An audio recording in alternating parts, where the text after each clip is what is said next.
There we go. Fucking hell. StreamYard is being like really annoying. Anyway, that's fine. So yes, it is a very, very warm evening, as you can tell. Don't worry, it's not going to be like a weird, like sort of topless show as such, but it is fucking hot in North London right now. And this heat hits different, as we know, because these houses, like the one I'm in right now, are built to retain heat in the winter. And thus, when we get to summer, we cook. We are fucked. We are cooked. We are cooked. And yeah, it is roasting. So excuse the lack of t-shirt, but I just cannot. There's no nipples involved. So it's not going to be a kind of like zesty thing like this. So let's just put that there. So yeah, what I'm going to do is we're just going to go over. We're going to discuss a few things um, Twitter related. I'll share the screen in a sec and talk about what the latest football news is and just have a little bit of live chat. And I don't have to go to work until Wednesday, so I can stay live for however long I want. So that is good as well. Big up to AJ, of course. Thank you very much for popping in. Good to see you. It's been good as well as on Northside's channel earlier. If you like following Arsenal football content creators, Northside is one of the best characters there is out there, and he's always doing calling shows, and it's good, and it kind of gives people a chance to come on and have their say, and that's kind of what I like to do. What I would like to do as well, if I can grow this channel to be bigger than it is. And my hair is looking kind of fucked. I cannot tell sometimes like whether I've got a receding hairline or not. Depends. It seems to depend on the day. I don't really get it. Um, it's like fluffy at the moment. I just washed it, so it's like fluffy. I'm not trying to sound like fucking like feminine or whatever, but like I've just washed it, so it looks kind of better than it was. Like this morning, I was kind of like, where the fuck is my hair going? So yeah, it is kind of worrying. But I am 41. You know, holding on to the hair in a reasonable way. Thing is, I don't know what genetics I have because I'm adopted. I'm an adopted boy. Yes, a little cradle on the doorstep kind of boy. So I actually don't fucking know what my biological parents' heritage is with any of this kind of stuff. So I have no idea if I'm predisposed to sort of lose my hair or any of those kind of things. I don't know what the genetics are. Um, yeah, Life as a Northside mod. Northside's got like it's got that kind of like quality about him, hasn't he? He's got that kind of like character quality that you need if you're going to be a YouTube content creator. I mean, like, and also he has the added little vibe of having the Portuguese like phraseologies that he uses and stuff like this, which is always a lot of fun. But yeah, it's always great fun going on the show. And do you know what it is? So as well for me, is that I don't have any Arsenal supporting mates. Not in London anyway. I have one who is in Bedfordshire, which is obviously just outside London. But it's kind of like I don't really have Arsenal people like in my day to day life to talk to. So it's nice when people like Northside and whomever and Aaron did a do the call-in shows because then I can actually at least it's almost like a bit of therapy. It's almost like a bit of therapy, especially given the way that our club is operating. So let's have a little look. I literally haven't been on X today at all. So all I know is like obviously the Eze stuff has been coming out. Thank you for that. Yeah, I saw that. Thank you very much for that. Really appreciate that. You and Why Not and a few other people have been really good like that the last couple of days. So yeah, much appreciated. Yeah, so all I know really is about today in terms of Arsenal news and prominent news. I mean, I guess tomorrow is the sort of the main day. Although I don't think anything magical is going to happen tomorrow. It's just the resetting of the PSR. For those that don't understand how PSR works, it's kind of complicated, but basically, tomorrow is the reset of like I think a 3 year historic sort of judgment. The way that they kind of like look at PSR, it's done over the last 3 years, and then it's done by from July sort of thing. So that means that basically, it's going to be 1 year on from tomorrow. So any kind of like financial stuff that was involved in the sort of 20, what would that be, the 22-23 season? or 21, 22. Sorry, I'm not too sure. That will be kind of like moved aside, and then it will be moved forward to the following season. So this is why I think a lot of announcements are being held back. This is what I want to believe, because otherwise you're just in the usual situation that you have with Arsenal, where they're not moving properly, seriously, like they should. And yeah, I would love Eze at the club. Eze would be a great signing for us. I am not too sure about this deal. I spoke to a Palace friend of mine, literally just now. He's just replied to the text, another Rob actually, and he's quite knowledgeable about like the inner workings of the club. And I just said to him, "Is this Eze deal going to get done, do you think?" He responded, "I suspect a lot of this actually rests on UEFA making a decision about the Europa League, which I'd forgotten about, which they have again declined to do today." But then also you would think, well, if you're Eze, I mean, how old is Eze? Let's have a look.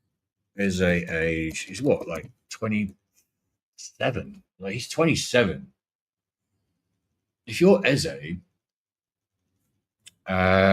was 27. In fact, he was 27 yesterday. So it was his birthday yesterday. So happy belated birthday to Eberici Eze.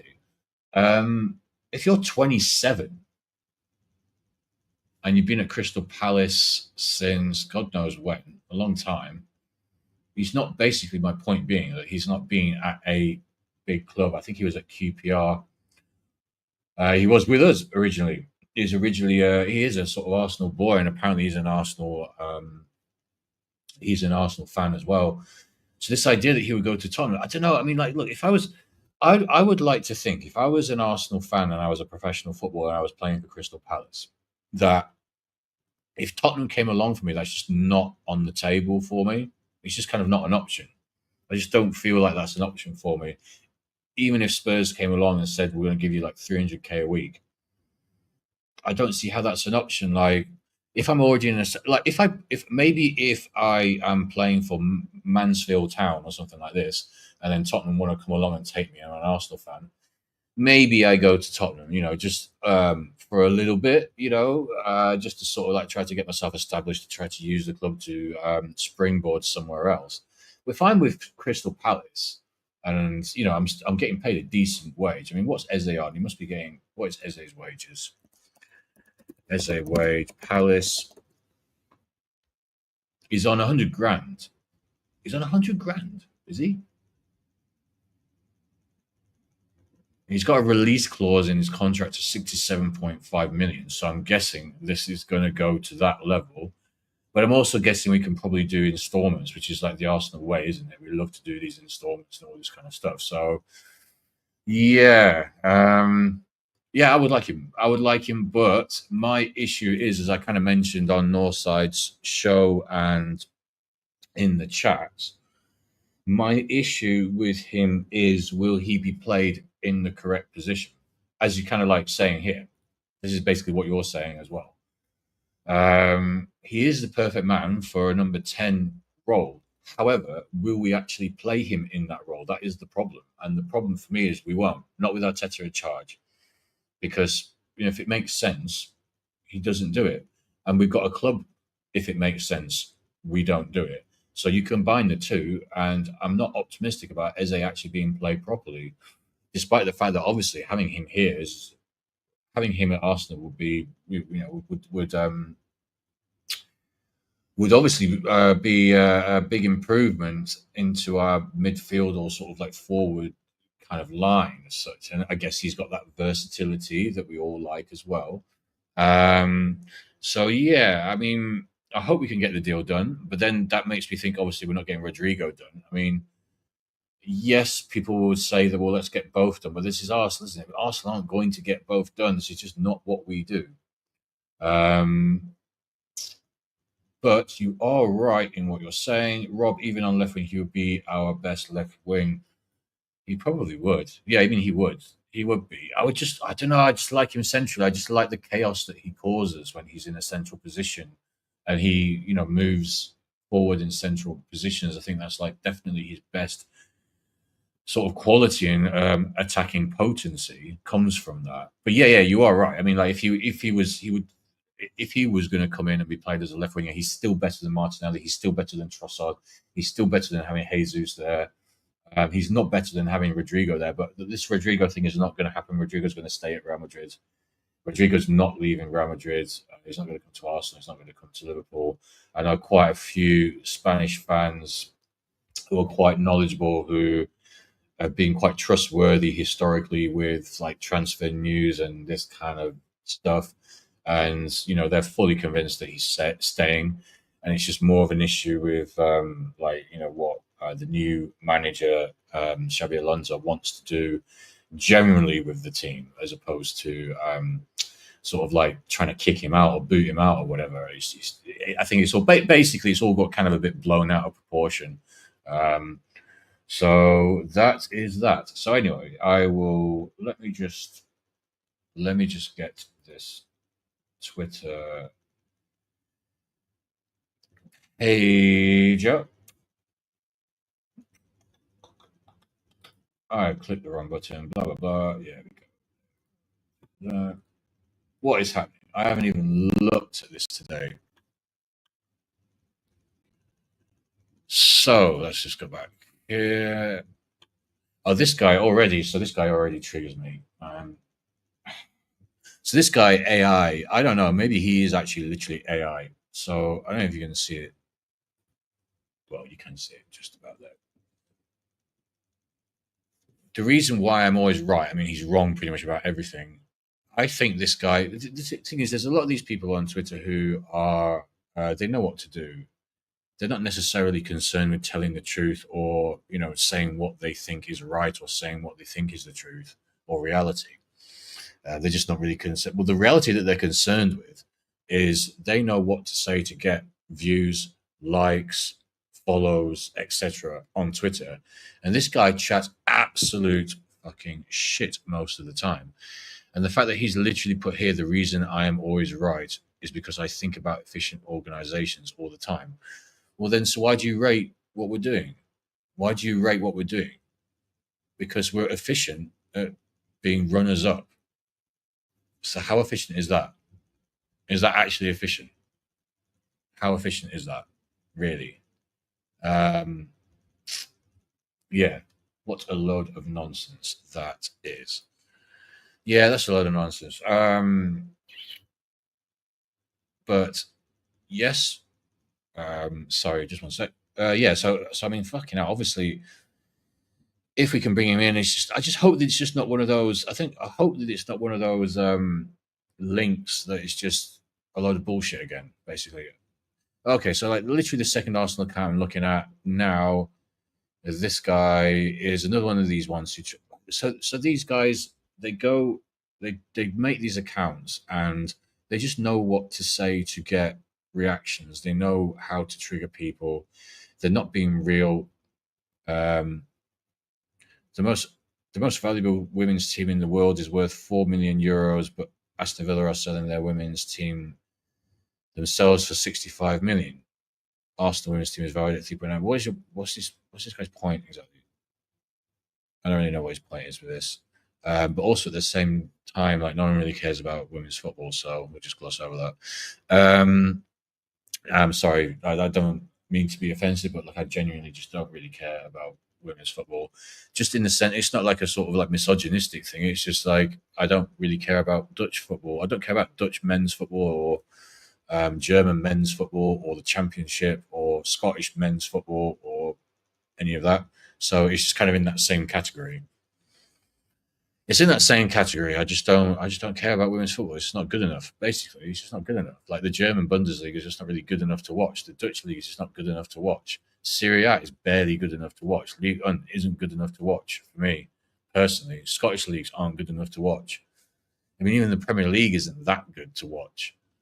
But obviously, being an Arsenal fan, you have to watch it, innit? Don't have much choice. We're sort of like a little bit of an addiction. And being a Real Betis fan as well, Arsenal is the wife, Betis is the mistress. That's kind of how it's set up, I suppose. And yeah, it's Arsenal since 1993. like I was saying on Northside's channel before, I misphrased it slightly. I sounded a bit silly when I said it. I think I said I started supporting Arsenal in 1993 when Sheffield Wednesday were beaten by us in both the Coca-Cola Cup, which it was known as at the time, and the FA Cup in the same season. And I said I started supporting Arsenal just to piss off my parents because they were Sheffield Wednesday fans. Now that come across a bit wrong. I didn't mean to say like piss off as such. I just meant as a little joke. So I started like I was just a bratty little 10-year-old. So I was kind of saying to them and my cousins who supported Sheffield Wednesday, who were always going on about how they hated Arsenal because of the cup final defeats. I just said it as a bratty little annoying kid to piss them off. And then it just sort of stuck afterwards. And it's kind of funny how you can change, you can change your wife, house, country, even your gender. You cannot change your football club or I guess your rugby club or whoever it is. Here an idea since Rodrigo's thinking about Lutman because he has a 47 buyout clause. Does Lutman have a? I didn't know that actually. Lutman has a £47 million buyout clause. That seems. Do you know what it is with this kind of stuff? It's like, what is our budget though? Because we talk about all these players who are around sort of like 45 to 80-ish million pounds, and it's like, what is the budget that we're working with here? Because my feeling is, I'm just going to try and get the link to this. I'm aware that I'm up against it stream wise today because we've got Lee and Dan Potts streaming at the same time, which I probably shouldn't have said. But anyway, yeah, kind of up against it a little bit in terms of getting watchers. I'm just going to post a link to this stream onto X and try and get a few people in that way. If you just bear with me 1 second, I shall do that.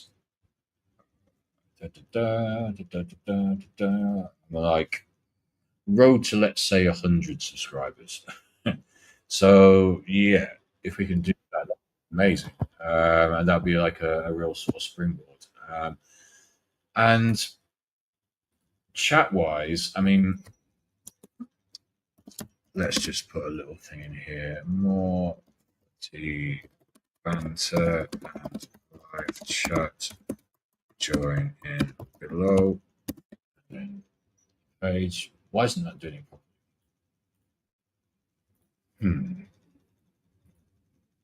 It's not doing it properly. Of course. Why would anything work? Okay, now it's working. Now I've redone it. Doesn't make any sense. Right, fine, whatever.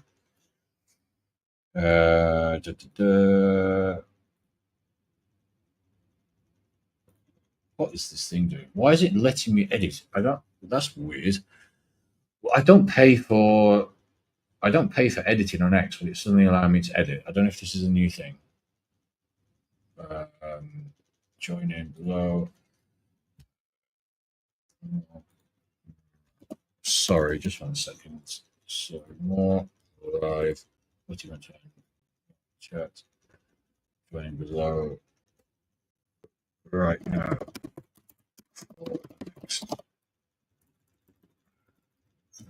No, there we go. There we go. Do it. Yes, that's fine. Yeah, so oh, do you know what? This is a question. What's my favorite ever Arsenal goal? I mean, I can play it. I don't want to get copyrighted. I think if I mute it, I'll be all right. It's a tricky question because the one that springs to mind immediately is Carno's third goal against Chelsea when we were 2-0 down against Chelsea and Carno scored from some insanely ridiculous angle, the third goal, the winner as well. I'm going to play it. I don't think they'll copyright me because my last fucking video, thankfully, was a 50-minute one, not the 6-hour one, because that would have really pissed me off. The 50, I think one of my last videos I did, it was only 50 minutes, so light work for me. um, got banned because of I stupidly put the sound onto a video of top goals.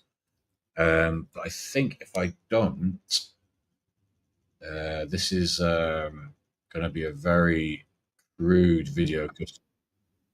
Oops, very crude video because yeah, didn't quite have the cameras back then. But yes, let me get this going. I mean, that this or the Tony Adams goal. Let's see. Let me see. Let me see. One second.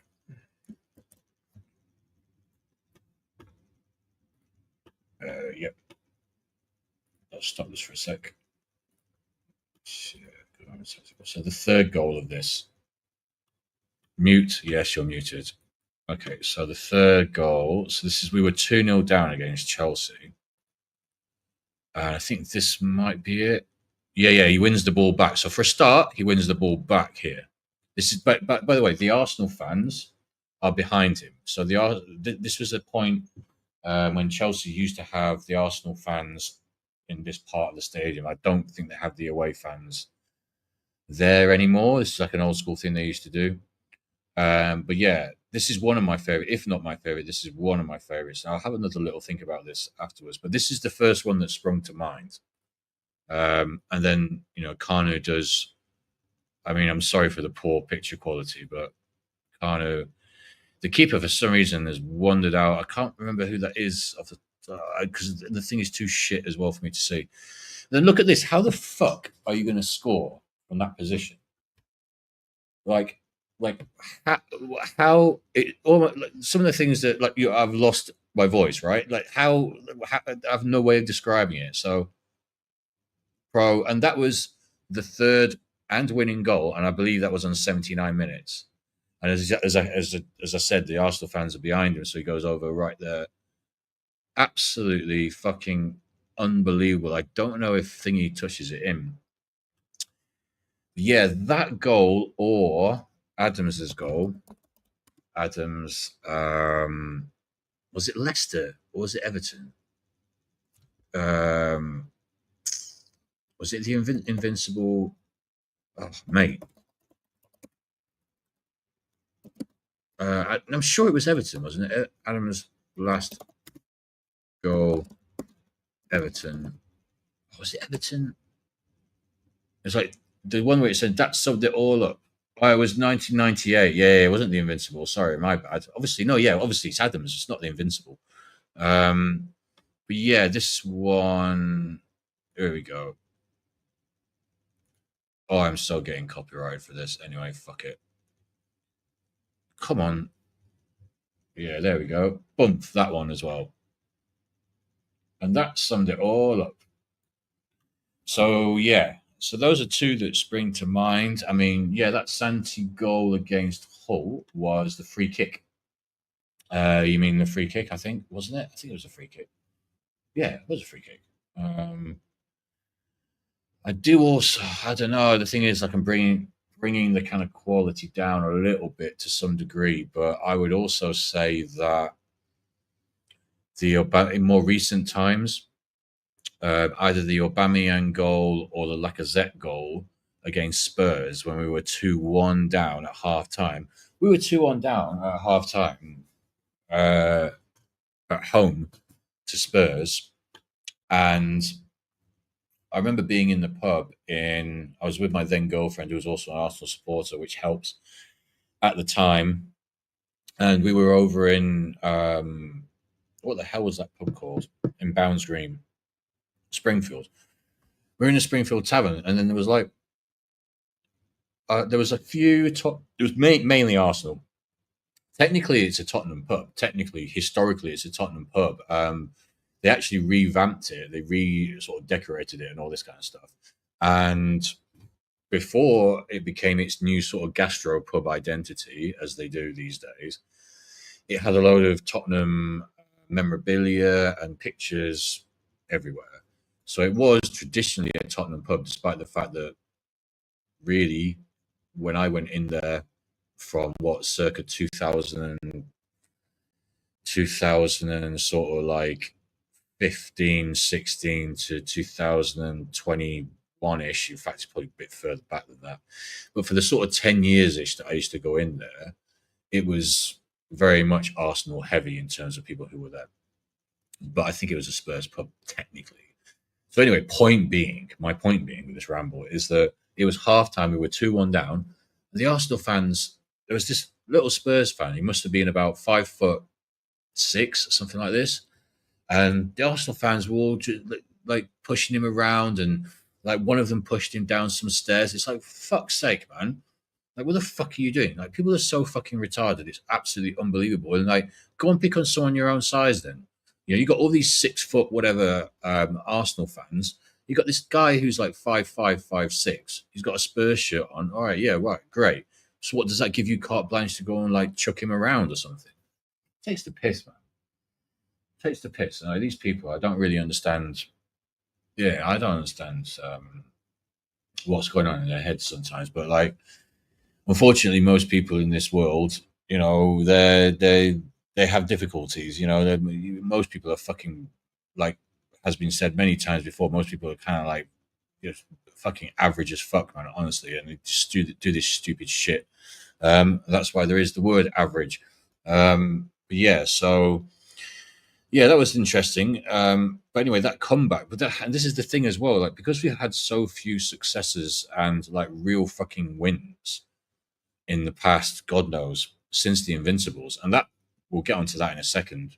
Because we've had such a lack of success, things like that Tottenham comeback, things like, you know, the whole City win, those stand out to us as moments because we don't really have anything else to go on. We don't have league title wins. We don't have any parades parading a league title or European title around Finsbury Park and all this kind of stuff. And so therefore we then have to kind of like when we come to sort of analyzing, you know, or talking about what's your favorite moment or memory or goal and all that, we have to kind of like almost drop a level down. It's kind of like you can't help but do it because you've got nothing else to go on, because we can't talk about any winning final goals. We can't talk about any winning league title or league game goals that lead to a title. So yeah, it has to be, oh, this little comeback we had against Spurs. Oh, this game against Hull. You know, it is. Yeah, it's jarring, man. It's really jarring. Yeah, that's a great goal as well.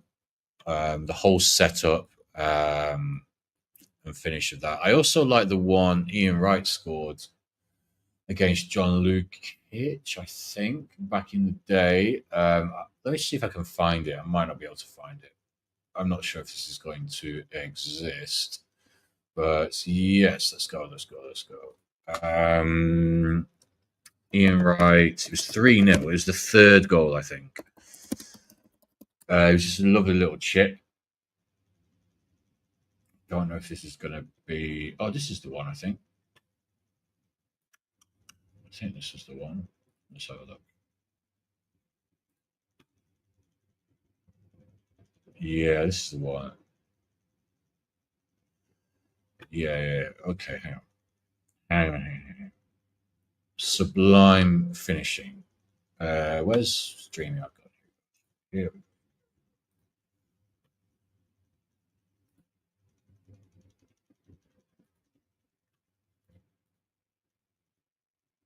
Yeah, just the way he chips this, just the way he kind of like digs this.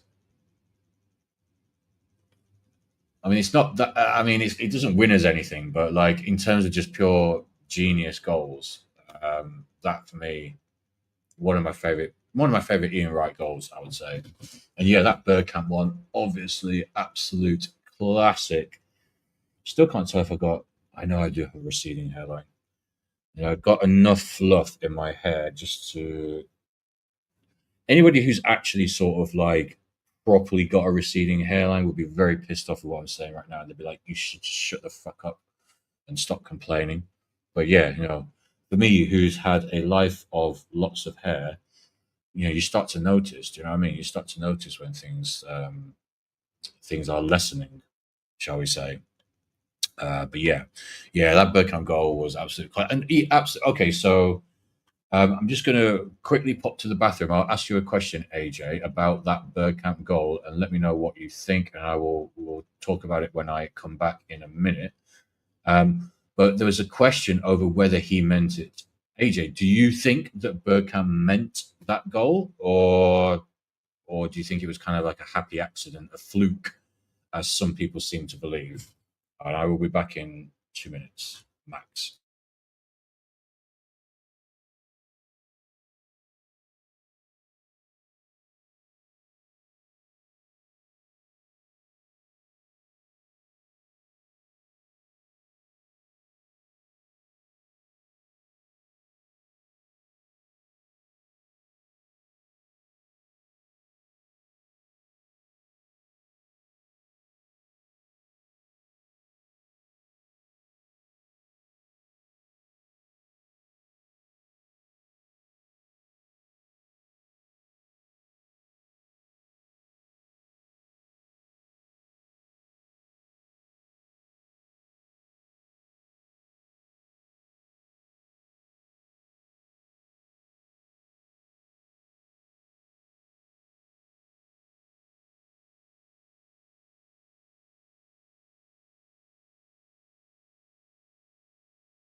Because for me,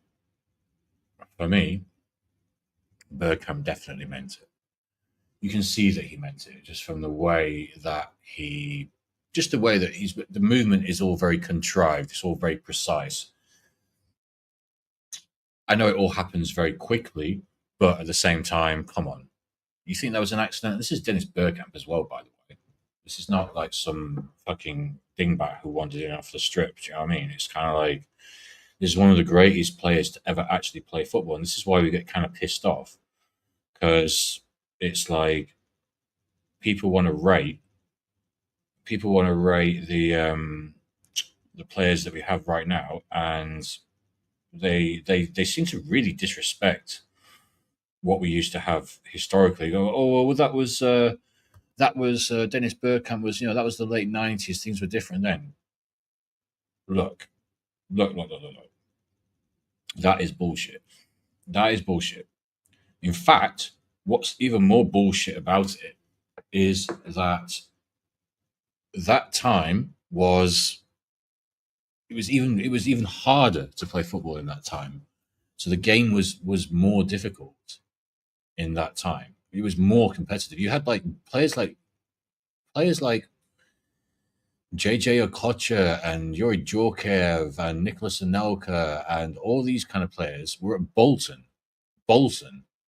It wasn't just like the the the the net of good players wasn't just at your Arsenal's, Man United's, etc. It was across the board. I mean, even the likes of Swindon Town had someone like Fjortov, like Fjortov, yeah, that's his name. Didn't help them stay up. But my point being, there was like a glut of players who used to play across the board, across all the different clubs, who were great players. And nowadays, you don't have that at all. You do not have that at all. And for some reason, people seem to be under the impression that this is what we're dealing with here is better quality, and I don't really understand why. I don't get it, especially when you're looking at it in the context of Arsenal as well. It's like you're watching us now. Are you not comparing to what happened before? Like say 20 years before. Like people want to talk about the Invincibles and is yours gold and all that kind of stuff. Well, right. The reason that you like that is because the team was winning The team won that trophy. It went invincible. It had that standard. And yet, when you fast forward to now, you don't want to uphold the standard. I don't really understand this. It's kind of like incongruent thinking. It's like the same way that people. So let's say when people. So let's say people think that they will maintain that Arsenal are a big club. Yeah, we're the third biggest club in the country. We're one of the biggest clubs in the world. Okay, they will say that, but also that Arteta is doing a good job. And it's kind of like incongruent thinking. It's like you can't at the same time say that Arsenal are a big club or believe or inherently believe that Arsenal are a big club and then say that, oh, well, what's happening at the moment is an okay, it's good, it's fine, it's acceptable, it's the kind of standard that you want, it's the kind of standard that we expect. Well, it's clearly not the standard you expect if you're here talking about the Invincible season and how great they were, how amazing and courageous and brilliant they were, and how everybody should be kind of like holding that. This is yours, gold, and all this kind of stuff. It doesn't make any sense. Like, if you're going to like laud something like that, then why are you then bigging up and lauding this manager who is nowhere near that kind of level? It doesn't make any sense. And it's very bizarre. It's very bizarre to try and figure it out. Like, and that's why we come back to the idea of it being like a cult. There's a lot of mannerisms and anachronisms and idiosyncrasies and other words that have a lot of consonants that make me think that it's so cult like. I mean, I said it on one of Northside streams months and months ago, and then I noticed that Lee was saying it as well. I'm not saying he's nicked it from me or anything, but I was saying that like there's a lot of like the phrases that are used. Trust the process, and unprecedented is one of the latest ones. There's so many things that fit the modus operandi of a cult operation. Like Mikel Arteta is essentially like the L. Ron Hubbard or the Tom, like the sort of. In fact, maybe a better comparison is he's kind of like the Tom Cruise of the Scientology type sort of thing that we've got going on at Arsenal. He's that face. He's the face that fits, and you see it in like when you go out to bars, when you go out to pubs and you talk to people. So I was at the pub the other day. This is a couple of weeks ago, actually. I was at the pub the other day and I bumped into I can't remember his position at the club, but he worked with Haringey Borough FC. Now, Haringey Borough FC has succumbed to two subsequent relegations, and the manager, they've still got the same manager in charge, right? This is an important point. So they've still got the same manager in charge. Now, this guy that I was talking to in the pub, who seemed for all like superficially, for all on the surface, seemed like a knowledgeable guy. He chatted to me about football and tactics and seemed to have his head screwed on. He wasn't drunk when I was talking to him, like blah blah blah. He clearly was sort of like, you know, he clearly was kind of like compos mentis. He wasn't like chatting shit as such. He was telling me all this about Haringey Burr and the failures of the manager and all this, and how he's absolutely amazed that the manager is still there. Like, how can the manager still be there? Again, I can't remember exactly what job he had. It's something in the. I think he coaches like the under-21s team, something like that. He's one of the under-21s coaches, and he was saying to me, actually, no, he's not under-21s coach. No, he's not. He's one of the coaches. He's just one of the other fucking hell, background staff for the first team. He wasn't an under-21 coach. Anyway, point being, he was saying that he's amazed that that manager is still there at Haringey Borough despite two subsequent relegations. And you come to Arteta, the subject of Arteta, and I said to him, oh, well, what do you think about what Arteta's done? I said, oh, he's doing amazing. He's doing an amazing job. It's like, well, how can you at the same time think that this guy, the Haringey Borough manager, I'm not sure who he is, sorry, should be sacked for these failures. And yet, then at the same time, you're lauding someone like Arteta for doing a quote unquote amazing job. Now, we're not oblivious to the fact that Arteta has come to a club that was in difficulty and he's got us challenging again. But we've seen challenging. I've seen challenging. Challenging is fine in of itself as a one-off season. Like finishing second in a one-off season is not necessarily a disaster. But when you're finishing second, second, second repeatedly, literally repeatedly, that's becoming a problem. Wenger remedied that by doing a complete squad rebuild. If you look at the squad, so this is what these guys like to say as well, these top Gunner types like to say about the seconds. And they will say that, well, the last time this happened, we won the league. We won a double the season after, the fourth season. It's like, well, yeah, but that was with Arsene Wenger, who'd already won a double, already won a title with Monaco, already won a title with Grand Prix 8. So he had a bit of credit in the bank. And he did a full fucking rebuild. If you look at the squad going forward through 98 to 2002, you will see that the squad that won the second double after 3 seasons of finishing second was, yes, I think it only had Ray Parlour and I think Tony Adams was still there. So 2. There was only 2 people, right? So there was only 2 frigging players remaining from 1998. That was only a few years ago. So Wenger kind of basically gutted the squad, rebuilt it, still won a double. So there's levels to this shit. This is not what we are seeing happening now. What we are seeing happening now is somebody who, yes, he's done okay. That's fine. He's done okay, but okay isn't fucking good enough, especially when you're fucking given 15 million a year now. You've gone from 5 million a year to 15 million. Yeah, no shit, we're expecting more. You're the third or fourth. I'm not sure what it is now. I think he's now the fourth.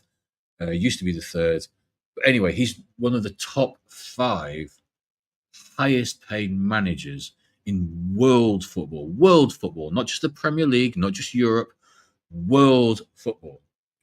This is why there is the expectation of hands in the air, silverware.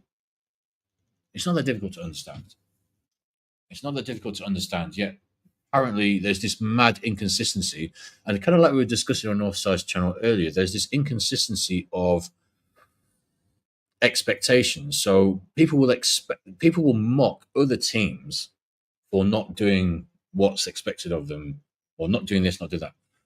But then the expectation is completely changed when it comes to Arsenal. The lens is completely shifted and changed when it comes to Arsenal. I just do not understand how people can live their lives being so kind of hypocritical and inconsistent. It's like, I might not be correct about everything I always say. I'm not trying to claim that I'm 100% correct all the time. But at least I'm consistent. And at least people I hang out with people who are consistent in what they say, and I can't abide, I don't suffer fools gladly, and I can't abide people who are inconsistent in what they say and who are hypocritical. It just fucking irritates me, man. And this is why I can go to work and I can literally just sit there and not talk to anyone. I can quite happily just sit there at work and just not speak. Unfortunately, I do have a phone on my desk, so that thing rings every now and then. So I have to speak to people. And I'll be nice-ish, but we'll get to the point. In fact, I'm probably the best person you could get on the phone in where I work. I'm not going to mention where I work, but let's just say I work in healthcare, believe it or not. I'm probably one of the best people you can get on the phone because, like, I'm not going to give you any fluff. I'm just going to give you exactly how it is. Plus, also, I can use all the systems very quickly, and whatever question you have will probably be answered in about 45 to 60 seconds. Whereas most people are kind of like, because I manage a team of like 15 staff, bless them. I'm not knocking them at all. I like the team the team that I manage. I say team. I hesitated when I said team because it's kind of like multiple teams, but I guess the whole one is a team in a way. It's kind of multiple teams that I manage. I manage a department of admin basically, so that is in different teams. So yeah. But what pisses me off though is when I sit there and I listen to people pick up the phone and they're kind of like, okay, so what's your name? How do you spell that? It's like, no. This is not what you do. Get their fucking date of birth. Get their date of birth and then let them tell their name. Whether it's a relative or whatever, tell the name. Get the date of birth. You get the date of birth first. Tell the name. Okay, that's female or that's male. Okay, there's some mild exceptions where you might need to actually get them to spell it out, but people spend people are too slow on the phone and I can't deal with it. Hence, I redirected everyone's phones to my phone because I just couldn't deal with listening because I have to sit. I'm not a manager who sits separately from the team. So I sit with 5 or 6 people in the same room. I cannot deal with listening to people on the phone preambling and ambling their way through these phone conversations where they're trying to get details. Man, fucking hell. What's the date of birth? Okay. What's the name? Boom. I got the file. Just like that. I've got the file already. Whereas these guys, bless them, I have told them this, and this isn't going to be, if they were to ever see this, this is not new news to them because I've had this out with them direct. I'm not hiding anything. So this is not like hidden info. I'm not going behind anyone's back. I've said this many times. Just get the, don't be, like, you should never be spelling people's names out. Anyway, I can't even remember what the fuck got me onto that in the first place. But I digress. I digress and distracted myself with that. This is what happens sometimes. You go off on a tangent and you just can't bloody remember what the first thing you were bloody talking about was. I think I was talking about. I was just talking about the hypocrisy of people who seem to have massively high standards for everyone else, but not Arsenal, not Arteta. It's got to take time. It's a process. He's got to get his own players. The players have got to bed in. This is what I'm worried about. If he gets what I want, ideally, is for him to get all the players that he wants, Mikel, and then he's got no excuses, supposedly. But what the excuse will be from these people who seem to have an endless well of excuses for him. What the excuses will be is like, oh well, these players have got to have time to bed in. You've had 5 or 6 years, whether you want to look at it, 5, 6 years of getting in your players. Don't talk to me about fucking players taking time to bed in. It's bullshit, man. Anyway,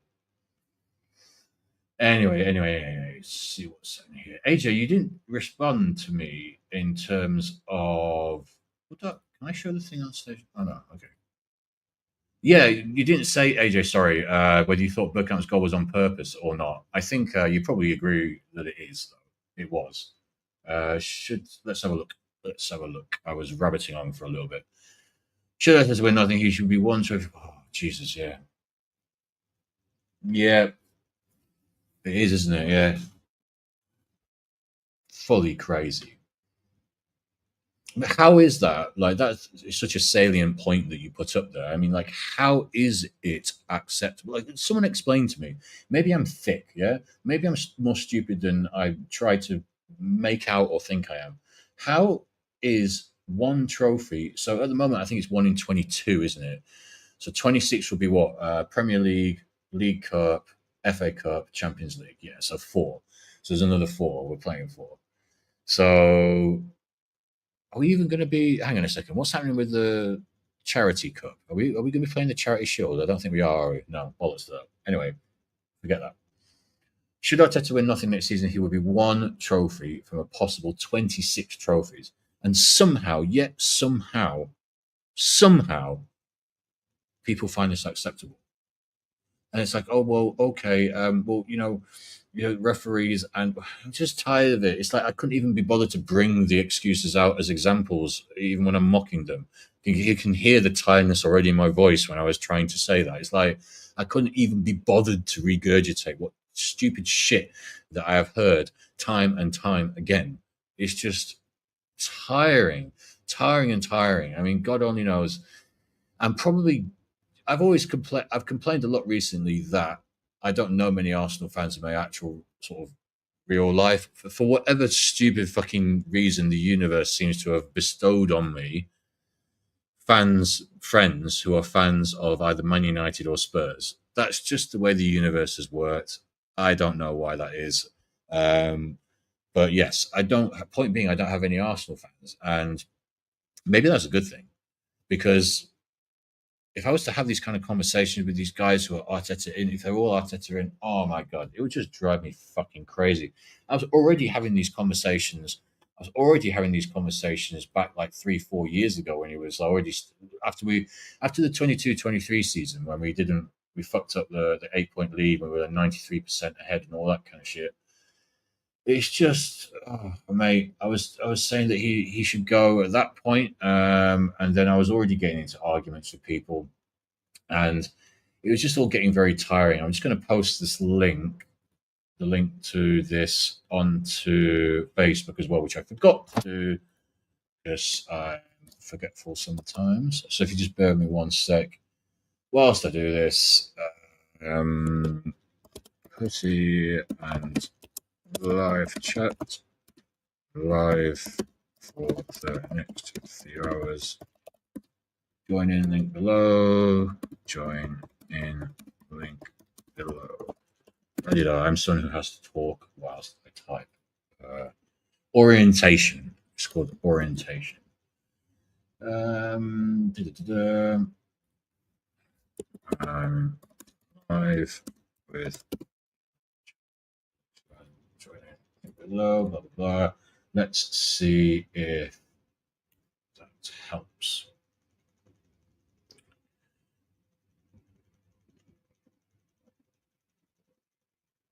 Yes, there we go. And AJ, your post is in the screenshot because it is such a pertinent point, isn't it? It's such a pertinent point. So I'm sort of keeping it on the screen for a bit. Like one trophy from a possible 26, and we've gone over this ground so many fucking times, but that trophy was won with the previous players, so they can't have been that bad.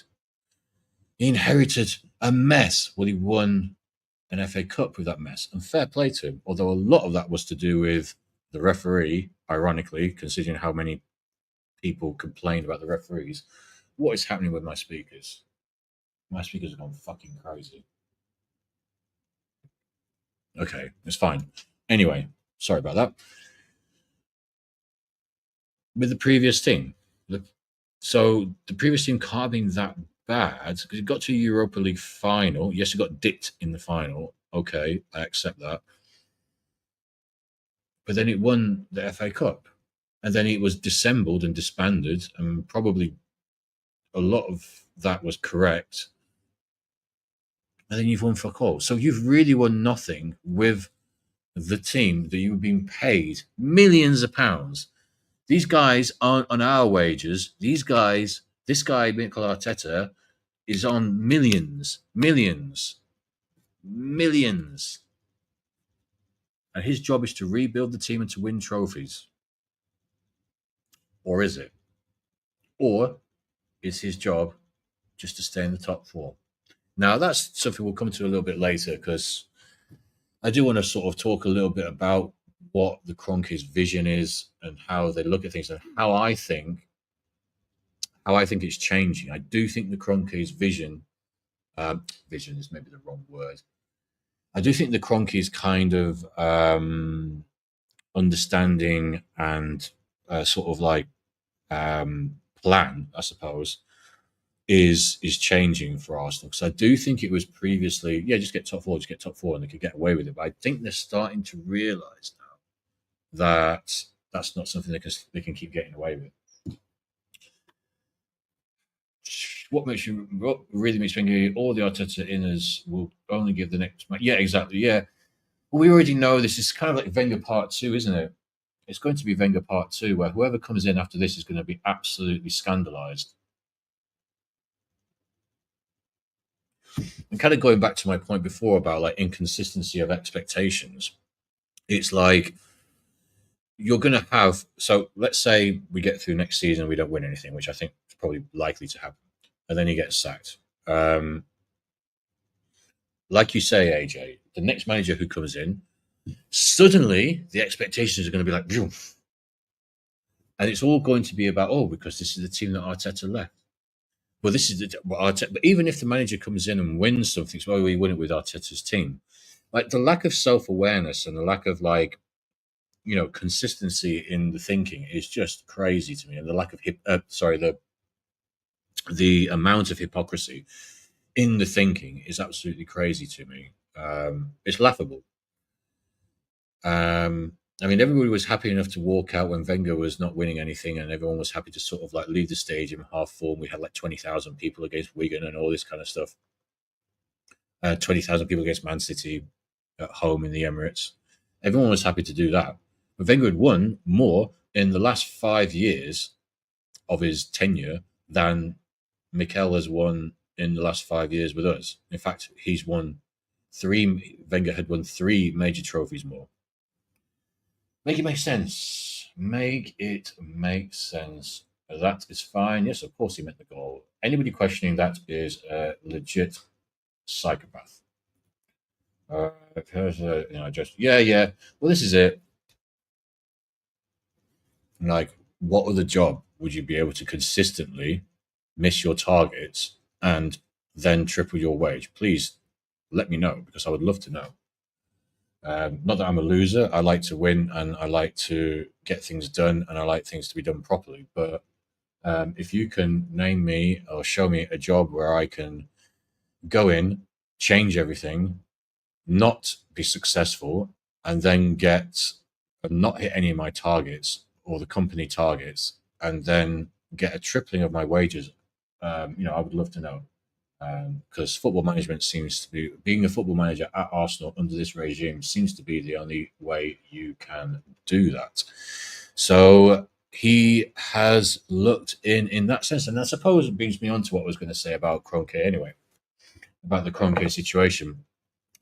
I don't think, and let me know what you think, but I don't think that they will keep him after next season.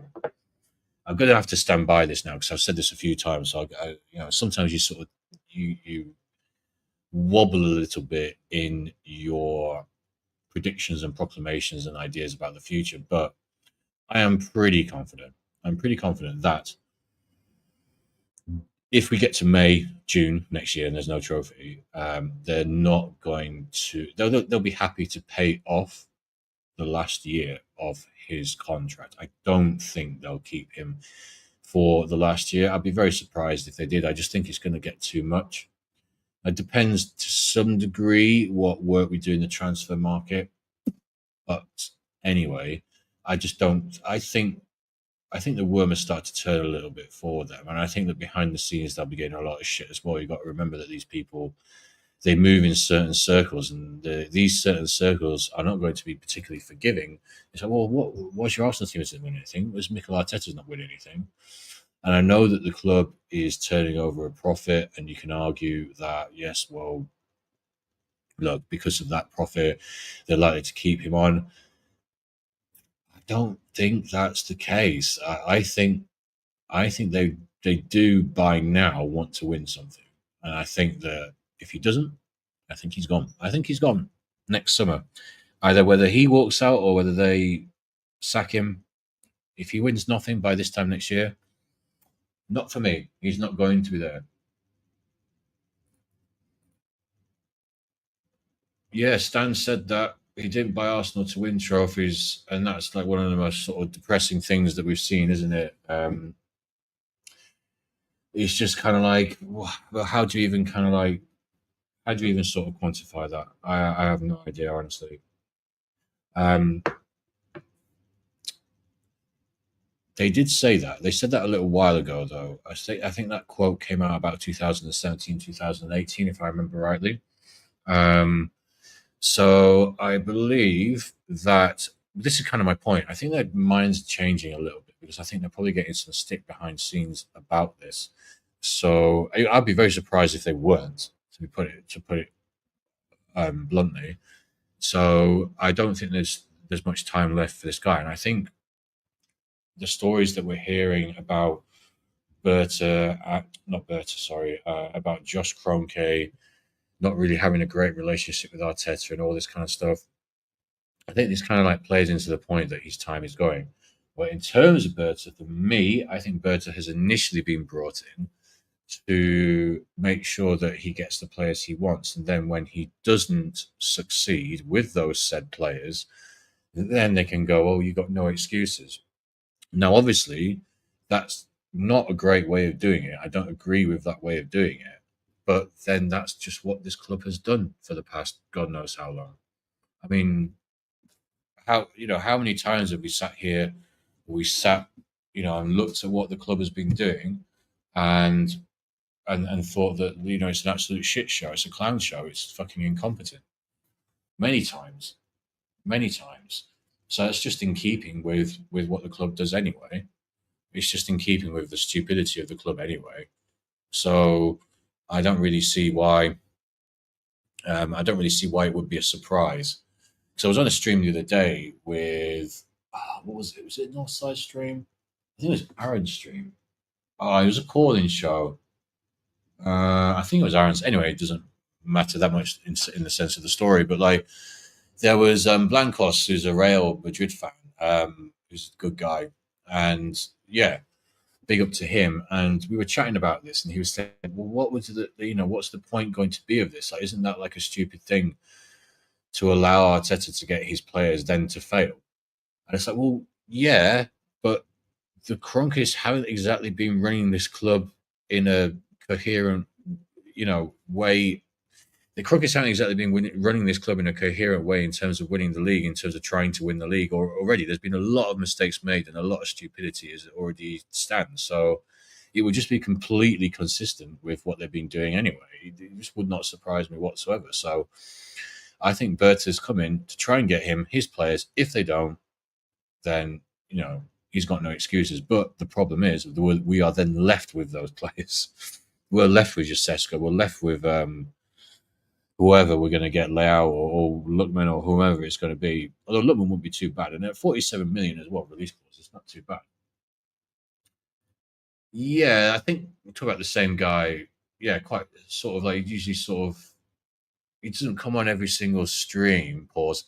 He doesn't like appear on every single stream, but yeah, sort of like black dark haired guy, bit younger than me, fair bit younger than me. I'm old, old, old, old. See, the thing is, like, when you turn, the thing is, like, just think about this the other day, like, when you turn 41, you start to care a lot less about things. Um, you care more about certain other things, e.g., family. Like, I care more about my parents now than I did when I was younger, for example. I mean, that's kind of logical, right? Because they've gotten older, I've gotten older. They're twice my age. My dad is 82, my mum is 79. My mum had to go to A&E recently. 2 weeks ago, what day are we today? Monday. Yeah, it would have been 2 weeks ago today. Mumsy had to go to A&E, and she had what was called a strangulated hernia. I know we know what a hernia is. I had to actually look up what a strangulated hernia is. I didn't even know. So a strangulated hernia is when the hernia kind of like bursts through the abdominal wall. And what that means is it can't get like the blood that it fucks up like the sort of the transference of blood and all that kind of stuff and the blood flow. And essentially it's fatal. And it has to be operated on immediately. And so there, you want to talk about isolation, and back in the sort of like bug days when, the unmentionable C word days, like, you want to talk about isolation. My parents live in a place that is so remote, it doesn't even have a name. Their address is actually technically not where they live. They put the closest town to where they are on their address as their address. The first responder who went to the house, they didn't actually get an ambulance initially. A first responder went. They're so remote, they're so self isolated that first responder couldn't then get a signal to call the ambulance. They had to fuck off somewhere down the road to find a signal to call an ambulance to come and get her. Now, she went to A&E. She had her operation. It's all gone well. It's actually gone apparently better than expected. As the doctors have said, it's still recovery processes in place, and but we are Yorkshire people, so we got that bit of grit about us, and she's a Yorkshire lass and all that, and she's a Yorkshire lass at heart, and my dad's obviously a Yorkshire man at heart, and so they're coping. But my point being is just as you get older, you just stop caring so much about all the bullshit. I mean, all the bullshit pisses you off anyway. It always pissed me off, and I've always like been a bit one of these people who, whilst I can like talk quite a lot, obviously I can do 6 hour streams and I can do all this kind of stuff. Thank you very much. Yeah, yeah, she's getting there. She's getting there. It's difficult. She's 79.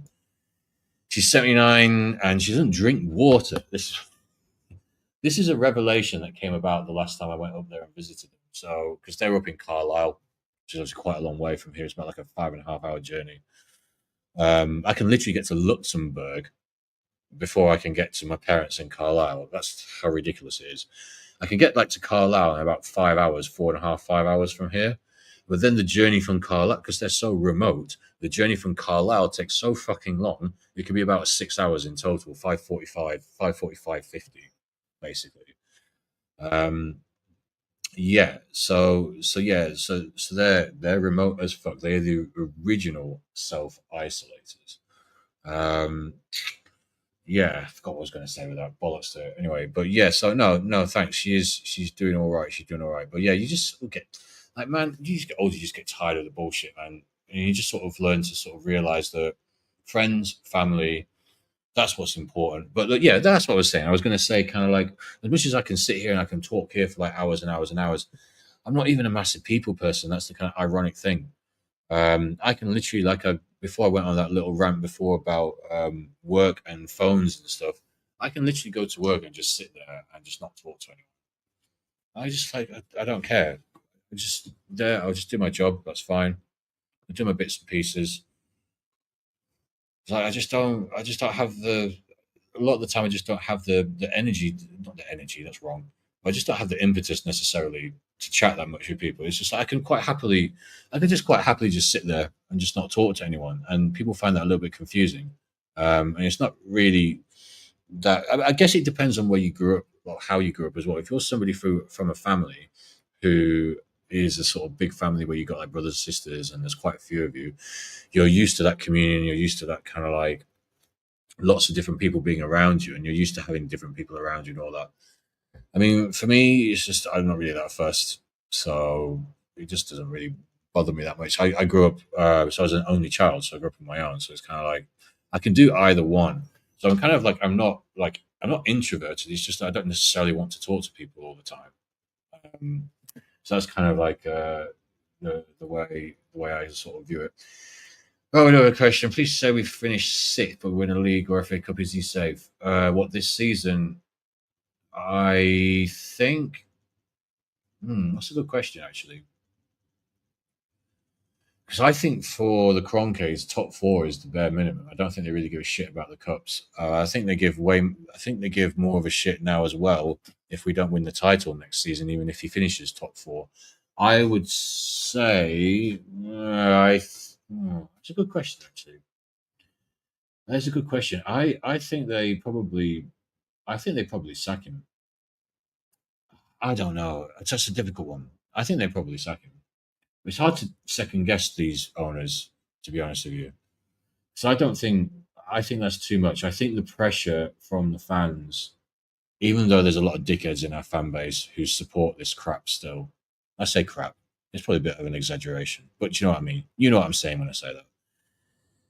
I still think that there's going to be way too much pressure if we finish outside the top four. All the pressure is about the top four. Sorry, all the sort of expectation is about finishing in the top four, and he's getting paid to finish in the top four. And if he doesn't, I think, especially if he finishes like sixth, seventh, or something like that, I think it's going to be too much. I mean, even the Egals of this world will turn on him for that. This is a funny thing. You have somebody like him, and I know people call him out, so I'm not trying to just use his name to get clout and to get people to sort of like listen and pay attention or whatever. But one funny thing I observed, because I was on the stream with him one time. One funny thing I observed about him is he says all this stuff in support of Arteta, and yet when he was then asked at the end of the chat, what does Arteta need to do next season to stay in a job, in Nigal's opinion, he said, "Well, he's got to win the league or the Euro or the Champions League." Right, so you've just given like you paid lip service to him, pause, quite literally, for the last sort of like 20 minutes of this chat. And yet, when it comes to the question of what does he need to do to stay in his job next season, you're giving him like pretty much the top level targets or else buy. So again, it's this like inconsistency of thinking which irritates me. It's so jarring, man. It's so frustrating. I don't understand how you can be that inconsistent in your thinking. I just don't get it. Life's not that. These things in life are not that difficult to figure out, and it's not that difficult to be consistent. It really isn't. Yeah, you can have an off day here and there. Don't get me wrong, but all this flip flopping, man, I don't know. It just does my head in. Seriously, it does my head in. Okay, so 1 second. Speaking of guy, he was actually Arteta out after the final away loss to City. Yeah, that was when was that actually? That was quite a few years ago, wasn't it? 5-0 City Arsenal. Because I think that was 2021. So obviously Arteta grew on him or something since then. Yeah, 21. It was the 21-22 season was that final loss. Yeah, I mean, but this is what I'm saying. These people flip flop a lot. Listen, look, if we'd have won the Champions League last season, if we'd have won the league last season, okay, so that was actually never likely to happen. But let's just go back to the Champions League because that was actually something that was possible. If we'd have actually won that Champions League, I would have been shameless. I'd have been like going, do you know what? Keep this guy, give this guy another 2 years. That's fine. But that that is because there is proof of that is because there is proof in the pudding. There has been some pudding provided. If you're not providing the fucking pudding, I ain't eating. It's just kind of like just that simple. And the inconsistency in terms of all these other teams have to do, all these other teams and all these other managers have to do as have to win the league, they have to win cups, they have to win this, that, or the other. But with Arteta, no, no, no, no, no, no. It's a different scale. It's a different time frame. It's a different way of looking at things, which is very bizarre. And then that's what makes that's what makes the cynical amongst us start to think, is this like some fucking fetish thing that they have? Do you know what I mean? This is some little fetish thing that they have for him. Like it's just kind of crazy. Well Beast, this guy back on X, Well Beast, this guy. I think the time has come to let go of Jesus as well when he returns from injury. We can't be paying him 200k per week for 5 appearances every season. There you go. Like even a top gunner like him is starting to come around to things. I don't know who this is. Blah blah blah. Tommy Archer spends 2 years not kicking a football. Tommy is very good. He'll cook. Jesus plays every 2 games. He'll cook. Party plays full season injury free. He's lost his legs. Yeah, Party going is a difficult one. Yeah, Party going is not good, and the disrespect that this guy has been receiving it from Arsenal fans is just really crazy to me because he's been quite clearly our most integral, prominent midfielder. That's going back to when we were 22-23 season and all this kind of thing. Like he's clearly been our best midfielder. Like forget Odegaard, forget Rice. I mean, Rice has been decent. Don't get me wrong, but Partey is still the main fulcrum. Partey is basically the fulcrum. I mean, you can't really be dissing somebody who's so important. He's so clear. Again, it's this kind of faulty, inconsistent thinking. It's kind of this changing of the mind. It's kind of like, why don't people understand this? What? I don't understand where people's perspectives are when they're just changing from one extreme to another so quickly. How do they know that he's lost his legs? And then how do they know that Tommy Arsa will come back and Jesus will come back? Partey's lost his legs. I still think we could have got probably a good 2 years more out of him. Is it going to be worthwhile now, what we've done, getting in Brentford's captain? For 11 million, which to be fair is not necessarily that bad in of itself as a deal, but to extent, what is it actually that better money in terms of like he's a downgraded player for a start. He's not as good as Party. He's nowhere near as good as Party. And would it not just have been pretty much roughly the same financially to give Party the contract that he wanted? I don't really see how there's that much difference between the two. So I think it's a big I think it's just a big issue for us midfield. How we've spent 414 million on a midfield that we still can't name.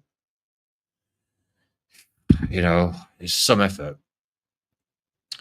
It's some effort. This is a nice midfield. Rice as the RCM, Eze, Rice, and Zubamendi. Well, yeah, that's if we get Eze. I'm still not convinced.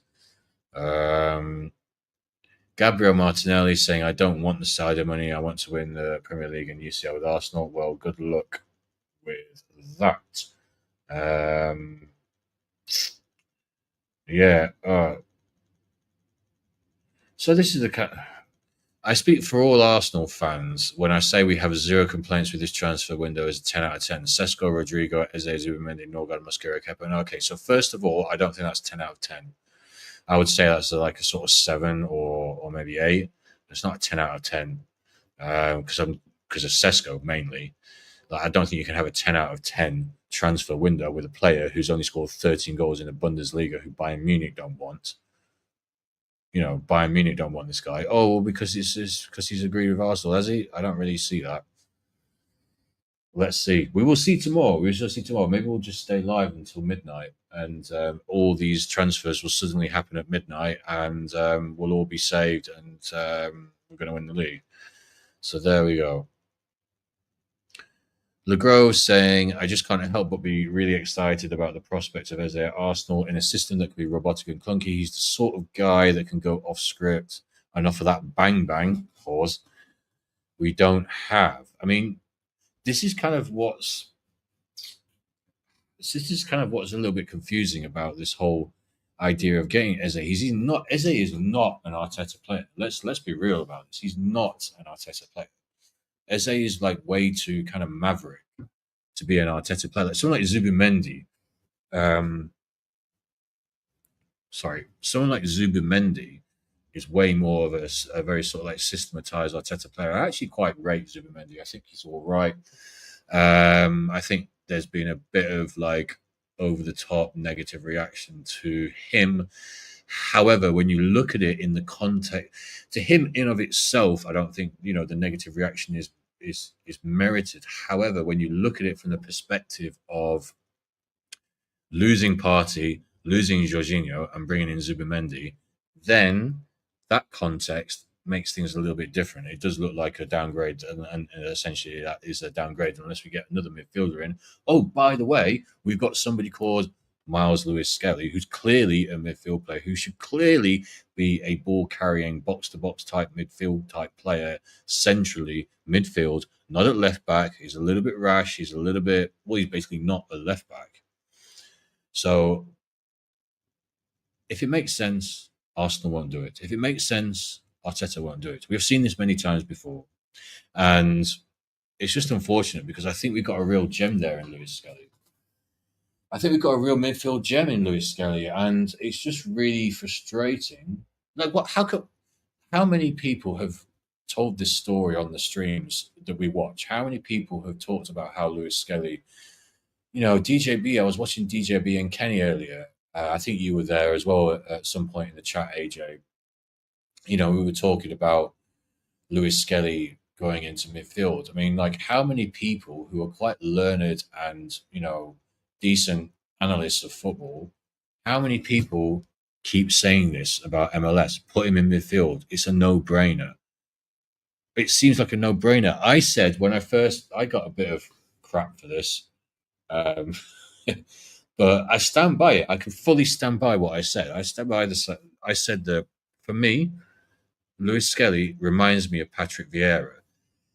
That is a bit of a statement. I get that. It's a bit of a bold statement. But the way he carries the ball, the way he brushes off players, the strength that he has, the way that he's always moving forward, for me, he's very Vieira or at times anyway, he can be very Vieira-esque. I'm not trying to say that he's of the same level yet as Vieira, obviously, but he's got a lot of the traits of Vieira, i.e., a sort of box to box type central midfielder who can win the ball back and also bring it forward. Like someone like Gilberto Silva was very similar to me. I was a Gilberto Silva type player as a footballer, so I would use kind of like my strength was more of my strength was my strength as such, and I would win the ball back. I was good at like tackling people and winning the ball back.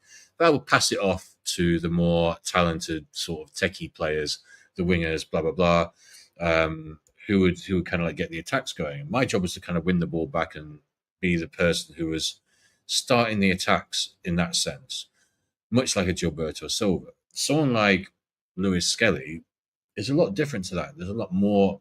He's got a lot more strings to his bow. He's got that ability to bring the ball forward. He's got that ability to kind of go on runs.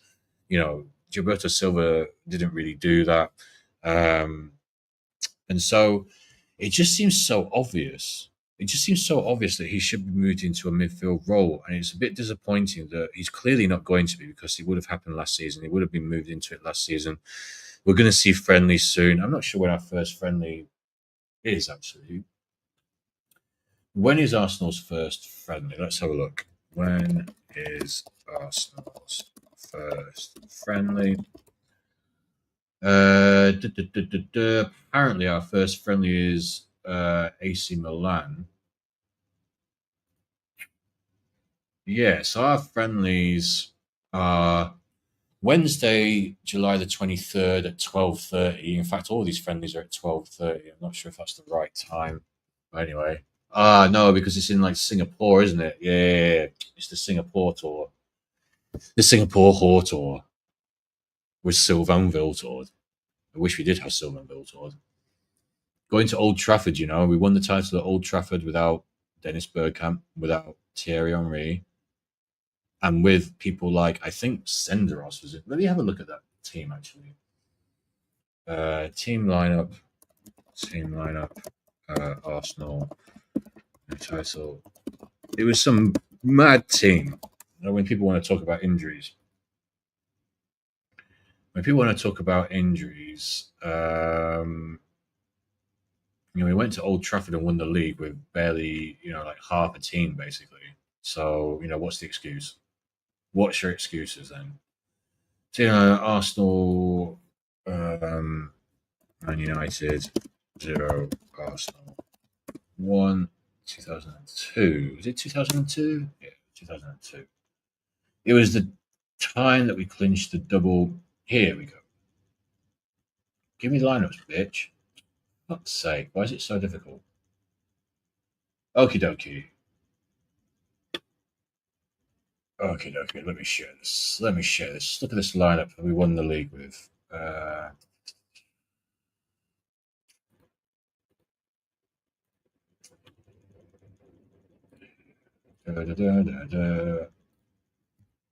So, look at us here. Laurent Cole, Kieran Campbell, cool. That was a fairly solid backline. We had Edu in midfield and Ray Parler. Makanu and Viltord were our forwards. We had the likes of, I don't know why there's only, oh yeah, 5. I thought that was 4 for some reason then. But anyway, yeah. So, yeah, Lee Dixon was still there. So even, look, this is it. This is what I was saying before when I talked about there being a complete rebuild. So I think only Seaman, Kyoin, Vieira, Parler, and Dixon, and Bergkamp remained from the 98-99 team. So like half the team was changed. It was over half, well, more than half the team has changed. It is mad. Look at this Man United team as well. Look at some of these players, man. To be fair, Man United started with Solskjaer and Diego Forlan up front. So that was, they were hiding to nothing there with that. But yeah, Scholes, Giggs, Keane, Varane, Laurent Blanc as well. Yeah, Jesus Christ, man. Barthez in goal. Characters, man. Players who had character. Players who had something about them, which we completely lack nowadays. We don't. Who are the characters?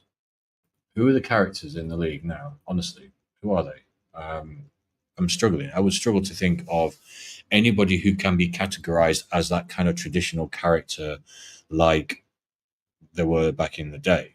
Like you go through our entire team from back in the day. Like you can go through Lauren, Keown, Adams, Winterburn, even Cole, Lehman, Seaman, Petit, Vieira. I know I'm jumping around a little bit in terms of timelines, but Jumbo, Perez.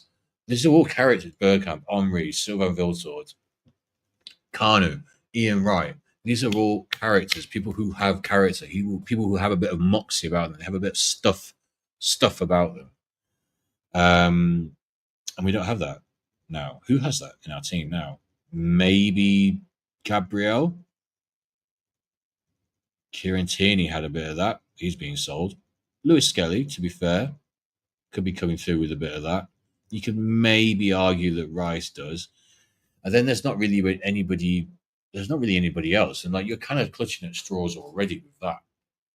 So yeah, July 23rd is our first friendly away to AC Milan, and then we play. Oh God, then we play Newcastle and Tottenham. So I don't really, well, no, what am I saying? I do get the Singapore thing, of course. I get the Singapore thing. It's to fucking make money, but why do we want to make it like what we used to do is we used to go to Sweden or we used to go to Belgium or we used to go to France, and now we fuck off to America and Singapore and go to places that are too far away, and it's just a recipe for disaster.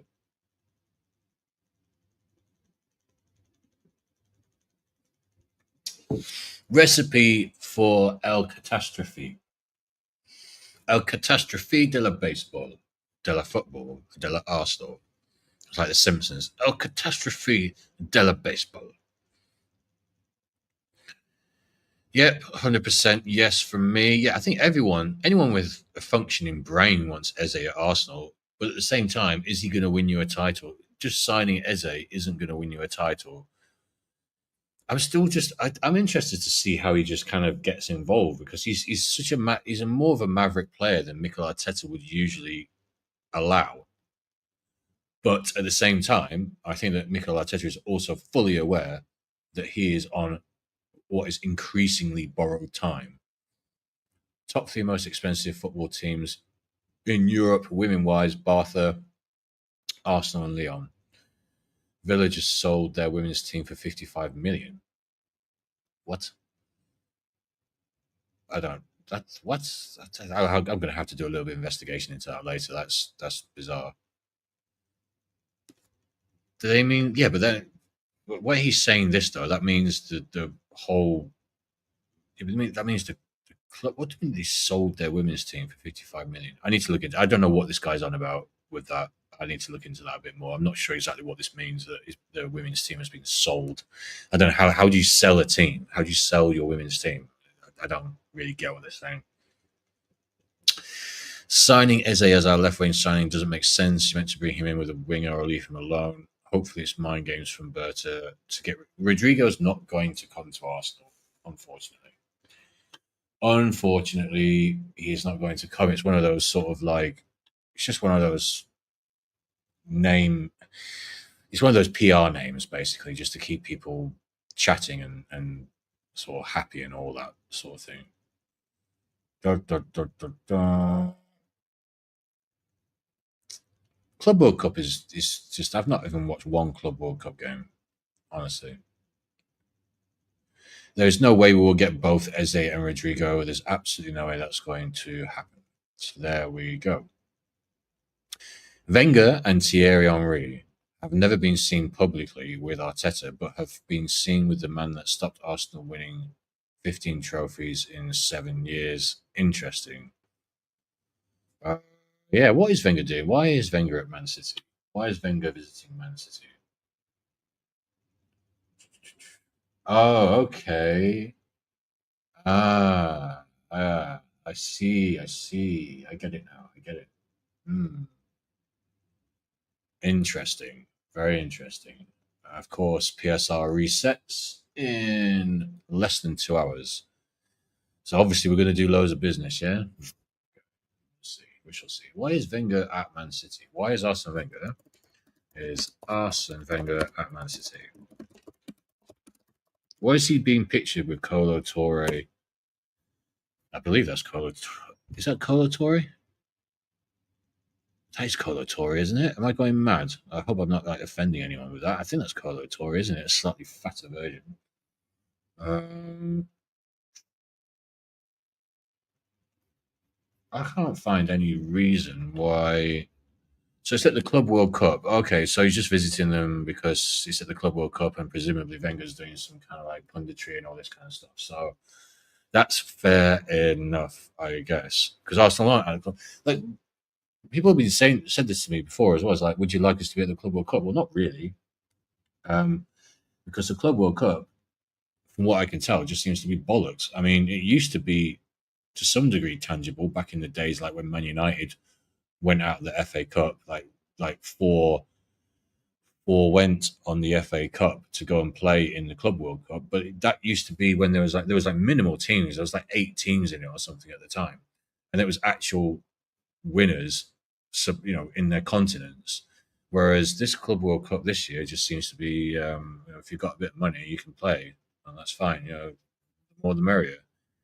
Well, that's not really sort of like that's not really it's not tangible, is it? It's not. It doesn't really give it merit as such. Rory talks football. Okay. Graham Potter, 21 million. Cucurella, 60 million. Sanchez, 25. Caicedo, 115. Juan Pedro, 50 million. 271 million from Chelsea to Brighton in 3 years. Yep, we've spent 440 million on a midfield that none of us can name. So that's going well. That's going really well. The reason why this guy AI again, the reason why Eze Rodrigo makes sense is because both of them give us something we lack without Saka: creativity. Jesus was meant to be the other guy, but what do you do? I mean, well, yeah, we clearly need something on the left wing. We clearly need that, and unfortunately, it doesn't look like Gabriel Martinelli is able to give us it. And unfortunately, Gabriel Martinelli is very much a confidence player as well. You can, in the sense that you can see that a lack of confidence really affects him. And it's not just that, oh, he's a bit unconfident. A lack of confidence really seems to affect Gabriel Martinelli, and affect his effectivity. And yeah, and I don't. I wonder whether we missed a big opportunity to revitalize this guy's create confidence this season when we put Marino up front instead of moving him up front. I still don't know why the fuck we didn't put Martinelli as a striker and instead started using Marino. The only reason I think we use, well, there's a couple of reasons: Arteta's blind spots and stubbornness and stupidity and all this kind of stuff. But Marino is kind of similar to Havertz, so I think that's why he went with it. But logically, considering he's already played as a central striker, successfully scoring many goals for Arsenal a few years ago now, why would Martinelli not be the first option on that? I just don't. In fact, it would make even more like it would make more sense to even put someone like. I know this is not going to happen. This may sound a bit stupid, but it would make even more sense. It would make more sense to put someone like Saka up front than Marino. I know people would say that, oh, Marino played blah blah blah as a striker before. All right, fine, and he did okay, but then at the same time, we didn't win anything, did we? So it could have been better. And this is kind of my point all along. It's kind of like people are, oh, he's done okay, Arteta, he's done okay. The system's been doing okay. Everything's been okay. It's been okay. Everything's been okay. And that's the point. It seems to be two versions of people. There's a version of a person who thinks this is okay. We just continue. At some point, we'll be all right. And there's a version of other people who are kind of like more like me and yourself, AJ, and other people listening who probably sort of like err on our side of things.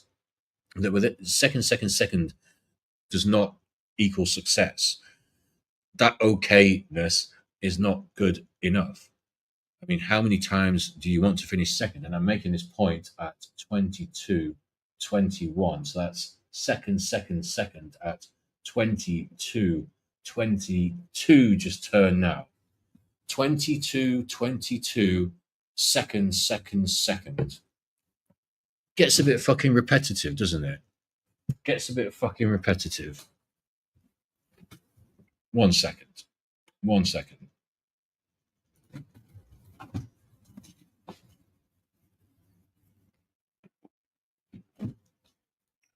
Gets a bit fucking repetitive. Exactly, AJ. Gabriel Martinelli, best football for Arsenal, was in the nine under Emery. It's not difficult to figure out. Why is it so difficult? Why is it so difficult?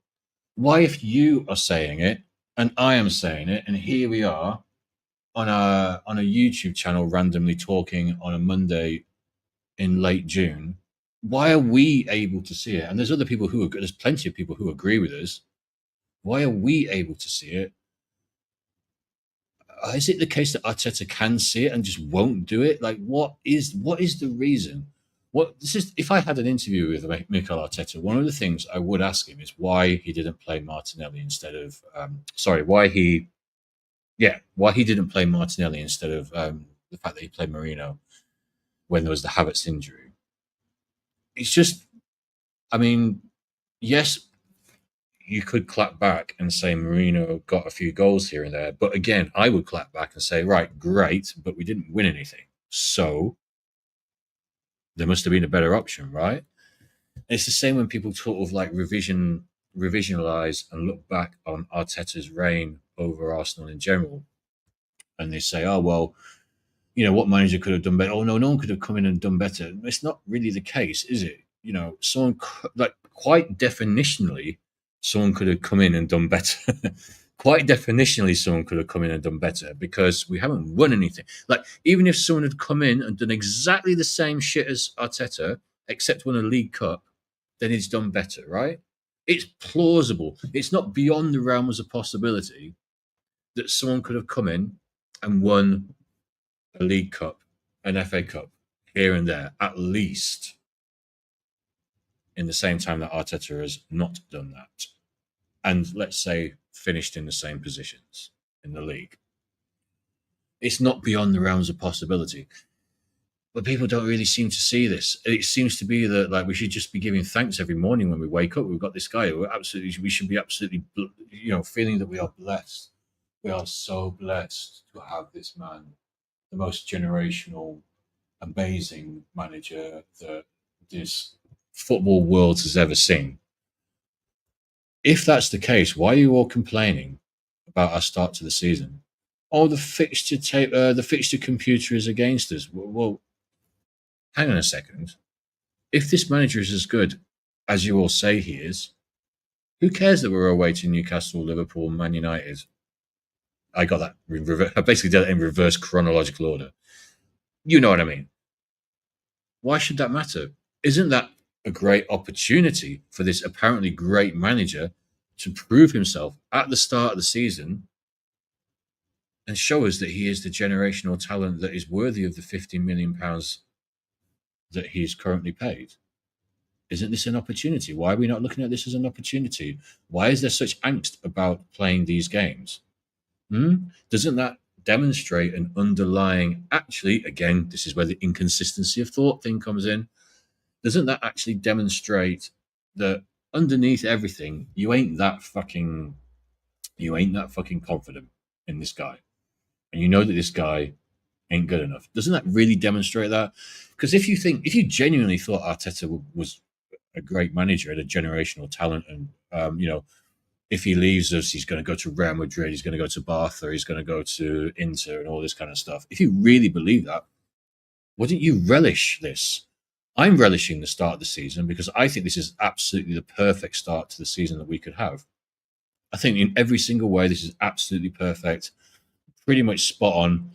I would much rather play away to United, away to Liverpool, away to Newcastle in fucking August to November than in like March and April and May. I mean, that's quite clearly, surely any logical thinking person will understand that is an advantageous thing to do, especially with Arsenal and our propensity to choke basically at the end of the season and to struggle at the end of the season. Surely you want to be playing these difficult games I mean, look, there's the other dimension of we still fuck up against someone like West Ham at home. I get that. I do get that. But at least, given the choice, would you not? Given the choice, if you were to be told, okay, here's a fixture list A, fixture list B, fixture list A has us going to Old Trafford, Anfield, Goodison, well, not Goodison Park anymore, but Everton, Newcastle in April, May, versus doing that in August, September. You're picking August, September. Technically, in theory, anyway, technically, shouldn't have injuries, should be fresher. Yes, the team might not be 100% coherent, still trying to get used to each other, but the same applies for those guys. We're playing these teams who will not be established yet. Yes, it's always difficult going to Old Trafford. We always struggle at Old Trafford. Even if it's Amorim, even if it's Man United playing shit, we always struggle there. But it's better to be going there now than it is in fucking April when the pressure's on, the added dimension. Pressure is another dimension. Like there is still pressure in August away at Man United. It's the first game of the season. It'll probably be played on a Friday. It'll probably be the opening game of the Premier League season, and it'll be a big thing. So yes, I'm not saying that there isn't pressure in that situation, but there's a hell of a lot more pressure if you're suddenly going to Man United in April, late April, chasing a title, which, I mean, am I being too optimistic? Let's just be optimistic and say we might be chasing a title. Let's just be optimistic because this channel isn't about negativity. This is just about realism. But if we are, you would much rather be going to Man United. You'd much rather be having at least Man United at home in April if you're chasing a title. At least have Liverpool at home. We have to go to Man City away. I think that's our worst one. I think it is. We have Spurs away February 21st, I believe. Then I think March the 18th we have Man City away, and then that's it in terms of difficult away games. Let's have a look at this. Sorry, I have been rabbiting away and not checking the chat. A point on Sesko earlier. What was that point? I must have missed that. Sorry. What was the point? Let me know what you thought. Oh yeah, yeah. Showed that. No, I think I think we've got a decent record against the big teams, and this is why I think. The thing is, I see it as kind of like a win-win, especially for us who are kind of like, let's just say, skeptical about Mikel Arteta.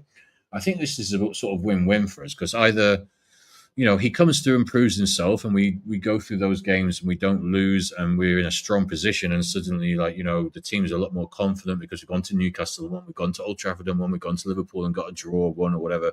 I'm not saying those things are going to happen. I'm just saying, like, hypothetically, I think it could be a win-win situation because even if that doesn't happen, then for us lot who are fucking sick and tired of this manager, yes, it then puts like massive pressure. If we do what you do, if we do what you're saying, AJ, and we do lose 6 of our first 10, that means that's this manager that we've been wanting to fuck off for a long time now is on his way out.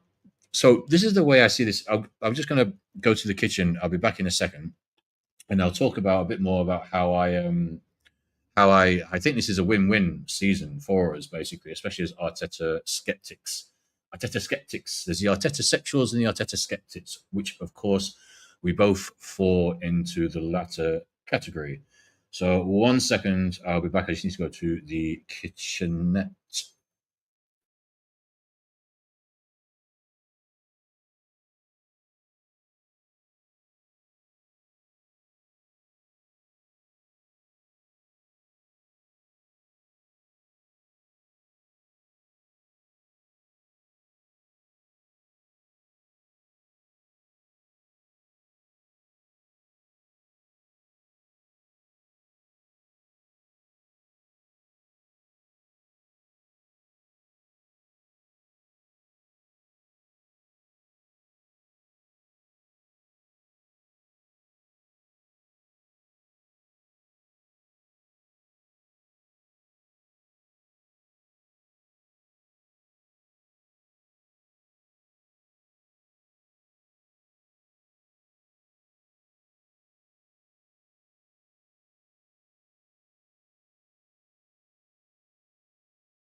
Yo, we are back. We are back.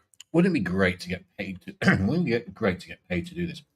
Like people like Lee Gunner and Expressions and people like Troops and everyone who've really sort of like mastered this. I would say Lee is probably one of the best sort of natural. He's on transmit all the time. Like I maybe come across like I'm a bit like that, but I have to. This is actually a bit of. I have to kind of like put effort in to do this to transmit. I'm more naturally quiet.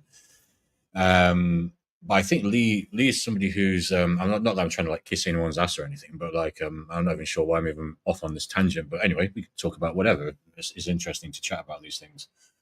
I think it's like he's just the fact that especially Expressions as well is that someone who's on transmit all the time. They've got that transmission to them. They've got that signal that they are transmitting all the time.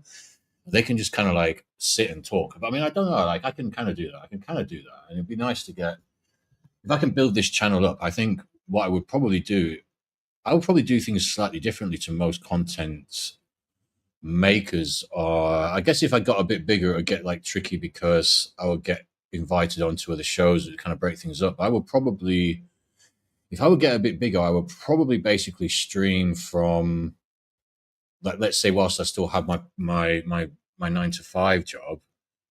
Let's say that it was a transitional process. Pause. Trans process, a Garnacho process.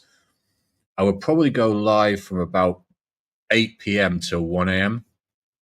I think I would probably do that every day and just sit there for like 5 hours and just chat with people like yourself and whoever will come, whoever wants to come along and join in. Because it really is, when you start to do this stuff, you start to learn it really is all about, especially when you're live, it really is all about the people who come into the chat. And yeah, you can put out a video and you can just do like a predetermined video and say your thing, and that's fine. And sometimes I'll do a video and it's kind of like maybe half an hour long or something. But in terms of actually sort of like building up a community and building up a following, having people in the chat, having people you can bounce ideas off, it's absolutely integral. It's absolutely integral. And like, I enjoy it, man. I really do enjoy it. Now I'm starting to get used to all the technicalities of it as well, because StreamYard, I can now see why people have so many breakdowns about StreamYard, because StreamYard can be a bit of a bitch. A lot of a bitch, actually, to be fair. Not a Brazilian. Brazilians are nice. I like Brazilian and South American women. I think they are probably some of the best. I don't know why I digressed onto that point. But anyway, what was I talking about before? I literally can't remember what I was going to say about. The win-win. Okay, yeah. So the win-win. I'll get to that in 1 second. The win-win season. I'll get to that in 1 second. I do tangentialize a little bit. My point on Cisco is this: I mod for two Bayern Munich fans. They both, yeah, exactly. Yes, that's exactly what I'm saying. Yeah, exactly it. It's exactly the point. It's kind of like Bayern Munich didn't go for him. Bayern Munich go for every talent that's a Bundesliga talent. You don't think Bayern Munich are not gonna, if Sesko was good enough, you don't think Bayern Munich will be snapping him up? People are telling me that oh well, because Arsenal are involved, Bayern Munich didn't want to get involved. You don't think if he was that enough that Bayern wouldn't be trying to steal him out of our hands, and they wouldn't be able to steal him out of our hands? Of course they'd be able to steal him out of our hands. Of course they would. It's Bayern Munich. This is as much, if not more, of a pull. I mean, I know it's London, Arsenal's London. There is that aspect. But you don't think that Bayern Munich couldn't fucking get Sesko if they wanted him off the hands of Arsenal, even if Arsenal were balls deep into a deal, 80%, 90% deal complete? You don't think that Bayern Munich can come along at the last minute and hijack that? Come on, man. Of course. They both think, yeah, the Bayern Munich fans think Sesko is shit. I mean, clearly the club think he's shit as well. He's not good enough, is he? Otherwise, they'd be going in for him. And yet we are. And look, I appreciate it. I definitely appreciate this. It was fun the other day when we were on for ages. I can't even remember. It was it last Saturday or something? We were watching basketball clips. I didn't get copyrighted as well for that, which was amazing. I think I had it on mute. We were watching Jason Williams clips and stuff like that, and reminiscing about late '90s basketball and how late '90s NBA was clear of what is now what passes for the current NBA. Again, it's a similar situation. I'm probably going over a little bit of old ground because I don't remember exactly what we said in all the 6 hours that I was doing. But it's like characters are characters in general in life. I think also this is a salient point as well. I think in general, life is um, is kind of like filtering out characters. It seems now. I think it will become. I think it will come back full circle again. But I think we're on this kind of like wave where at the moment we're kind of filtering out characterfulness in people because so many things are discouraged now, and the people that the people that I enjoy talking to most at work and who get the best out of me at work and who coax my personality out because my personality needs to be coaxed out a little bit. This is why I say about the chat being so important.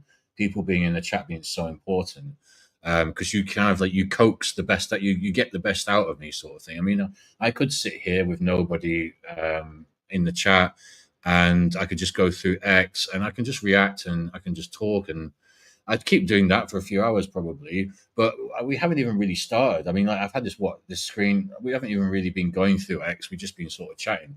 And now imagine that. Just extrapolate that out. If we could get some more numbers in, it's just a bit. It's a bit unfortunate that I wasn't going to go live straight after Northside stream. Otherwise, maybe I could have pulled a few more people over from that. But yeah, do you know what it is as well? Is like you don't want to come across as the guy who's trying to be like overly promotional. It's like I'm not trying to. I genuinely, quite genuinely, go on people like Northside and Aaron's calling shows because I just enjoy having the chance to chat about Arsenal to other Arsenal fans and having the forum to do that. Yes, I can at the end I can shout my channel out and all this kind of stuff, but I'm not there kind of like, oh yeah, go people come and look at me and blah blah blah. I'm not a sort of that type of person. Like I just hope that like I can go live and people want to hang out, they want to chill out. We can shoot the shit and we can chat for God knows how many hours. I mean, like I say, I haven't got work tomorrow, so I can just do this for. I can go for another. I don't know. I don't know how long is realistic, but certainly, like I can go for like quite a few hours. It's fine. So I've got that in me to do that. I think a lot of people struggle to go over like 1-2 hours, this kind of thing. But I've at least got it in me.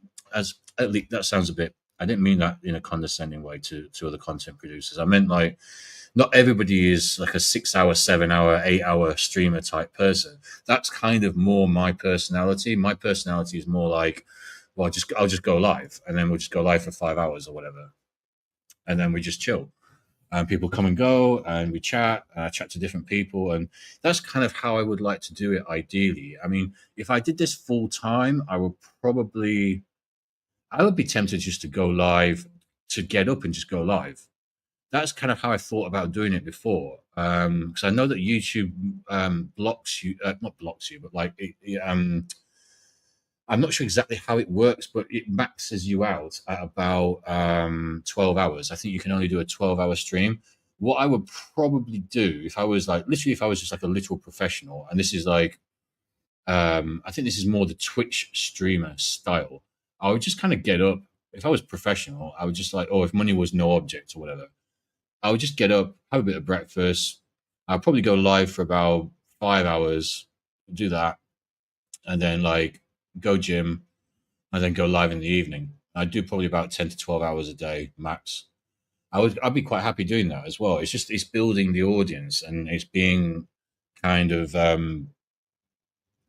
providing the value that you guys want. But yeah, I mean, it's fun anyway. It's also about like having fun with it as well. Because I think if you're having fun with a thing, you're better at it.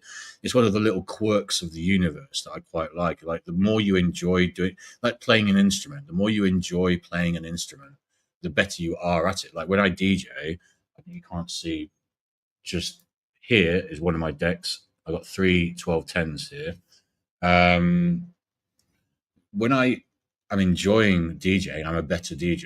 It's one of the quirks of the universe. It's like when you're enjoying doing something, your proper spirit comes out, like your true spirit, your true um, kind of, I don't know, yeah, you're just like your enjoyment is kind of like passed on to whether they're a listener or a watcher or whatever, whatever sort of like medium or form of sort of entertainment you're doing, music or YouTube or whatever, that is passed on. So, so yeah, I mean, let's see how it goes, man. Let's see how it goes. If have been nothing but good with me. Yeah, yeah, of course, man, of course. Why wouldn't I be? Actually, you can order it, but if you want to be video, you can spend 2 hours of time. Yeah, I thought it was 12, man. I thought it was 12 because I remember Lee saying something about it being 12. That they cap it at 12 hours or something. So I think Lee said that he did a 14-hour stream. Then when you look back on it, it capped it at 12 hours. So I mean, it's always something I kind of like thought of doing. So I just thought, okay, it's not like it's. I'm not saying that it's easy, but at the same time, as somebody who can at least talk a bit, it seems an option that should be explored. And plus, also, I enjoy doing it.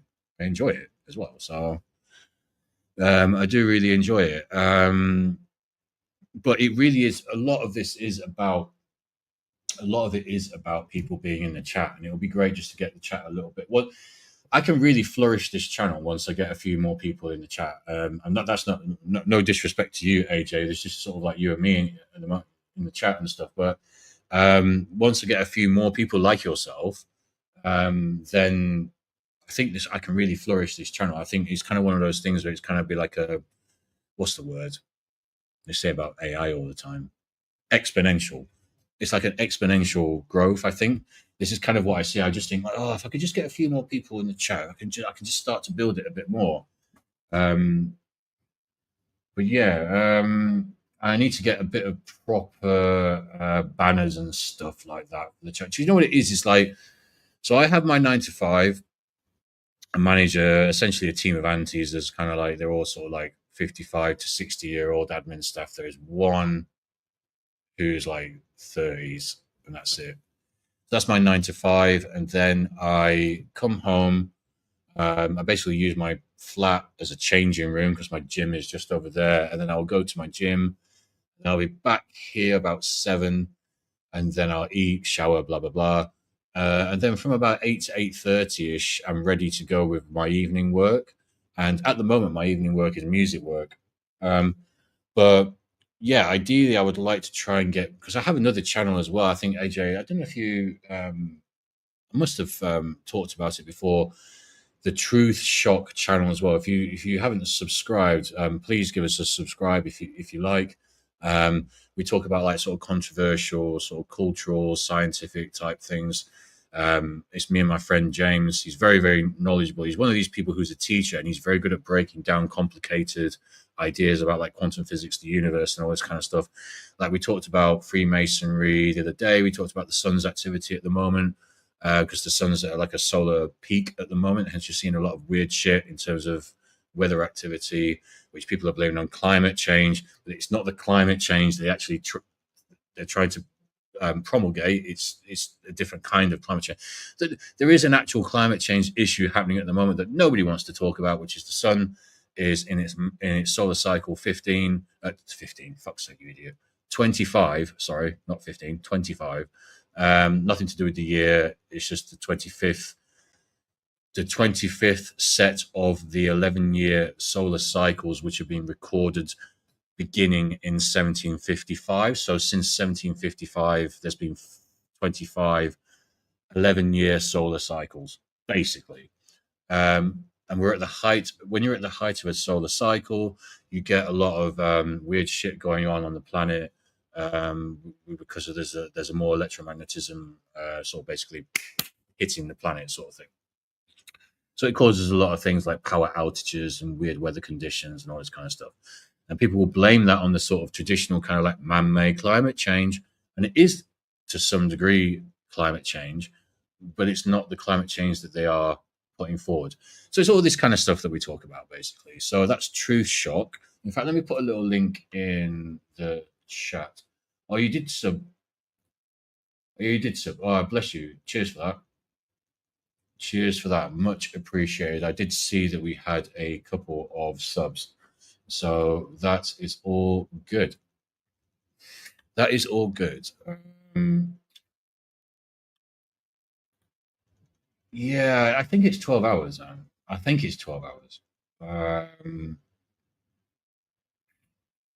it makes sense, I suppose, that they would have some kind of cap because I suppose, like, they have server issues, don't they? So if I guess if people were just to stream, oh, there seems to be someone outside my fucking flat, you know. Give me 1 second. I need to just check. There's some little motherfucker outside the flat. Just once. This is the joys of being in a ground floor flat in North London. Just 1 second.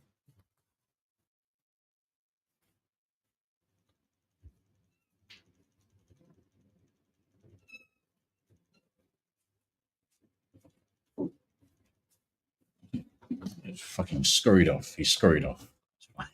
The joy of being in a ground floor flat, especially in this area. Um, Nice flat, big flat, nice flat. Don't have any issues with the size or general makeup of the flat. Just yeah, it's not the best area. Although it's not too bad. I mean, I'm on a road. I mean, actually, to be totally fair, I am on quite a nice road, and it's quite quiet. Apart from the stupid fuckers who can't shut a gate properly. So I have. So this is like a set of flats. It's like a big house. It's a set of flats. I'm on the ground floor flat, and along here, sort of just in front or sort of behind where you're looking at me from, there's an alleyway and there's a gate that sort of connects the alleyway, and there's like some back flats down there. None of these motherfuckers can shut the gate properly. None of them. So they just like bump, bump, bump, slamming the fucking gate every single time. They have absolutely no self awareness whatsoever. And those same motherfuckers, they'll come around here because they can't. Their post, there's no post box, so they have to get their post from the from our main door, sort of thing. So their post comes through the main door, and our main door is one of those heavy doors. It slams, and it doesn't have like one of those. It doesn't have one of those kind of like sort of stoppers on it, so to stop the door slamming. So they just happily slamming that fucking door as well. So they slam the fucking gate over there, come around here, slam that fucking door, and then off they back go again. Slam the fucking gate again and go back down. So they come out, slam that gate, come here, slam the door, get their post, slam the door, come back out, slam that gate, and go down there. No fucking self awareness. No fucking self awareness whatsoever, or any kind of like respect for other people. It seems that's an interesting question. So this that's interesting, isn't it? Really? Well, I mean, he's in a coma. I mean, you've got to kind of see what happens. I mean, how do you know about his testicles, though? How do you know about his twin brother's testicles? That's the question I would ask. How do you already know that his twin brother's testicles are in good shape? I mean, I guess if you already know that, then I think you know the answer. You've answered your own question, basically. You have to go with the twin brother. Of course, you have to go with the twin brother. But yeah, there we go. So that was quite interesting, wasn't it? I don't know. It was an interesting question. It was certainly a unique question, is what I would say. It was definitely a unique question. Feel free to, yeah, contribute more unique questions in that sense.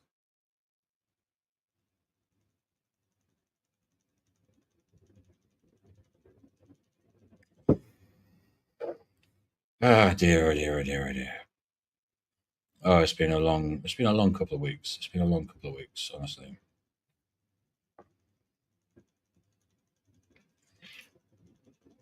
It's been a long couple of weeks.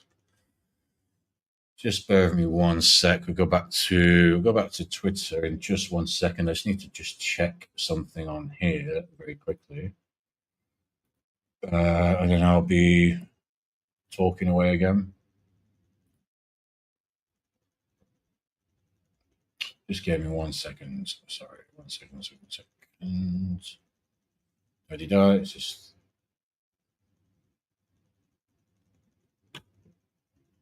there we go. Okay, that's fine.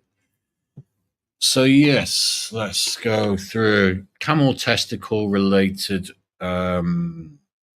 messages aside. I mean, I'd like to know what the outcome of that situation is with the testicles. To be honest with you, just let us know how that goes. I mean, why do you need to jump into marriage anyway? You know, yeah. The fact that Berta, so this guy AI again. This guy's consistent. How many followers does this guy have? 100. Oh, fuck, I think I did this the other day. I was like, what the fuck is this guy doing with 150,000 followers? And he's got a Patreon as well. What's his Patreon offer? What are you offering in your Patreon? Let me let's have a look at this. This guy just chats a lot of bollocks, basically. So let's have a look at. Hang on here. Stop the screen. Present. First screen. This is this guy's Patreon. What is this going on? What's going on? See membership options. Hey, but what are you offering? Brief and easy. Scouting for guest rights. Oh, so it's kind of like a football. It is mad, isn't it? Like this. Am I missing the boat here? Like seriously, am I missing the boat here with this kind of stuff? What the fuck? That is weird, mate. That is fucking weird. But basically, this guy. Let me just get the thing back up.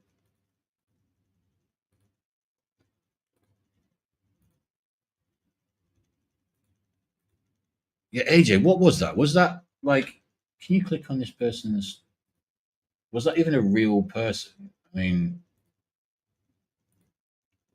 was that a real? I don't know. Sometimes I've seen that name. I feel like I've seen that um, picture before, though. That tarot killer with the testicle tarot killer.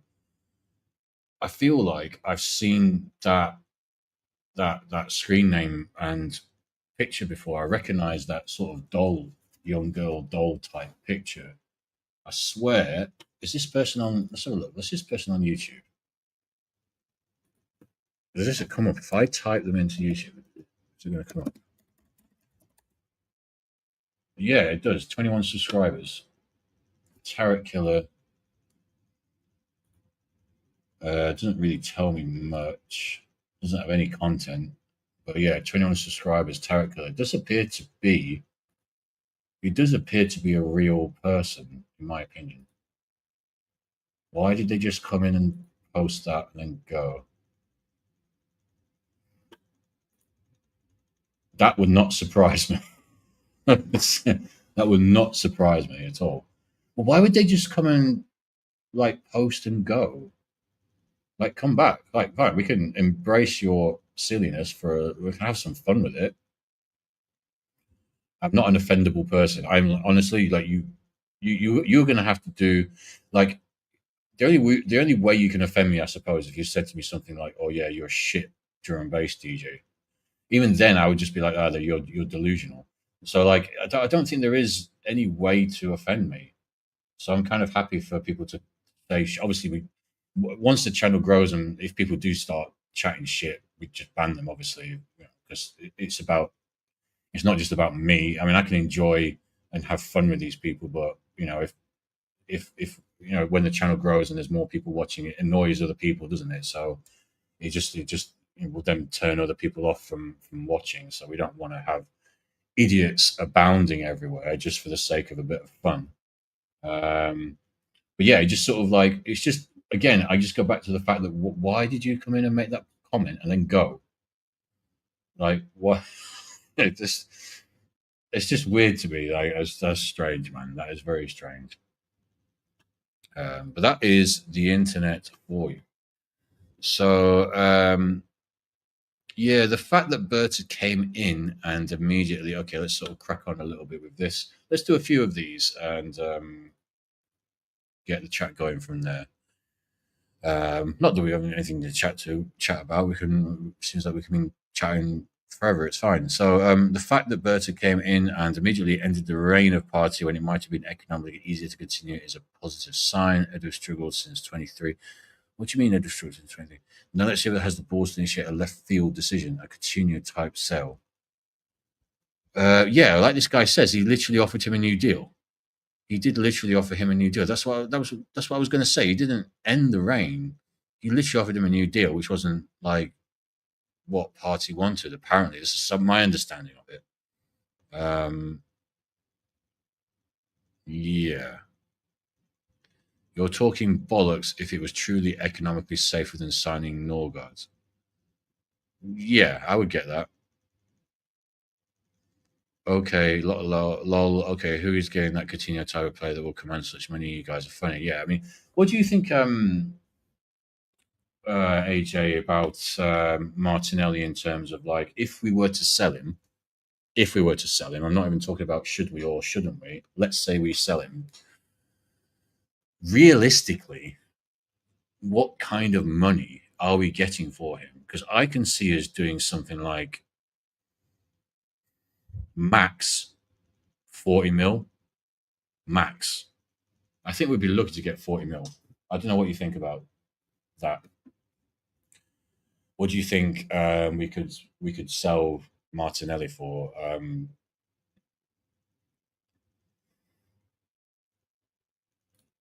I would support that, but what do you think we could sell him for? What kind of money?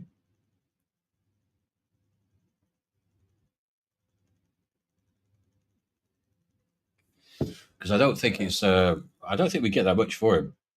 To be honest with you, um, just bear with me 1 second.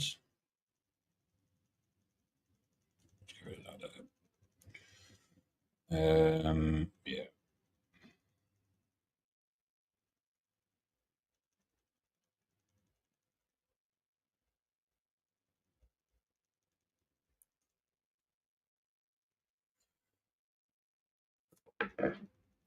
yeah. I think 38 to 43.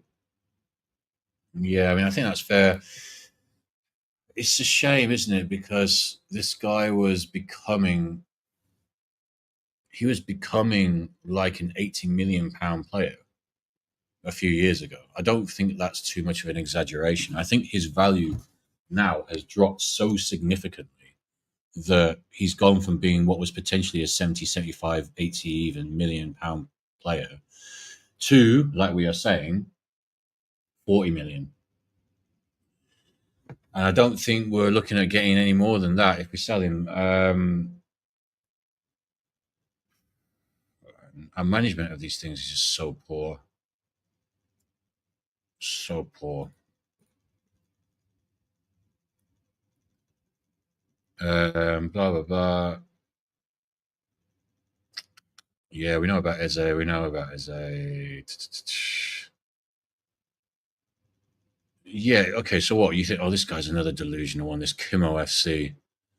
You're just so obsessed with this guy, Max Dowman, who I will say that I haven't seen play that much. However, also I'm aware that there's a hell of a difference between being a 15-year-old cooking under 16 or under 20 type teams versus playing in the the top end men's team sort of thing. And by the way, he's saying Darwin is now legally cooked to allowed to cook the United senior side, and the fucking score's 1-0 to Man United. The scores does it get but okay, it gets better. 1-1. It's 1-1. Okay, so we actually win this game. Ah, no, no music, no music, no music. I'll get done. Okay, so do we actually come back and win? Okay, that's fine. Oh no, it's 2-2. It's 3-2, so we don't win. So basically, this whole guy's point is like Darwin is now legally allowed to cut the United senior side, but he didn't cut this fucking side then, because we lost the fucking game. Look at that, it's 3-2. Fucking hell, these fucking idiots. All right.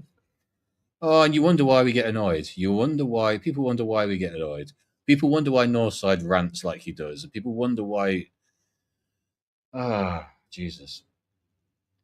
If you're going to be making a post about a player cooking a side, make sure the team wins the fucking game, not loses it 3-2. I mean, that's not cooking. It's not cooking. Oh, Jesus, God Almighty, honestly.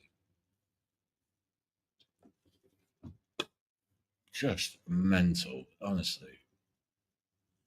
Again, it goes back to I'm going to keep saying this inconsistency of thought. I need a more sort of like suave way of saying that. But what did you think of him then? Because obviously, I hear a lot of great things about him. We're constantly hearing great things about him. But do you think that he's capable of doing the things that he's being lauded for in like under 16 games? Is he capable of doing those things in the men's, like the full adult game? Um, AJ, do you think that's something you can do? Because I mean, I'm not up for like. I know we're not. I think it's a bit of an exaggeration to say that people think that we're relying, and we're not relying on him. And I've seen a few comments like that online. It's like, well, we're not relying on him. What the fuck are you on about? But I'm not sure if he can. I'm not sure if this is going to be another Charlie Patino type situation. Great. We're judging players entirely off goals scored. Now let's compare Drogba and Darren Bent. Well, okay. There's, to be fair, Darren Bent was a pretty decent player. But yeah, Drogba was. But the ironic thing about that, what he's saying, is that Drogba's. So the ironic thing about that is if you actually look, well, what he's trying to say, this guy, what this guy Monty, I had a bit of a set two with him as well one time, but he's actually kind of sound. I did say to him to come to Finsbury Park and we'll meet up and have a drink and discuss our differences, but he wasn't up for it anyway. But yeah, so what he's trying to say with this is, I think he's trying to say that goals aren't everything. You should look at something like GA. If you actually look at Didier Drogba's GA is not good, but he was just a nuisance. That's the way it worked with Didier Drogba. He was just an absolute fucking nuisance of a player. Repost for Rodrigo, like for Eze. Well, we're not getting Rodrigo. Rodrigo's just pointless. It's pointless. I'm not reading another AI thing. Fuck it. Understand the plan for AFC is theirs. Made to just claim like was it. The aim is to buy 3 attackers. Really? Are we really saying this? Are we really saying this? The aim is to buy 3 attackers. Really? That's a real admission of defeat, by the way. If we were to buy 3 attackers, that's a real admission of defeat. The signing of Eze is perfect. 3 cheap installments allowing room to also go for a profile. A profile, but this is another. I was talking about the hypnotic side of things. Profile. There's another word. It's another one of those words, basically. And this is how these people work. This is how clubs like this work, and this is how institutions like this work. They embed certain words and phraseologies into the consciousness and the psyche of specifically their own fans and their own sort of followers and supporters, however you want to call them. Trust the process being the most prominent one. And what we trust in now. I mean, 30th of June 2025. What are we trusting? What process are we trusting? Dumbness. Arsenal set to announce all new signings together to cut costs. I'll believe that when I see it. Yeah, it's a bit of a downgrade, as Lee is implying. Eze from Rodrigo is a bit of a downgrade, but you still take him, obviously. I'm just interested to how it's gonna work in the Arteta sort of regime and the Arteta kind of like way of working. How is it going to work? Honestly,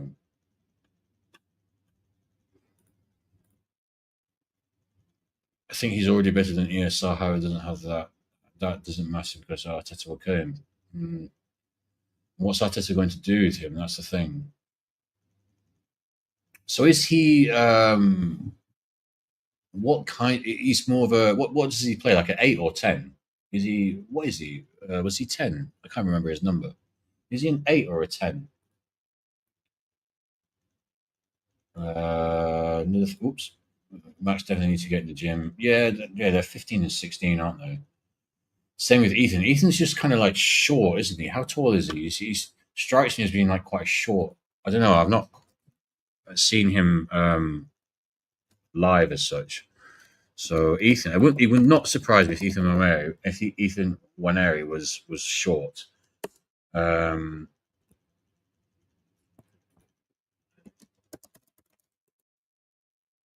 what's 1.76 meters? I don't know what that is. For fuck's sake. 5'9". All right, so he's not that short. He does look a little bit short compared to other players in our team. I suppose as an attacking midfielder, that's not really unusual height as such. Um, so yeah.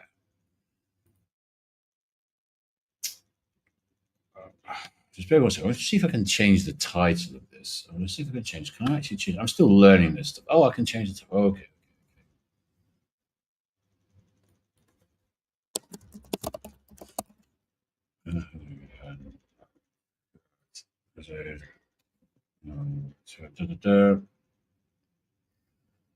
Yeah, I would have put the link in the chat, but there's no one who will jump on. So there we go.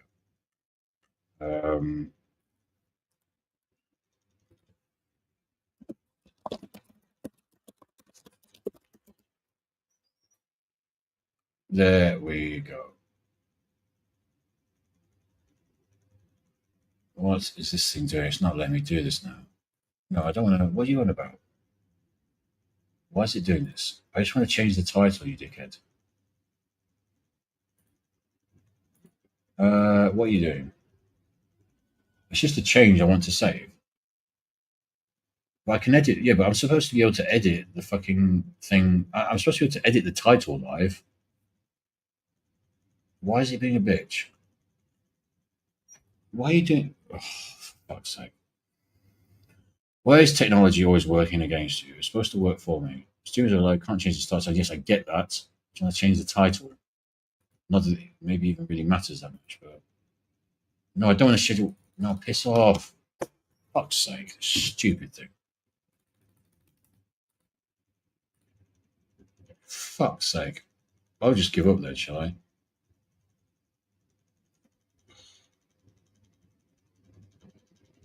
Absolutely ridiculous. What is going on with this? Do you know what balls to you then? Fuck you. We're not going to do it then. Fuck's sake.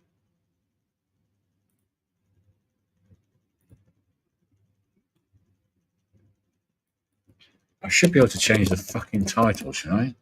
How do I change the title? Let's let me do it. Now it's let me do it. No, no, it's telling me not. Little prick.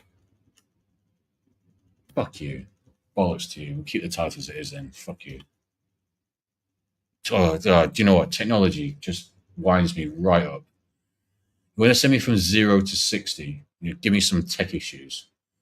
Like I can be. I'm a kind of. I'm a chill guy as such. I'm a calm, stoic individual. But if you give me tech issues, I'm fucking gone from 0 to 60 just like that. 0 to fucking 100 is stupid shit, man. Seriously, pisses me off. Anyway, never mind. So Max Dowman is a right-sided 8 or a 10, but more. Yeah, I had the impression he was more of a 10, which was making me think like, what is the role? What is his role going to be? going into the season, because are we trying to say that he's Odegaard's backup? Like, what is the deal with this guy? Is he Odegaard's backup? I don't think that's what the club is trying to say.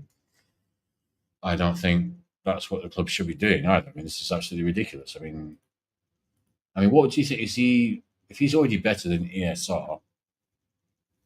Yeah, I guess. I mean, even then, it doesn't really matter that much because Arteta is just going to like fuck him up anyway. Um, yeah, yeah, that's kind of irritating. What the fuck when this thing changes? It should be able to change the stream name. Why is StreamYard so shit? Why can't you just change the title?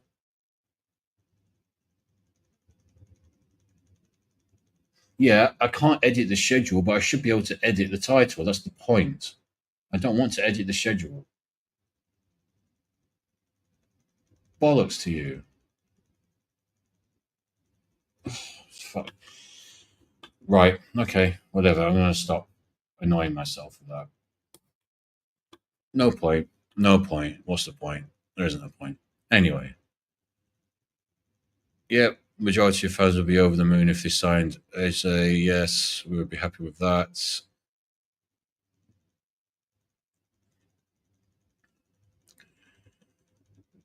Asahi has replaced Camden House as the new official beer at the Emirates Stadium. In fact, that is actually some. I'd actually support that move. We've got. Oh, I didn't even see that. I didn't even see that. We've got super dry Asahi. Right. I mean, we all know what that's a reference to, don't we? We've got Super Mick Arteta. We got Super Dry Asahi. Fuck's sake, man. I mean, it is a correct decision to replace Camden Hells with Asahi beer, though, because Asahi is superior. They're both kind of shit, to be honest. But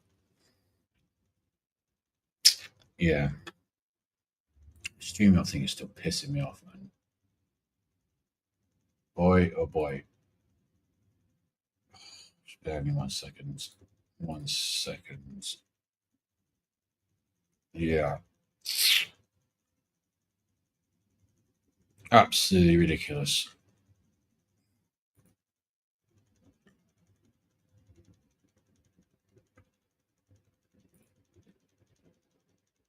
Hang on a second. If I do, oh no, no, okay. I swear I did this before, though. I swear I changed the title before, not on this stream, but on a different stream. So weird. Yeah, some of the technical side of this is fucking strange, mate. Anyway. Anyway, okie dokie. Never mind. We continue. Go on, go on, go on. We've got super dry Asahi. Okay. It ain't that dry. It's a bit of an odd name for a liquid, isn't it? Super dry. It ain't that dry. It's full of fucking water molecules.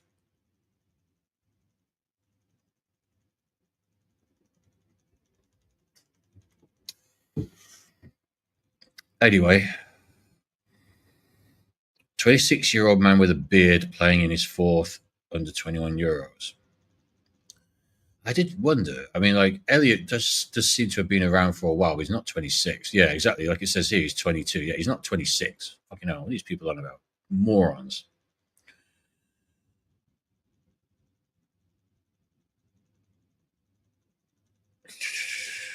Fuck, I hate this Arsenal fan base, man. Why? Because we don't like your rapist buddy. You can go with him, you know. Did he rape your mum? Oh god, this is why you're not on Twitter, AJ, isn't it? You just said to me a little while ago you're not on Twitter. This is why you're not on Twitter, isn't it? Because you get shit like what I just put on the screen. God, I hope this doesn't get banned, this video, because we've done 2 hours today and we're going to do more. So I don't want it to get banned. Bollocks. Anyway, why not after Timber twin? Yeah, I hear a lot of good things about his bro. I have no idea why. Yeah, I hear a lot of good things. Um, he's was he is he Ajax? No, not. Because I know Urine came from Ajax. Is his bro? Where's his bro at? Fuck. I'm displaying a bit of lack of ball knowledge here. Quinton.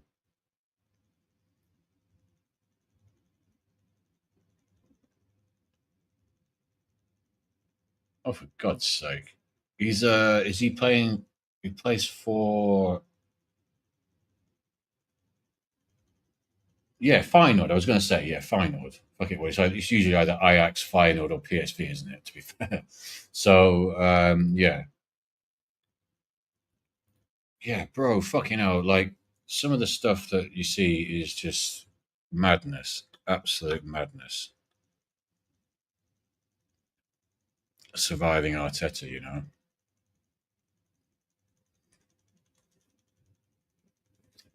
Surviving Arteta. That's what we've been doing for the last 5 years.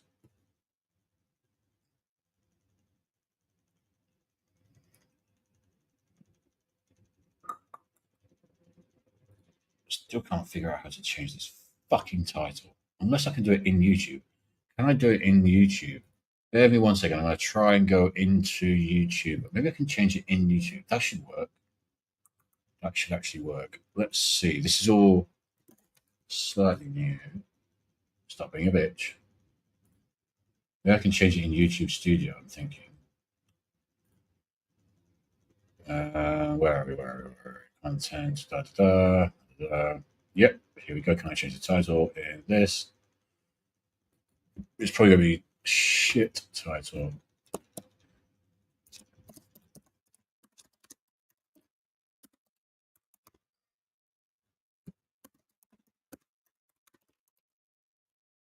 Let's just give it that title. Let's see if it works.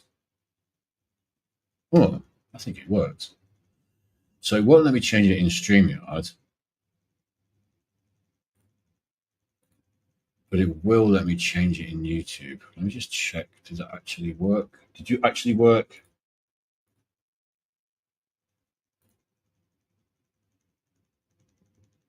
Yeah, there we go. It worked. Fuck me. Right. Okay. Jesus Christ.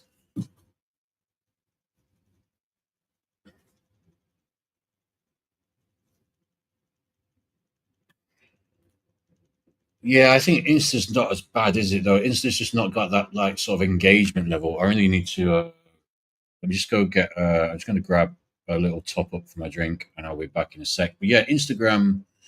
It's not got that kind of intensity of engagement that in terms of comments that you get on Facebook or Twitter. And this is me just going through Twitter. We could go through Facebook as well, but it's just like fucking.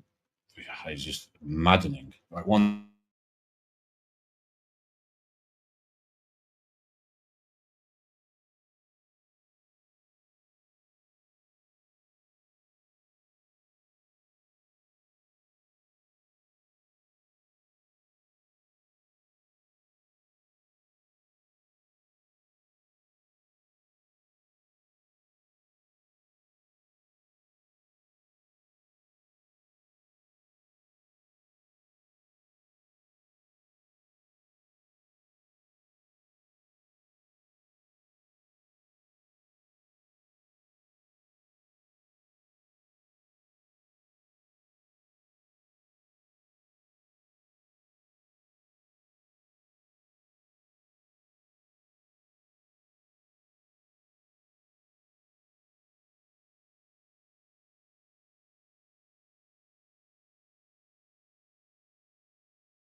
Do you know what I was just remembering as well? I was remembering when we were talking about Carlos Cuesta. Do you remember we were talking about like absolutely fine, not to worry? Do you remember we were talking about Carlos Cuesta as well, who'd gone to Parma, and they were talking about like how he was continuing the legacy. He was continuing the legacy of Mikel Arteta, continuing the legacy. What legacy? What legacy are you talking about? He's continuing the legacy of Mikel Arteta. What is that legacy? Not winning anything, so therefore Parma's not going to win anything. What the fuck are these people talking about?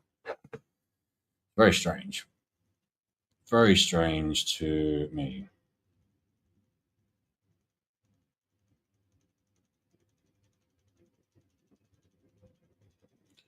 Yeah, I grew up.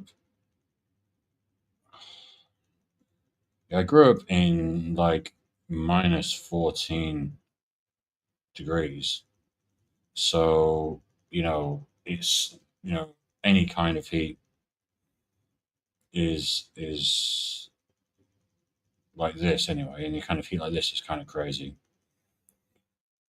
It's like London. It's London heat. It's London heat. It hits different. It hits different for sure.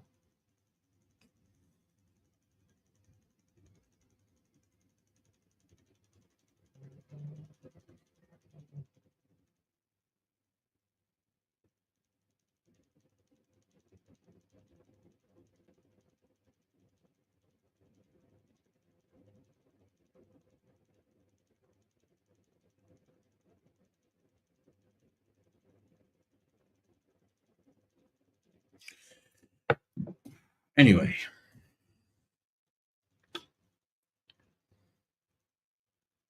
Arteta's prem proven fetish going to get us Jackson. I don't think so. I think it is going to. Arteta's prem proven fetish is going to get us Jackson. No, I don't think it's going to be that bad. I don't think it's going to be that bad that we're going to end up getting Nicholas Jackson. That is just going to suck. That's going to suck too much. That's too much, even for Arsenal and with their history of doing ridiculous things. That is going to be just too much. I think. Let me see. This touch is irritating.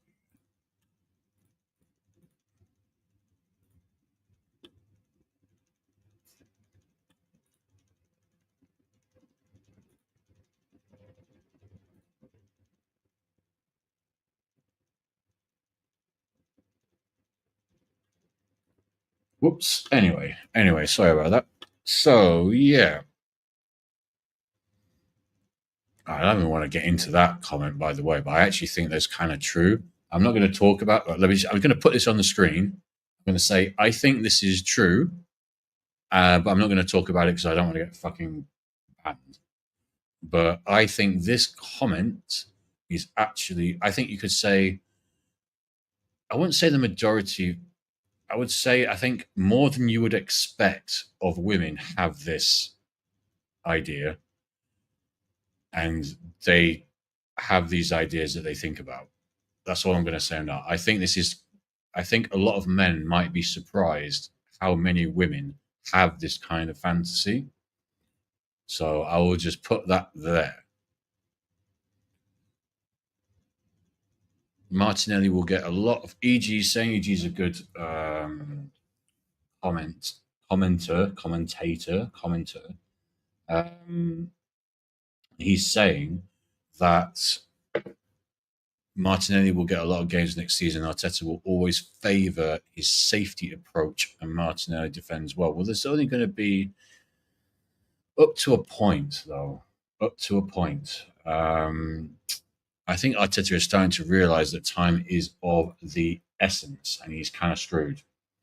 And I think he realizes he's kind of screwed. So, yeah, you know, I don't think he's gonna. I don't think he's gonna put up with this. I say put up with this. I just don't think he's going to employ this tactic much longer. I don't think he's going to employ this tactic much longer.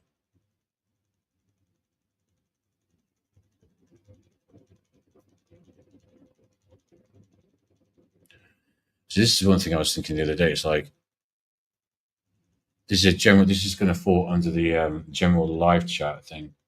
Um, this is what I don't get about YouTube as well. Like you just so you just dropped this comment in, and yet apparently, yeah, the number of watchers hasn't changed, which I don't understand. Yeah, Gabriel Martinelli, yeah, he isn't even that good on defense. He isn't even that good on defense. Like he will track, but I mean, he will get. He's quick to get back, but I mean, in terms of being actually effective, in terms of like making a tackle, stopping, breaking up play, retrieving the ball. I mean, he's not. He's not that great. I don't understand. I do not understand. I don't understand, but then people have these weird takes. So this is what I was thinking the other day about things. It's like just get a dumbass low stress job that's difficult to automate and wait for super intelligence. It won't be that long. So super intelligence being AI super intelligence and the fact that it's going to kind of basically take over most realms, most jobs. It will get to the point where things like food and basic needs will be met quite easily. At the moment, what you're doing with AI, what I kind of do with ChatGPT, for example, is I kind of like use it as an augmentation of intelligence.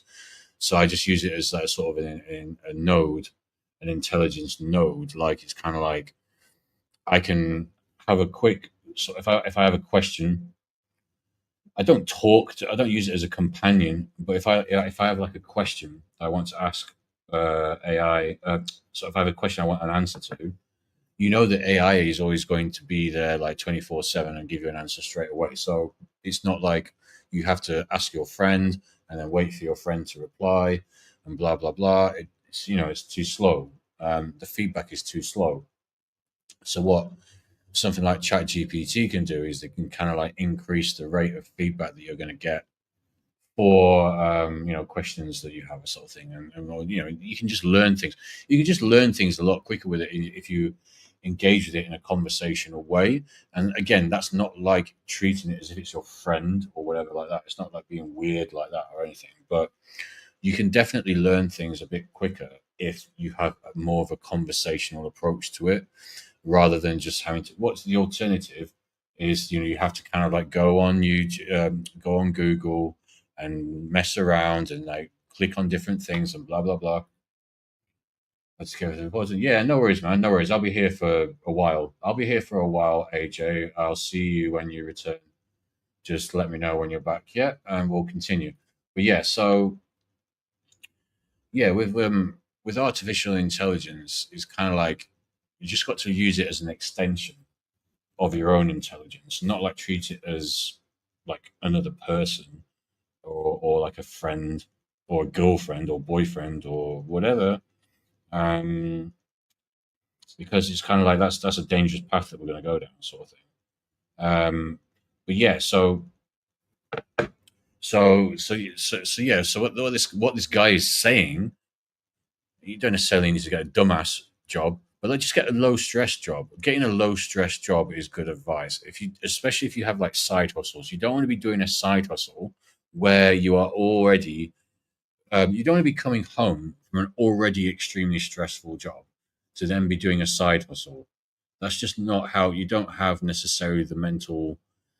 Um, I say strength is maybe the wrong word, but the mental longevity on the over the course of the 14 or 16 hours or so that you're awake on a given day, you don't necessarily have the mental longevity to deal with a side hustle on top of, after a 9 to 5 job where you're really, really taxed and you're really, really mentally tired already going into your side hustle. So the key to making a side hustle work is having a 9 to 5 job that isn't going to, or whatever time job it is, day job, whatever you want to call it, making that day job as low stress as possible, so you can be afforded enough mental sort of stability and strength and energy to do your side hustle properly in the evening. So you know, super intelligence is already a thing, so is general intelligence. What's next is resonant intelligence, which is beyond human intelligence. That's how God thinks. I mean, that doesn't really make much sense. I mean, what you're talking about, what do you mean resonant intelligence? Like, it's which resonant intelligence, which is beyond human intelligence? Well, then that's not the next thing, then, is it? What are you saying? What are you saying there? I don't really understand, David Case. What are you saying with that? Resonant intelligence. I guess maybe he's saying like emotional intelligence to some degree, um, which isn't beyond human intelligence. I don't understand like what it means by resonant intelligence. Like there's an emotional level to intelligence, right? However, what does resonant mean? Resonant is kind of like vibrations. It's like it's understanding of like limbic system type reactions to interactions and social situations. What's next is resonant intelligence. I don't know. I don't know what exactly you need to really define that, David. To be honest with you, you need to define that for me, especially when you're going to follow that up with a comment like "That's how God thinks," and also nobody has liked that comment.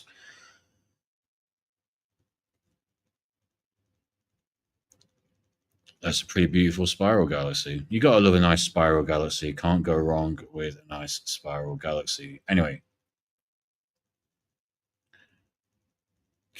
let's have a look here. Zubimendi's in London with a bunch of young girls, so that looks great. Here's a look at Arsenal's potential 11 based off reliable and concrete rumours. Well, right, Eze and Sesko, basically. If you're going to have Sesko up front, then you're not going to win any major honours. As soon as Sesko joins, you guys know what to bet on.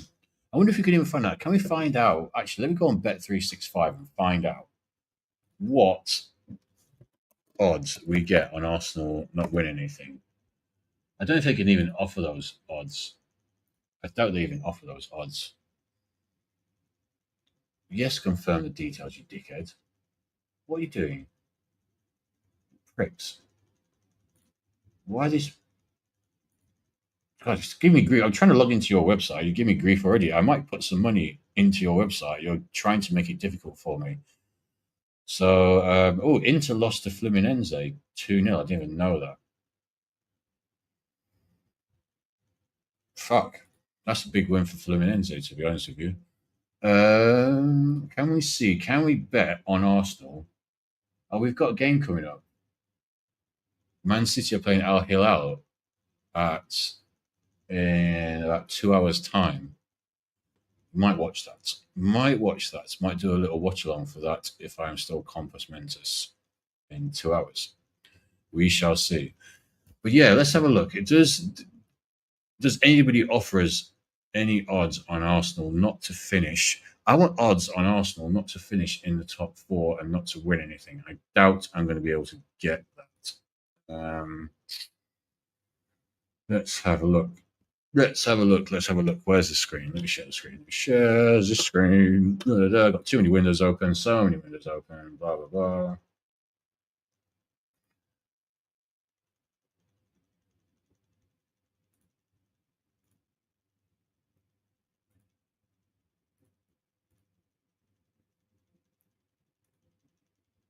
Yeah. So, what's the in plays? Don't tempt me with in plays. So this is the sort of shit that tempts me so much. I'm bad. I'm bad. I'm bad. Don't get tempted. I'll probably. Never mind. Never mind. Never mind. So I don't think there's going to be any upcoming soccer. Is not going to be the one. I don't think they're offering anything. Sad. England Premier League. Friday, 15th August. Is that? Hang on a second. Hang on. No, is that the first day of the season? Ah, shit. So the opening game is going to be Liverpool Bournemouth. So that's going to be the curtain raiser. So the curtain raiser to the season is going to be Liverpool versus Bournemouth Interesting.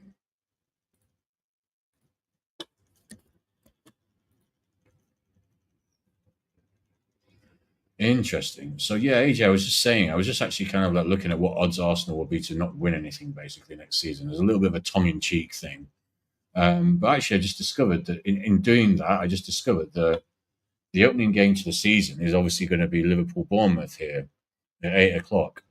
Then we don't actually play until we're the well, no, not quite the last game because Leeds Everton is the last game, but Man United Arsenal on Sunday the 17th. I didn't even realize it was that early. I thought it was later in August.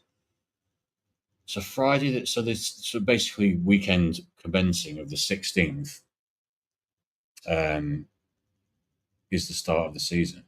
I thought it was like a couple of weeks after that, if I'm honest. Yeah, that's kind of crazy. Yeah, there doesn't seem to be anything where I can be like, oh, what are Arsenal going to win, i.e., nothing. I'd like to be interested. I'd be interested. I'd like to be interested. That language doesn't make any sense. I would like to know what the odds are, what odds someone would give us for Arsenal not to win anything. I guess the odds are not that great. Good to see you. You sorted that out quickly then. You sorted that out quickly. Well, what I was thinking basically was basically to put a bet on us just to finish outside the top four and not win anything. I thought because you can put bets on to finish in the top four, but I wondered like especially if it's a team like Arsenal, can you put a bet on finishing like sort of outside the top four? But it doesn't seem so. I think you could probably contact them, but I can't be bothered to do that right now. But yeah, I still don't understand how many people I have watching sometimes because you're here, but like that thing doesn't seem to that the ticker hasn't gone up since you come back. So I really don't understand how that works. But anyway, never mind. Never mind. So yeah, Man City are playing Al Hilal later. Did Al Hilal win the? Are Al Hilal the champions then? I can't remember.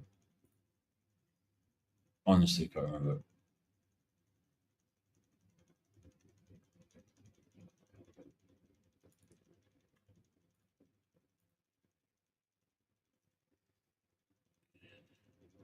Look at this.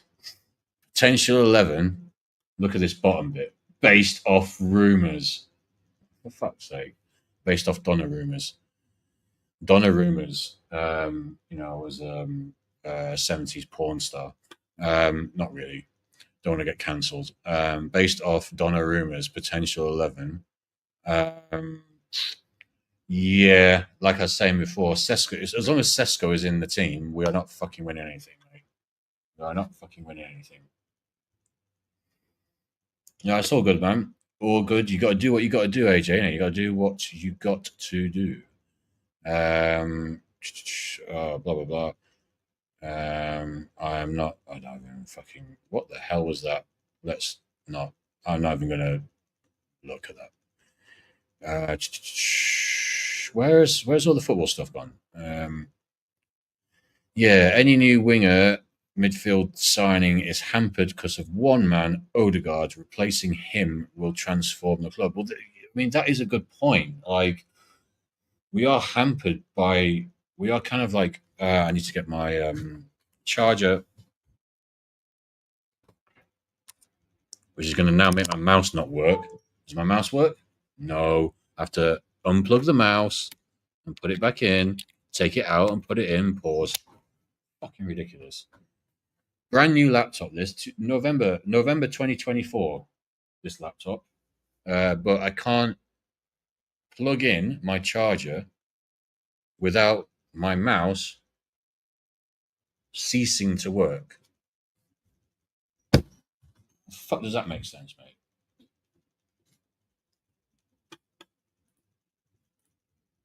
Good lord, that's a lot. I mean, is that? I'm not like doubting you, but that's a lot, mate. Big up to you for still being around. Like seriously, that's a lot. Man, I've had like 4 operations, and I thought that's a lot. I had when I was was I 19 or 18? I basically had my head taken off. So you can't, I don't know if you can see, my hair's probably too long at the moment. You can't really see, but basically, I have a scar that goes from here to ear to ear, quite literally. And that was because I had a bone, the bone in my forehead was kind of like protruding out here. It was kind of like protruding onto like the top of my nose and up here, sort of thing. So I could have lost my sinuses, sense of smell, and all that kind of stuff. So when I was 19, I think it was November 2001, 19. This is kind of how this is the formulation of how I started supporting Betis and how Betis became the missus to the wife of Arsenal.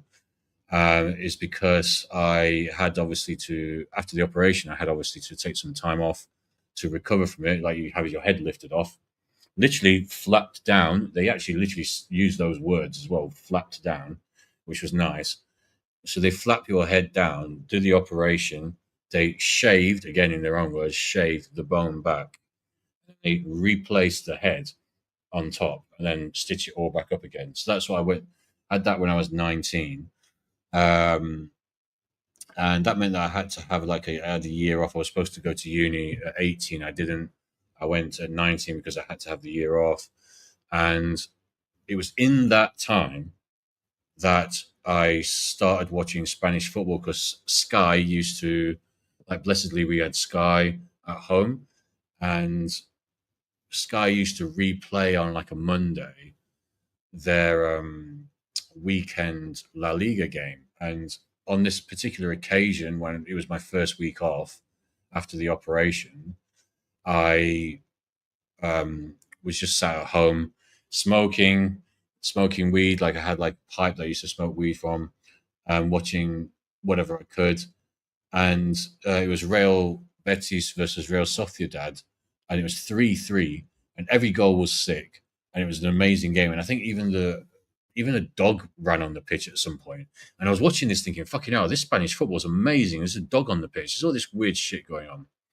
So for whatever reason, I think maybe just because they played a little bit better, or maybe I just liked the kit more or whatever. I picked Real Betis, and it stuck from there. And the funny thing is, one of my favorite songs as a kid, as probably terrible as this is to admit to, it was by Christerberg, a song called Spanish Train. And Spanish Train was all about a train in Seville, and Betis are from Seville. And I never really, it's funny how the universe and life, like these connections and connectivity points kind of happen. Because I grew up as a little kid listening to this Spanish train song about Seville and the Guadalquivir River in Old Seville. And then I never realized I'd be going to Seville every year to watch Real Betis play. And it's kind of crazy, man. I would like to move there. I would definitely. My plan is at some point to move there at least for a year. At least I will move to Seville for a year. My only problem is the heat. I would probably do it. I'll probably do it from September till. I'll probably do the football season. Basically, what my plan is, money providing, to move to Seville, get a Real Betis season ticket, follow them for a year, for a season, and then write about like what happens. Not just a match report, but like say you go to, because Seville's a crazy city. Seville's a very sort of like fun and um, vibing, bubbling city. So go to every game, write about your experiences, and then you obviously you're going to your away games as well. You're going to Real, you're going to Barca, you're going to wherever. And then you got a week to write those games up, 1,000 words, not that much. And then you got 38 games, plus cup games, plus European games. So you got a good 50 odd thousand words already kind of almost written for you. Um, and that's kind of like what my plan would be, to go from the start of the season in August through till like May, obviously. Because if you're in Seville between May, like late May and sort of mid August, man, that fucking place is hot as fuck. It is hot as fuck. And I don't care what anyone says. Heat in London is different. Yes, blah, blah, blah. When it's 46 degrees, I don't care about differences between pollution, humidity. 46 degrees is fucking hot. It is fucking hot, bro. I hear you, man. I hear you. That's kind of what I think as well about me. I kind of think, well, look, it could be the end any day soon, and it's been 20 years, and it's like I was 21 when we won the Invincible, when we finished the Invincible season, when we won the last game against Leicester, I believe, 2-1. If you'd have come up to us in the 12 Pins pub in Finsbury Park when we were celebrating, me and my friend Pete, shout out to Pete, was celebrating the 2-1, I think, win against Leicester on the last day of the Invincible season. Because we went 1-0 down, didn't we? I think we went 1-0 down. Um, if you were to say to us at that point that this is 2004, actually, not 2005, if you were to say to us in 2004, you're not going to win the league for another 20 plus years. You're not going to win the European trophy for 20 plus years. So just enjoy tonight. Just enjoy the next few weeks. Enjoy the next few months, celebrations and all that kind of stuff. Because you ain't winning anything other than a couple of FA Cups for 20 plus years. We would have laughed at you, man.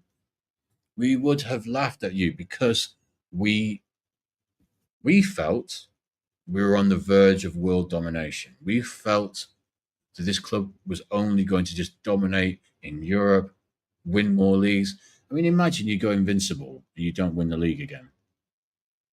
For me, maybe controversial to say, but I think it was a bit of a curse. I think it was a lot of a curse. I think that if we hadn't have won, I think if we'd have won the title normally, I know this is all very ifs, ands, or buts. I feel like with the way they know now, being a bit older, how the universe works, I feel like if we would have won that league title but without being invincible, it wouldn't have had such a cursory effect. It wouldn't have had such a cursing effect on us. Because I really feel that that kind of screwed us over. And you can't really argue with that because what have we done? What have we done over the past 20 odd years? We've really, it's just been, this is why we all get so pissed off. This is why we're all kind of like keeping the standards high. And like, then people get us, then people like to call us, oh, standards FC, standards FC, blah, blah, blah. No, we want to win. It is not that difficult to understand. We were used to winning. By the time I was 10 years old, I'd seen us win 3 trophies already. So I grew up on that. And then we had that little lull, and then Wenger came in, and then he corrected that. And then obviously we had what happened sort of post 2005, 2006. We still need to get the only way to get this club back to where it is to keep the standards high as possible and not care what anybody else says about it and just keep doing what we're doing and keep trying to keep the standards high, because otherwise what's going to happen is, well, you're kind of seeing it anyway already, is once you start to accept less, then that becomes the acceptable norm. The bar is lowered. And then it's like, oh, well, we did this. At least we did this. At least we did that. Blah, blah, blah. It's just, it's just jarring, man. It's just jarring, like how people don't get at least err on the side of wanting to be good. At least, at least try to keep the standards high. Why would you not want to do that? It's just bizarre to me. Absolutely bizarre.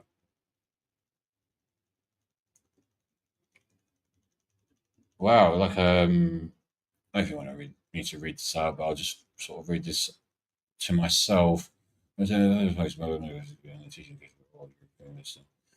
Um, wow, interesting, very interesting. Fourth most difficult. So yeah, you're in the top four. So you're the Champions League. You get the Champions League. So there we go. Well, I mean, look, I mean, I hope. Listen, of course, I hope that things just go as well as they possibly can. And if I was in that kind of situation, I would like. I mean, I would hope for yourself and for anyone else who's in that kind of situation that I would say that the next sort of like 5 to 10 years in terms of medical breakthroughs and medical prowess is going to be drastically increased and enhanced. So try not to, feel like all hope is lost, because, and I'm not saying that you do think that, but there's going to be a lot of advancements medically over the next sort of 10 years or so. And you're still young. You said you're, what, 25? So you're not my age. You're not an old man like me. I'm 41.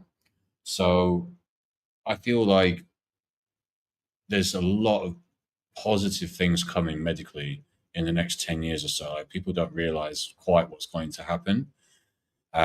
So that's something to try. If you ever feel down about it, I mean, I would say maybe try to keep that in mind. But, like, who am I to say? I don't know exactly what you're dealing with, and I'm not trying to be kind of like not playing it down or anything like that. But I think there's big medical breakthroughs to come, and that is going to be great for us all. Lulu, low block killer is essential. That's as a yeah. I would agree with that. But this is the thing, because Eze is not. This goes back to what I'm saying. Like, Eze is not an Arteta player. I am curious if we get him, what he's going to do with him. What is he going to do with him? He's going to stick him on the left, isn't he?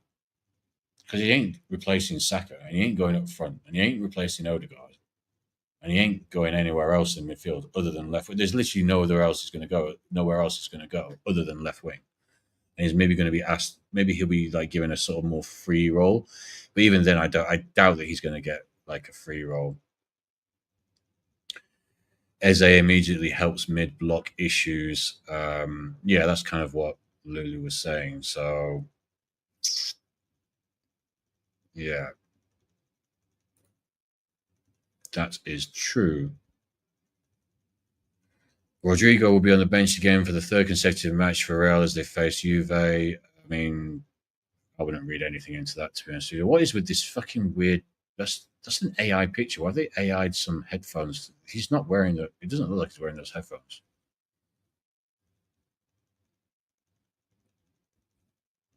Oh, hang on a second. What is this? Superior player of the match. What the fuck is that?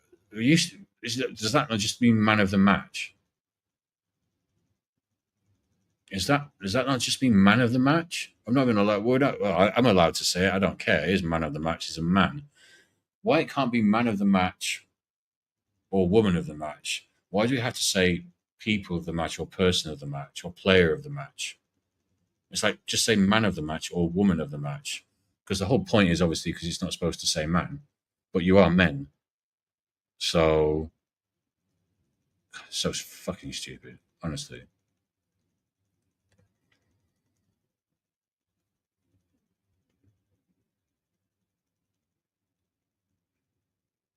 Arsenal, yeah, apparently we did have a meeting with the agents of Eze. It was an important meeting because Arsenal wanted to start discussing with the player side about eventual conditions of the deal. Just fluff. That's just all just linguistic fluff, I'm afraid. Just fluff. Um, yeah, exactly. Look at this. Garnacho's available. Rashford is available. Sancho is available. Anthony is available. Hoyland is available. Who's coming in for them? I guess maybe we see in July. I mean, to be fair, I'm a Betis fan as well. Like I said, we do want to take Anthony, so he's kind of slightly incorrect in implying that there's no. I mean, there's not. We've not made. I'm not aware of us making a bid. I think there's an issue. Basically, what I think what's happening with Anthony. Well, not what I think. What I know is happening is that Betis want to take Anthony on a loan again. But Betis can afford him actually. Like, Betis might not be necessarily seen as a sort of like a glory club or whatever in Spain, but actually we're fifth in the top five. So in Spain, you've got Real, Barca, Atletico Bilbao, and Betis. So those are the top five in terms of stature.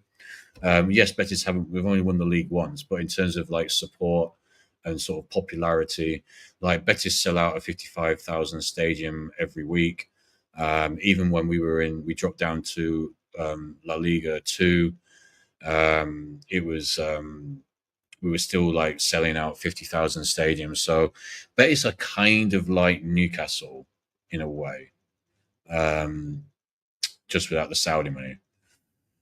But point being, they do have enough money to get Anthony, but it would be kind of all in. It would have to be in installments as well, and they could probably pay like 50, 60 million for him. It'd be installments, but I think Man United would want more money up front because obviously they paid 80.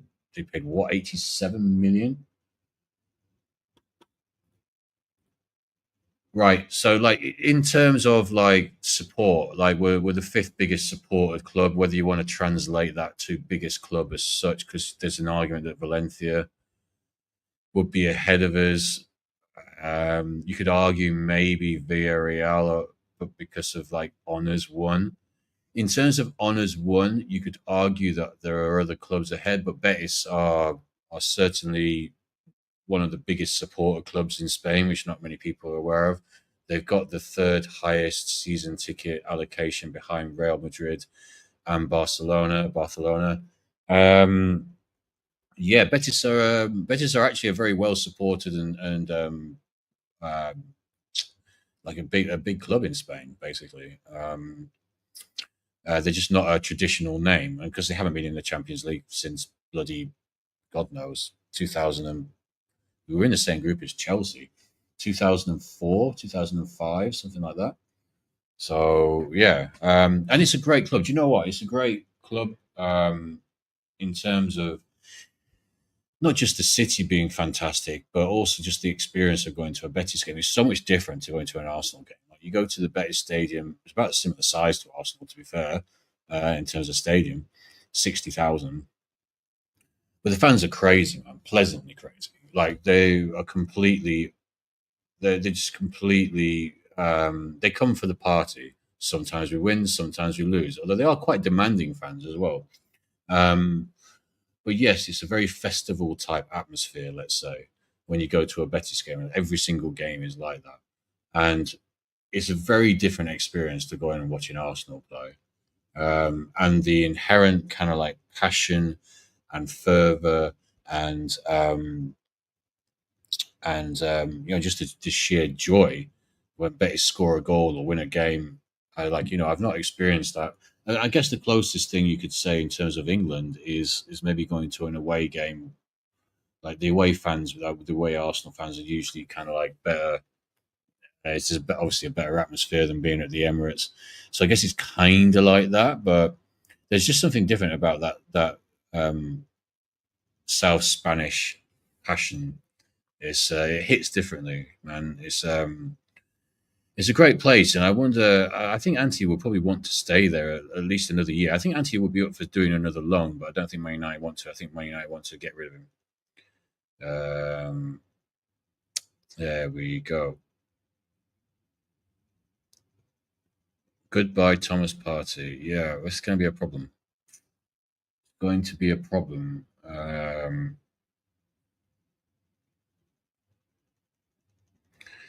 Yeah, I mean, like meeting can take place with it as a camp, but Arteta was a part of these exploratory talks.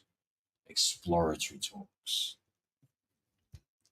I am yet to be told personal terms are agreed, right? Or we have approached Crystal Palace. Well, hang on a second. Until we do, I advise caution until a serious move is made. Right, so that basically means nothing.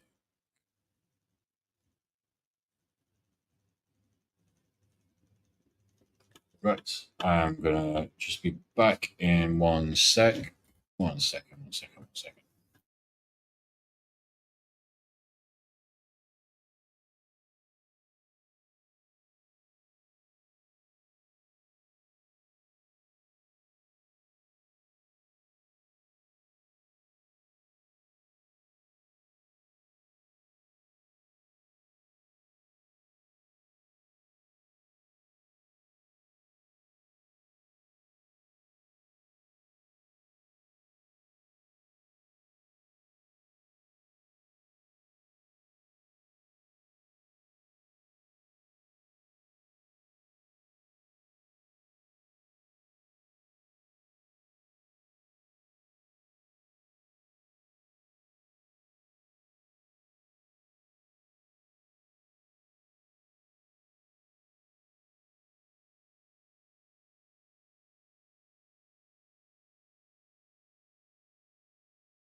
Oh, it's so fucking hot. It's ridiculous. What are we at? What is the temperature right now? We're at midnight, North London. What is the temperature? The temperature is allegedly 23 fucking degrees, man. Shit. And we're going to hit 31. And then it's going to drop to 23 max on Wednesday. Good. That's what we like to say. That's what we like to see. 23-degree max is good. It's good for me. I grew up in minus 14, minus 15 degrees. And, yeah, this heat isn't the one. It's not too bad tonight, although I am sat here with a massive fan right on me. Without this thing, it would be a bloody nightmare. Absolutely bloody nightmare.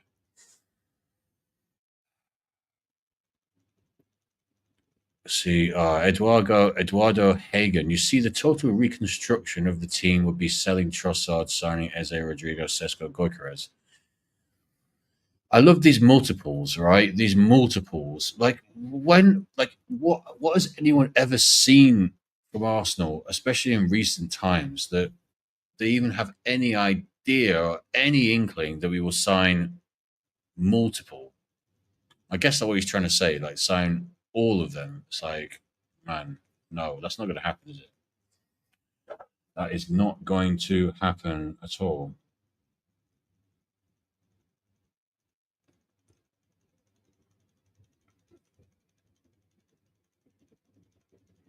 Bear with me 1 second. Anyway, so yeah, more of a as a meeting chat. So it's actually July 1st now. It's actually July 1st now. So I'm waiting for the signings to be announced. See this stuff. The speed at which Arsenal acted to tie up the deal for Christian Norgard after talks with Thomas Partey broke down is highly impressive. We've replaced outgoing experience with a Premier League captain and avoided an unnecessary saga for a backup. Andrea Berta is changing us. For fuck's sake. I hate the way these people talk like this. Andrea Berta is changing us. Really? Okay. 32.8k followers, 32.8k followers.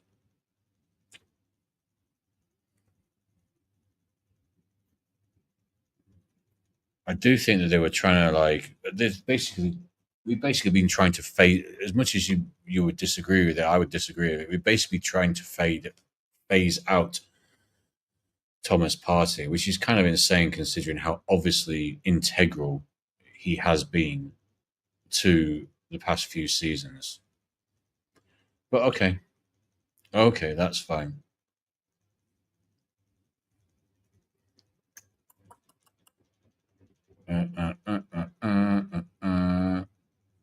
He didn't punch the fire. Anyway, yeah, man. Look, what people need to get through their heads as well is this Rodrigo thing is not going to happen. Rodrigo is not moving from Real Madrid. Arsenal are known to have a strong interest in Rodrigo and could also make a move for Anthony Gordon. Right. Okay, that's great. That's great, isn't it? That's it's a little bit of a downgrade. Not that I don't think Gordon isn't good, but it's a slight downgrade. It's a slight downgrade. Um, but yeah, but yes,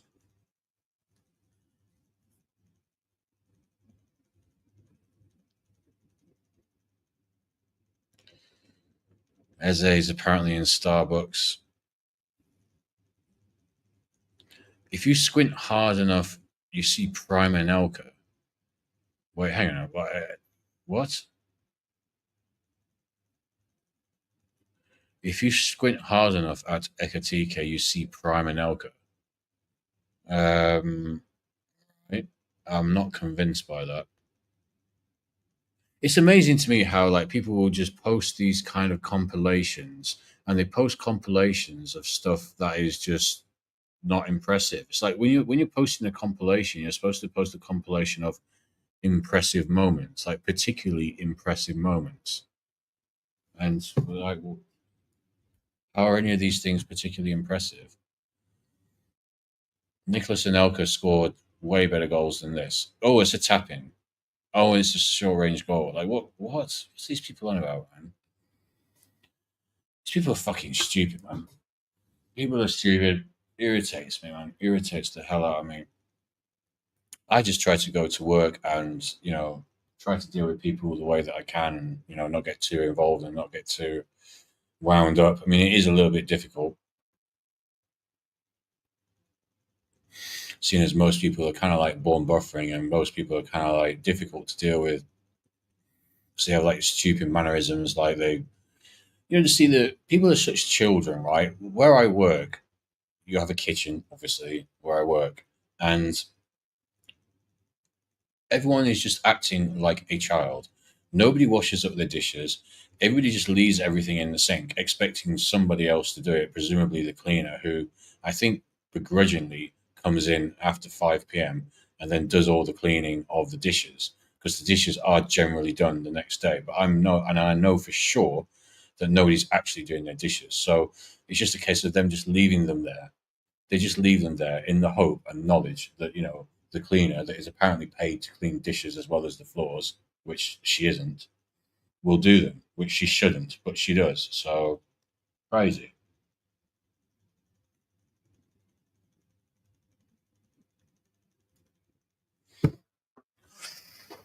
He's actually feeling for the first time today. For the first time today, I'm actually feeling that it's a little bit cooler. I've had this fan on me for about God only knows how many hours. It's 12 o'clock now. I've been out a little bit earlier, but other than that, it's probably about 9 hours that I've been in this room with this fan on me. How are you coping, AJ? Are you coping? Remind me where you are. Sorry, you are in North London, aren't you? God, have I? Sorry if I've forgotten that. I'm being a bit thick. I forget these silly things sometimes. And where's our friend? Where's our friend? Where's our tarot killer friend gone with the testicle? I wanted to know what the outcome of that story was. Anyway, never mind. Well, yeah, I can't remember. Oh dear. Did I ask this before? Sorry, I sometimes forget what I ask and I forget what people respond. It's not a personal thing, it's just a stupid memory thing.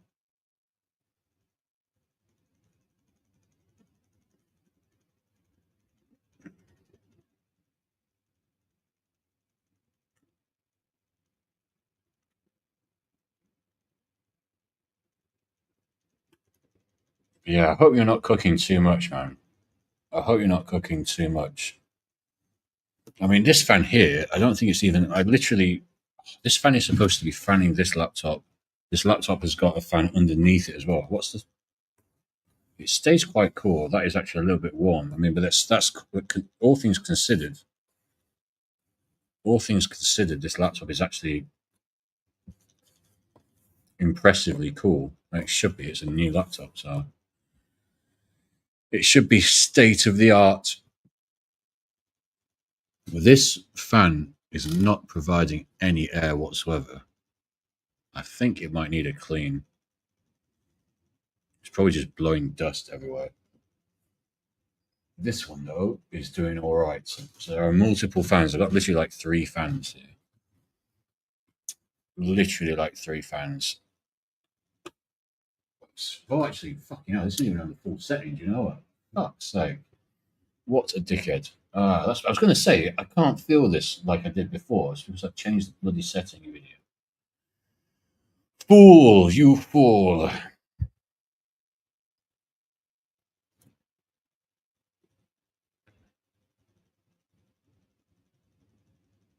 I have no idea what's going on there. Man, everything is just kind of fucked up, isn't it? So you just got to find, you got to find what stirs you. You got to find that thing that creates that flame in you and try and go with that. Basically, I don't know why I put that picture up there, but yeah, this is a tricky one, man. It's a tricky one. But you've got, like, let's say you've got a 9 to 5 job. You've still got from about 7 p.m. till, let's say, midnight to try and make something of what, to try and make things better if you're not happy with that job. If you're happy with your 9 to 5 job or whatever sort of day job that you have, then obviously that's fine. And you're trying to work your way up in the company or in the organization that you work for, then that's fine, of course. But if you're not, then you've got about from, let's say, what, 7 till 12 ish, even 7 till 11, let's say, to make your side hustle work. So you've got a lot of hours, and you've got to try and do what's best for you. That sounds a bit trite and cliche, but you've got to try and make the most of that time. And this is one of the problems that I have with trying to pick what to do. I've got music production that I do. I've got this that I do. I've got another podcast that I do, which is now going to be twice a week. And there's preparation for that and blah, blah, blah. And there's like lots of different things. There's lots of signal. There's lots of signal coming out.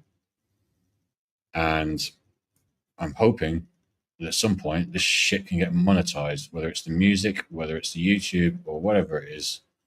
I'm hoping it's fucking hours. There's been 525 posts since we started this.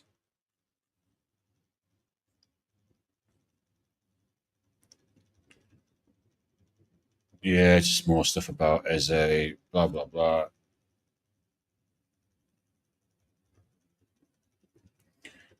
Yeah, exactly. Look, this is it. Gabriel Martinelli was signed as a centre forward, converted by Arteta into a winger. I'm not sure he was signed as a centre forward, but he was obviously used as a centre forward. And his confidence issue can be solved by playing him as a centre forward. So, I mean, it's like a no brainer, man. It's an absolute no brainer. What the fuck are these people doing? Honestly, it's a no brainer. I don't get it. I don't get what this club does sometimes. If it makes sense, then the club won't do it. And that's what's frustrating. That's the thing. That's the frustrating thing. Like, and if we can all see it, we can all see it. They can't, apparently, or they can and just don't do it. So which one's worse?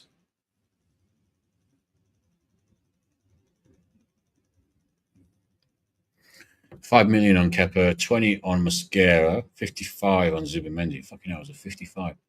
10 million on Norgard, which in and of itself is not a bad deal.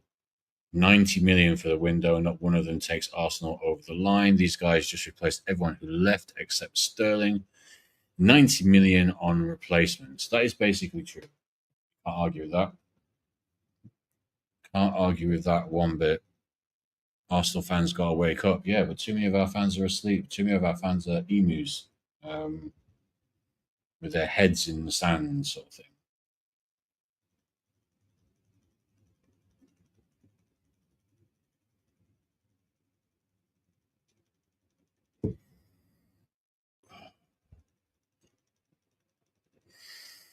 That's what people like to do. They don't like to face facts. They don't like to put the opinions on the line and get the reactions to that and stuff like this. It's like people are just sort of scared these days, and I can kind of get it because it's kind of like, I mean, there's so much what can I say, like potential for failure.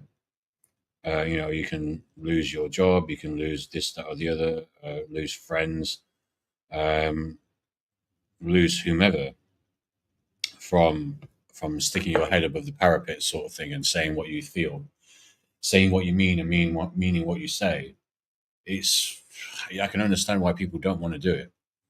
Um, I can understand that. I'm not necessarily sure if I necessarily respect it, but I guess I was in a similar situation myself when COVID was happening, when it was kind of like I was in a job where I was essentially forced to take that shot,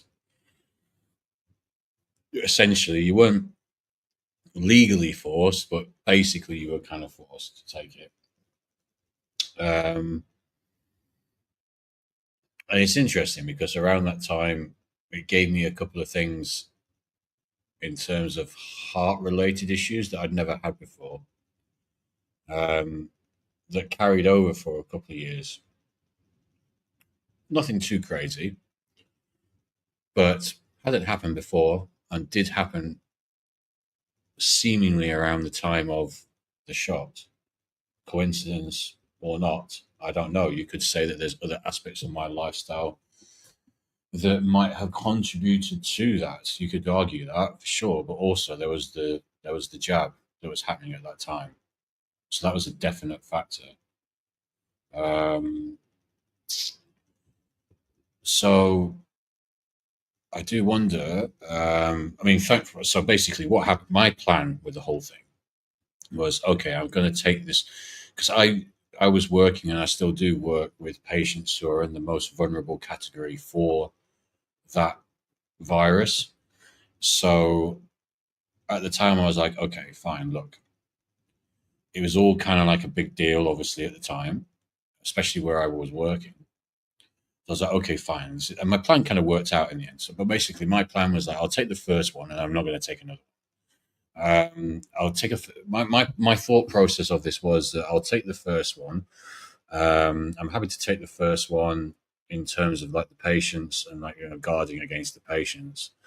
Um, but what I believed was going to happen was that probably when it come to taking the second one, you probably wouldn't have that much pressure on you, and you could probably just sort of like slyly decline it and just not bother with it, sort of thing.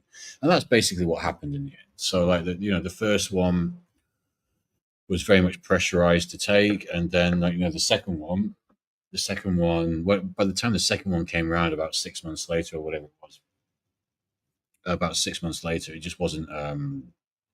It didn't have the furore about it, it didn't have the thing about it, and I just kind of like slightly declined it, and no one really said anything else after that. So there was mad pressure to take the first one, but any subsequent one, it wasn't really that much of a big deal. It suddenly, like the importance of it suddenly dropped quite considerably, which was quite funny.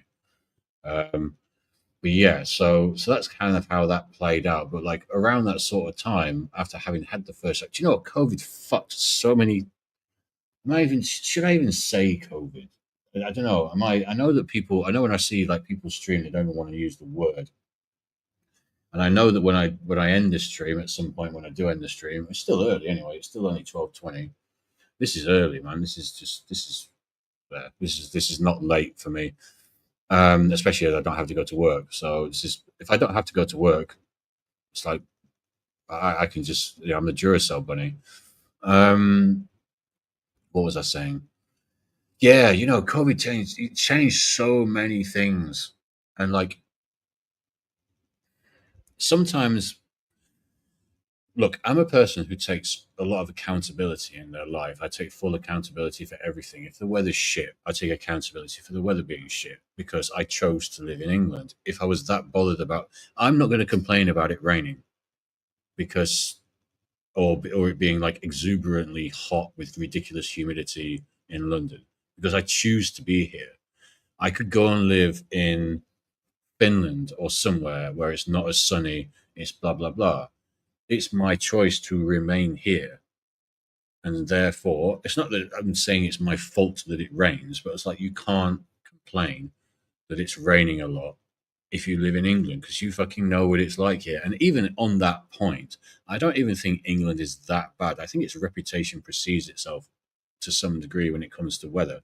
I don't even think the weather's that bad in this country, really. I think as it transpires, I think the weather's actually fairly decent. We don't get tornadoes, we don't get hurricanes, we don't get horrible things like that. Well, I have had an earthquake. I've been in an earthquake when I lived back up in Yorkshire. I think it was a 5.5 earthquake, which is very jarring. Everything starts to like rumble around and all this kind of stuff. Um, it was very brief, thankfully.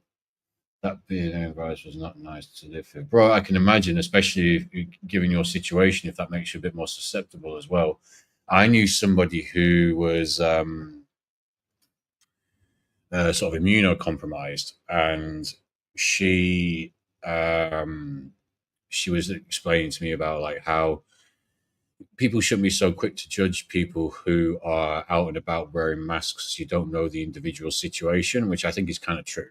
And my my sort of thing with it at the time was, look, if you want to wear a mask, wear a mask. If you don't want to wear a mask, don't wear a mask. My point was, don't try to push things on me. So if you're a non-mask wearing person, don't try to push that on people. If you're a mask wearing person, don't try to push that on people. Just, you've made a choice. You do your choice. Try not to be judgmental. Sorry, try not to push it on people, and try not to be so judgmental.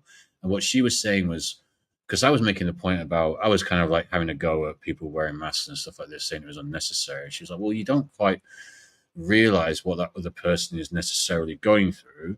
They could be, like me, like not me, but her. She's talking. She's a very immunocompromised. So that means that like even if she gets a cold or she gets like a normal flu, I mean like COVID's kind of a normal flu if you look at the sort of like genetic makeup of the um, if you look at the genetic makeup of the virus under a microscope, it's kind of very similar to a flu. Um, but anyway, yeah, obviously it was a slightly different strain that just caught a few people who were susceptible off guard. Anyway, that's not my point. My point was more that like I learned because of her and her immunocompromised situation to not kind of judge that quickly people who I thought may be too silly to wear masks and all this kind of stuff. Um, so I still see people out and about now wearing masks, and I think, ugh, well, why are you wearing a mask, man? Especially when it's like like outside. And I feel like, oh god, it's a bit much to be wearing it outside. Like when you're out in the park, do you know what I mean? If you see someone out in the park or in a really open air and they're still wearing a mask, it's kind of like, does that really need to happen? Does that really need to happen? Do you know what I mean? Um, but yeah, there are people who genuinely were, people who were genuinely sort of like um, justified to wear those and to be cautious, I suppose. I can't remember what my fucking point was. Oh yeah, my original point was like, yeah, so COVID fucked so many things. I think it's almost like I don't know whether I necessarily believe in sort of like alternative timelines and different reality timelines. I'm not sure if I believe that there's like sort of the many worlds theory, where there's like the many worlds theory says that each and every decision you make, there's infinite alternative possibilities that play out. I'm not sure about that because I'm not sure where the light is supposed to come from for those realities to play out. The light is here in the reality that I'm playing out, but I'm not sure where. If you're going to try to argue with me that there's like an infinite number of other worlds that you could have an infinite number of other decisions playing out in, is like how I, I have a little bit of a disconnect to that. So I'm more of a kind of like Copenhagen theory sort of physicist. I do think that it's waveform collapse and all this kind of stuff, double slit experiment. Not want to get too technical, but yeah. So with the whole situation, I think that like it definitely felt like such a sort of fork in the road because everyone talks about like it's almost like BC, right? Before COVID, before or after COVID, it's like a lot of things changed. A lot of aspects of life, our lives, either personally or career wise or government wise or country consciousness, social, societal consciousness wise, changed at that point for a variety of reasons. And it just seems like it was a real kind of like stone in the water that sent like ripples across time. And yeah, I just feel like something changed in the public consciousness when all that happened. And I think it remains to be seen exactly what that was. But anyway.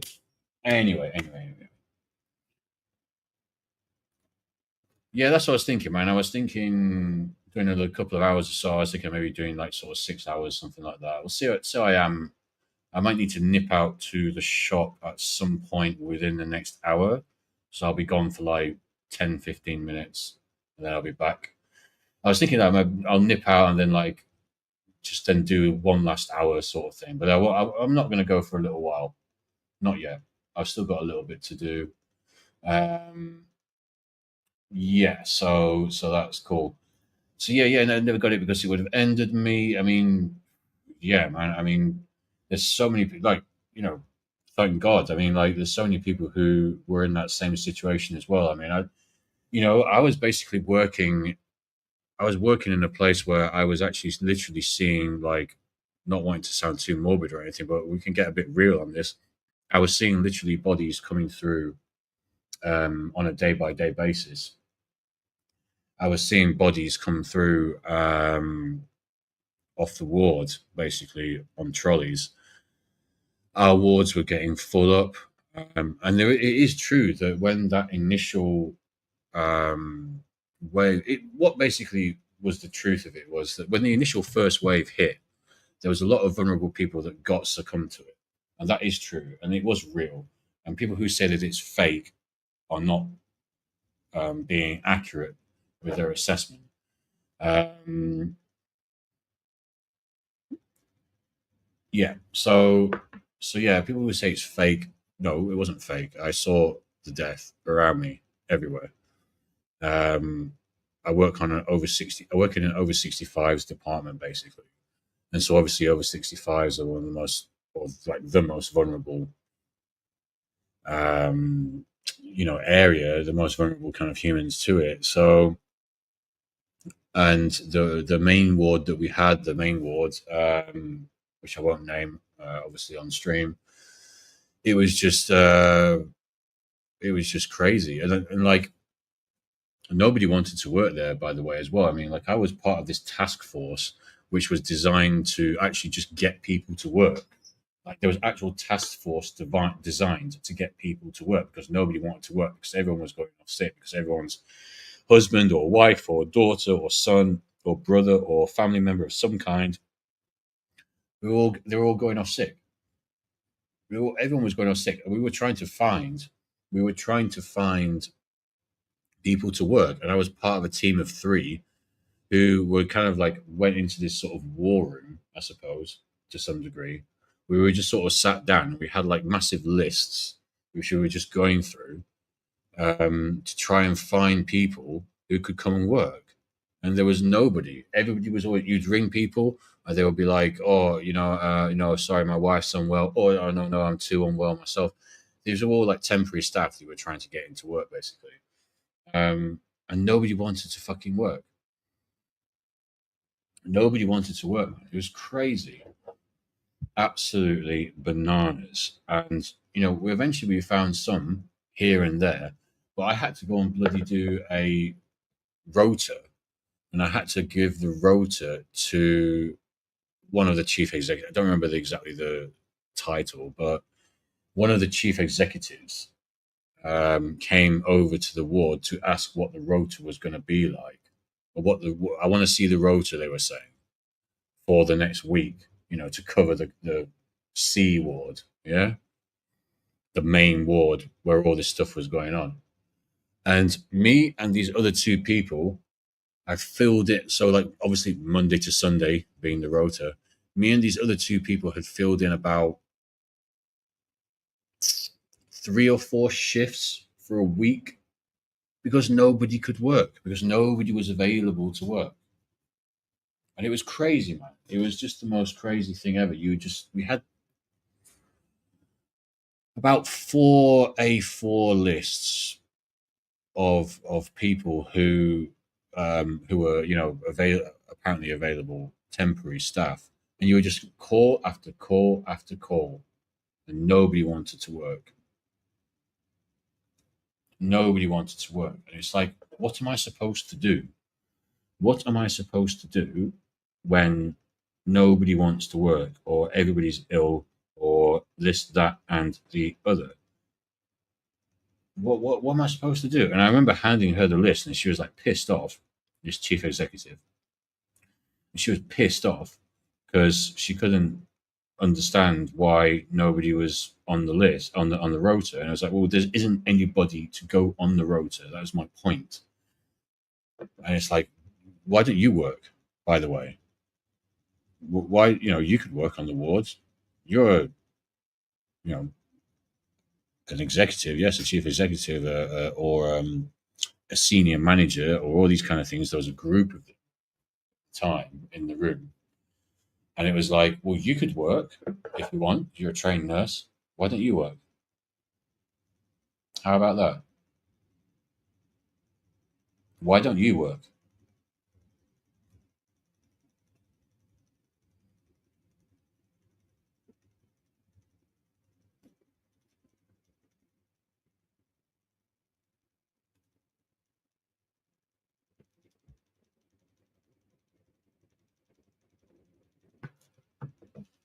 For some reason, I don't even seem to be able to post in this chat, which is ridiculous.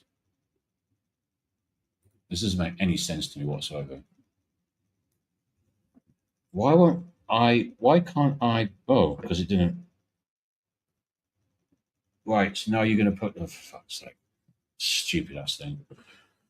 But yeah, no, I was in a situation where I was giving a rotor that was 10% fucking full for the actual fucking COVID ward of the hospital. Nobody wanted to work. So not only did you have the fact that there was just like a glut of people going onto this ward and then getting carted off in hospital beds because they were dead. Not only was that the case, in and out, like a conveyor belt of death, not wanting to be too miserable. I know this is like happy chat that I'm getting into now, but it's reality of what was happening at the time. And we were trying to find people to work. Nobody wanted to work there. Nobody wanted to fucking work. And that was the reality. So when people say that it's fake, I get the fact that people think that it's kind of a hoax. I do get that it was used. And if you look at the stocks, actually, with this whole thing as well, again, I don't want to get this video cancelled, so I'm going to be a bit careful with what I say. But if you look at the stocks of people like Moderna, Pfizer, who are the guys that make the masks? Honeywell, who make the masks. If you look at the stock of these people in October ish 2019, and then you run that through the graphs to say 2021, for example, October 2021, let's say, 2 year period, you will note that there is a massive decline. And then suddenly, around the time that the situation was getting heightened, let's say, suddenly their stock starts to increase a lot. And it's not just the three that I mentioned as well. There are multiple other medical organizations, stroke companies who are trading on the stock market who had massive upturns in their stock value from late 2019 to mid 2021 onwards. Coincidence? I will leave you listeners to decide. But what I saw with my own eyes was definite death and horribleness. But it wasn't as bad as we actually thought it was going to be. That's the funny thing. I don't want to sound too morose. I'll move this on to something a bit more positive in a bit. But I think it's interesting to talk about because I don't think you guys listening have maybe necessarily talked to people who, someone like me who actually was very directly involved in it, especially right at the beginning. It's kind of like my manager at the time said. You have this initial wave, and the most susceptible people get taken out, and it's obviously unfortunate for them and everyone involved and all that. So we're not trying to make light of that in any sense whatsoever. But you have like an initial wave that hits, and then they get taken out. And then after that, it kind of like lulled.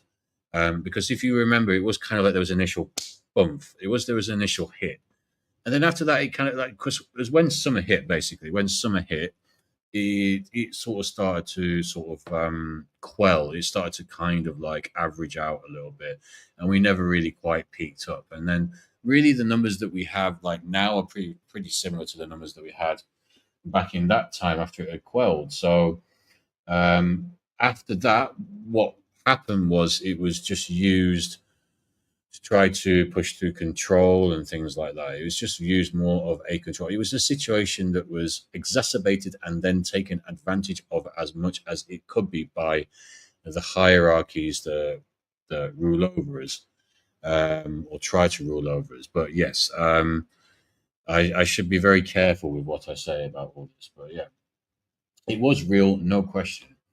It was real, no question. But it's just the way it was used. It's just the way it was kind of like presented, and like the sort of alleged dangers of it and whatnot.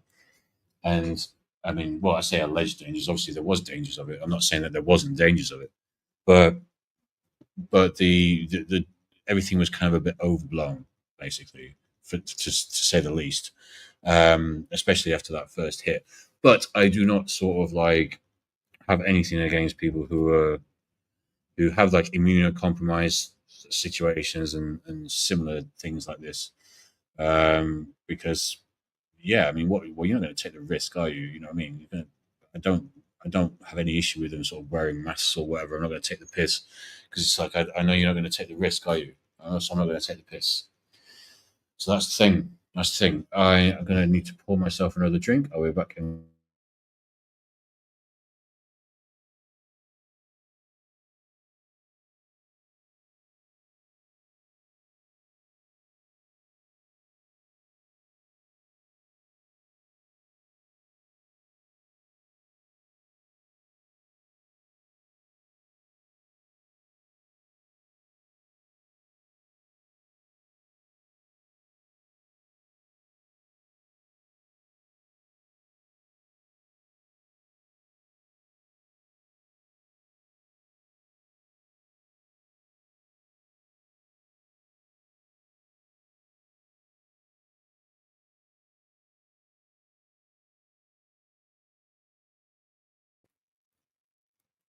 I am sorely tempted to get a takeaway of some kind, uh, but seeing as I'm not going to stop this stream for at least what time are we now? We are 20 to 1. We're 20 to 1 British summer time.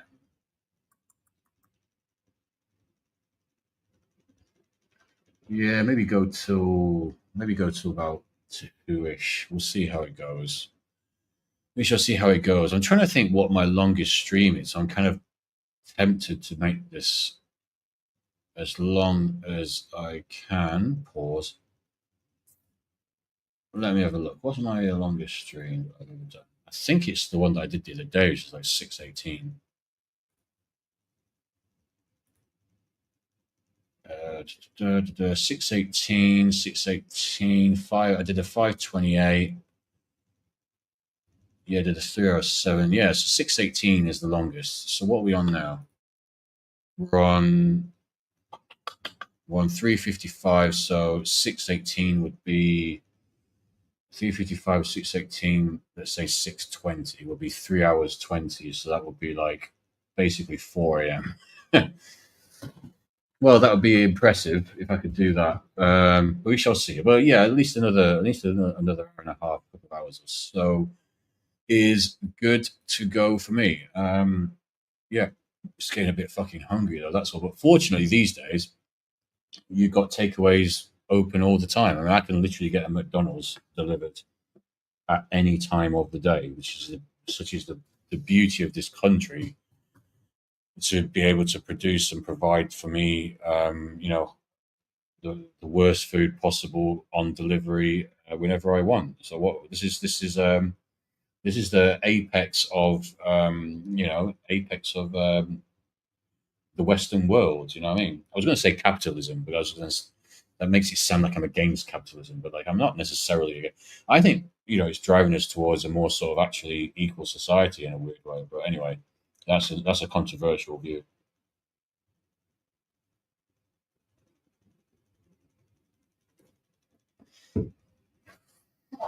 This fan isn't fanning anymore. Are you going to work? In fact, I feel like I've got so used to the fan that I'm not actually feeling the fan. If that actually makes any sense. This fan has been on so long. I've been sat here so long with this fan. I've been sat here for what 3 hours 57 now. I've sat here so long with this fan. Uh, Not a problem, AJ. Not a problem. I'll be continuing to chat away whilst you're away. Um, yeah, man. It was. I just feel like sometimes it's kind of like with the whole sort of like C thing. I think sometimes it was kind of like a real shift in consciousness for people. Like I said before, like the societal consciousness side of things. I think it was a kind of a mad shift in societal consciousness. And I'm not sure if we've really necessarily recovered from that. I know it's not so crazy as such. But I think there was a real embedded change in a lot of people. I mean, I'm hoping that I'm not one of them. I'm hoping that I'm not one of them. But there are certain things that happened around that time where these fucking cunts can't fucking shut a gate. These dickheads, man. Fucking neighbours of mine, they can't shut a fucking gate. It's like, why would you be a dickhead about this? Honestly,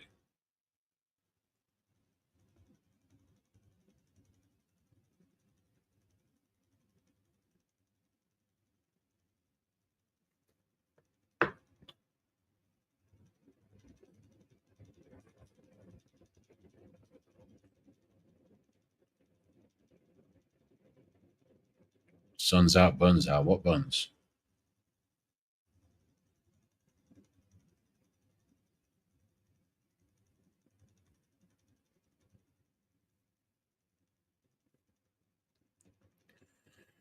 Spending 2 billion used to mean something. Well, to be fair, they're not spent 2 billion on those players.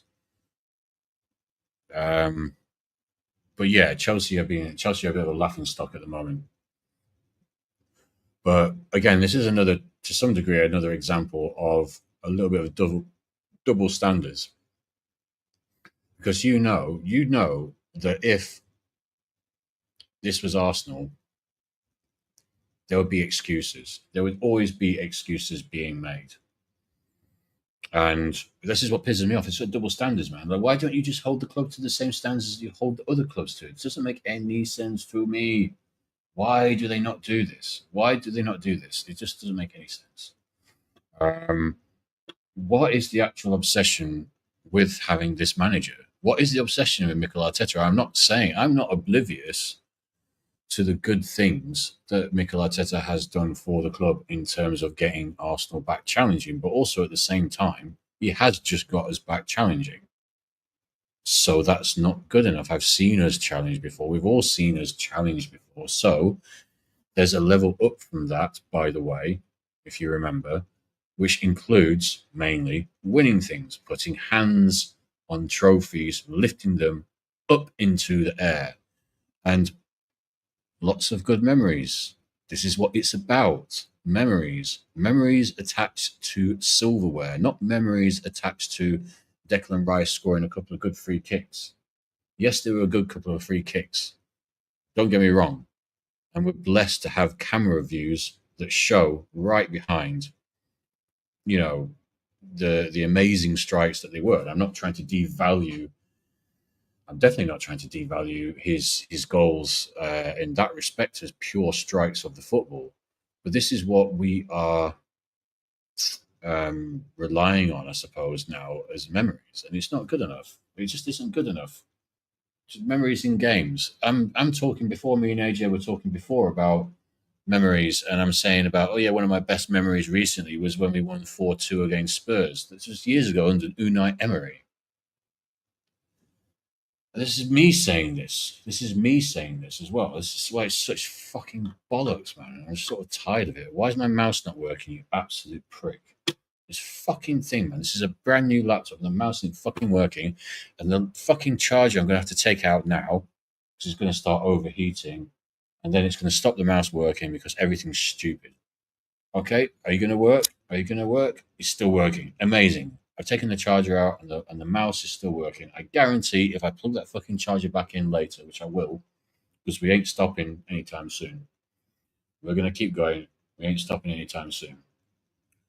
If I plug that fucking charger back in, this mouse is going to be fucked. Unbelievable. Really, really pisses me off, man.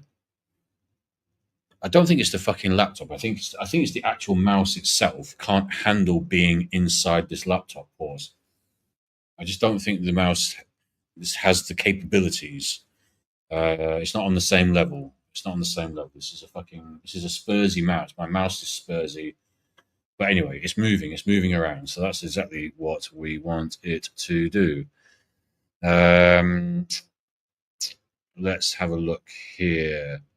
I personally do not care what these players do in their private lives, but I found it very amusing that family man, loving father Mo Salah is apparently a terrible Muslim for celebrating Christmas, while Benzema, Yamal, Ribéry, and co are Muslim role models. Um, Pros on generational run, just calling back from his. Just, I mean, he's a young lad. He's rich. He's going to bang a load of girls. Is that such a fucking surprise to people? Jesus Christ.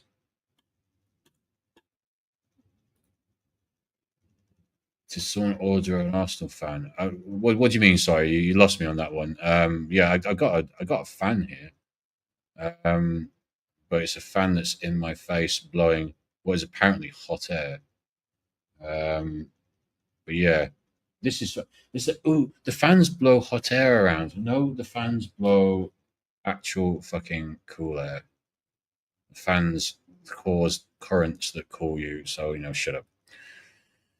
Let's have a look at what else is going on here. Yeah, this is me at lunchtime, basically. This is me just eating lunch, usually. Everyone leaving me alone because they know I don't necessarily like to talk to people, but it's very weird, isn't it, that I can suddenly pop on a stream for 4 hours and talk for, yeah, 4 hours plus. But I generally don't. I guess it's like, choose. I pick and choose the people that I talk to, I guess, is the thing. I guess that for me as well, you've got to kind of like not necessarily prove yourself to me because it's kind of like that's a bit, you know, trite and an obnoxious thing to say to some degree. But like, it's just like I'm not really, people just, I'm not that easily impressed. Let's put it that way. I think people sometimes are overly nice.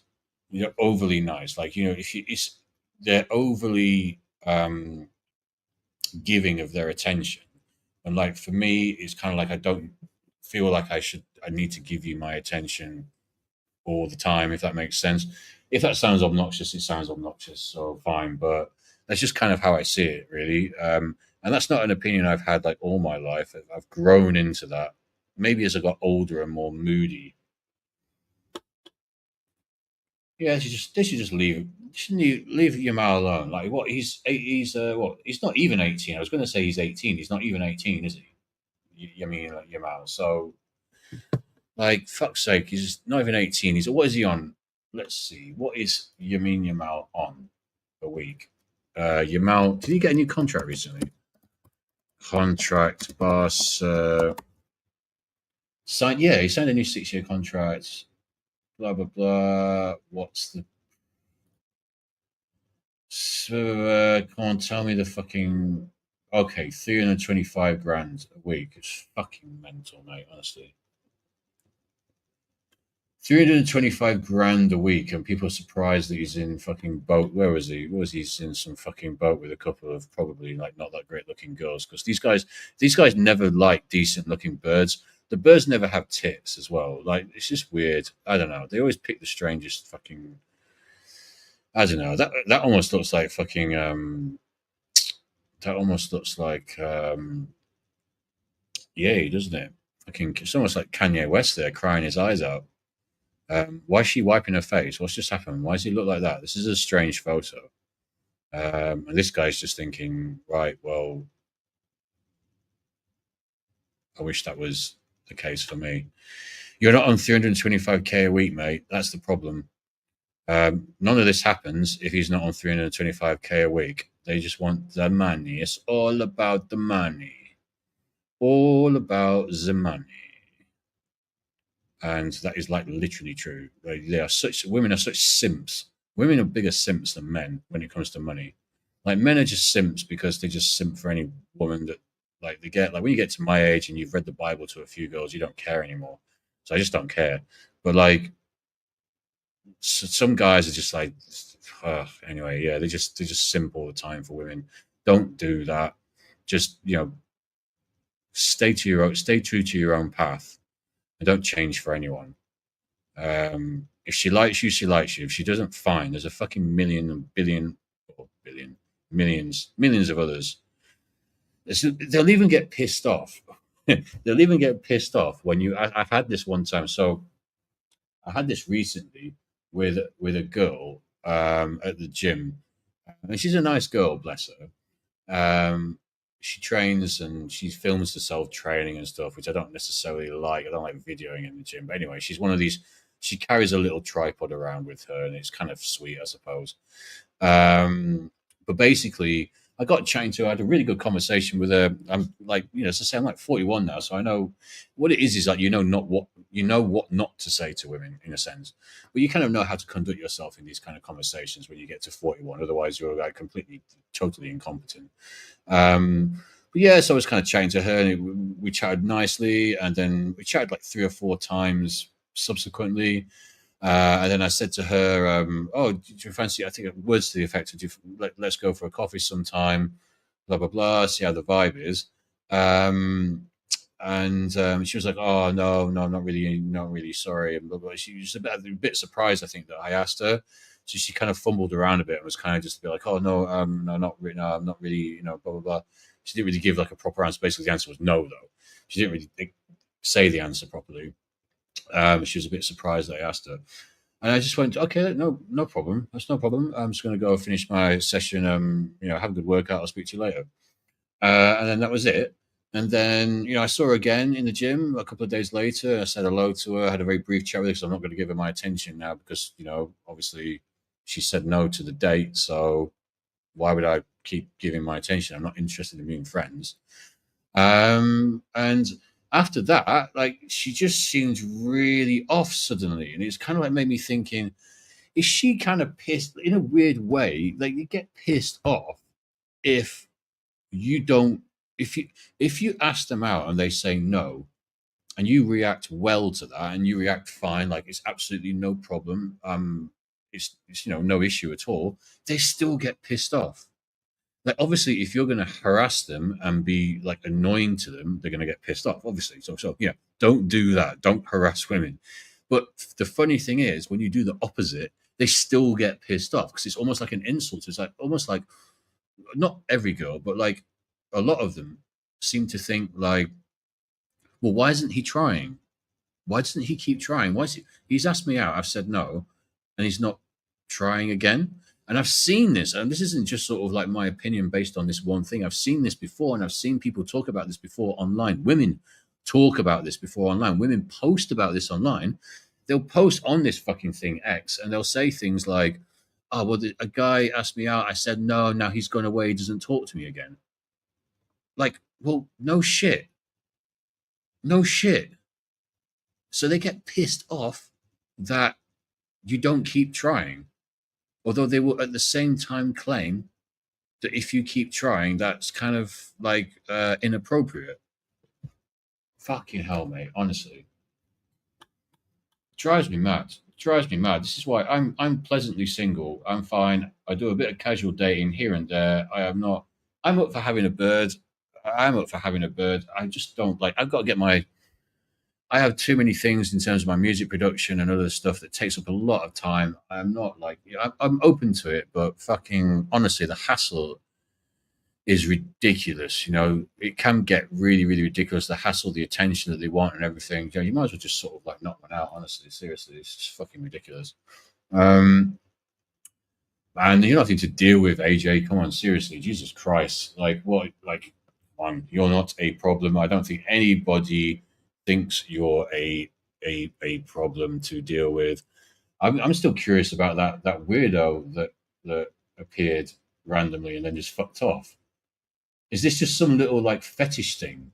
Is this some fetish thing that people do? Like this person does, like they just pop into a chat randomly, write something which to some degree is quite interesting creative writing. My boyfriend's testicles were bitten off by a camel recently. Should I marry him when he wakes up from his coma or marry his identical twin brother whose testicles are in pretty good shape? I mean, that requires a bit of creative thinking and effort. Why would they do that? Pop that message in to the chat and then fuck off. Weirdos, mate. Fucking weird. I don't get it. If someone could explain that to me or AJ, we would love to know the answer to why these things happen because I think both of us are fucking flummoxed right now by how the hell that works. To be perfectly honest with you, because I don't know what the hell these people are fucking on about. To be honest, I have no clue whatsoever.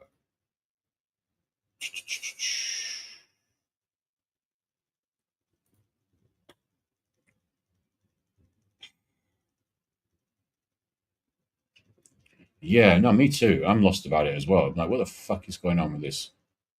That was just random.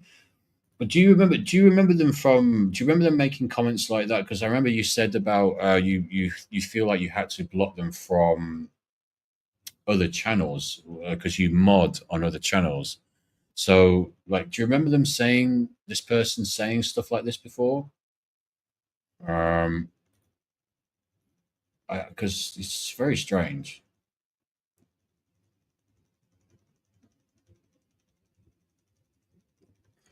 fucking jarring, man. Seriously, like, I mean, if you're going to come into the chat and make a comment like that, at least stick around. Like I gave you the good grace to give at least, I think I gave a reasonable reply to that. And I gave you the good grace of a reasonable reply that I actually made a little bit of, tiny bit of effort to articulate. And then you just piss off. At least stay around and have a little bit of sport with me. At least sport with me and spar with me a little bit if you want. If you want to try and test my intelligence, I can fucking ramp it up if you want. I can ramp up the intelligence. If you want to come into the chat, you want to try and be fucking clever and trying to be fucking think you're going to jar me or think you're going to kind of like throw me off kilt by making some kind of like subversive and weird, kooky comment. You can't make a kooky, weird comment enough to throw me off guard, man. Honestly, there's nothing I can't respond to.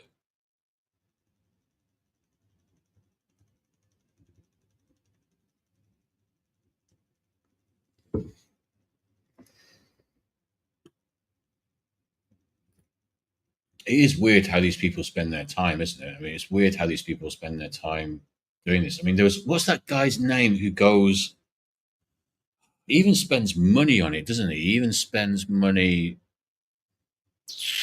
Oh my days! What is his name? He was on.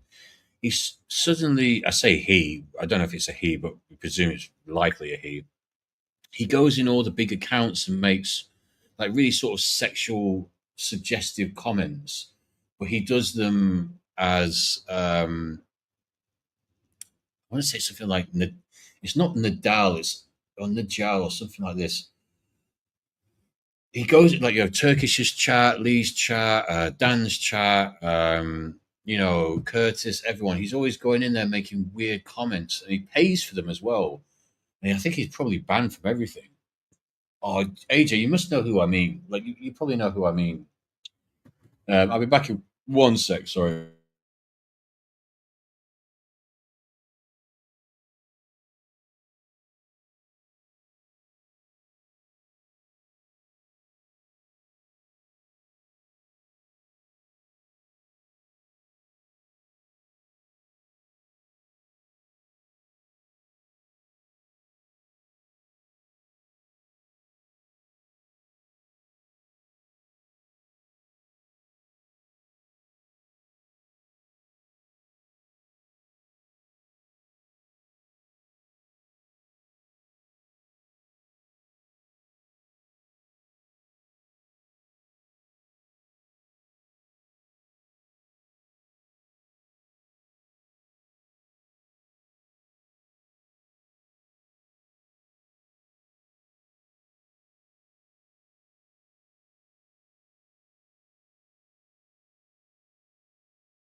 Yeah, that guy.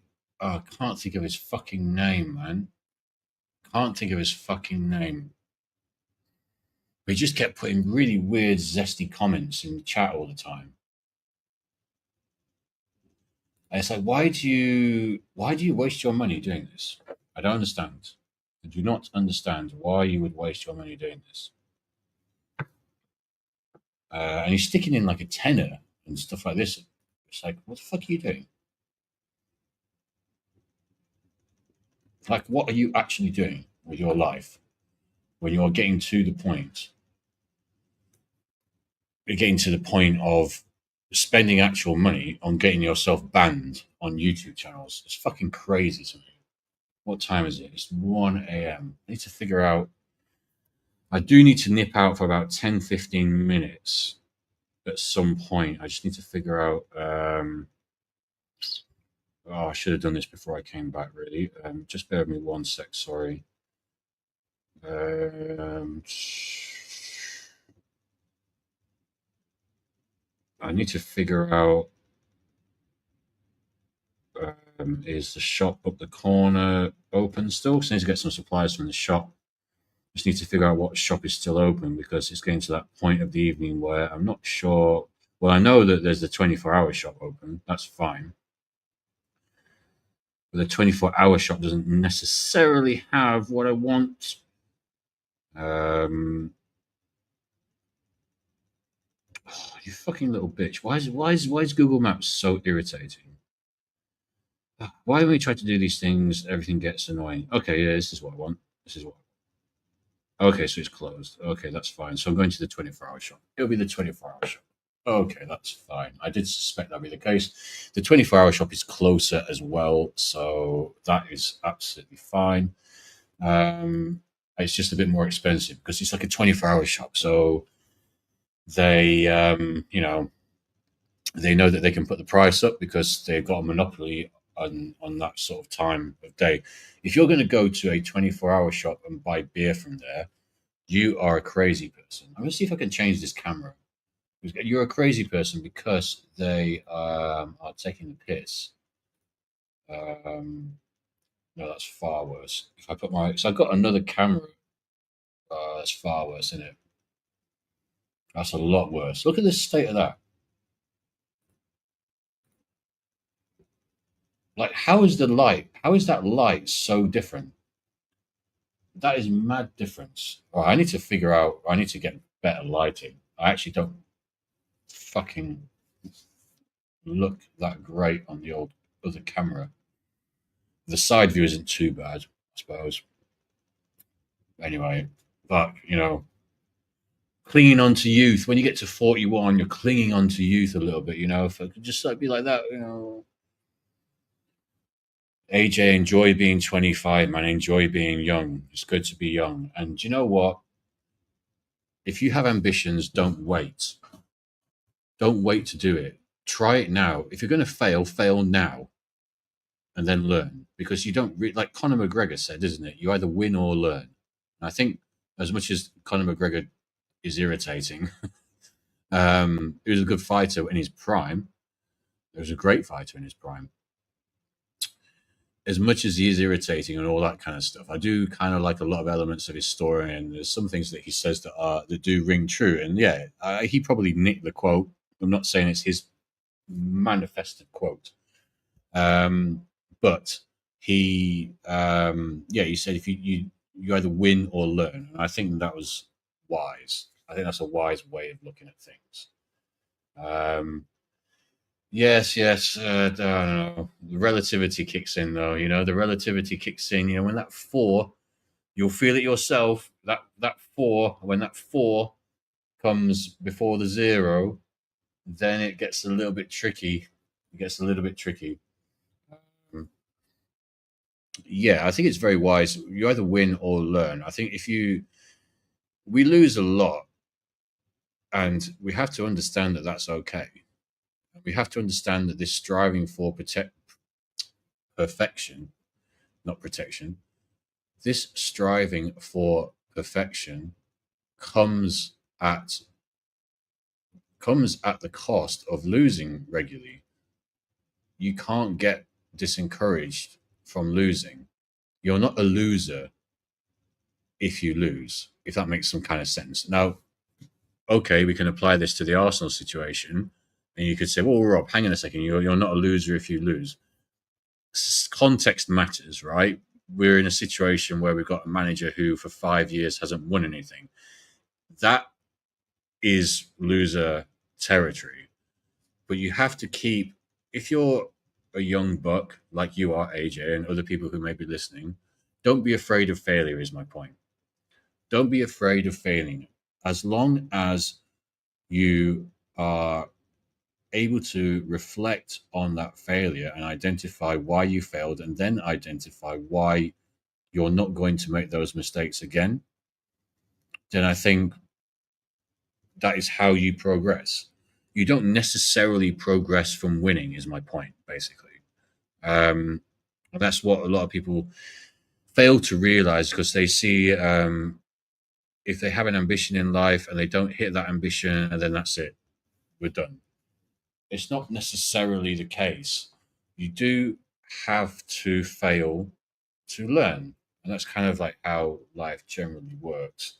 And even Michael Jordan, one of the biggest winners that there is, said that he spent most of his time losing. He missed God knows how many shots. He missed how many free throws. He missed how many buzzer beater shots. You know, all I want to do is learn. I don't know how long I have left, so I have to make every day count. Listen, yeah,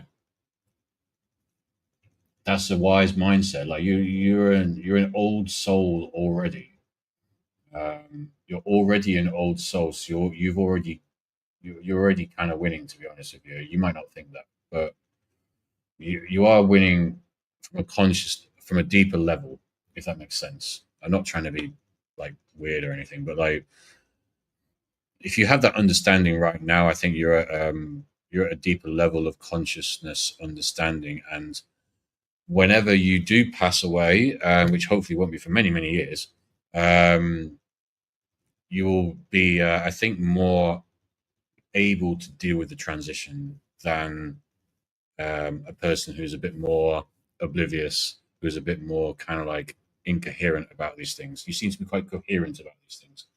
So that is something that you should be happy about. Do not underestimate the importance of having a soulful connectivity understanding of reality. It is extremely important, yes, to understand how the world works in wakeful reality, but do not underestimate how understanding not the meaning of life, because that's a bit of a trite and cliche type thing to say, but understanding something like the importance of, like you say, learning, the importance of our days being short. I mean, even if you don't have the medical conditions, let's just say you've still got 80 years, man. It's not much. It's not much. And look, I know you're saying that 40 is not old, and I would agree. When I'm 61, I would certainly really probably want to be 41 again, and wouldn't be complaining about being 41 again. But you just it's all relative, isn't it? And you kind of like ruminate a lot about it, and I think as long as you try to do the best you can. I mean, it's like I don't really have any sort of issue in terms of, oh, what's going to happen, when I pass away, and is there going to be someone judging me? And also, like, you're getting to sort of like, and this is getting into sort of like deeper metaphysical chat or whatever. And I can stop it if you like, but it's stuff that I quite like talking about. And it's sort of like, I mean, I think there isn't going to be a judgment. It doesn't really make any sense to me. For example, if you're a god and you created humans or created whatever, even if let's say you believe that that's the case, yeah. um I'm not necessarily saying there isn't a creator of some kind, but let me just say, um yeah, it doesn't make any sense to judge that thing that you created. Like you wouldn't make a car and then judge it for crashing.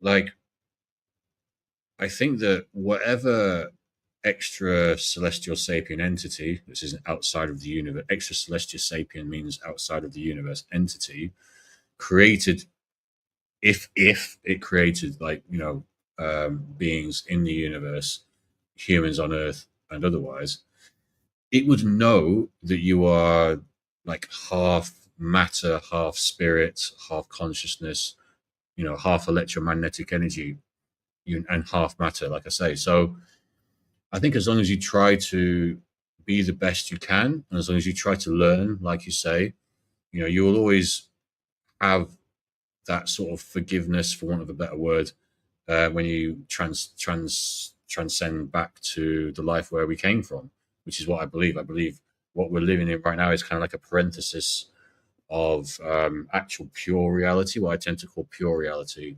It's not really a technical term; it's just a term that I like, because I believe that actual reality, quote unquote, or pure reality, quote unquote, is an infinite realm that we were at before we came here, and that is what we return to. And like, even though I'm not a religious person, there's plenty of stuff that references this in religious texts. For example, in Christianity, I believe the Gospel of Saint Thomas, Jesus referenced about, we came from the dust, and from the dust we will return. That's kind of the same idea. Like, if you look at a lot of the stuff that was written about him, whether he existed or not, I don't know, but if you look at a lot of the stuff that was written about him, or that character at least, there's a lot of kind of like quantum physics-esque related stuff, and it's quite interesting. It's almost like a figure like him was a sort of early days quantum physicist. He just didn't express it in a way that, like a Neil deGrasse Tyson, or whoever these days would say, or an Einstein or whatever would say these days.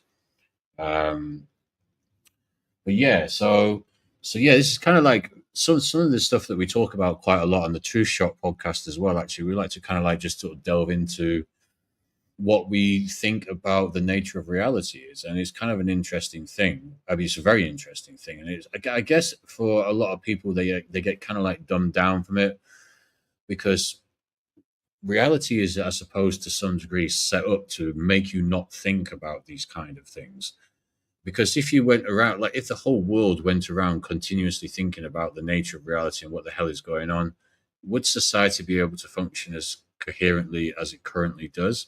I'm not sure that it would. So I kind of get why there's a sort of push by the hierarchy, the powers that be, to kind of like dumb you down, or kind of like, okay, say religion, and okay, this is okay, so you can use religion to relate to God. Again, I'm not massively I'm not saying I'm anti-religion. That's wrong, but because religion has done a lot of good things, and does a lot of good things for a lot of good people, and it has served a lot of good purposes. However, it served a lot of bad purposes as well.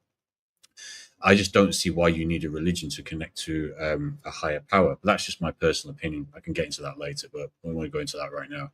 That always seems to be controversial. I always seem to get into arguments with people when I say that. But yeah, I don't think that. I think that basically, as long as you try to do the best you can, um, if there is any kind of judgment, which again I doubt, it doesn't really make any sense. But then it doesn't make any sense. What does that even mean? It doesn't make any sense. It doesn't make any human sense. So am I even correct to say that? Because when I say I don't, it doesn't make any sense. I'm only, the sense I'm referring to is human sense. Um, it's not like, sense as we term it is not necessarily the same sense that a civilization on another planet that's been around a few thousand years longer than us would have. So sense in itself is relative. Fuck. Stupid fucking speaker. Bear with me 1 second. The speaker's fucking up. Sorry, 1 second. Fucking bollocks. I think it's all right now. Anyway, what the fuck was I talking about? Um, yeah, sense in itself, sense in itself how can we even trust what our sense is? Because our sense versus the sense of a civilization that is more advanced than us is completely different. Common sense, we even see that common sense now in the year 2025 is different to common sense in the year five. Do you know what I mean? So, dear, oh dear, there is that. This fucking speaker is such a bitch. I don't know why this left speaker is so bitchy. It's something to do with the connections, and I have done everything I can to make sure the cables are not touching close or fucking any of that shit. Bollocks to it.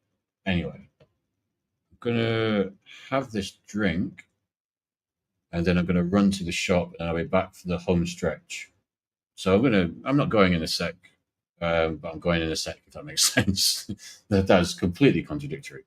I need to change it to my glasses probably as well because my fucking eyes, contact lenses are long, man. Contact lenses are fucking long, mate. Honestly.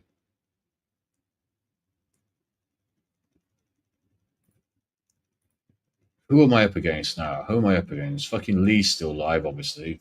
Fucking hell. You're just fucked if you're a football content provider and you want to do late night streaming. You're fucked because Lee's going to be fucking streaming. Bless him. Hopefully, I'll raise my level to the point where I can join him. I have been on Lee's streams before. I've been on quite a few of Lee's streams. Back in the day when he used to invite people on, and then we did a few recently. We were on. I think the most recent one was Northside did a call-in show. We were all on it, and then Northside had to end it, and then Lee was like, "Oh, I'll continue it," and then we ended up continuing through till about we did about 6 or 7 hours, put it that way. So yeah, but that's it. It'd be a good life. It'd be a good life to do that, man. It's great, great to get into that position. If you've got like 130,000 subscribers, and you just all you need to do really is go live and talk, then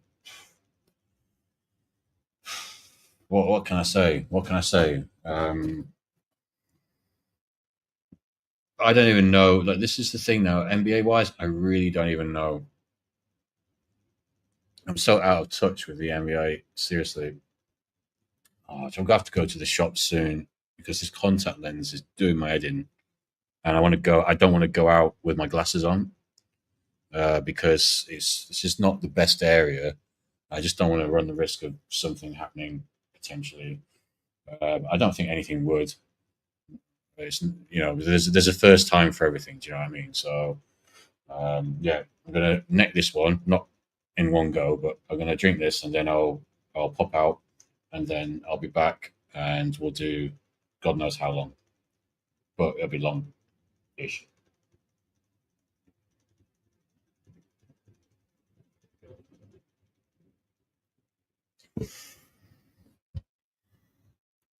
Yeah, man. I mean, I think like if people are going to start talking about things like the meaning of life and all this kind of stuff, I do feel like the meaning of life is just to try to learn lessons and improve. And it might not be any deeper than that. They're always people always seem to try to find like well, there has to be a different answer to this. There has to be like a specific meaning of life. Why can't the meaning of life just be to try to improve and to try to get better and to try to learn and to try to think better and try to analyze better and just to try to be a better person as your life continues from the age 10 to 20 to 30 to 40? Why can't that be? I mean, that in of itself is difficult enough. It's difficult enough. I think it sounds like a simplistic way of looking at it, but it's difficult enough. The meaning of life is just to learn and improve and try to be the best you can, I suppose. Um, or not, I suppose. I really do fully believe that. I wish I could be better at setting this fucking speaker up. Absolute bitch. And I don't know why this webcam. Why is I need to maybe have a ring light here? Because why when I flick to this camera, it goes so dark. Suddenly it's super dark. Like what the fuck?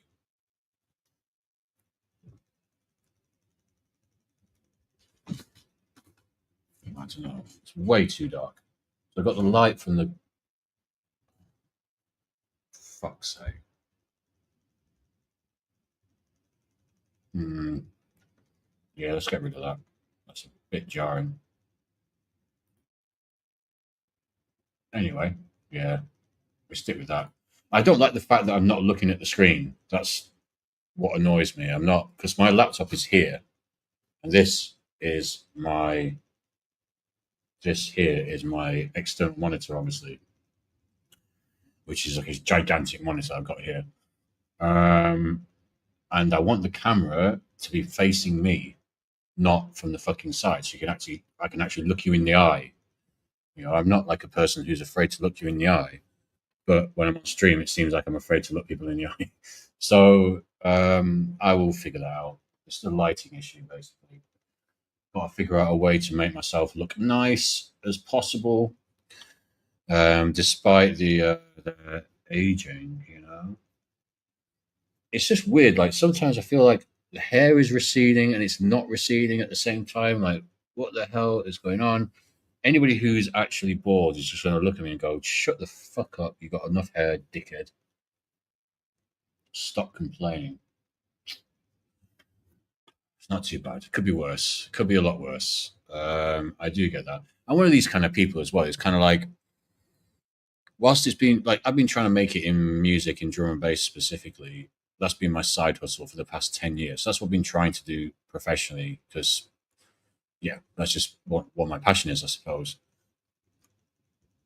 And it's been frustrating because I'm not there yet. I'm still in a 9 to 5. I have an okay 9 to 5 job. I've worked myself up to a reasonable level in it, but it's not, you know, mega money or anything. Um, and, you know, my passion is in making music and also making AI related stuff as well, which we'll get into later. But yeah, in terms of the music, it's frustrating. But my point being that sometimes you just got to kind of like, you've got to look at the relativity of a situation and say, well, it could be a lot worse. You know, I could be in Gaza right now. You know, I could be there's a lot worse situations. Now there's a lot better situations. That's the thing. There are a lot better things could be a lot better, but they could also be a lot worse. And I think it's important to keep that in mind. So whilst we may be pissed off with our situations, whatever our personal circumstances are, there's still oftentimes thousands upon thousands, if not millions, of people who'd swap places with us. Um, and yeah, you just got to kind of keep that in mind and try not to get too down about things. And I know it's difficult, and I know that like there's challenges that I see other people face that I don't know how I would do in that situation.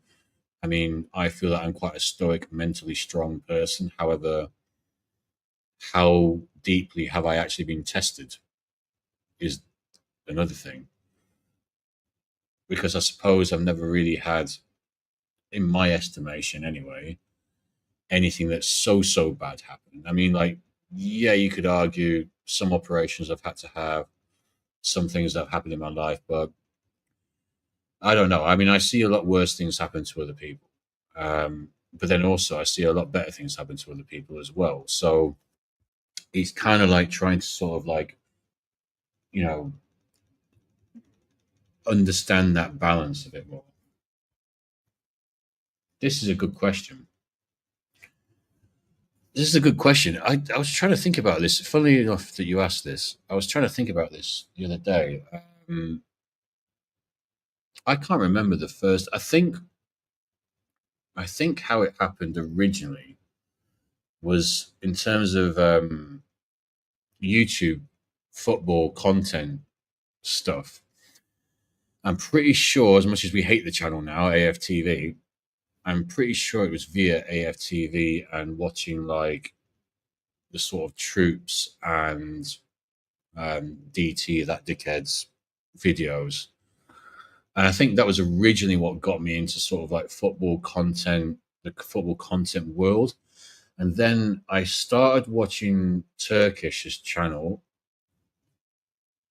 I would watch Turkish's stuff, and I don't think I watched anyone else for a little while. And then I just started to kind of like branch out into kind of like Curtis and then Lee. And then I kind of like stuck with Lee because Lee was the one I thought was kind of like the identified with like the most, but also Curtis. And then Turkish stopped doing his channel. Well, he started doing it again, but he joined AFTV, didn't he? And he stopped doing his channel properly so much.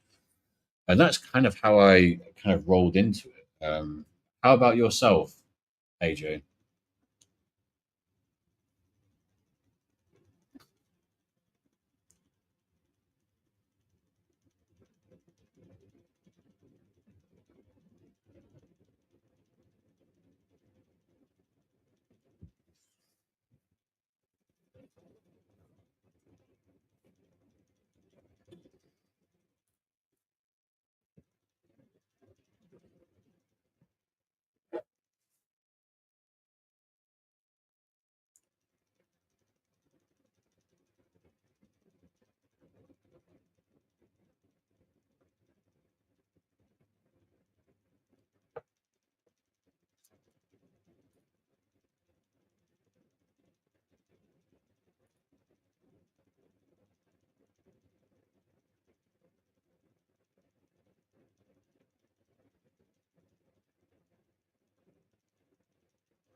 How do I pin a link on this? The fuck is this? Oh yeah, yeah, yeah. Okay.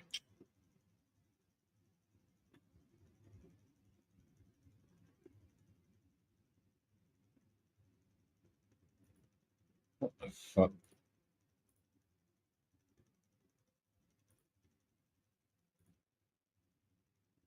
Okay.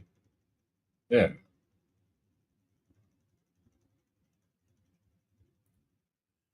Business always the same. Started with AFTV, then stayed with Lee, then just started to build a name for myself because I am a satellite. I can't work, so this music keeps our days. Okay. Yeah, no, I understand that. I understand that. So interesting then. We pretty much had the same pathway. Yeah, I just it's it's difficult not to identify with Lee. Lee's got a very magnetic personality. I think because this is why as well he gets people watching who don't like him. If you can get people like most of the time, if you don't like someone, you click that little fucking X in the corner of the screen, and then you go to a different window. You go to a different YouTube video. But for some reason, people like Lee retain people who don't even like watching them, and it's because they've got this kind of to magnetism about them, basically. Um, and I really do respect what someone like him does. He's very knowledgeable, and I don't know if you did you see this. I'm going to nip out in just about 5 minutes or so, but before I go temporarily, did you see the stream? I was watching the stream before he did, where he couldn't get his. I don't know if you caught it. He did a stream about a day ago now, probably when he couldn't get OBS to work and he was stressing out at the start of it. It was fucking hilarious.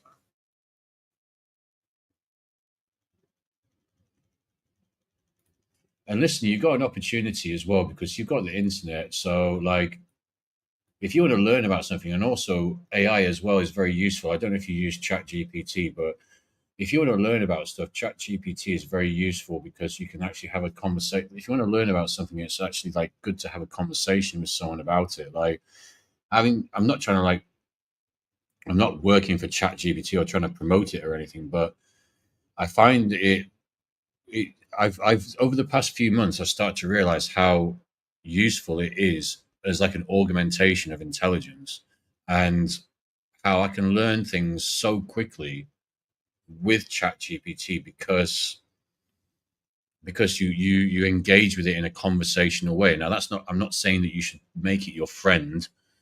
I'm not saying become like friends or have some sort of relationship with it, but because you're able to engage with it in a more conversational way than you are with Google, I find it a lot easier to learn about things. I mean, I spent half an hour the other day learning about all the fucking meteor shower streams that occur in the solar system just from half an hour of talking on my phone, which I could have done via Google and clicking on this website and clicking on that website and da. But because you engage with it in a conversational tone and it's sort of friendly towards you, it makes the learning a lot more easy. And yeah, you've really got a lot of learning at your fingertips, my man, and anyone who's listening.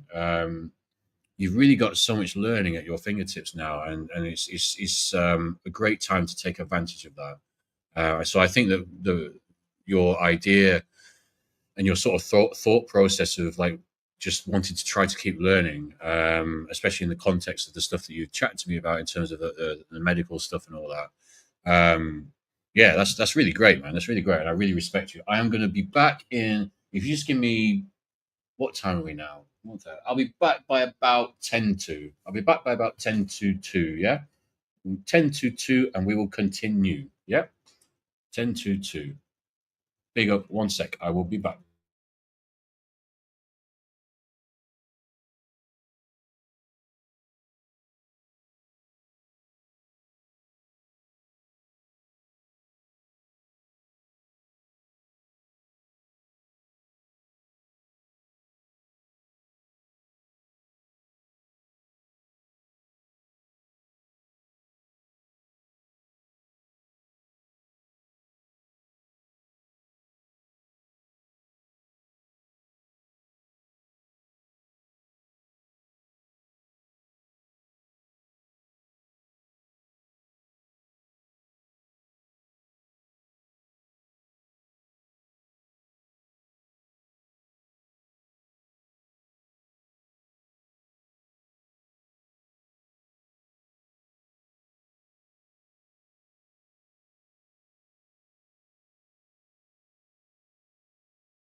3 minutes later than I said. Not too bad. Not too bad.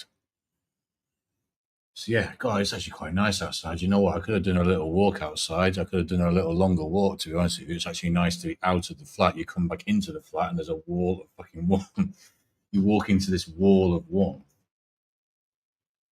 But now I sit here in this little spot with the fan, and it's like, yeah, this is much better. When you first open my door to my flat, it's frigging, it ain't great. It's toasty.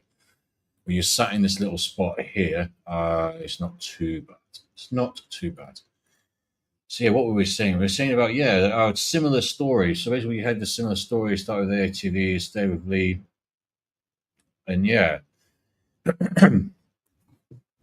yeah. I mean, I think like because especially with especially with the way that Arsenal has been going over the past few years, it's like quite easy to identify with like the likes of Lee, Curtis, Turkish. I think with Lee, why he excels more than the others is that he has a sort of like generally better delivery. Now that's not trying to I'm not trying to like have a go at the others or whatever at all, but I just think that I just find that his deliveries and everything, his cadence is a little bit quicker, and just the way that he talks and the way he kind of like frames his ideas and stuff is just a bit better. If he really gets sort of analytical about it, kind of thing. So yeah, and he's kind of funny in it. So yeah, you just find your way, don't you? You just find we're definitely going to beat the stream. We're definitely going to beat my stream record because my stream record is 6 hours 18 since I've been doing YouTube content, and we're absolutely beating that today. At least we're doing at least 7 hours, at least. Because my last one, I think, was the other than the 618, I did 528. Yeah, and I think we're on my other channel, on the True Shop channel, we've only done about 4 hours maximum. So yeah, this is easily going to beat it. Light work, man, light work. If you enjoy what you're doing, you've got good company as well. Like yourself, you're good company. It just makes things a lot easier. Yes, I could have sat here for 5 hours banging on about all the stuff that's on bloody Twitter, but it kind of gets a bit long after a while, isn't it? You want to just sort of like you want to chill, you want to chat. The fact that you're here, like saying little bits and pieces to me, saying your opinions on things, talking about yourself and everything, and like opening up a little bit about yourself. This is kind of what matters. That's kind of what like we have a saying in drum and bass circles. Like when it comes to the last tune, I don't know if you've ever been to a drum and bass night, if that's music that you like, or if you've ever been to a night, or if you've ever been able to go to a night where things finish at 5 a.m., 6 a.m. There's a kind of little saying as such where it's kind of like you make some noise for the person standing next to you because that's who's important. And it's kind of the same thing with the chat. I find that the chat is kind of like just make some noise and appreciate the chat because that's who's important. And that really does kind of like make a stream. It just makes it so much more enjoyable having people around. It's a shame that fella Why Not isn't around today. I don't know if he's watching. I know that Lee's live still and all this, so like he's sort of hogging the content. He's hogging the watchers sort of thing. Oh, he's not live now. He's finished. Actually finished his stream. So hopefully, maybe some people can find me and oh no, he's going to go live in his fucking Lee React stream. Bollocks, man! You can't win, can you? I thought maybe I might be able to sort of like change the title and get a few people over here for a bit, but yeah, fuck it.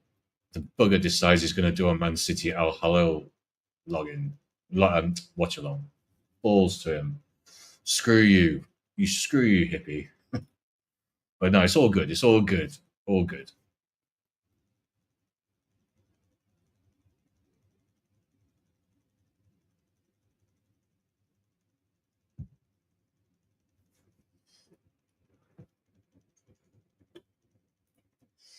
No, I respect it. That's what I like about it. And that's kind of like how I kind of would like see myself doing that. Obviously, I need to have a little bit of a better camera and general setup, but this is, it's a bit of a half-assed setup at the moment because I'm still feeling my way into it, and all this, like most of my arse goes into the music production side of things. Um, but there is this thing in me that thinks, well, why don't you can the music for like a season, like a football season, which is what, 9 months? So it's not even a year. Why don't you just stop the music for a year? I mean, that's easier said than done because if you're a creative and you make music production or whatever, or write or whatever, it's kind of hard to stop. But for example, you could say like, let's just put it on the back burner for a football season and then try to grow the channel and just put like loads of money into it. So like get the production and everything like much better. I don't even think I would really make the production.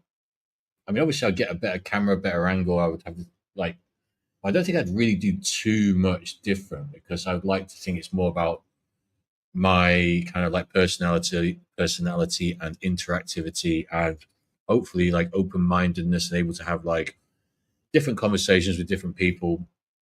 That would be sort of like one of the sort of attracting things of the channel. I don't really want to be doing so many fancy graphics and stuff like this, although you do need a little bit to sort of spruce it up, obviously.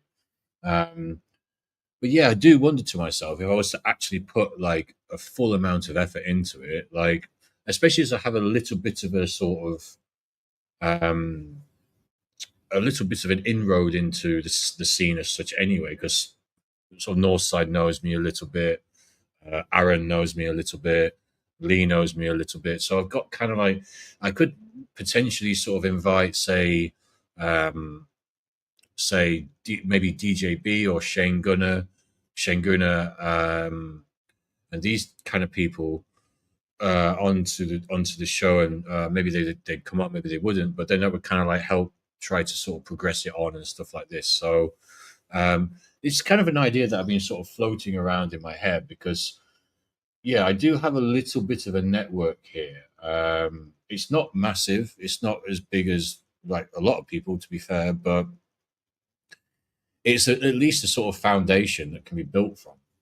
Um, and yeah, I mean, it's not work. It doesn't seem to be work. I mean, like we've been doing 5 hours and 15 now. That's kind of like we're going on. Let's say we go over 6:18, which is the record for me and this channel.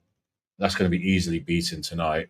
Um, it's not like work. It's not like going to work as such. Like, but it is work to, you do have to put effort into talk all the time. It's like, I've been literally like, I'm someone who doesn't really like generally talk that much, ironically, but here we are 5 hours later. So there is that. So obviously there's a kind of, what's the word I'm looking for here? There's um, there's potential in it. Put it that way, for sure. Where the fuck is my phone? Here it is.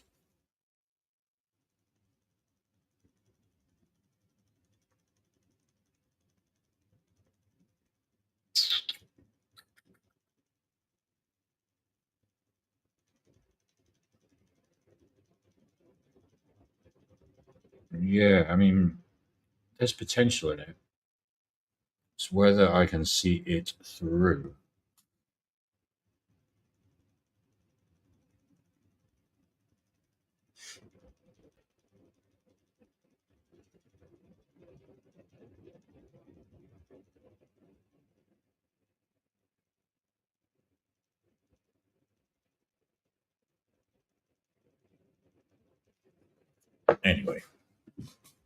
Anyway, yeah, yeah. I might put that Man City game on. I can't put it on here, but I might. I don't know. Are you going to watch that Man City game? I might put it on in the background here because we've kind of like gone through Twitter. I don't know if there's anything in addition. What's he going to say? Go on, show me the.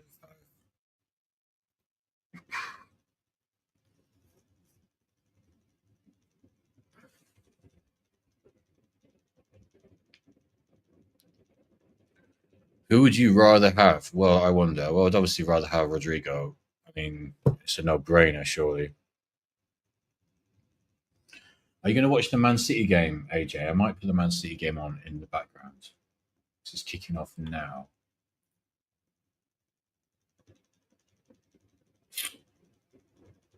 Where is my thing gone? Where is it gone?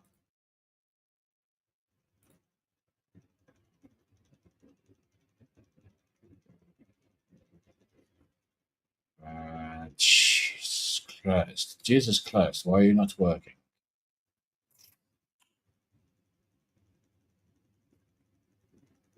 So many sites don't work now.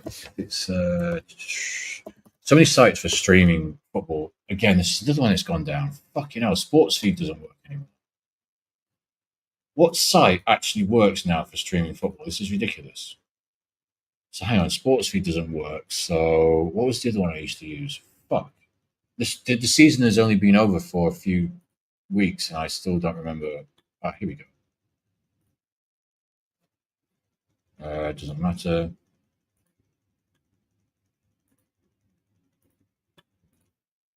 No, don't fucking. No. What? What is this camera angle?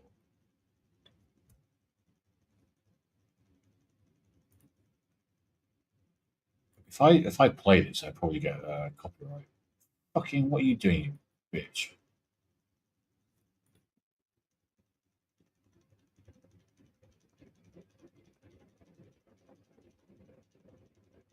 Okay,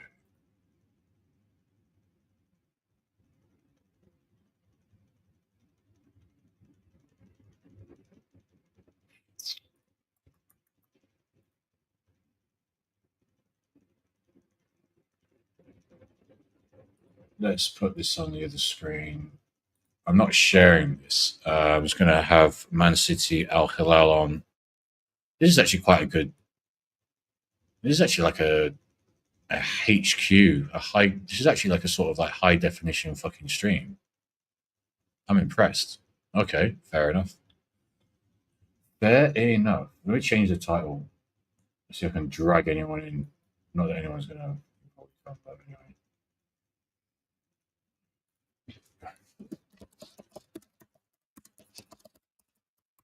I can't put a score in the corner. I don't know how to do that, so we should just leave it there like this. Yeah, so I'm using. Do you know what? Let me send you. I will send you the link to what I'm using. Let me put the link in for you.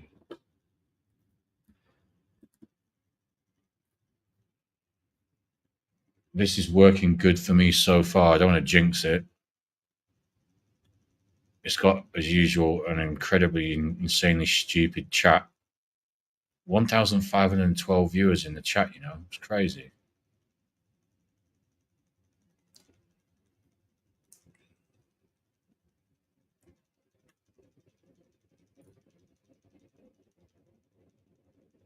What do you mean after the death? Sorry, what's that a reference to? Sorry, I'm not sure what you mean by that.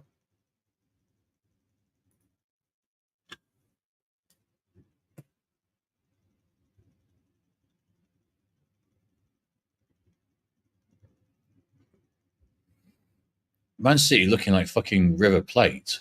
Man City's kit is basically River Plate's. Man City's away kit is basically River Plate's home kit. That's I don't. Why have they got that stripe? That stripe is. That's not. Yeah, that's not what we want to see.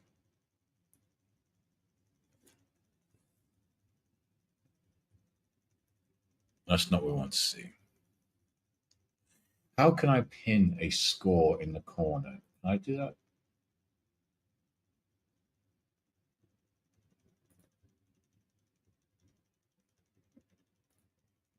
Oh, what? No, fuck those people.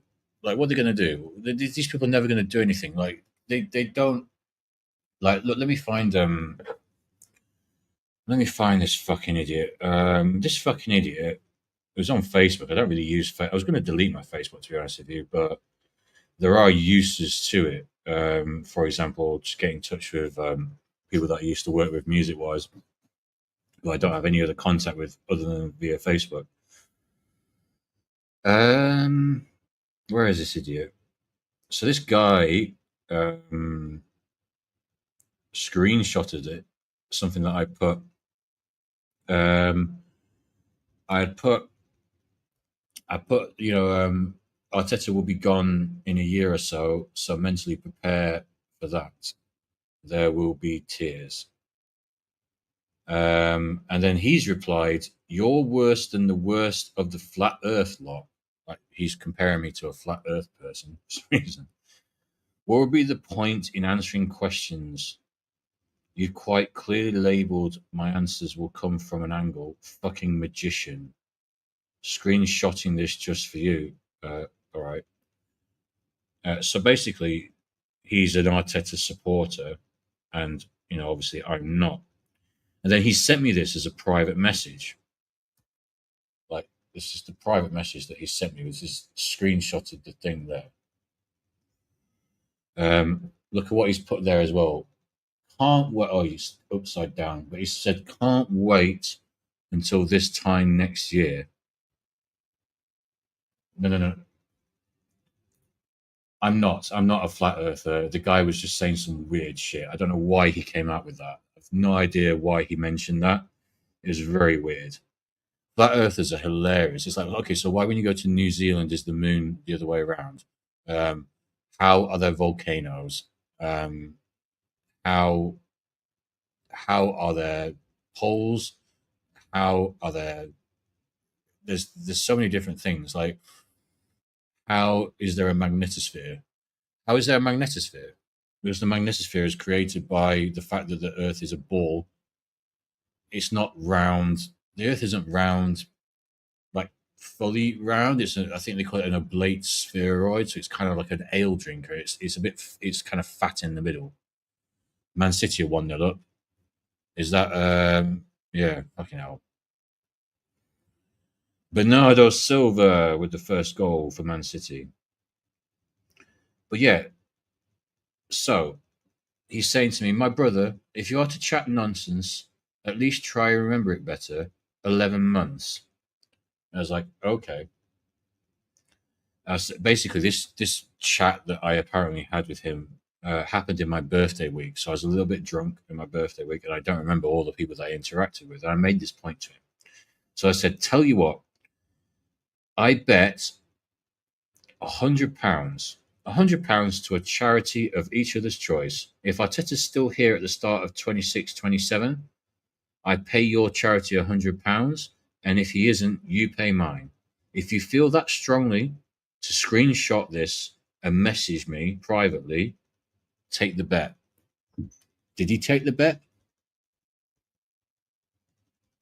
Did he fuck? Blue, that's me, obviously. He didn't fucking reply. He won't even do £100 bet.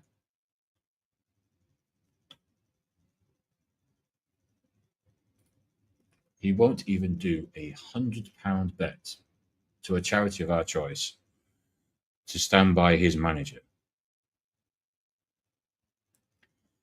So we shall keep this message for a year, and we will see where we are in another year or so. Because these people, they just don't have the courage of their convictions, do they? They just do not have. And I'm getting a bit of lag. I'm getting a bit of lag here. I don't know why. Well, it's hot, so that's why probably. Um,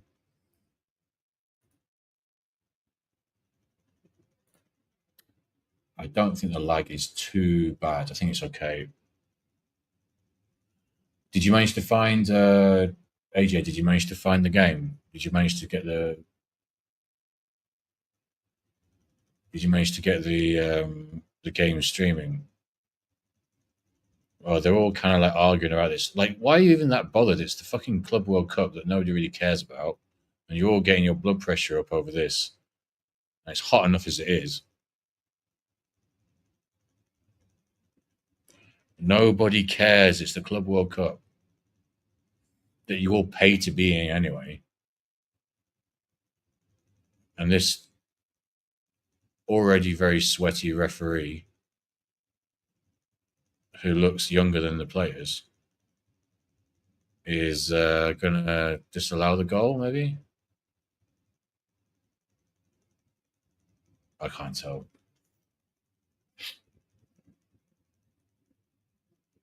Oh, that's why it's fucking lagging a little bit because I'm streaming the game at the same time. Okay, so I've got a little bit of a slight delay.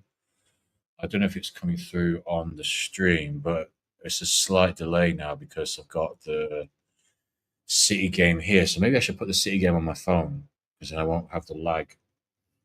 Is the is the stream okay? Is me? Am I okay, AJ? Does it look all right? It's not like a bother or anything. Like there's no massive lag. Um, if not, then I'll keep it as it is. If it is, then I will put the game on my phone. Yeah.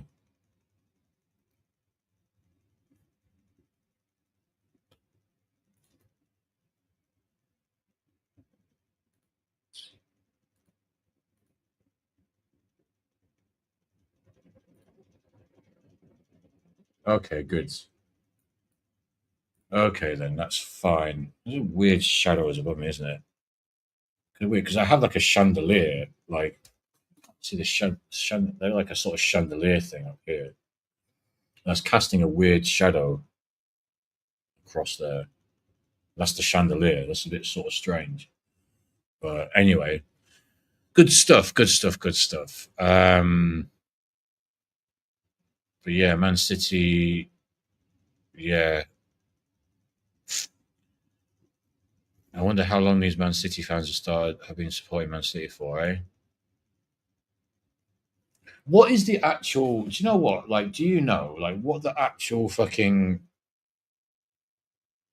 conditions are to enter this club World Cup? Is it just having a load of money? Is that basically what the conditions are?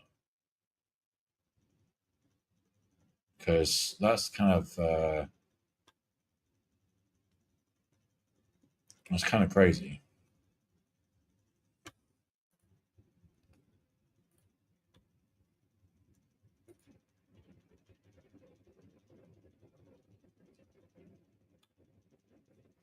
Let's make the thumbnail.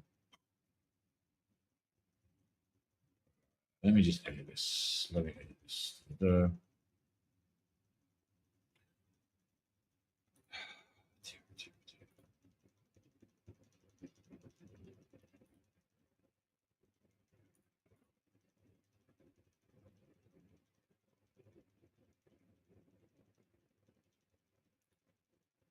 Man City. Whoa, what they done there? Oh, okay, that's dodgy.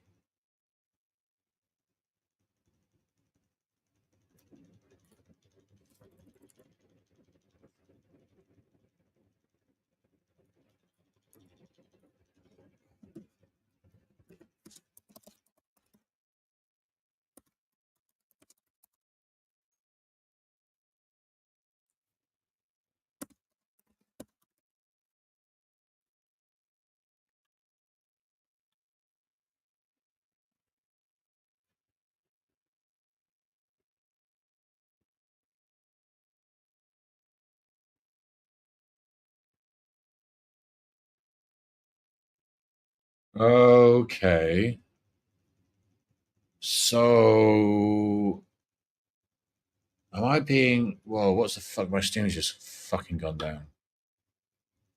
Well, hang on a second. So, but Chelsea, what did Chelsea win? Am I going mad? Hang on a second. Oh shit! Yeah, Chelsea won the fucking. Chelsea beat Betis, obviously in the conference. Is that what qualified Chelsea then? So did Chelsea qualify for this because they beat Betis in the Conference League final, which shouldn't have fucking happened because we should have been 3-0 up by half time. And then we just ran out of steam and those motherfuckers come back and did this, man. And I was going to go to that as well. I was going to go to Poland and obviously didn't. I'm glad I didn't as well. Imagine, you go to Poland 1-0 up as well at half time, everything's going cushy, looking good. Fucking and then it all fell apart. This is the thing with Betis. This is the problem with Betis have this sort of fatal flaw when they're a little bit like Arsenal in a way. When the pressure comes, they fuck it up, and this is why they did. We should have absolutely 100% qualified for the Champions League. Betis should have qualified for the Champions League. We had it all in our hands to do as well. It was absolutely all in our hands to do. We just need to win fucking games. And then we fucked it up because we seem to have this kind of ceiling where we can only go so far, we can only go so high.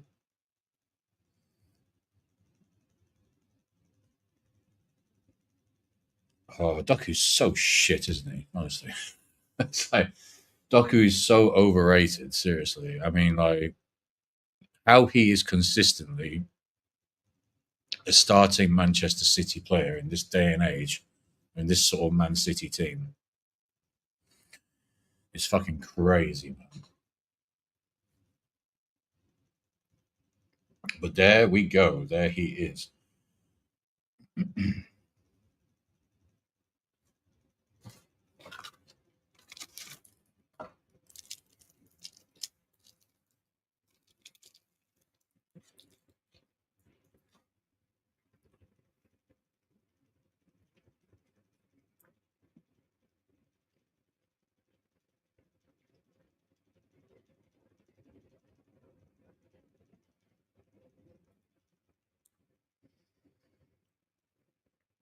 No, because I don't think he can get his top four.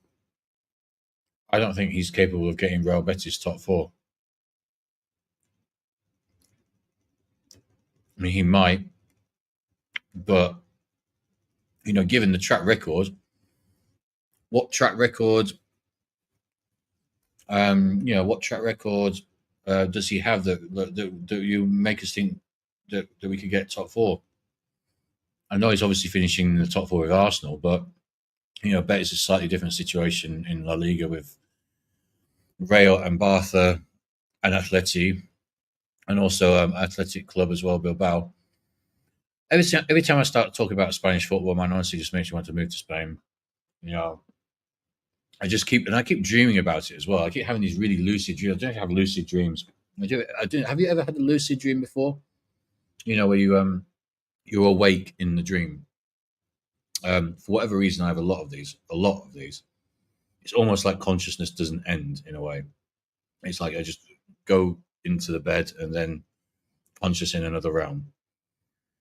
So it's just kind of like a continuous consciousness experience. It's a little bit tiring sometimes. But anyway, that's not important. But point being that like recently, I've had quite a few dreams, especially one that was most prominent about maybe 2 weeks ago. It does tie in that a bit with alcohol use as well.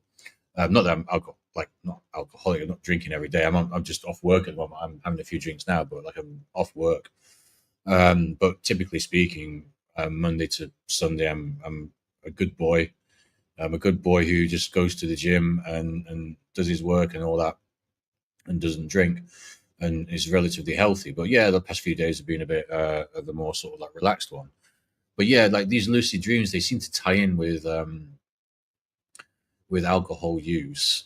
And the last time I had a proper one was I was just wandering around. It's always nighttime as well for some reason. It's always dark, not dark as in like um bad, negative, but it's always kind of like nighttime in the dream. The setting, interior setting is nighttime. And I was kind of like just wandering around what was apparently Seville. I didn't recognize it as Seville. It wasn't Seville as I would recognize. I've been to Seville like 10 times. But it was kind of like these two guys. I bumped into these two guys. I was wandering around at night. I think in the dream, I think the idea was I was trying to find my way back to like a hotel room or something. And I bumped into these guys. They were like just sort of talking about how good it is to come to Seville and how I should move there and all this kind of stuff. So I guess obviously you could probably just say that well, it's your subconscious. You've thought about moving to Seville. It's your subconscious has just created this dreamscape that's a sort of expression of that subconscious desire to move to Seville. It was quite interesting. It was quite interesting because maybe it's not that. Maybe it is just a wandering into temporarily wandering into um, higher dimensional thought, which is kind of what I err on the side of. I do think dreaming does kind of like point you in the direction of high dimensional reality, and what I referenced to before when we were talking before about kind of ecclesiastical stuff in terms of like a pure reality. I do think dreaming to some degree prepares us for that. I do think that's one of the purposes of dreaming is to kind of like both prepare, sort of both remind and prepare us for what we were used to before and what we are going to go back to. Um, if that makes some kind of sense. Oh, really? That's interesting. Yeah, exactly. Oh, really? That is very interesting because do you know what? That's a very unusual answer because usually when I ask this question of people, typically they've never even had one. It's very unusual to find somebody. Would I put the game on this? Should I put the game here? Hang on. Fucking hell. Why's my mouse not working? Should I put the game? Fuck. I'll just keep the game here. Fuck it. Just deciding which monitor to put the game on. Yeah, no, it's very unusual. Why are you stopping working? Fuck's sake. Now no, now you're working. Okay, great.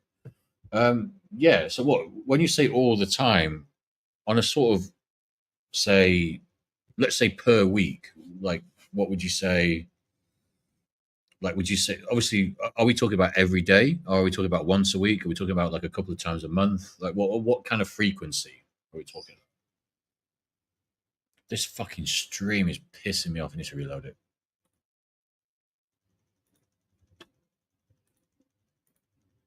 There we go.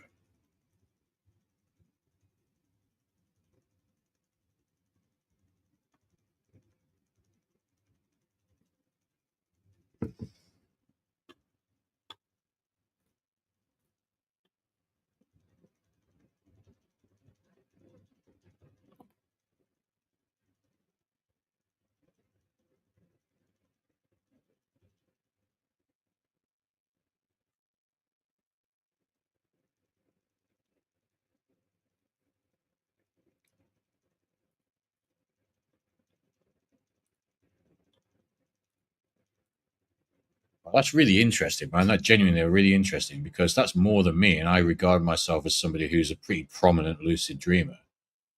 So I guess the next question is probably like, what kind are you like when you say? I just want to make sure that we're on the same level here in terms of um, what what we both perceive and understand to be lucid dreams. So how would you, in sort of brief terms, I'm going to go for a quick bathroom break and have a little think about how you want to sort of describe it. How would you describe a typical lucid dream that you have? And I don't mean in terms of like what you see necessarily, but like how you feel in it. Like what would you say a sort of in brief is in as brief terms as you can, or if you want to long form it, it's fine. But I just don't want to put like pressure on you to type a load. But yeah, how would you describe your sort of typical lucid dream? And I will come back in a second and do the same thing because I think this is a very fascinating subject, and it's very interesting to me that we've been sat here for 5 hours and now we suddenly come to the realization that we're both big lucid dreamers, which is quite interesting. But I shall be back. I shall be back.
Damn, it's so hot in this fucking room. Anywhere other than in this absolute spot is hot as fuck. Oh fuck, I forgot to do that as well. Bollocks. Oh, I'll be back in 1 second again. I forgot to do something.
So forgetful, honestly. A typical one for me must be walking around my old. Okay, so you'd say that you get like a kind of the same sort of fuck is this stupid thing? So you're saying that you get the same you have like kind of repeated the same dreams, like they're repeated dreams, because that's not what happens for me. But what I meant really more about it actually was, and that's kind of interesting. I mean, what you just said alone in of itself is interesting as fuck, and we'll get into that in a bit of a second. I'm going to hide it because I can't see me. Not that we necessarily want to, but fuck. Yeah. So what the hell is going on with Streamyard? Come on. I'm walking around my altitude with the ability to bend reality to my will. Yeah, that's fucking interesting, man. That's really interesting. But do you feel like when you're in the dream, do you feel it's like you feel now when you're talking to me or when you're whatever you're doing during being awake? Do you feel when you're in the lucid dream that it's exactly the same? Because that's how I feel. I feel that there's no difference between being in a lucid dream and being awake. And that's when you kind of get the idea. And well, for me, lucid dreaming actually at the top end, at the high level of lucid dreaming, because for me, I think there's even a spectrum in terms of lucid dreaming. And I think I've only ever really achieved what I would say is kind of pinnacle, for want of a better word, lucid dreaming maybe once. I even wrote it down, man. I could actually read it if you're interested. Where actually, I don't know where the fuck it is. Where's it go? I hope I haven't deleted that, you absolute dickhead. I must not have deleted that. Oh yeah, there it is. I found it. Yeah, I mean, I've only really, and I wrote it down as I just alluded to. Um, yeah, I wrote it down because it was just so. It's very profound when it happens because it's kind of it's humbling as well, isn't it? Because it makes you sort of think for a very brief moment. Oh, okay, there is more. There is more to what we're experiencing right now. And I know some people will argue that it's some people will argue that it's the over behavior of the brain, and it could be that maybe, but it's incredibly. I mean, if that is the case, then I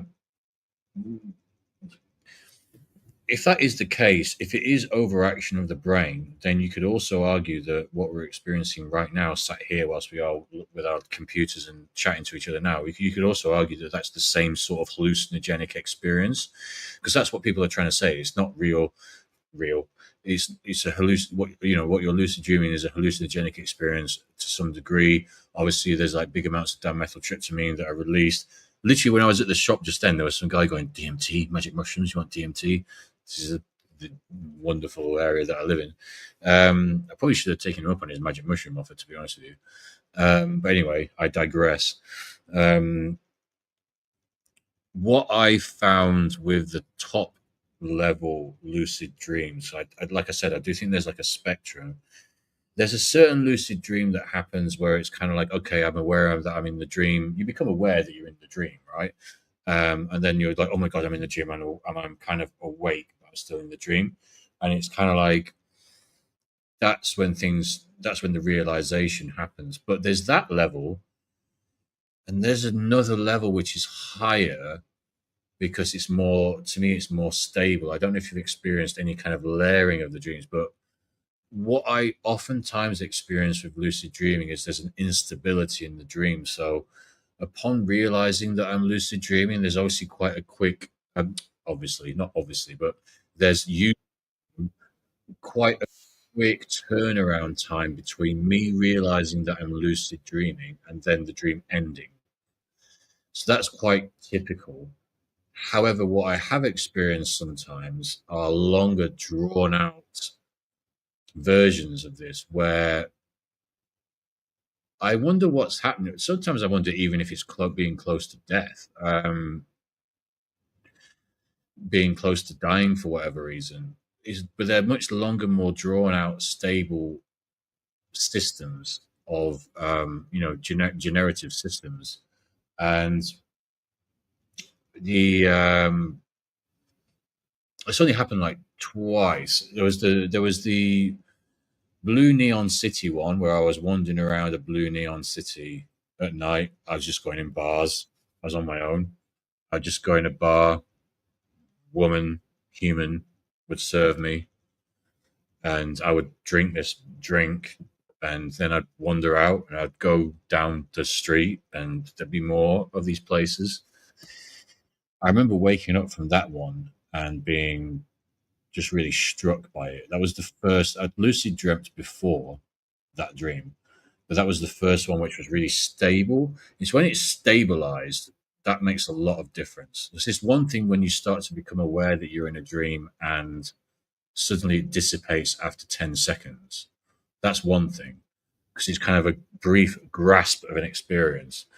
But when it stabilizes and the dream doesn't end and you don't wake up, that's when it starts to really hit you and become a bit more profound. That's only really happened maybe three times actually. There's the Neon Light City. There was the kind of everything. Every time it's kind of like a near future vibe as well. It's got that kind of like near future vibe to it. Whereas it's kind of futuristic, but not too futuristic. Um,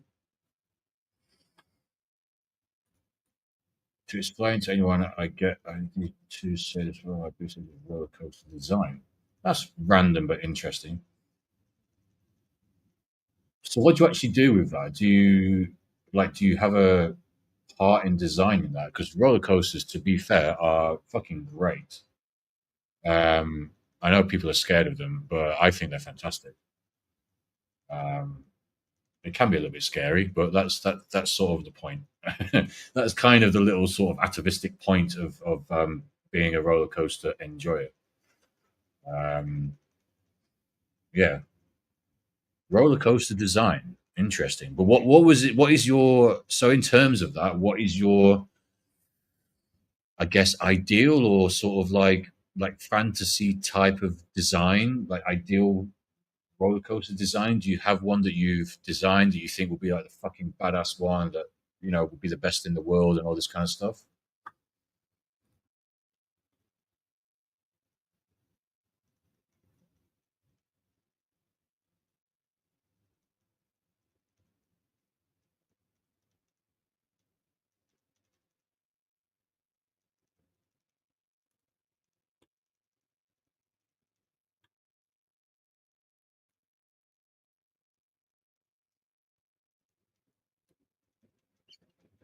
This game is pretty shit, isn't it? To be fair,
So in the dream, you get the ability to bend reality to your will, and then you sold it to retire your parents. That is interesting. That also sort of, I guess, demonstrates as well that you're you're sort of like wanting to do that for your parents, which is nice. Um, but are these repeated? Sorry, I don't know if you answered me. Well, no, I don't think I don't know if I asked properly or whatever. But are these kind of like recurring lucid? Do you lucid dream the same dream recurring,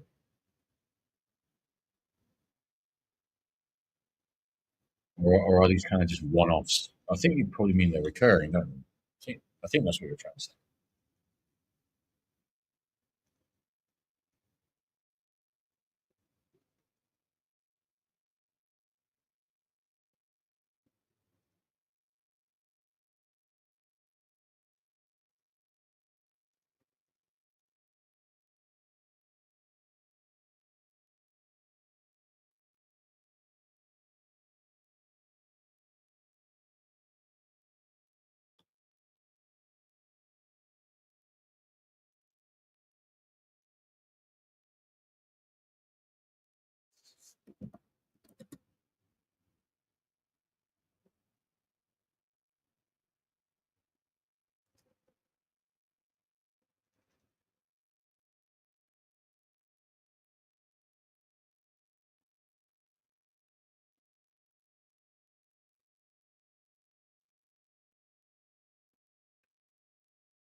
I think the last time I was at Alton Towers, I don't think they had the Smiler. I'm gonna have the Smiler. What's that? Was that?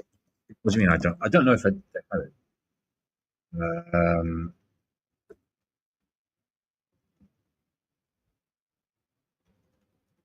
I can't remember. Okay, I think they did have this actually. Yeah, I think I did go on that. It was pretty good.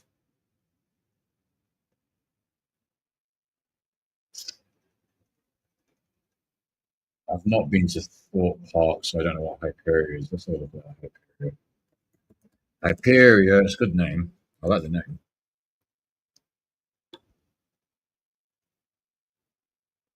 Okay, yeah, that looks interesting. Fucking hell, there's a really nice picture of it in the dawn light. Yeah, that does look pretty fucking crazy. Yeah, I can see how Hyperia would be pretty crazy. That does look kind of mad. It does look quite crazy. That drop looks ridiculous. Yeah, I can see why people might like that. That looked pretty crazy to me. I'd like to try that for sure, being the weirdo that I am.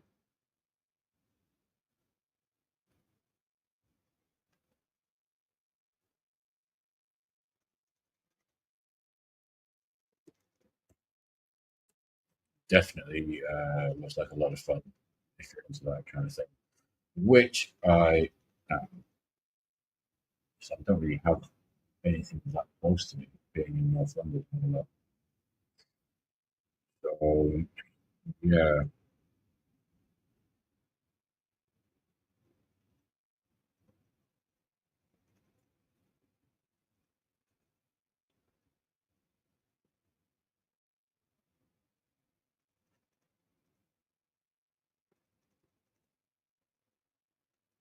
okay. Anyway. Yeah, I was just looking at that. I was just looking at the first drop and I was just like, I think we're talking about the same one. And yeah, it was just kind of like ridiculous looking. I was like, okay, it almost goes backwards in on itself. It almost kind of goes back in on itself in a way, doesn't it? I'll put the picture down now. So, but yeah, going back to oh god, this game has been crap in it. Going back to what we were saying about the lucid dreaming. So this is what I was going to talk about. they're the main two that are getting 90 at that time. There, yeah, it's just kind of weird to me that you get, yeah, we're not weird as such, but like, I mean, what we're talking about is weird, and the conversation that we're having in the first place is weird. But like, anyway, we just go up another level, um, because that's kind of how we roll. But like, the repeatedness of it is something that I haven't experienced, and I would kind of like tout to myself as somebody who's quite an experienced lucid dreamer, who's quite an experienced navigator of that kind of reality. Um, so to have repeated lucid dreams is a new one to me. The only thing I would, but it's not really lucid. I can't really. I do have a repeated dream, but I can't, in all honesty, call it. It's probably more lucid than the average dream, but it's it's not what I would call properly lucid because you're not fully there. You're not fully conscious. It's probably like you're maybe 80% conscious. I'm talking about things where you're 100% fully consciously aware that you are in the dream and that you are you. Because when you typically dream, you are yourself. Don't get me wrong. You're kind of like yourself, but you're not able to tell you. I'm not able to tell you my name. I'm not able to tell you various things with my wakeful life. Whereas when I lucid dream, I feel that I got all those faculties available to me. And it's like, holy shit, I'm actually in a dream. I am actually awake. So it does make me question what awake means. But I haven't had repeated lucid dreams. I've never revisited that what was quite special blue neon city. I've never visited. I'm gonna when it's half time. I'll read you the little um, thing I wrote about the lucid dream I had, which has affected me the most. If you want, it's not going to take. It'll take me just like 30 seconds to read. It's not long. Um, it was the last lucid dream I had. It's probably over a year. Well, it was over a year ago now because it was like June. It was just after my birthday, basically. So yeah, um, I've never revisited these places, and like that lucid dream from last year's birthday, it's almost like I felt my way into it. It kind of like got more and more and more lucid as things went on. It was really strange, but it was really also very profound and very moving. Moving is the right word. I don't know if moving is exactly the right word, but it was very strange because again, it had that sort of like, listen, I'll just chat about it a little bit. Do you know what? Bear with me. This game is shit anyway. So essentially, yeah. I'll just talk about it. I'll just talk about what I've read here. It won't take long. It'll take about just about a minute or so.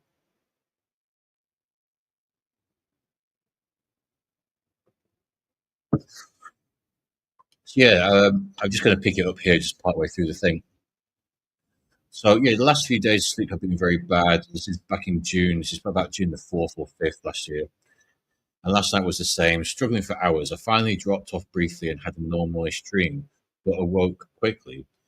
Then, when I closed my eyes, again, I bizarrely started seeing tunnels very similar to the tunnels I'd seen in DMT simulation videos, slowly forming and centering in my vision, and the sound between my ears, not high pitched, more of a rumble, which initially I resisted, but that kind of resistance created a dissonance, and the nerves in my back started bubbling, for want of a better term, with my breathing getting heavier and my arms kind of shaking.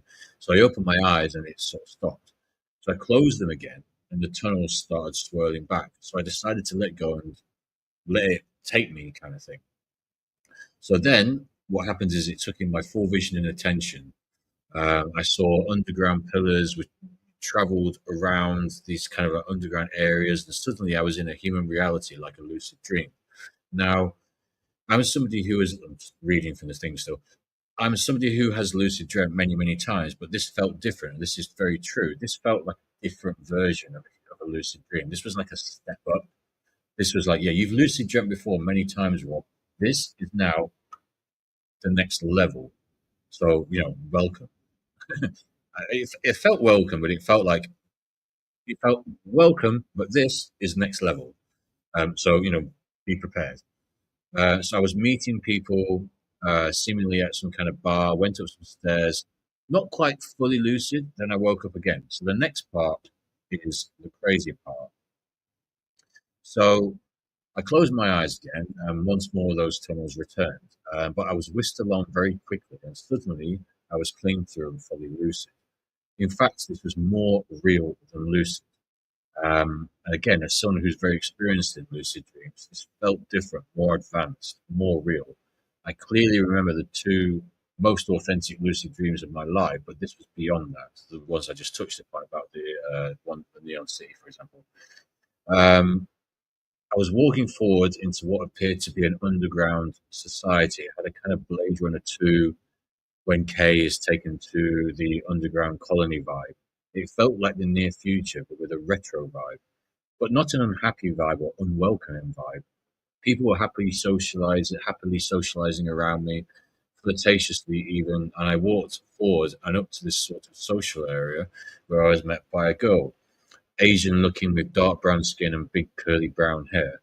She told me her name was, to the best of my memory, Abstracanus in error code. Abstracanus in error code. Like, let's even just, I'm just pausing the reading for a second.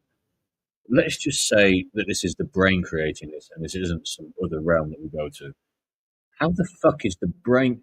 How advanced is the brain that it's coming up with a name of a girl, Abstracanus in error code? That's not insignificant. Either way.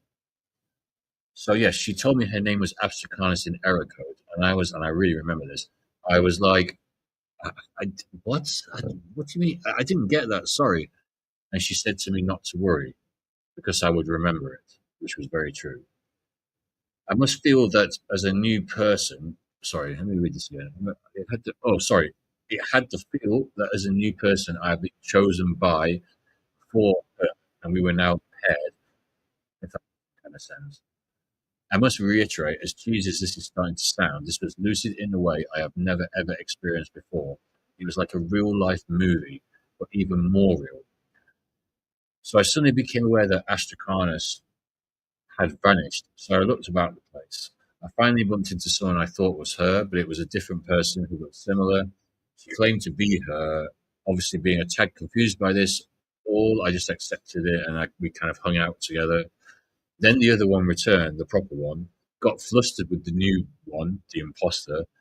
Apparently, she does this all the time, she said. But then we all just hung out together. Shortly after, I had a feeling that reality was changing, seemingly from behind me, like it was time to go back. And then vision started to sort of wobble fade. The tunnel returned, and I woke up. And that is the end of my little chat about, well, not chat. Chat will continue, but that is the end of the dream description. So very weird, but quite amazing. And I do wonder, like sometimes when I've overdone it on alcohol a little bit, this is the only time that these things happen. And I do wonder what the connection is. Is it just something that gets triggered in the brain, or is there something more to it? Um, yeah, there we go. That is my favorite and most blessed and most interesting lucid dream and most real. The idea that it's realer than real is very difficult to describe to people. Whoops. The idea that it's realer than real is a very hard thing to describe because there's no other way of like wording it. We don't necessarily have the language to describe it properly. Abstract harnessing error code, and the bit about that quote unquote dream that I remember the most is just the fact that like I just remember being so flummoxed by that name.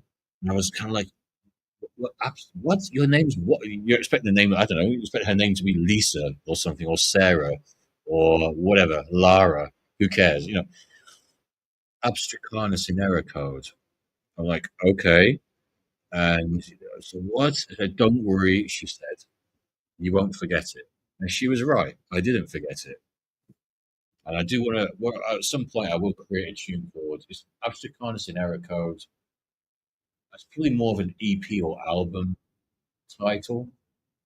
So I'll probably create an EP. In fact, I think the next EP, in fact, the next, do you know what? Let's do that. Let's do that. The next EP that I work on is going to be called Abstracanus in error code. And then we'll run with Abstracanus as the main. Let me just make this. Then we'll run with Abstracanus as the main sort of tune. Can't even spell. How the hell do you spell Abstracanus anyway? I'm just guessing. But yeah, really strange experience, man. But what do you? I don't know if you're doing it 3 to 4 times a week. I guess I don't know. Maybe you're so used to it that because I've done it quite a lot, but I can't claim it's going to be 3 to 4 times a week. I can say maybe 3 to 4 times a month. I'd say that's fair. I'd say that's fair, and I think that that's probably maybe a little bit more than that. Maybe let's say 6, 7 times. Let's say between 5 and 10 times per month. I think is quite reasonable. But with what you're saying like 3 a week, which is kind of like 12 plus a month. So we're not too different. Um, but I just feel like do you get like a humble feeling from it? Does it humble you?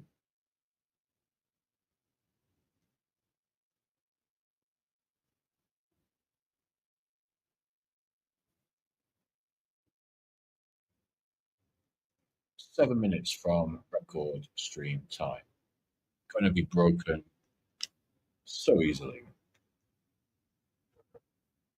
Still only 3 o'clock as well. Ain't even fucking late, man. Well, it's kind of, but not that late. Not when you don't have to go to work tomorrow.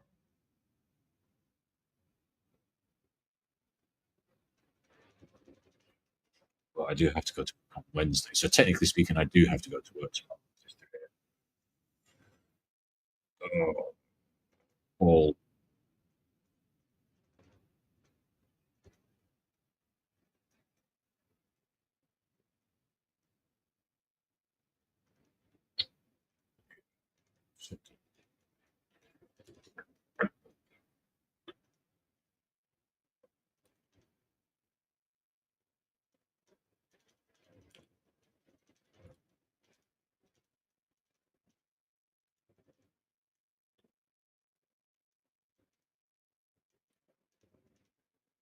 yeah, I whenever I wake up from those dreams, I always feel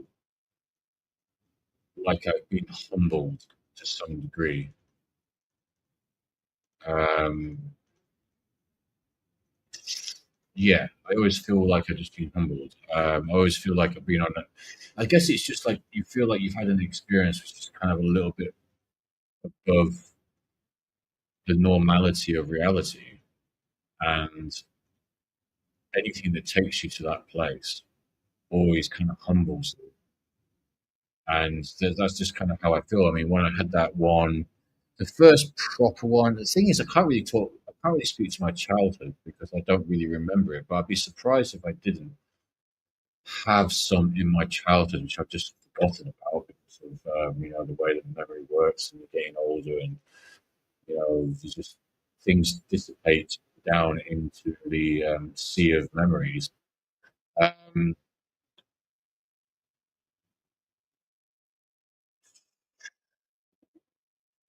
what the hell is going on with this? Sorry, my computer's being crazy. What are you doing, you stupid ass thing? See, sorry, we go from talking about profound dream related things to me getting mad at fucking computers. Sorry about this. 1 second. This fucking thing is pissing me off. What are you doing? Oh, for God's sake, honestly. Okay, just leave it like that then. Just leave it like that. I don't care that much. I kind of change it. I'm just trying to change. I'm trying to change the thumbnail on my fucking video for this. It's not working. I can't change it to anything else. Fucking bollocks.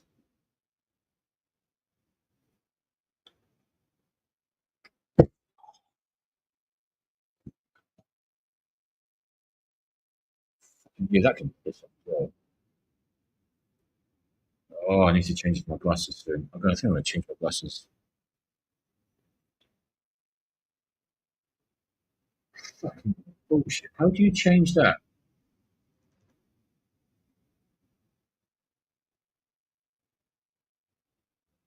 Absolutely unbelievable. Download what? I don't want to download.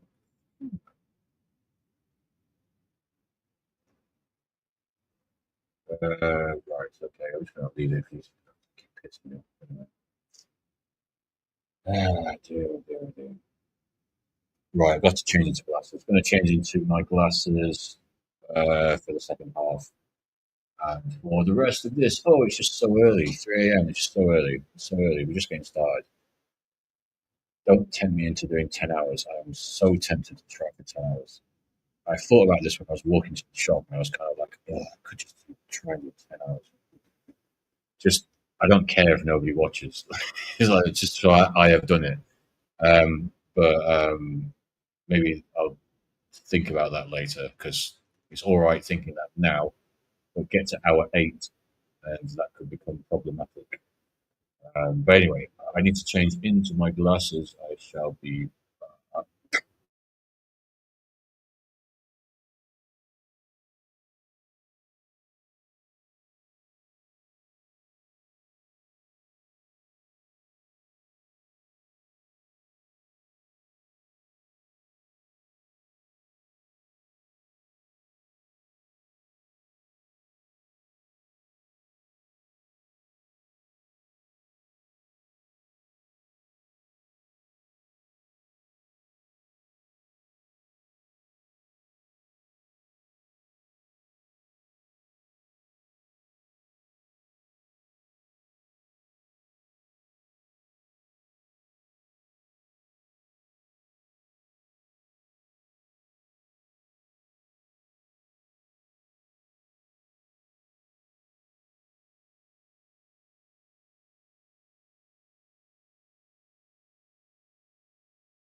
Damn, this wall of walls looks like it's crazy, honestly. Absolutely wall of warm settings right here.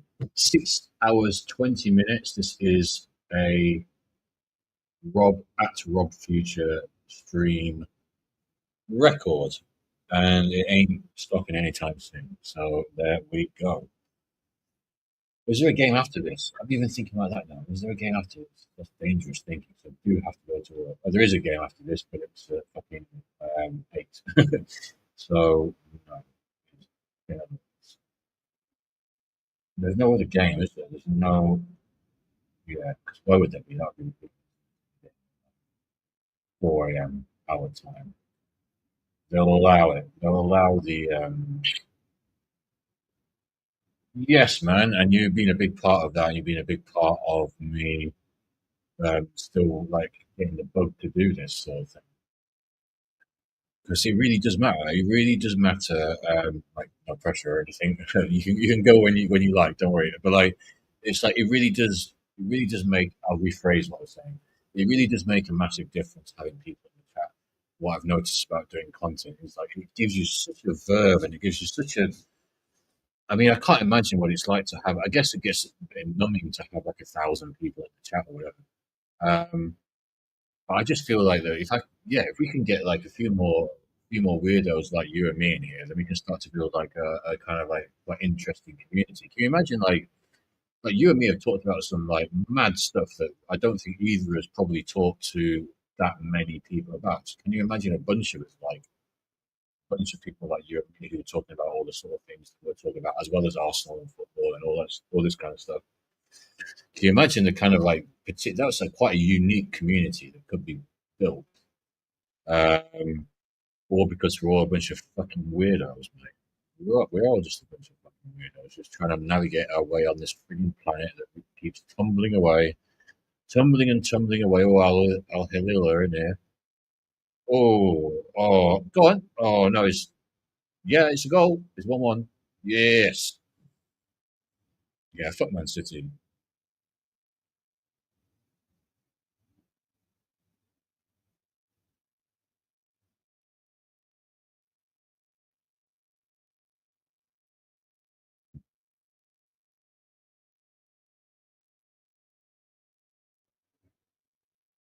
Why is there people who look like fucking Sporting Lisbon fans?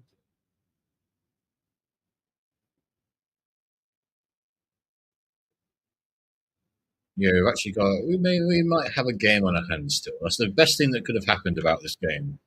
We got an early goal. Got Al Hilal. It's like, it still just reminds me of that Simpsons episode. They're like, next on Fox. Ah, who cares? It reminds me a little bit of that. It reminds me a little bit of that. Having said that, the stadium is, I don't know, it's pretty full. Can't say that that's a fucking brimming out the rafters stadium, but it's pretty full. Because I guess this is what it's Tuesday, Monday evening, Monday evening. You know. Can you imagine all the different shit that we would talk about? Like, it'd be a weird one. It'd be a weird one, but that's kind of what we like, so it'd be good. It'd be good. I'm kind of tempted. I was kind of tempted to obviously keep this stream going, but at the same time, I could be commenting. I was thinking in Lee's chat whilst he's watching the game. And then when he finishes, because I think he'll just go to bed after the game, I'll say like, "Oh yeah, I'm still alive," but I don't know if, yeah, I don't know. I don't want to be cheeky like that. I don't want to be like, that seems kind of cheeky to do it like that. But it would draw a few people over, even if it's just for another hour or so. Yeah, but it would be kind of cheeky because people will be able to see that I've already been live for 6 hours, so it looks kind of bad. It's not the best look, and I don't want to give a bad impression. So,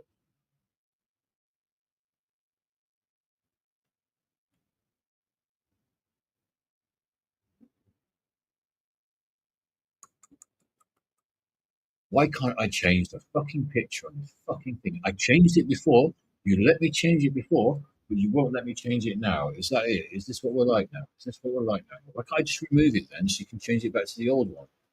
Fucking stupid. What's the point? Where's the logic in this? There is no logic to this. Yeah, great. I would like to, but I can't. I can't cancel it, can I? That's the thing. You won't let me cancel it. You just want me to change it to a specific thing, which I'm telling you I can't do. I don't want to do. Oh, well, this is really that has backfired. Fucking annoying. God, what is it? Is there what else winds me up faster than tech issues?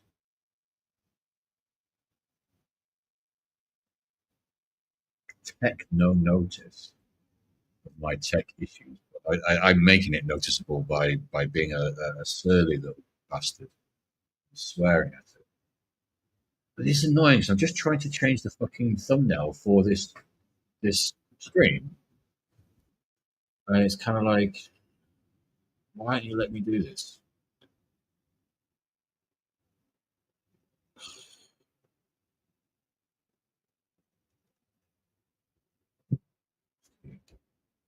I was trying to think of a more catchy title. Well, I want it to be like, yeah, we're watching the Man City game. Well, so it's very difficult to be succinct.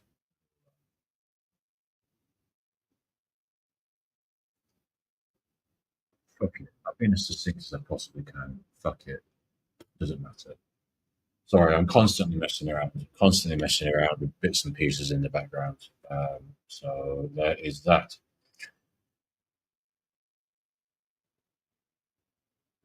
Whoops. Yeah, I mean, hopefully, it's just a tricky one, isn't it? I've at least got a bit of grounding, and I know a few people. Obviously, having just been on shows before and stuff. Um, yeah, there's just that little thing in me that says, why don't you just chuck your nuts and bolts at it? Because at the moment, work 9 to 5, gym 6 to 7:30 usually, music and AI production work 8:30 till bedtime. Wednesday, podcast with True Shop. Check that out. Well, apart from the fucking hell, LHR scored again. I even missed that. I completely missed that. But yeah, it's where do you fit it in? And it's kind of like I don't like doing just an hour. I quite like the idea of my sort of, I guess, for want of a better word, brand. I quite like the idea of my thing being the like we just do these marathon streams every day. It's like we just okay. I come home from work and we just like boom, we go live and it's like live till 1. I have to go to bed because I have to go to work. But obviously tonight I don't have to go to work, so we can do however many hours. But I can do it to 12. I don't think I'll get to 12 today, but I could do that to 12 because that's 9 o'clock. I could still go to bed at 9 and wake up and figure out how to get to work um, in a few hours after that. So that wouldn't be a problem. But usually I would have to go to bed at 1. So I could stream potentially from sort of like 8:30 p.m., 9 p.m. till 1, just every day, just stream, just go live, kind of like a Twitch streamer in a little way. Then I would need to sort out. I really would need to sort my fucking hair as well for a start. Yeah, as well as hair, I would need to sort out how exactly. But sorry, I would just sort out the sort of presentation of it, to be honest.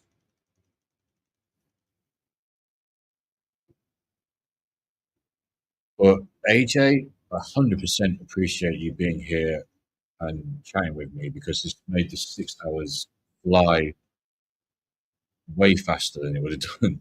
It wouldn't even have existed. So it is all about interaction. And look, we've had our little chat for, we're still going, we'll still keep going. But like up till now, we've had this chat for like 6 hours or so, and we've learned that we're both lucid dreamers, and we've chatted a bit about our lucid dream experiences. You've got a bit of a different experience to me, and that's very interesting. We're both very interested in what each other has said, and this is kind of what is so good about this platform is that you can connect with people and connect with communities and create communities, curate communities where similar folks who might not necessarily have realized they were similar can come together. Pause. If that makes sense. Of course, it makes sense.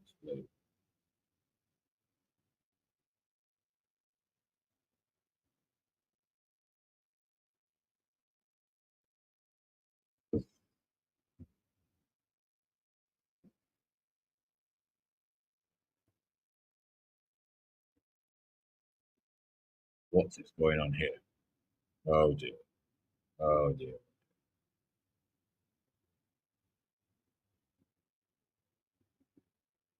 4D working there.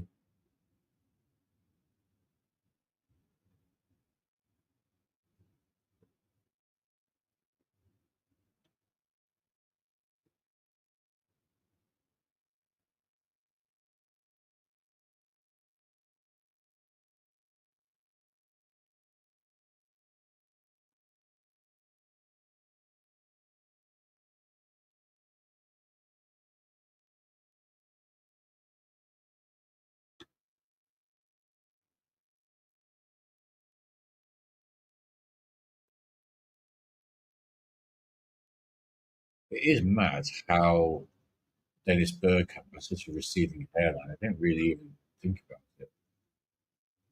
I can't get this fucking picture off my fucking screen.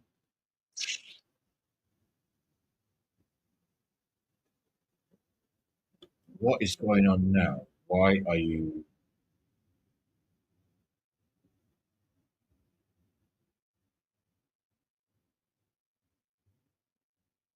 right?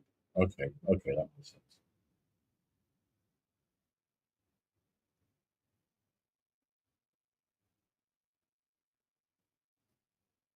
Oh man, no, I see it. I see what you do. I see what you do for the community. Yeah, I mean, I see you in different chats, and I see you kind of like bigging everyone up and making sure that there's links provided, and making sure that people, you try to connect people, you try to sort of like promote people, you try to, help people out basically.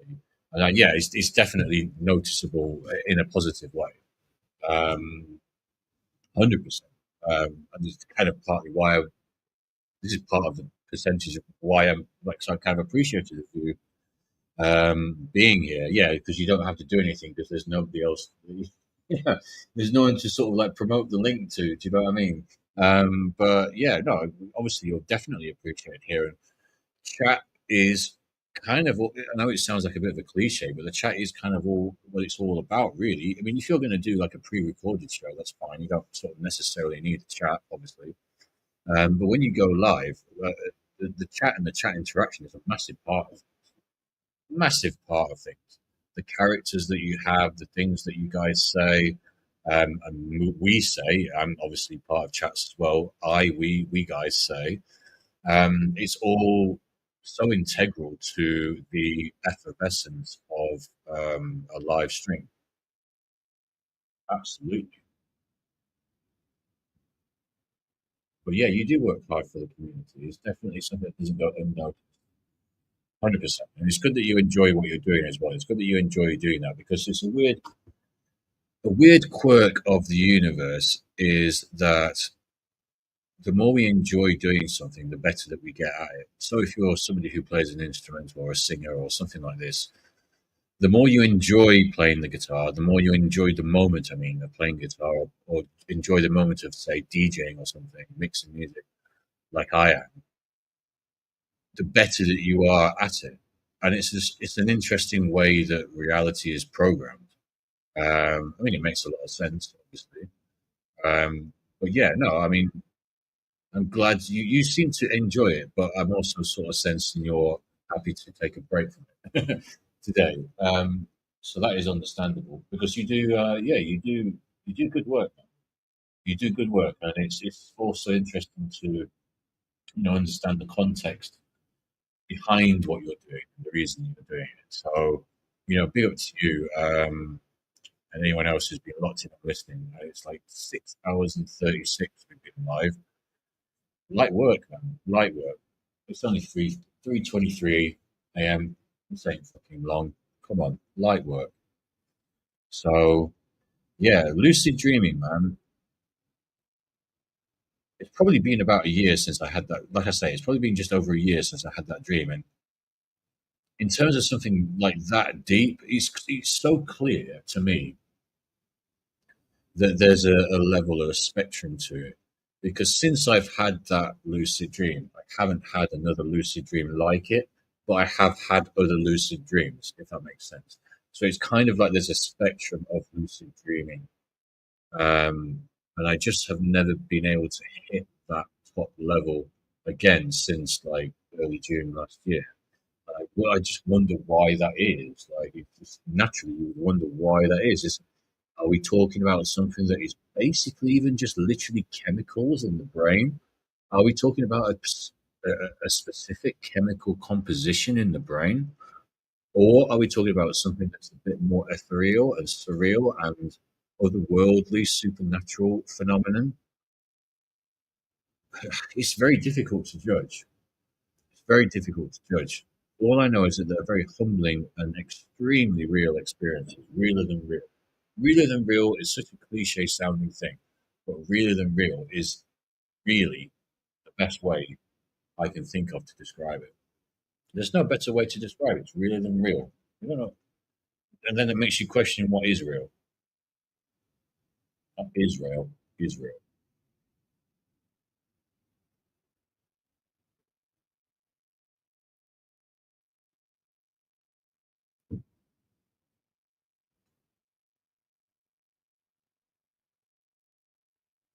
Oh, and this game has been dead, but somehow it's 60 minutes and it's 2-2.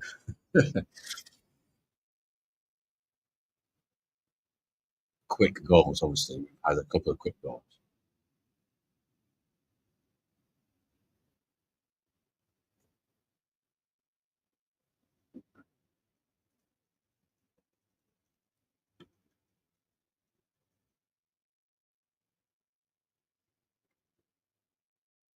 I'm going to go to the kitchen. I'll be back in a minute.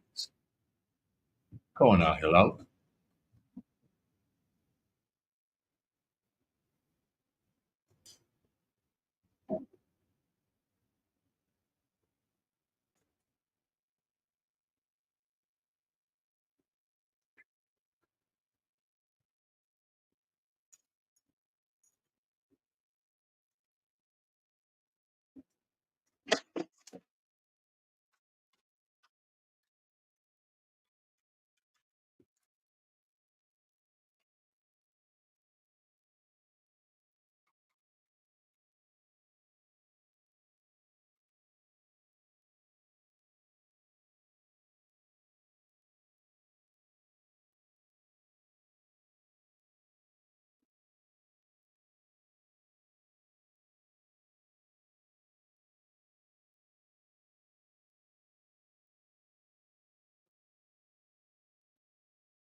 Oh, Christ. Christ almighty. It's almost like it is cooler outside than it is inside the house. And that is because of English brickwork. English brickwork, brickworked houses are designed to retain the heat in the winter because the winter can get quite chilly. Unfortunately, what that subsequently means is in summer we're fucked because it retains all the fucking heat, and it actually turns outside cooler. Thankfully, I am literally just in the spot right here where I have a fan which is doing a wonderful job. It looks like a fan that's from about 1971. But it's a tower fan, so I suppose it does look like 1971, so that's a tower fan thing. But what I'm trying to say is it's not the best aesthetic design. However, I don't care because it does its fucking job properly. And that is what I like. I like things that do their jobs properly. That's what I like. This is what we like. Man City has decided to wake up in this game. But it's funny. I was just going on YouTube earlier, AJ, and we were talking about roller coasters. And then I guess maybe because I searched, did I search on YouTube? No, I searched on Google. Fucking hell. Is it like the case that these things interact so much? Because I searched on Google for that Hyperia, sorry, roller coaster. That's all I did. I did a roller coaster search. And then I got on YouTube, and my first suggestion on YouTube is something by, well, it's something called the most unhinged Arsenal season preview ever. But the thumbnail is a roller coaster. And I'm like, is that just like some mad coincidence? That's weird.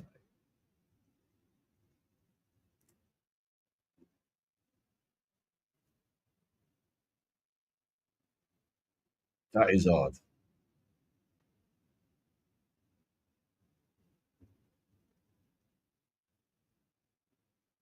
So they're all fucking feeding into each other.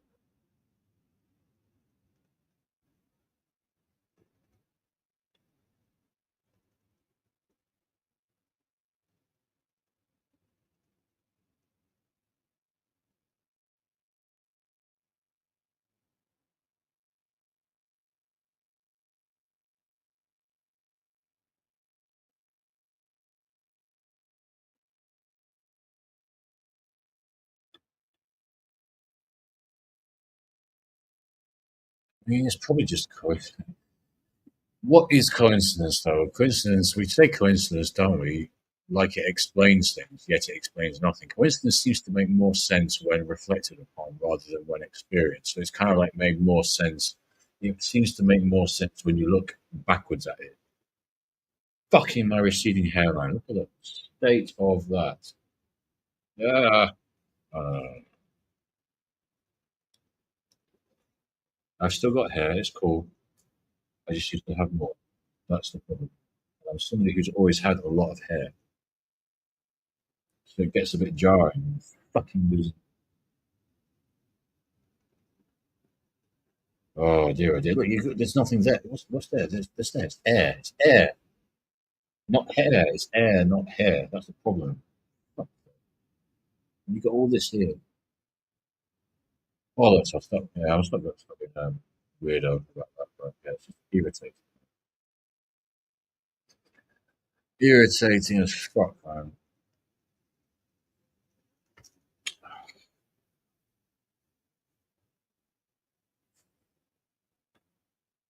Clearly, I have hair, and it does sound a bit prissy. So there we go. But I don't care. So that's that. That is that. Yeah, I don't know. It is mad, isn't it? It is mad.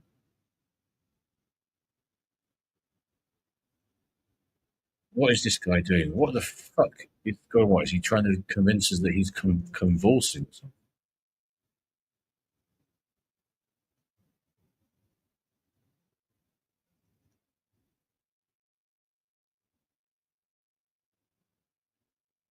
Oh, so he's apparently fine. So apparently that player was just about to die.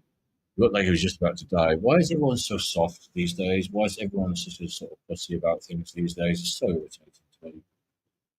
Honestly, this is this isn't what we were brought up with. You know, this isn't what we were brought up with. And the fact that everybody's just so quick to be injured, it doesn't. It's not. It doesn't make sense. Like what used to make sense was you wouldn't go down, you would try your best not to go down injured. You would try your best not to be affected by a tackle or whatever, because the point was you were trying to demonstrate you were strong. These days, fucking opposite. Absolute opposite.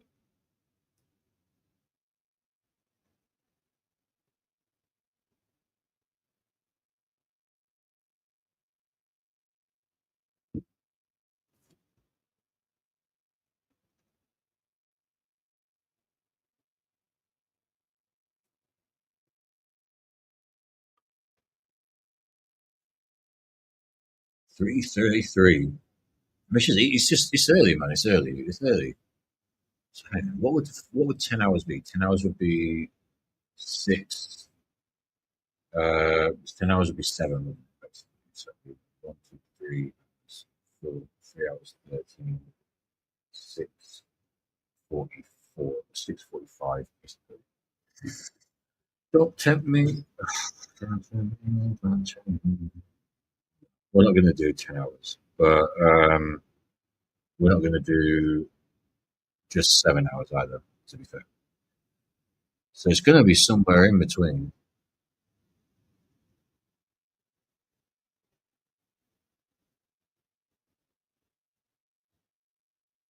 And it's been fun as well. I've really enjoyed it. And I really enjoyed like having you for company here. Of course, that goes without saying.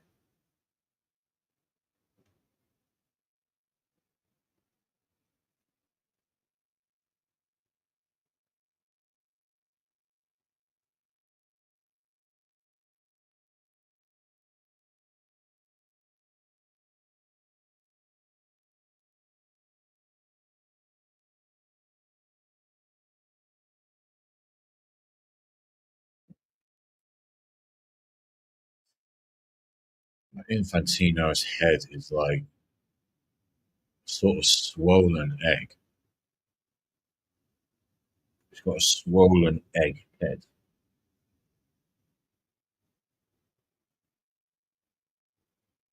Oh, you can see my scar there a little bit. There you go. I was talking about the scar before. Oh, you can kind of see it. That's part of it there. And it goes all the way around. Thankfully, I still have a bit of hair. So, what the fuck can you do?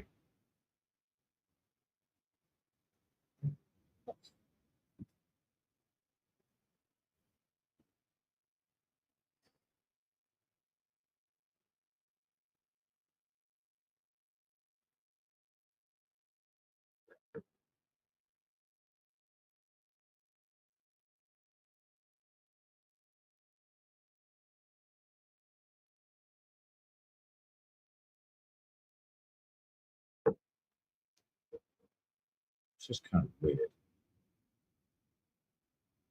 I don't get what the fuck is going on. Oh no, that's fine. Hey, dear, dear, dear. Oh, dear, dear, dear. I hear you're a racist now, Father. Did you ever watch that, AJ? You ever watch Father Ted? A brilliant moment where he's offending Chinese people and then has to go out and prove that he's not a racist. Father Ted being one of the best comedy shows ever to come out of Great Britain, obviously. From that beautiful time. Whoa, fucking hell, what the hell just happened then? From that beautiful time that was the 90s, that allowed you to have proper comedy and allowed you to have things like Father Ted, Red Dwarf, Shooting Stars, Never Mind the Buzzcocks, etc. Yeah, man, fucking hell, what a great time! And it was great to live through. It was great to live through the 90s as a youngish person. I wasn't too old. I wasn't too young. I do kind of wish to some degree I'd maybe been a little bit older in terms of going out to sort of like the early seminal days of like club music and stuff like this, like drum and bass in terms of scene, and even like the techno scene as well. It would have been nice to be going out at that like 18, 19 years old, around sort of like the early 90s. And 90s, I wasn't quite that. I was 1984 born, so 1994 I was 10. So it's kind of like, yeah, I kind of missed that boat. I can kind of well, I can kind of imagine what it's like. So that is what makes it worse, anyway. To be honest with you. Yeah, I imagine what it was like, and I imagine how good it was. That's kind of what makes it worse.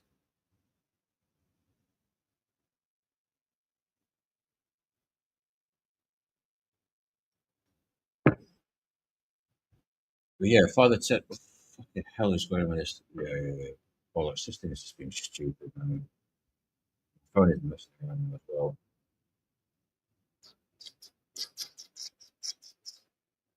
Father Ted. So yeah, so yeah, AJ, did you because obviously I don't really know so much about you. Did you forgive me for it being a like obvious question or whatever, but did you grow up in the UK? Did you grow up in London and all that, or elsewhere? Yeah, we did have a golden age. Yeah, we definitely had golden age of cartoon. Just before everything became about, just before everything became a bit too digitalized and animated. I can only imagine what it was like. Again, tying into what I was saying about being born a bit too late. Imagine what it would must have been like going out, kind of like go to your raves and all of that, and then you come back at 6, 7 a.m. on a Saturday.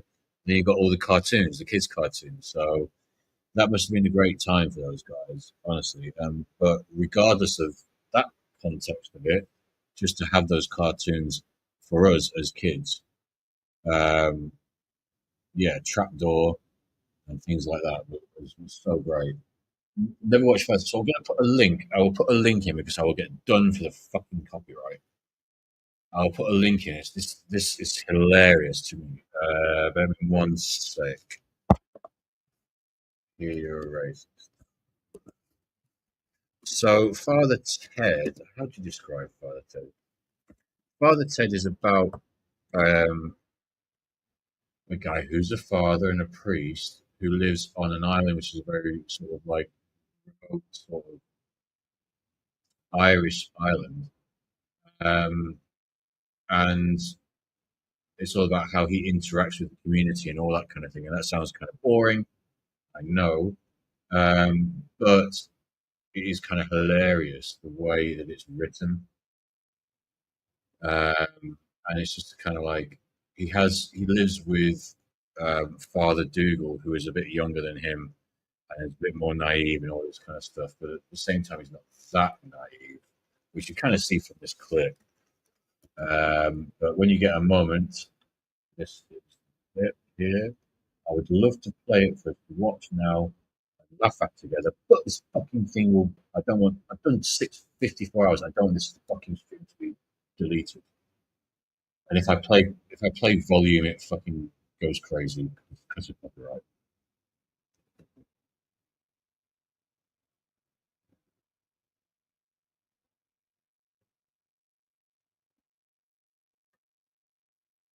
Wow, I'm going to respond to that in a sec. I just need to go to the bathroom because that's really interesting to me, and I've got a couple of questions about that. But I just need to have a wee. Just bear with me 1 second.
As soon as I move from this position, I am out of the coolness. This is literally the only position I probably in this entire flat which has a bit of coolness to it. What the fuck is going on my phone here? But yeah, I've been in East London all my life, and I have been in my current flat since I was 6 months old. I like East London. My favourite drum and bass producer, Ultra Shop, lives in East London. I would love to get a flat in East London, so overlooking the city lights. City lights are like urban starry skies, and I didn't really understand why. Being brought up in the countryside, I didn't understand why I had such an attraction to city lights. And I think it's two things. I think it's one, it's a difference. It's very different to growing up in the countryside, being in the city, the urbanicity. And two, it's kind of like starry skies. It's like the urban starry skies, the city lights, because each kind of light has a sort of like potential life to it in a way, if that makes some kind of sense. But what I was going to ask you is like, because I've moved, so I grew up in a house. I grew up there and lived there till I was 18. I moved out and then I moved down to London and moved and lived in various different places. So, what is it like being in the same place since you were 6 months old? Because I have absolutely no experience of that. I'm genuinely curious.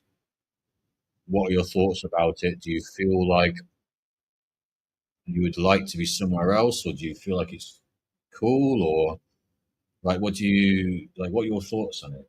Because I'm not saying I've been around a lot. I've not changed houses loads, but also at the same time, I've not been in the same flat since I was 6 months old. So I'm just genuinely curious, like what your thoughts are on that, basically.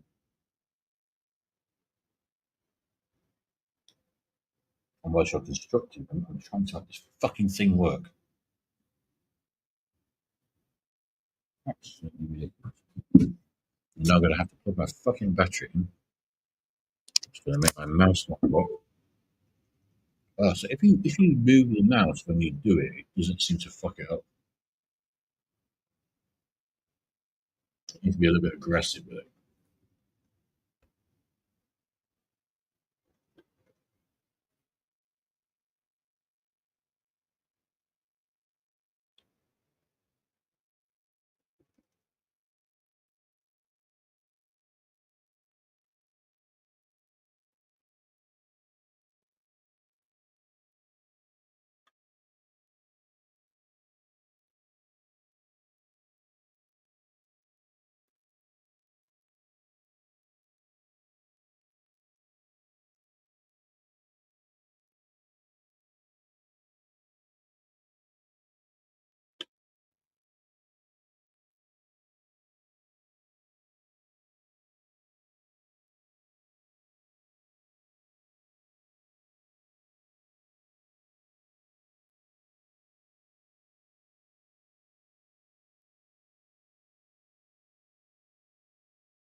Honestly, I am more than happy because with everything I have been through, it's nice to have some consistency. Yeah, I get that because it's nice to have a foundation, isn't it? It's nice to have a foundational thing to build up from. And also at the same time, you're 25, you're not the same age as me. Like, you still got, look, I know that one of my best friends at the gym is 24 and he lives at home with his mum. So, and obviously he has done all his life, of course.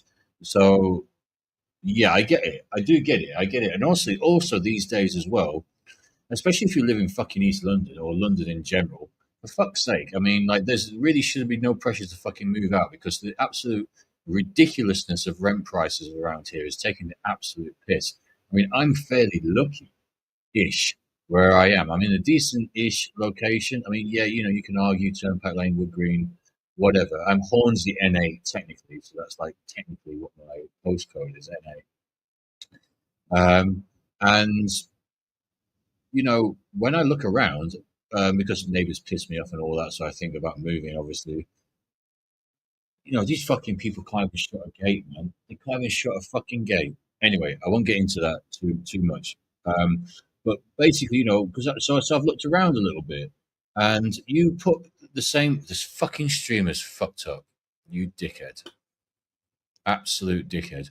When you go to a search and you try to sort of search around the same prices that I pay for this place in this area, actually, what you can get for this price that I pay, which I still think is pretty fucking pricey, is pretty poor compared to what I get for what I pay. So I end up in this kind of like sometimes I go down these rabbit holes, being kind of like you know looking at moving out, and then I look at the options and I'm like, shit, the options aren't good. The options aren't optioning, man. The options aren't better. So that's fucking crazy, man. That's how crazy it is. The options aren't better. I'm not trying to say that where I am is bad. Obviously, you can see it's not a small place. You can see from the camera behind us. Fucking hair looks like it's so receding. I need to stop stressing about it. Stressing about it will make it worse.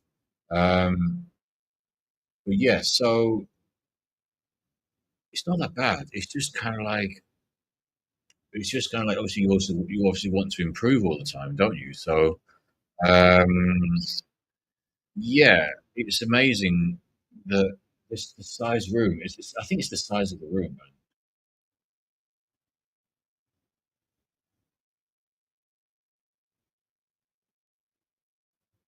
Ah, okay, okay, I see. Yeah, do you want me to delete it? Delete it. I get what you're saying. So I started looking at that comment and I was like, what does he mean by that? Well, yeah, I know where that is. I know where that is. I know where that is. I had, I think the last girl that I was seeing was from around. No, no, no. That's absolute bullshit. I'm thinking of Hampstead. No, completely wrong direction. Anyway, yeah. So, but I know where you mean. I know where you mean. Yeah. So it's quite far as well. It's quite almost sort of like out of London Eastish sort of area. Yeah, I get that about the consistency, man. I get that about the consistency.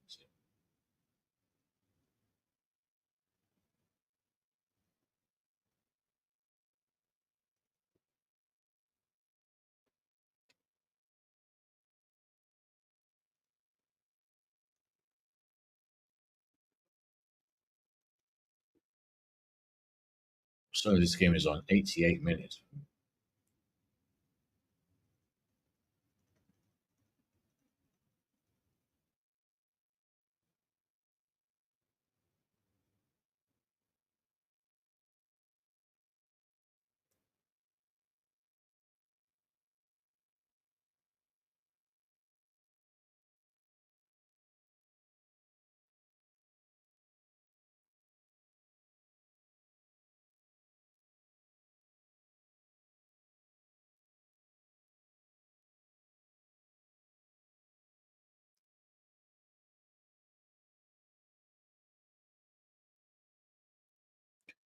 Yeah, listen, I will move out one day, but that's when I'm ready. My still, yeah. I mean, look, of course.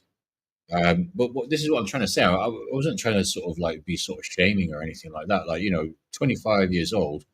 To be honest with you, in London these days, being 25 years old and still living at home, quote unquote, with your parents is not such a bad thing.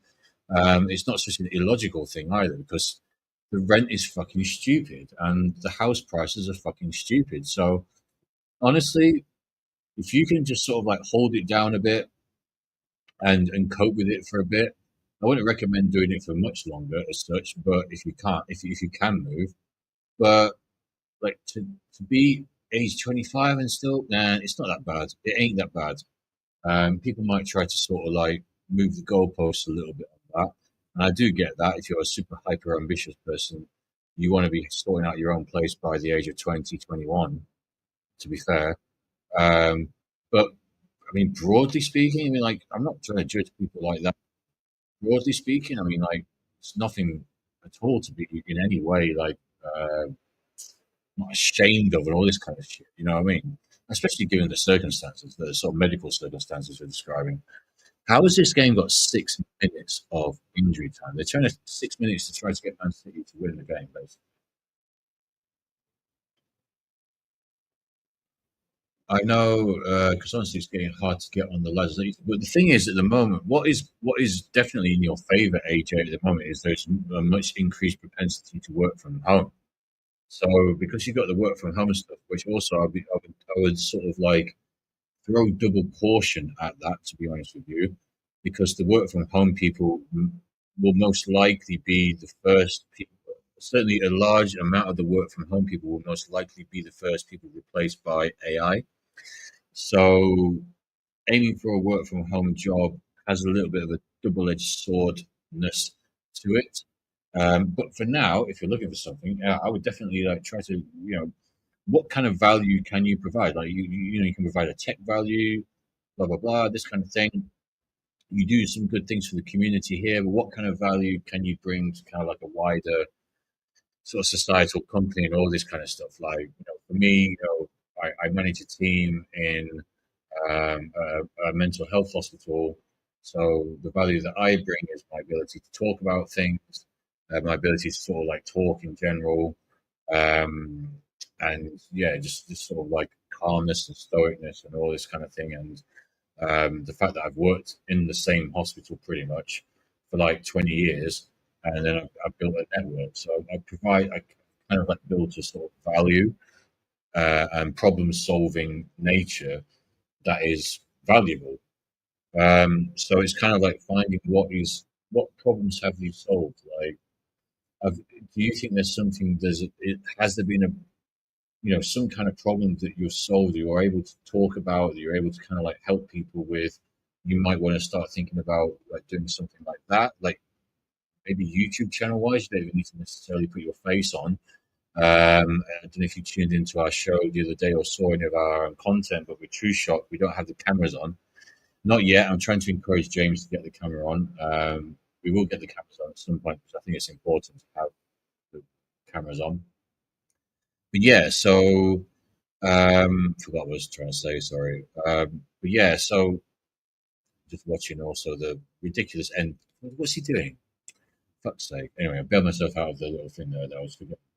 Um, but yeah, it is hard to get on the ladder. It isn't easy, man. Especially when you've been through a lot as well. Do you know what I mean? Especially when you've been through a lot.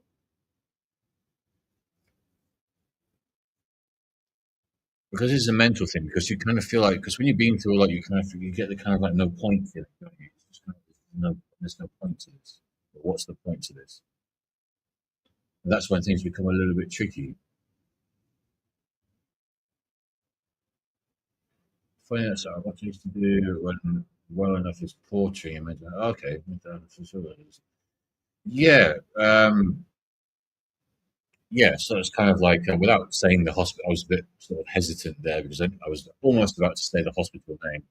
I'm not going to say the name, but yeah, no, I do work at a local hospital to ourselves that has a mental health department, and it's for over 65s as well. So it's kind of like yes, dementia memory type things. Um, So yeah, and like yeah, the portraits. Some of the portraits are funny as fuck, man. I like. There's a couple of guys who do the portraiting for us, who come and collect the bloods, come and collect the urine samples, bring the post over, and all this kind of stuff. And like, we always have a little bit of a chat, and I mean, not massively. I'm not going to claim that, like, yeah, but yeah, just like they're decent guys, man. They're good guys, and it's yeah. I feel like sometimes you know what, sometimes it's kind of like it's much easier to get on with people I find it very difficult to get on with. I don't know. Actually, let me rephrase that. I'll kind of like walk that back and rephrase it a little bit. I feel like I'm somebody who can calibrate quite well to the person that I'm talking to. However, it always seems to me to be a bit easier to get rapport going and discussions going and like good chat going with people who are like the plumbers, the electricians, the porters, the postmen, um, the student nurses, the student doctors, the trainee doctors, for whatever reason. But then also, I can kind of do that with the older heads. I can do that with a consultant. It's just not quite the same. I don't know quite exactly how to describe it. It's just not quite the same, to be honest with you.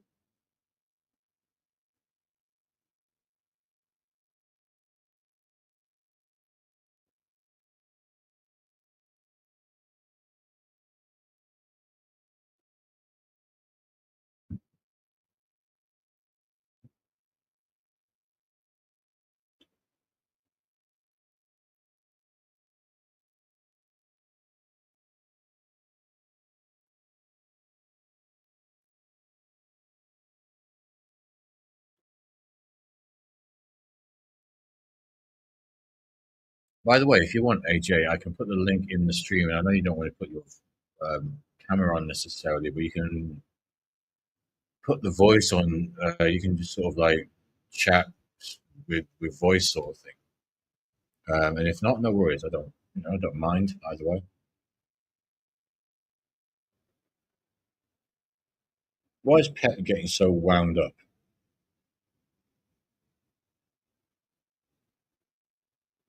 Oh, is this going to fucking extra time now? Why is this some random blonde girl? It's going to extra time, isn't it? Oh, it's going to extra time. All right, fine. Fucking, I'll be back in a sec. Extra.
Well, you can't help but just feel that heat, man.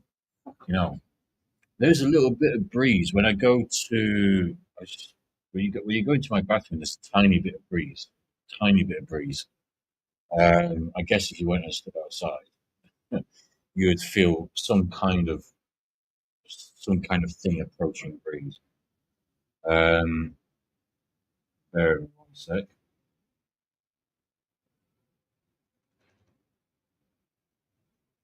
What is going on here?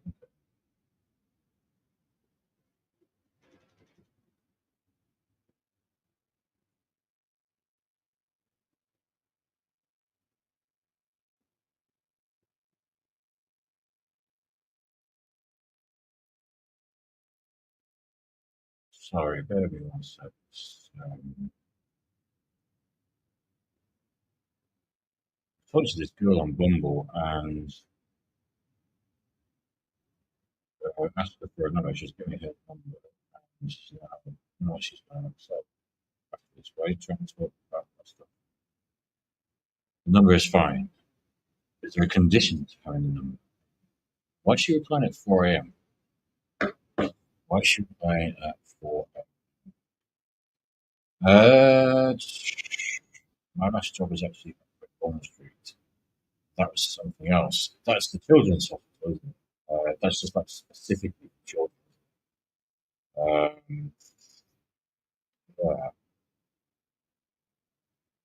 Working with children, I've heard, let's just say, mixed things about extra time, extra time and penalties. Apparently, penalties.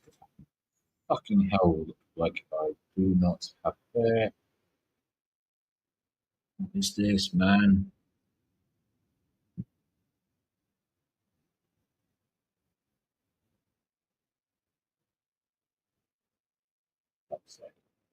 It's that bit. It's that you get the kind of curve to it, you know. Mm. What I will say is that this is an advert that minoxidil doesn't fucking work. So fuck minoxidil. We'll find something else. Fuck minoxidil.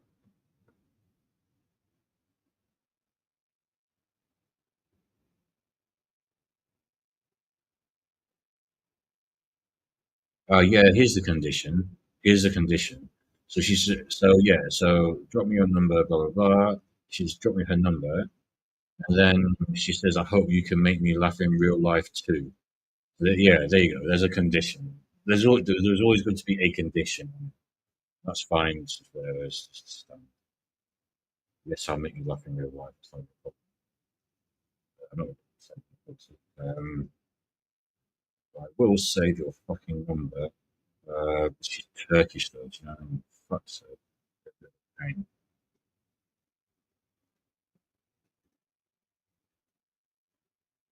Fucking Persian girls are a bit. Persian girls are really nice, really loyal, but they can also be a fucking pain in the ass. Literally, pause, anything to that, into that weird stuff. I am a fully heterosexual male. She's messaging me now at 4 a.m. That's kind of, that's fine, but, probably good in a way.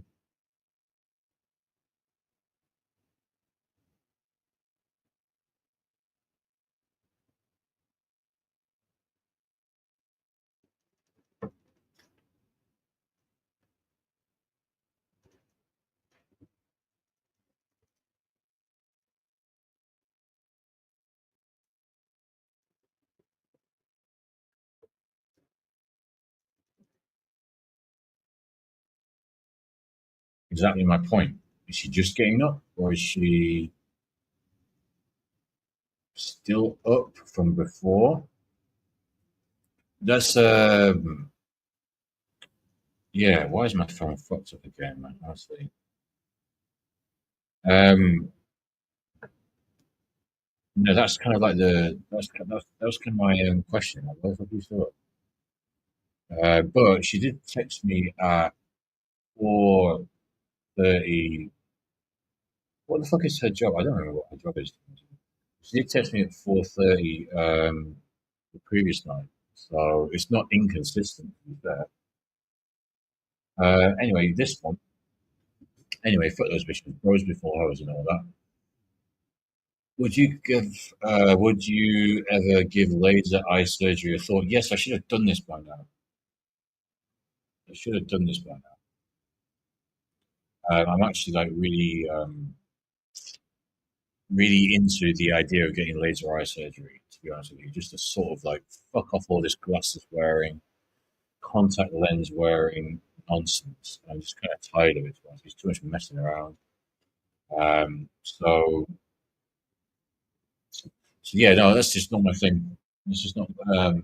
the glasses and contacts wearing is really not my thing. I just get my ass and get it sorted out. But unfortunately, obviously, it costs money, and you know, I got more high priorities than getting laser eye surgery.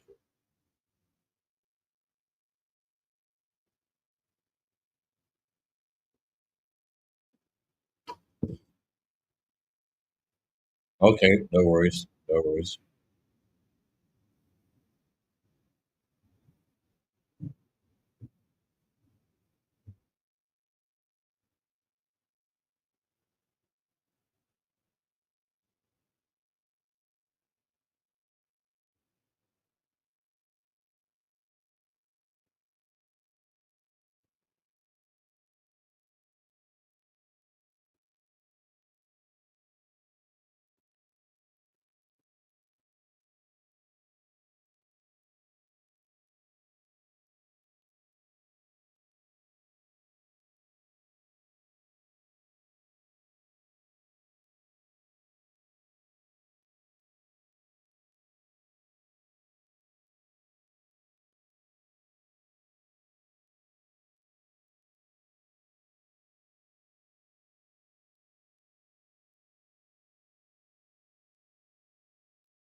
Oh, I missed the fucking goal because I'm a dickhead. It was a good header as well. Good glancing header.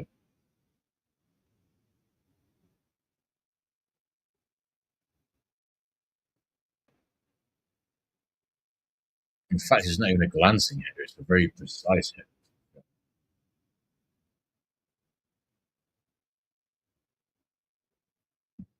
And Edison is pissed off.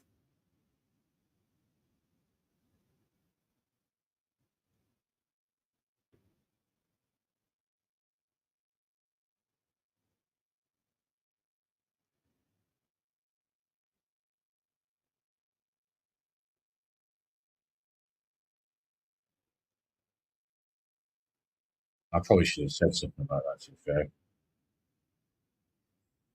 I'm telling you anyway that I'm doing like I'm 7 hours and a half into a live stream, so we can't talk much. Oh yeah, she didn't want me to. She didn't want me to ring her. She didn't want me to ring her like that. She just giving a number as sort of matter of course kind of thing. Yeah, no, I'm not going to ring her. But like, yeah, why is she still? Your question. This question is my question. This question is my question. So this is the one. This is the question. Why is she still up? In fact, I actually asked her. Let's see what she's saying.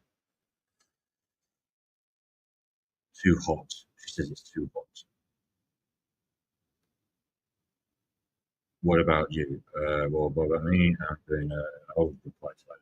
So, okay, so I'm not going to give. I'm not going to go get into a back and forth. Like I'm enjoying talking to you and doing this stream. So I'm not going to get into a back and forth with this girl whilst I'm doing that. So that is fine. It's not that important. Yeah. So what we've got left? We've got like 20 minutes. Yeah, we've got like 20 minutes of this game. Um, so yeah. So when we go back, just going back to the I'm just shitting. Cheers, man. Like these just all like you never know what's going to happen with all this kind of crap. Just going back to the sort of lucid dreaming type vibe of things, because I was quite enjoying talking to you about those kind of things. Have you ever had magic mushrooms or anything kind of like psychedelic like that? And if so, like what were your thoughts about it? What were your kind of like experiences with it?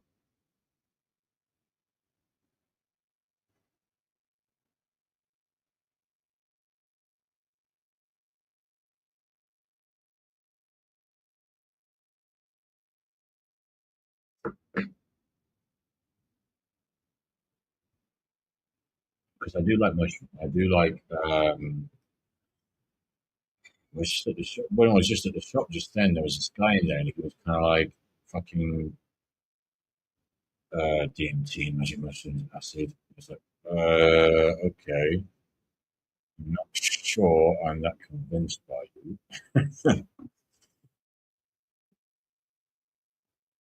But maybe I should have like taken advantage of what he was saying. Do you know what I mean?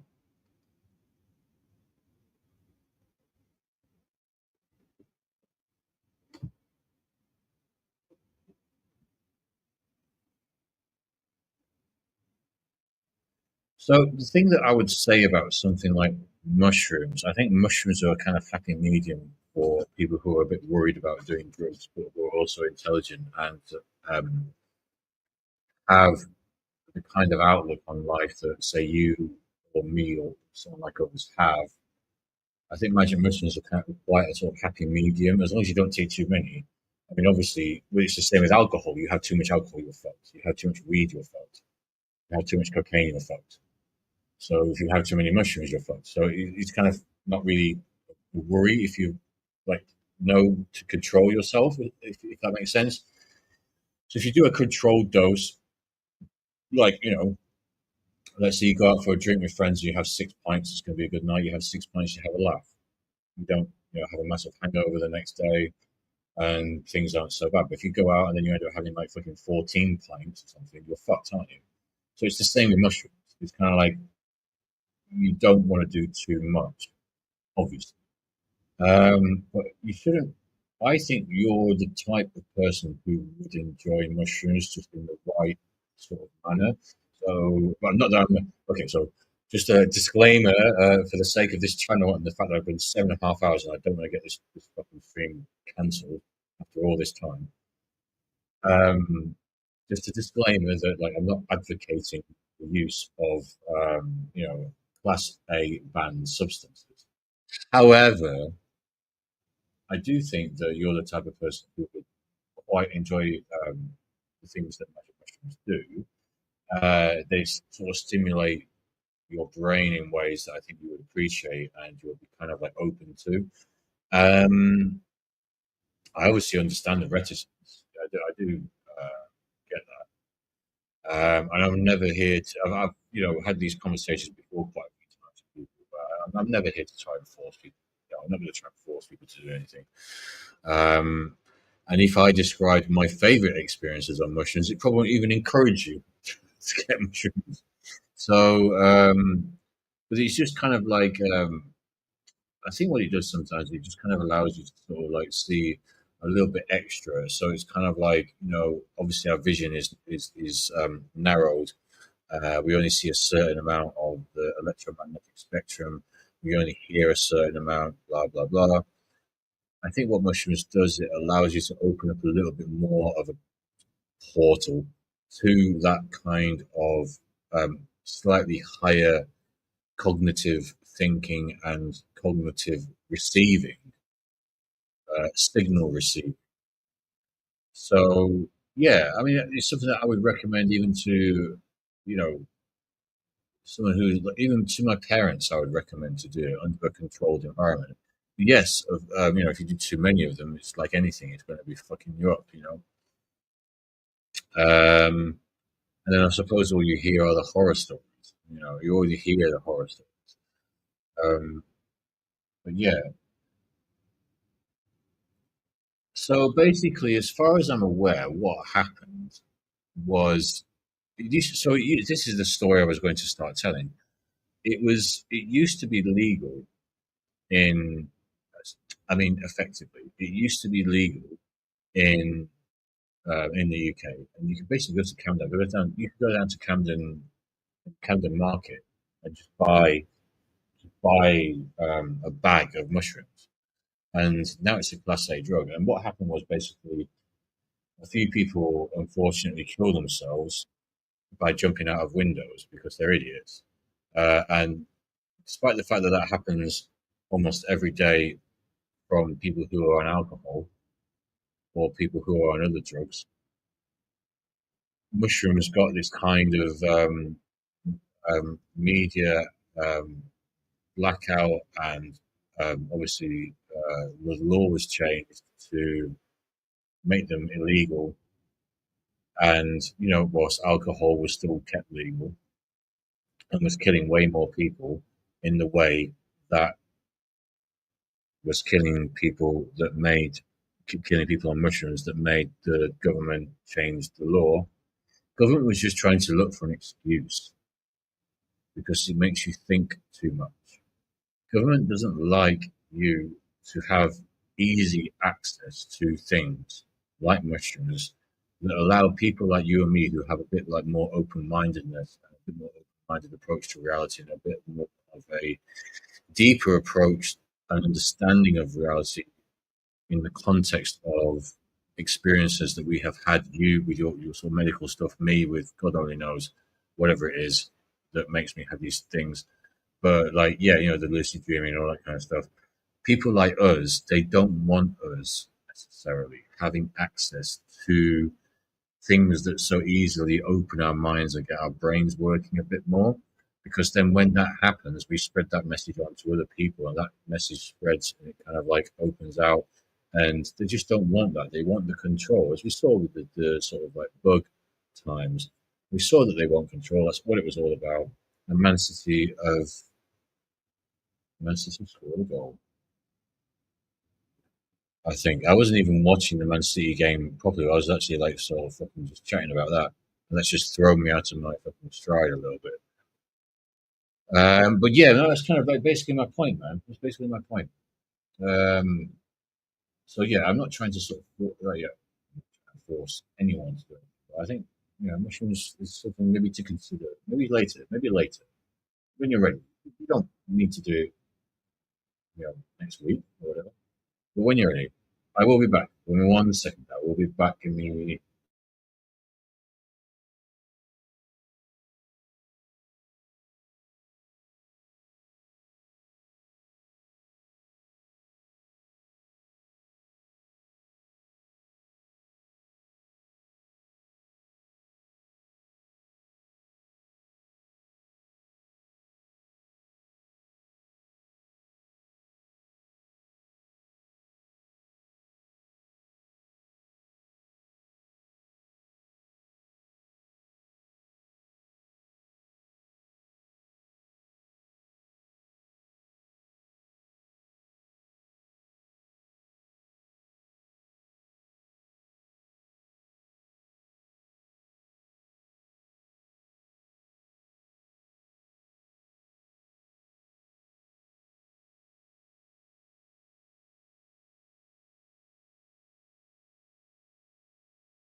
Yes. How are they class A's? Well, that's kind of what we just discussed. We just kind of touched upon that. That our governments do not want us to have things that allow us to think a bit more for ourselves. That's kind of the issue. That's a big issue. That's a big issue. Um, yeah. What are we on? We're at half time in this game. Half time after the big break. What are we on? We're on 7 hours and 38 minutes. AJ, big up to you, man. You better have hit a like, by the way. You better have hit a like.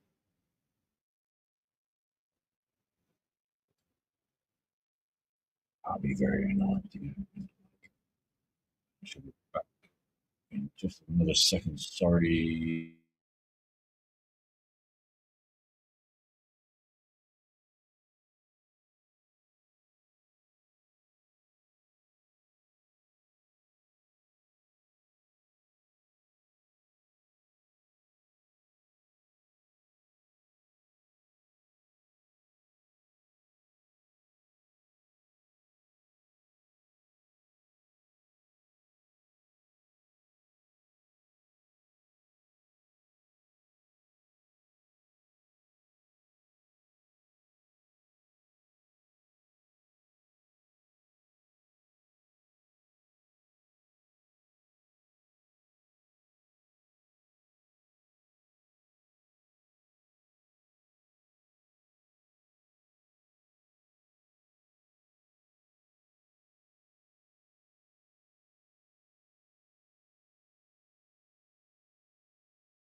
And we're back. We're back. We're back. It's 3-3. This thing is going to penalties. Isn't it? This thing is going to penalties. Yeah, it's good to pick brains, man. Especially when you find somebody that you have like a certain level of understanding with and level of things in common. Picking brains is usually a good thing, for want of a better phrase. And this is kind of why I like. This is why I always this is like to say talk properly. Okay, it's been 7 hours 43 minutes. I misspoke for one of the first times. It's one of the reasons why I do big up AI and stick up for AI, in spite of the fact that people tend to kind of like have a big go at it. Because if you want to learn something, you can have a really quick level of learning via AI because it engages with you in a conversational tone, e.g., it resonates more with the limbic system and it resonates more with you sort of more directly. So if you were to go on Google and try to like search for whatever you want to find out about, do you want to find about fitness? Do you want to find out about the universe? Do you want to find out about football? Whatever it is you want to find out about. It's going to take a long time. It's going to take a lot of clicking. It's going to take a lot of scrolling. Whereas if you just chat to, like, say, ChatGPT or something, or Grok or whatever your chosen sort of like AI thing is, you can just like voice note it and it will respond. And then you can have almost like a conversation with it about the subject. And this is exactly what is so useful about it. It's so useful about it.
What do you make of people that fear artificial intelligence becomes a terminator in real life? One thing that I worry about is that 4-3. It is 4-3. What the fuck is that? What the fuck was that, dickhead? That was weird. The guy with the glasses.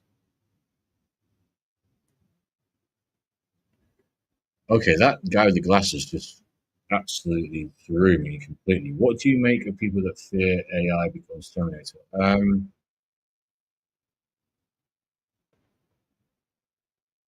The problem is, the main problem is we don't know what is going to happen.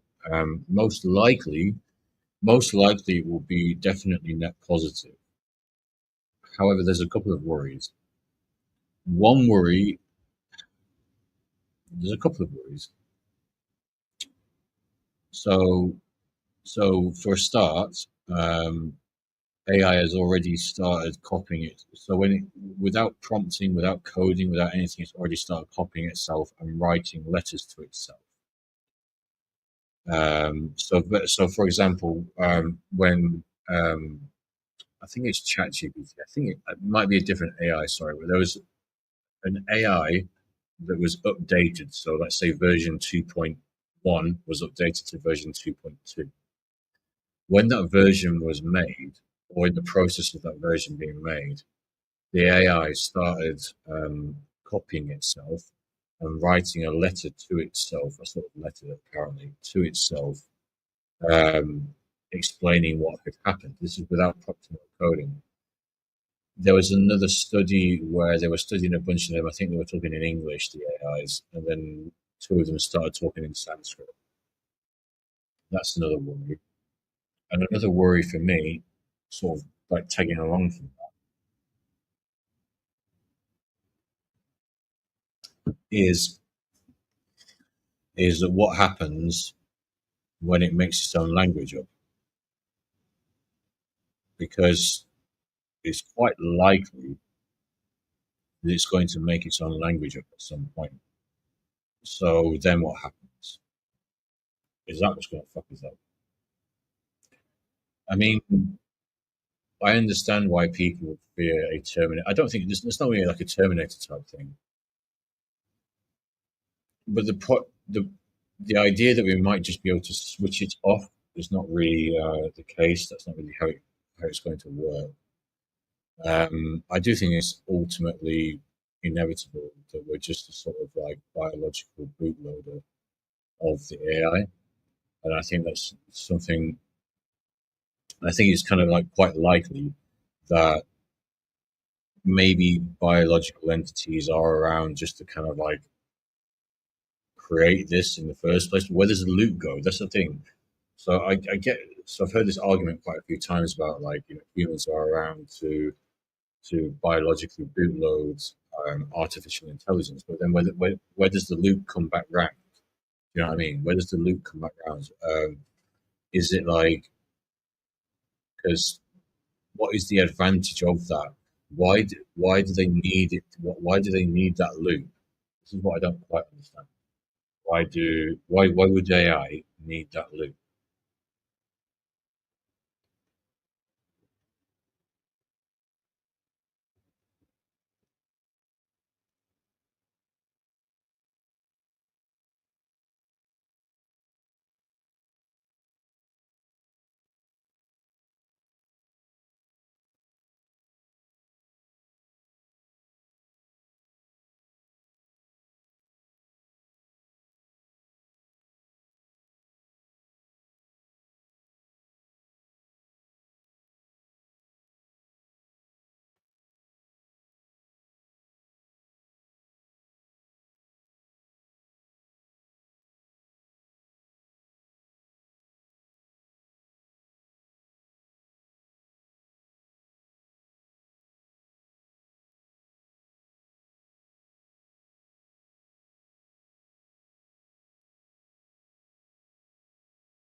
But how about you, AJ? What do you make of people that fear? What do you think of AI? What is is that Terminator situation that likely or not?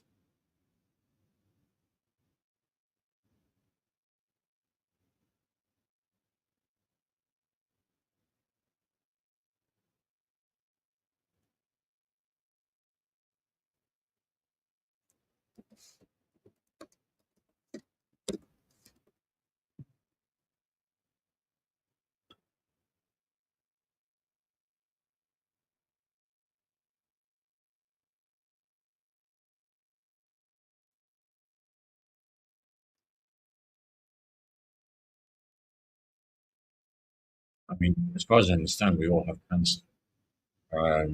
The way it works, I think, is it just gets exacerbated by our traits.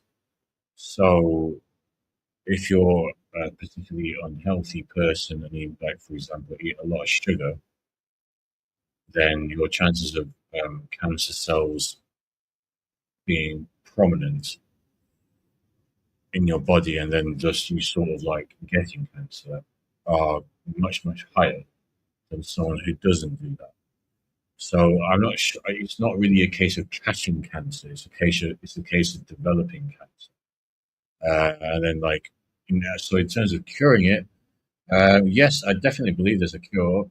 I definitely believe they know how to cure it. But the treatment is to is to you know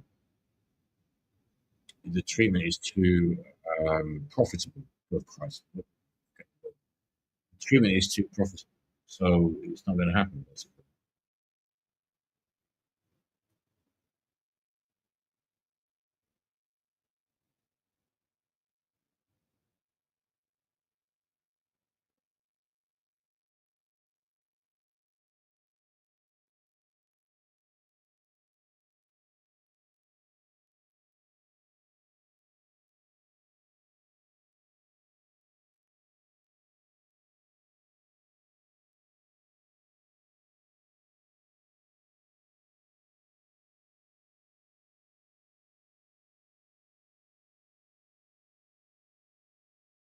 So Hillel are 30 seconds away from winning. So I fully believe if AI ever gets to Terminator for realistically, no, it'd be sooner than that. 20 years is a long time.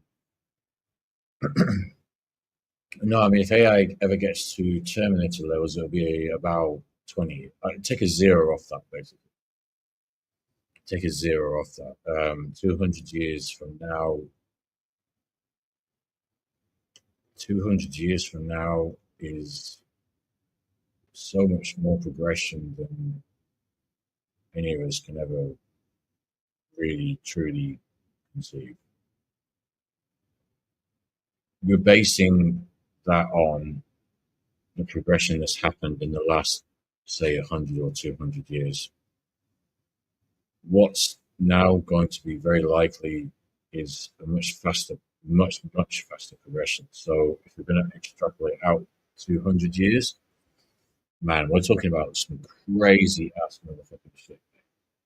We are talking about proper cities in the sky. We are talking about potential cities on Mars again. I say again because we used to have cities on there. We used to have civilization on Mars. I'm fully convinced about this. Fully convinced. As a kid, I knew nothing about Mars, but I kept having these kind of, I don't know, fantasies or dreams and thoughts about Mars being populated, and that somehow it's lost its population. I don't exactly know how all this fits together, but it's something I always thought since I was a kid. So I was like, okay, let's roll with it.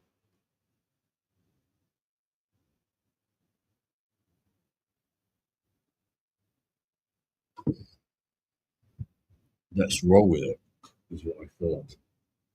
455, 445, sorry.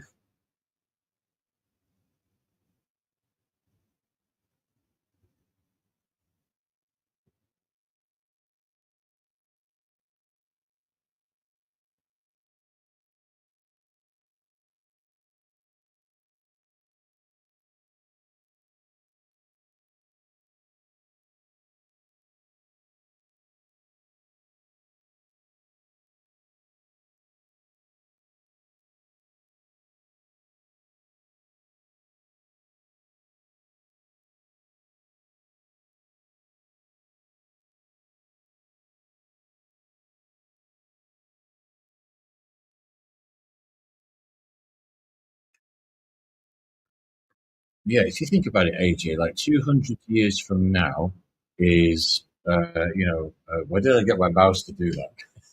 What a stupid movement. To fucking hell. That's the movement of somebody who's been live streaming for 8 hours, isn't it? I was, so I was going to say 200 years from now is 2225. And in the process of doing that, I got moved my mouse towards my timer. Obviously, the timer is at the top right of the screen on the computer here, as if that was going to somehow show me what 200 years into the future. Anyway, that was quite silly, but it amuses me. It's just a silly human thing. But yeah, no, it's Oh no, look, yeah, man, things are gonna like speed up. Phil Foden's on the floor trying to cry. Oh fuck! I forgot Inzaghi was the fucking manager of Al Hilal. So what is this? Was this the final or something? No, it's not the final. What is this? Is this actually? This is how little I know about this stupid competition. Was it a final? It's not a final, is it? No, no, it's not a final. Okay, there's a knockout. It's a final stage game. Yeah, it's a semi. Is it a semi? Pause. No. Yeah. No. One, two, three, four, five, six. That doesn't make any sense. Six. Stupid cunt. Fucking hell. Why is everything so fucking obfuscative? Obfuscative. Round of 16. Ah, so it is a knockout. Okay. Cheers for that. Fucking hell.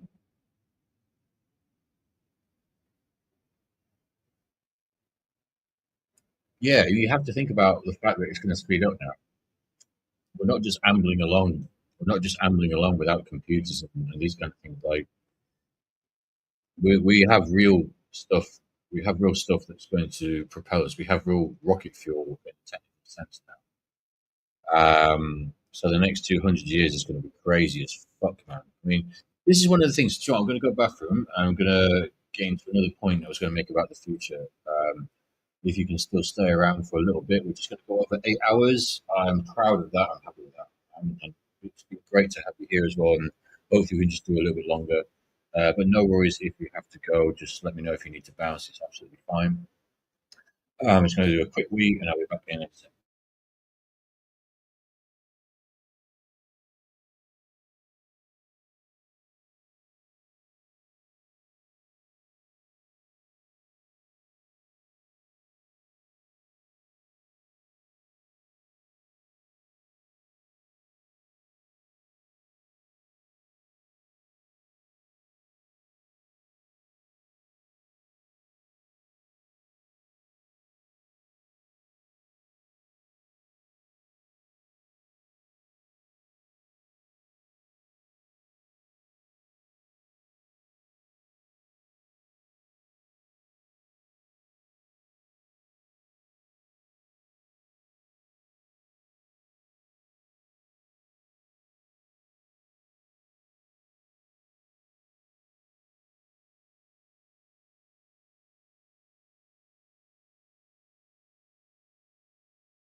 Yeah, 20 years, man. Even 20 years from now. That's what kind of like just gives me hope for the future. Like, even if I don't necessarily make it monetarily as such, it is difficult when you're a sort of drum and bass producer as well, which is probably the worst paying music. And it's drum and bass is a terrible thing in the sense that it's the worst paying to produce, it's the most pain to produce, and everyone agrees on that. Deadmau5, big house producer, said about drum and bass is the most difficult electronic music to produce.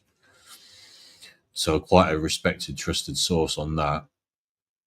And he's only worked on one drum and bass tune with Culture Shock, who's probably the most technically gifted, one of the most technically gifted drum and bass producers there is.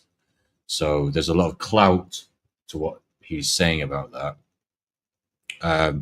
But when you're working on it, it's kind of like, for fuck's sake, man, why did I pick something that, so that not only did I pick the music that was the most difficult, it seems, I didn't even pick a subgenre of it. So I didn't even niche down. I kept it general because I'm inspired by every single aspect and subgenre of drum and bass. So that means that I've got a lot of different influences that I'm putting into the music. And that actually makes it even more difficult. So it's kind of like stupidity cubed. And that's kind of where I am at the moment. And we're trying to make that work. Drum and bass is the only thing, like, because my main talent is actually DJing. My main talent is actually DJing drum and bass, not producing it. If I could produce drum and bass 75 to 80% as good as I could DJ it, be I'd be fucking getting paid a couple of grand an hour, to be honest. So, the production is a tricky part of things. It is very, very tricky. But AJ, what kind of music you into, AJ? Anyway, what kind of stuff do you like? Whenever I end up having these conversations, people tend to be band people, like live band people.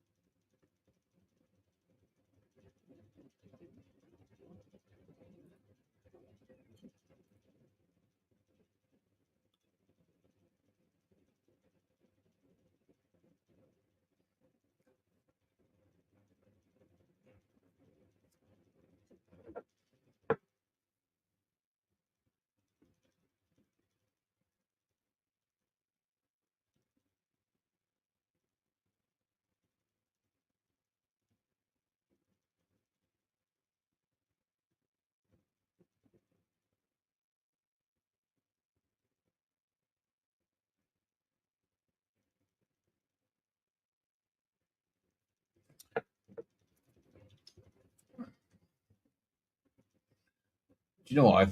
Completely forgot my fucking point. Anyway, the point that I was going to make, I completely forgot about when talking about the future because I got tied back into tangentialisms again. Is that one thing that kind of like disappoints me about having this kind of like finite lifespan that we have is that you won't know and see what the future brings. Now, in some people's perspective, they will say, well, that's probably quite good because the future is going to be like cataclysmic. And whether you're a big climate change apocalypse believer or whether you believe that humans are just going to like end up killing themselves in a nuclear war, or, there's a lot of people who would say, well, that's kind of good that you don't want to see that. But I don't think that's actually going to happen personally. And I think it's actually going to be a very flourishing future. It just might not be in the next, it might just not necessarily be navigated to that point during our lifetime. However, if you're going to talk to me about like 200, 300, 400 years, that's something I'm very interested in terms of what humanity is going to look like, what humanity relative to the earth is going to look like. Um, and even that, just remember 200 to 400 years is not a long time. This is not a long time. It seems like a long time when we talk about these kind of things, but 200 to 400 years in terms of global, like space, cosmic sense, that's nothing. It's spit in the ocean, as Marlon Brando would say.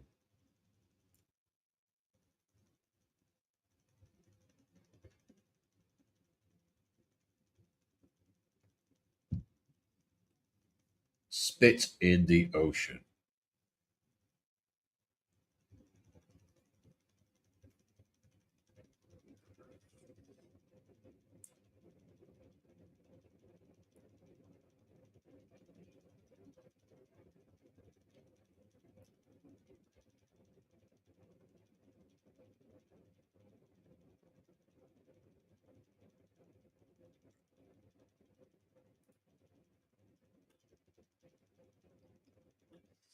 Anyway, let's have a look. Let's have a look.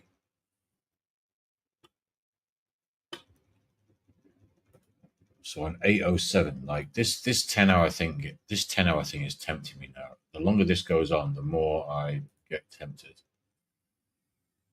Just have to be a little bit careful because I've got to work tomorrow.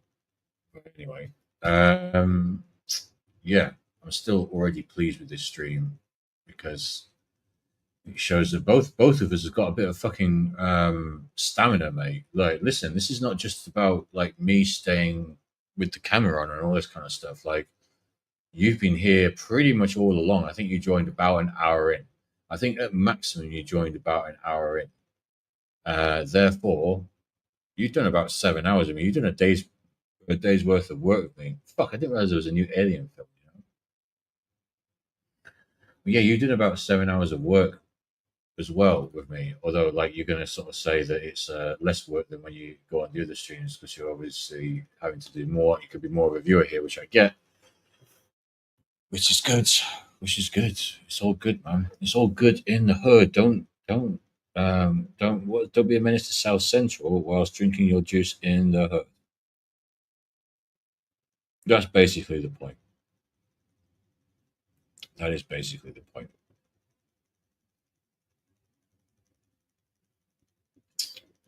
So yeah, the point is like, yeah, don't be too despondent on yourself. And if you are despondent, use it to craft yourself into a person that you like and a person that wins. Because a lot of people have these kind of a lot of people have these kind of negative thoughts about themselves, and they just let them define themselves, and they let them consume themselves. And you can use this energy in a much better way. This is the time of day. Do you know what? This is the time of day I like the most. I like this when it's this kind of like half light. It's just a little bit light outside. This is better. Dusk, dawn. Dawn is better than dusk. I know it's kind of the same thing. But I'll always maintain that dawn is better than dusk because of the stillness, the peacefulness. But also, what people generally don't actually know about dawn is that there's the most heightened amount of electromagnetic energy from the sun in this particular so it's anywhere any part of the world where there's dawn happening. It's at that time that there's the most heightened amount of electromagnetic energy from the sun. So it's a really special time. I find it really enjoyable, peaceful, calm. um yeah, I don't know what else word, these kind of words to use. Time of day, to be honest with you. I don't know, that seems in contradiction to what you were saying before. That seems in contradiction to what you were saying before.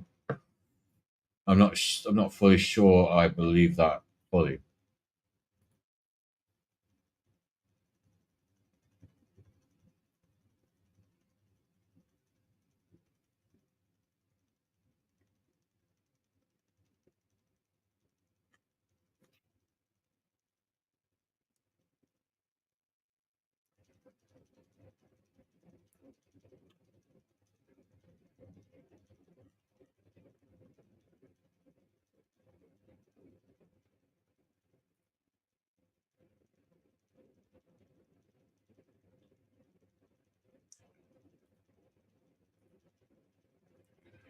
Okay, man. Look, cheers so much for being along, and yeah, thanks for your company, man. Absolutely, each and every time. Hopefully, see you again soon. I'll schedule another live stream soon, and yeah, hopefully, if you're around, come and we'll just recontinue. Yeah, man. Look, I mean, you've been around for like 7 fucking hours, man. It's not. It ain't easy. It ain't easy. It ain't easy. But have a good sleep, man. I'll see you soon. Have a good sleep. Have a good one, man. Big up to AJ.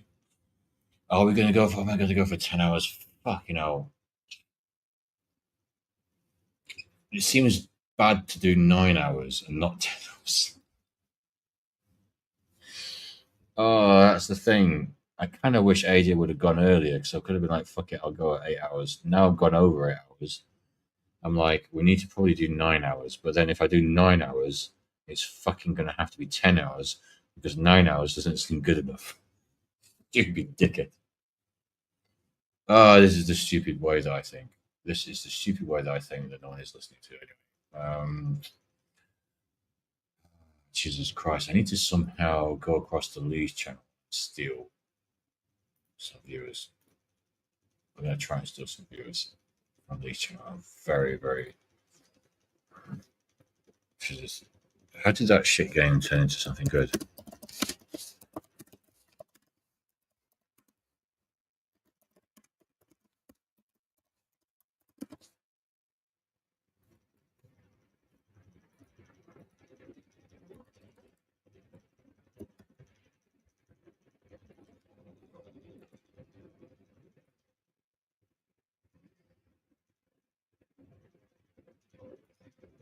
Okay.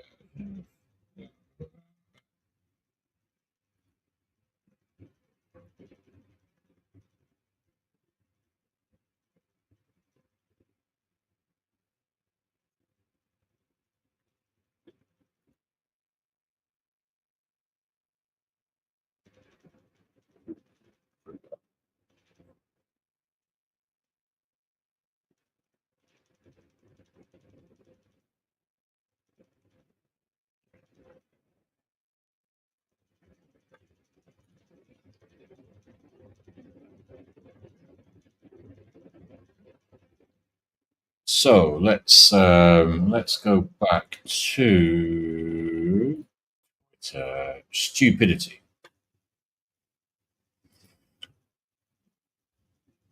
Twitter stupidity. We're going to share the screen.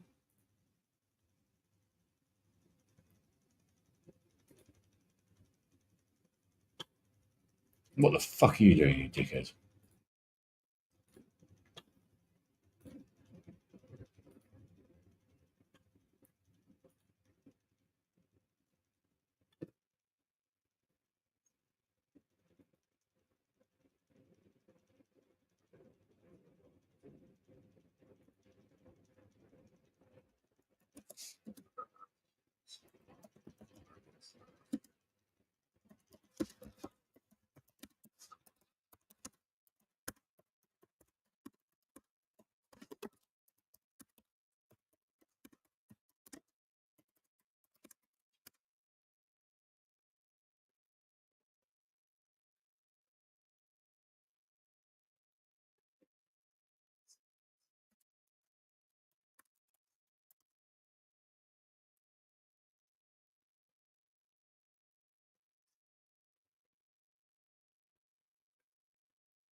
What? Okay, so let's have a look at this here. So basically, we need to do another hour and 40. Fucking hell. Another hour and 40. And we'll be there. I need to change the title of this. Um, Let's put. What the fuck? I'm not going to fuck that shit.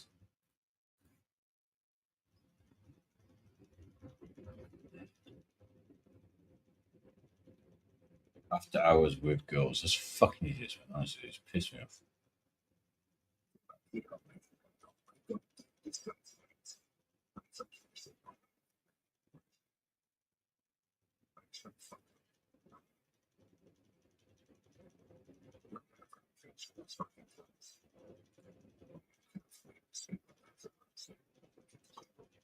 What the fuck?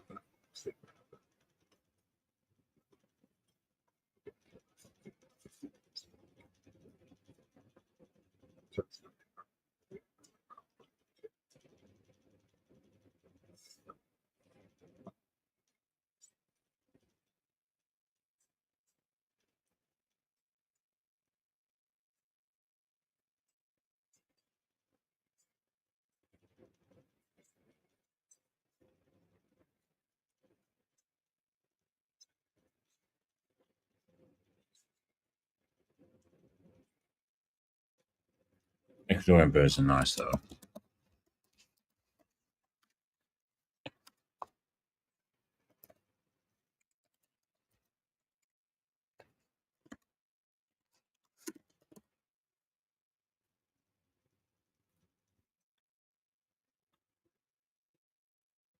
Ecuadorian girls are nice, man. Ecuadorian girls are decent. I'll tell you a little story. I will tell you a little story about an Ecuadorian girl in just 1 second. I probably should have stayed with her, although she was getting a little bit too chunky for me. A little bit too chunky and blah blah blah, and people will be pissed off when they hear that. But blah blah blah, a little bit too chunky for me personally, just personally. So I'll be back in 1 second, and we will talk more about Ecuadorians that got a little bit chunky eventually. 1 second. What should I get for food, man? What should I get for food? Ah, 8 hours 20, man. And we're gonna do the 10 hours. We're gonna do the 10 hours easy. We're gonna fucking do this. Fuck it.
Well, I didn't realize my mic was muted. That's annoying. Anyway, 8 hours and 24. It would almost seem like a ridiculous thing not to do the 10 hours, wouldn't it? It would seem ridiculous to not do the 10 hours.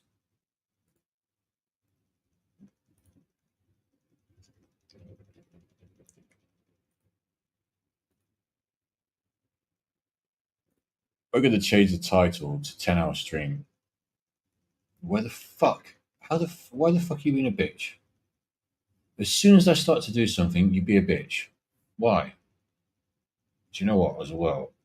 My body is screaming for solid carbs, like crumpets.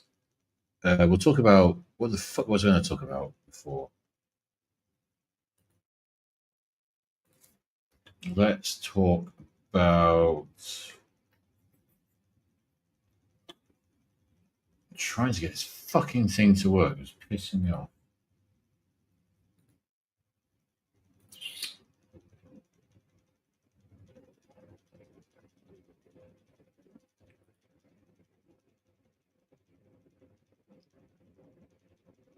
What is going on here?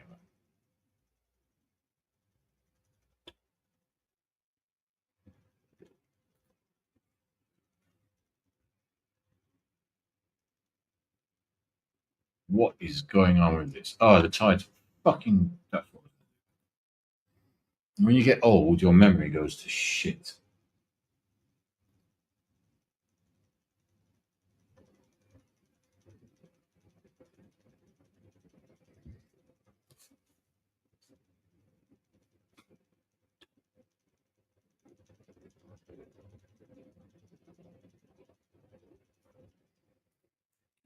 See, I'm a Yorkshire boy. I didn't grow up in this heat.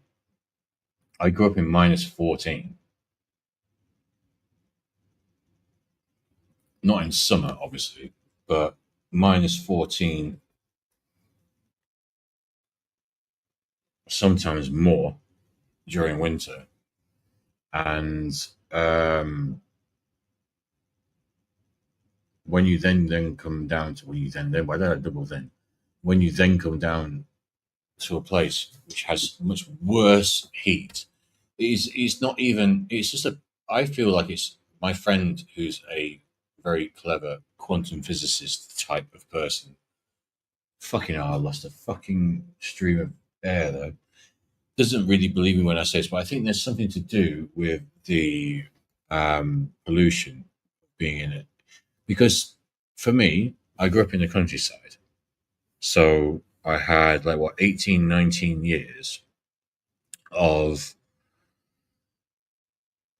kind of countryside summers, let's say. So those countryside summers, despite the fact that they had the same temperatures, felt different. The reason that they felt different was most likely, I'm going to turn my fucking battery out now. Is it going to fucking fuck my mouse up? No, because if you keep the mouse moving, it doesn't fuck up. Apparently, this is the sort of like way. This is the workaround. So yeah, it's like yeah, fond memories of growing up in the country, and fond memories also of having so many stars at night to look at, and you immediately get a telescope. You immediately get an interest in the stars in the sky in the night. Sorry, for fuck's sake, you dickhead! You can't even talk. It's been a long time. It's been 8:30. 8:30. We're going for 10 hours now. Fuck it. Um, yeah, you get obviously an ambition or a kind of like intuition or at least a sort of energy to look at what's up in the sky because you're surrounded by, to some degree anyway. It's not like being in a Chilean observatory or like there's Chilean or Peruvian observatories, but you do get some degree of wanting or like really desiring to look at the night sky, and you do get some degree of the kind of like looking through a window of a spaceship type vibe. that you get with living in an area that has more access to stars, I suppose, or more access to starry skies. So when you do, it's fucking great, man. It's fucking great. I was going to change the title of this fucking stream because Man City game is finished.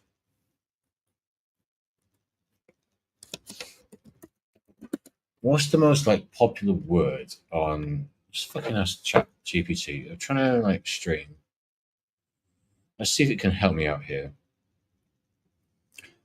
I'm trying to stream about football. It's 5:17 a.m. in the morning on a Tuesday. I'm in London, so obviously it's a little bit of a difficult time. It's not a time where it's massively popular because obviously most people are asleep.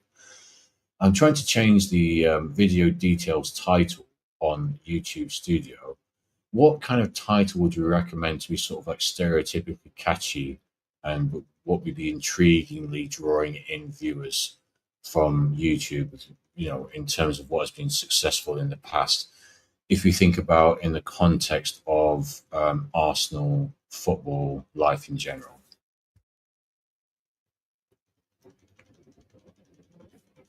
Let's see if it can. Let's see if this can work. Yeah, yeah. It's starting to suggest to me a load of stuff though, so it's like really cliched.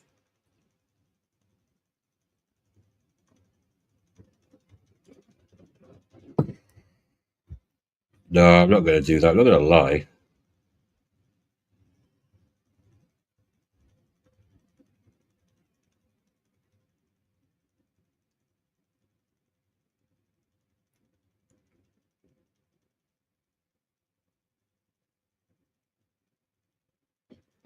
That might be right. Live, live, late night, late night, gonna club. It's not perfect, but it's not too bad either. Live late night gonna club. I've actually changed that slightly from what it was saying.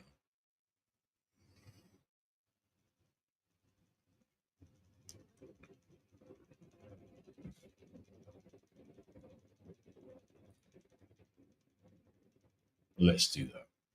Let's do that and let's see what happens. Is AI going to help me out with this? We shall see. We shall see soon. We shall see soon. So, what we're going to do is start going back through this again.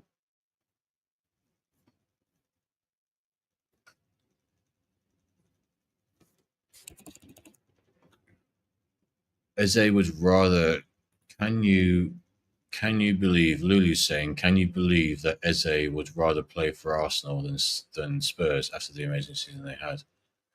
Well, yeah, because he's an Arsenal fan. He's an Arsenal fan, and it's still Spurs, isn't it?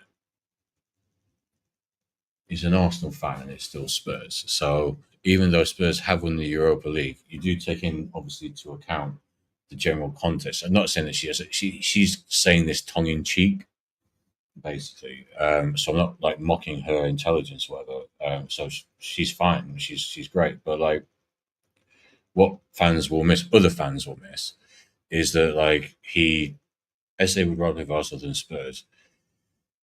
No, basically. Sorry. Well, yes, obviously he would ever go to Spurs just because the implication, basically, by saying no, is the implication is that he would go to Spurs because they won the Europa League, which isn't true. I mean, they have won the Europa League, but he wouldn't go to them because of that.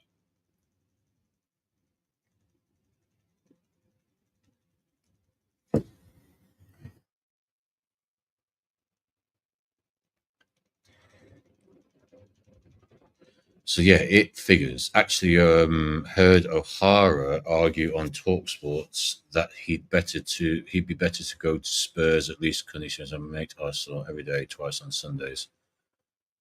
Why would he be better to go to Spurs? Doesn't make any sense. Why would he be? Why would he be doing that? Why would he be going to Spurs? Why would you go to Spurs? Why would you be better off? What in what? in what sense would you be better off going to Spurs? I mean, like you have children, and you then make those children Spurs fans. This is what pisses me off. Like one of my best friends, she's made her daughter. Well, I do have a friend who's a girl. You know, it's just a rarity. It's an exception to the rule, let's say.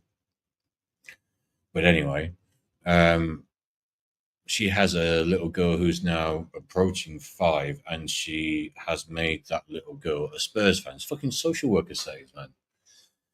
Take that fucking kid away. No, man, like, no, seriously, it's social. Come on. Why would you do that to them? I mean, it's bad enough making them an Arsenal fan. Make them an Arsenal fan. That's bad enough. At least there'll be something. But, like, making them a Spurs fan, why would you do that? Why would you do that?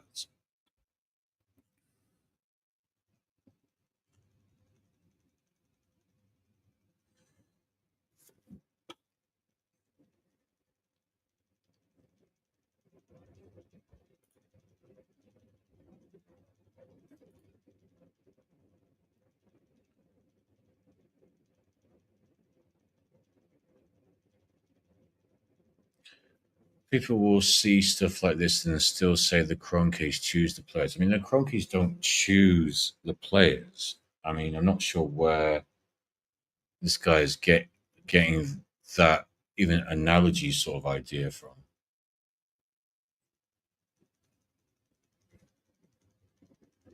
Yeah, I mean, like I wouldn't trust any of those sources. So the thing with this, I'll actually just stop on this. We need a slur for people who constantly use AI and ChatGPT. Now, what this person is saying is to cheat on things. But if you use AI and ChatGPT as an augmentation of your intelligence, i.e., an enhancement of your intelligence, then you will do a lot better than people who don't. So, I mean, it's up to you. Column A, column B.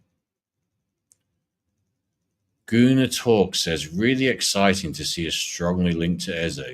Top player who has shown his ability to be blah, blah, blah, so be showing him as well as us.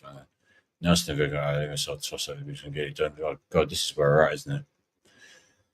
This is where we are at. This guy didn't get enough heat for how bad it was last season. Every game felt like a horror show. Yeah, basically. Basically.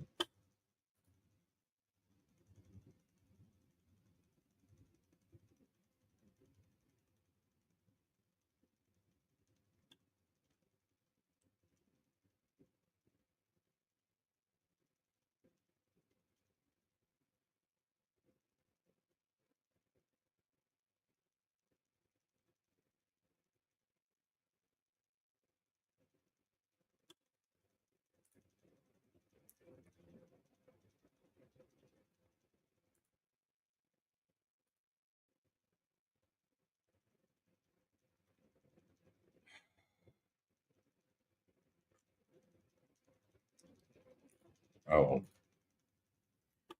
Anyway, we move on. We move on. We'll do another hour and 20 minutes. We're going to go for the 10 hours, and there's probably going to be nobody here at any point, but whatever. I'm going to go for the 10 hours because now I have to do it. I have to do it now. It's sort of approaching. Um, so, yeah, I would like to get some people in the chat, but now it's approaching it. It doesn't really matter. It's more kind of about just. It's more kind of about just going to that 10 hours, basically. But also at the same time, who cares that much? Who cares that much? And at some point, I would like to be a streamer who could just sort of like stream constantly. Constantly streaming would be quite interesting.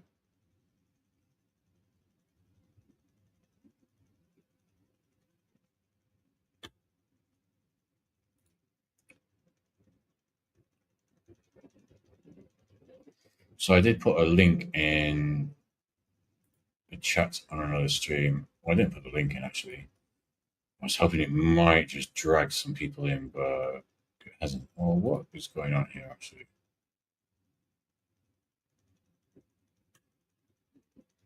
That's weird. That's very weird. Anyway, yeah, so I need to try and get to the. Where the fuck is YouTube? Where the fuck do I need to go for this? Okay, so I'm just trying to change the link again, the link title again.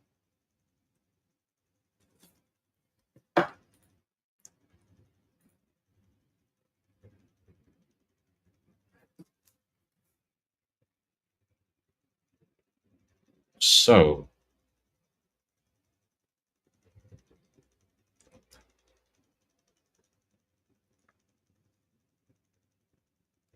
yeah, I mean, fucking hell, what can you say about um, something that he doesn't really give me any great title suggestions. He doesn't really give me any massively great title suggestions, but it sort of points me in the right direction. Um, I'm not going to do any of those shot jot things because that's just stupidity. You'll never guess what happened. Why? Nothing happened. We know nothing happened because we know that nothing's happened. So we know nothing happened. So what's your fucking point, dickhead? Is this the end for Arteta's Arsenal? The truth about it? Yeah, I can't be asked with all that kind of shit. This is why late night Gunner clubs seem to be okay. I mean, it's not perfect or anything, but it's like, all right, late night Arsenal therapy session could do. Gunner club, yeah, it seems a bit kind of trite, I suppose.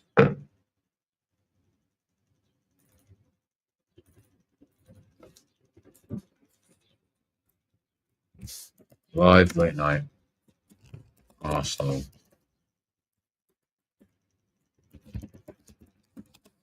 therapy. Fuck's sake. Therapy, dickhead. Therapy.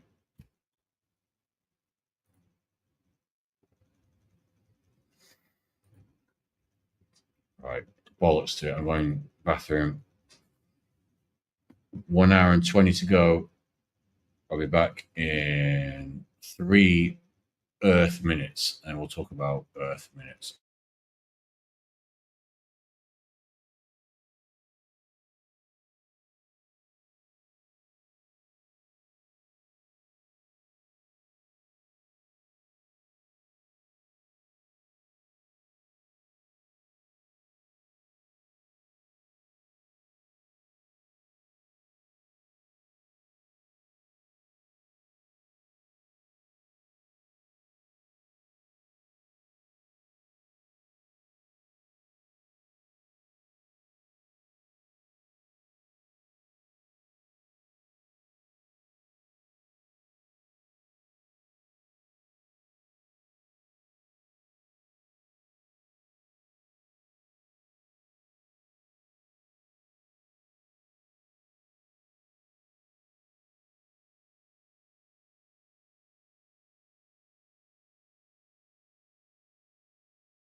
Boom, we're back. Let's continue.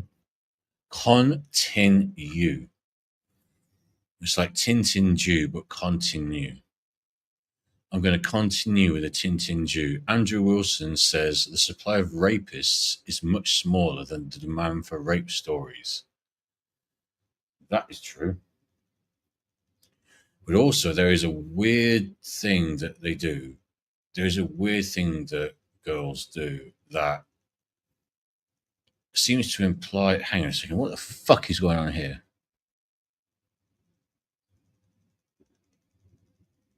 Yeah, just don't get your phone out. Don't get your if you're in London, you don't get your phone out. I have been absolutely I've not had my phone stolen, but I know, yeah, that guy's what's the guy gonna do? You're not gonna sort of catch them up on motorbikes, are you?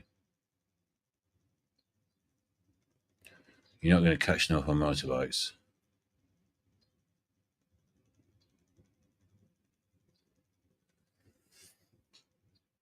Yeah, it's jarring, isn't it? It's just like just you need to be like you need to be just fully fucking aware of where you are each and every time. You need to be fully fucking aware of where you are and who's around you. Do not have your phone out in London. Do not have it out. There's plenty of these little fucking cunts who will fucking steal it from you because it's easier than actually doing some fucking work. All they have to do is drive off. All they have to do is drive off, the little dickheads. So, yeah, just pricks, innit? What can you say?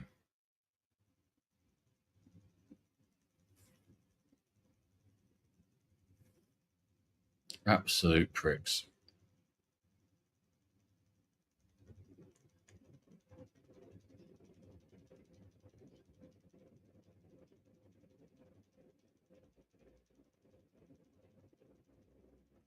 You just never ever allow that to happen to yourself.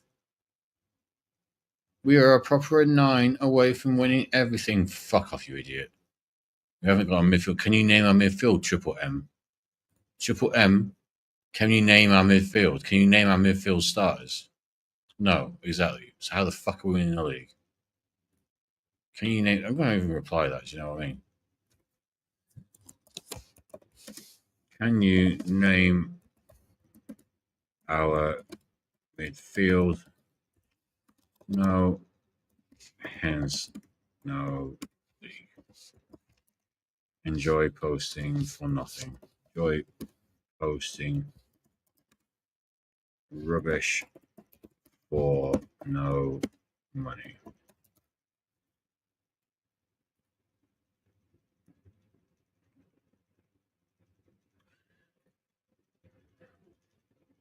She's not going to get any money. He's not getting any money for that.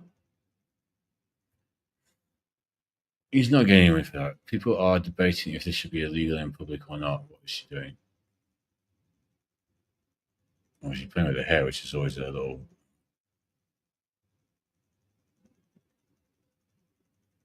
What should be what? Hang on. People are thinking delete. People are debating if this should be illegal in public or not. What the fuck are you on about?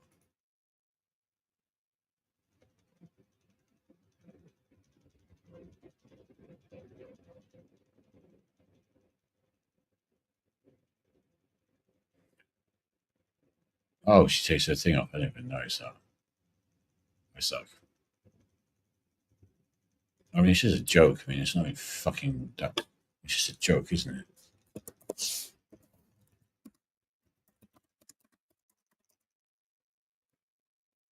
a joke. We're idiots. People are idiots, man.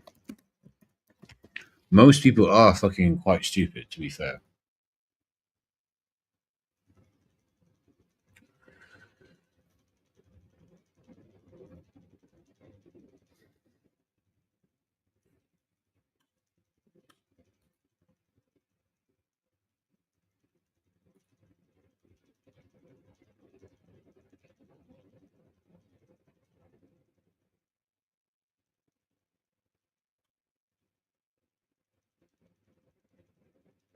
that I need to watch. I should just watch this.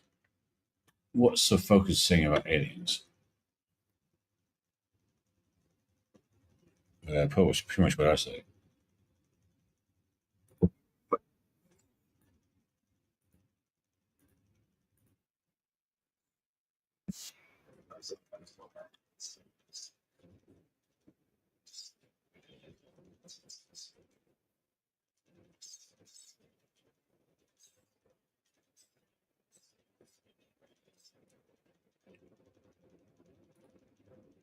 How the fuck did they get onto that conversation? Why? How are you getting to a conversation? I mean, I would like to have a conversation with some focus about aliens. That would not necessarily be a bad situation. But I'm just wondering how you get yourself onto that fucking level. How does that chat come about? Do you know what I mean?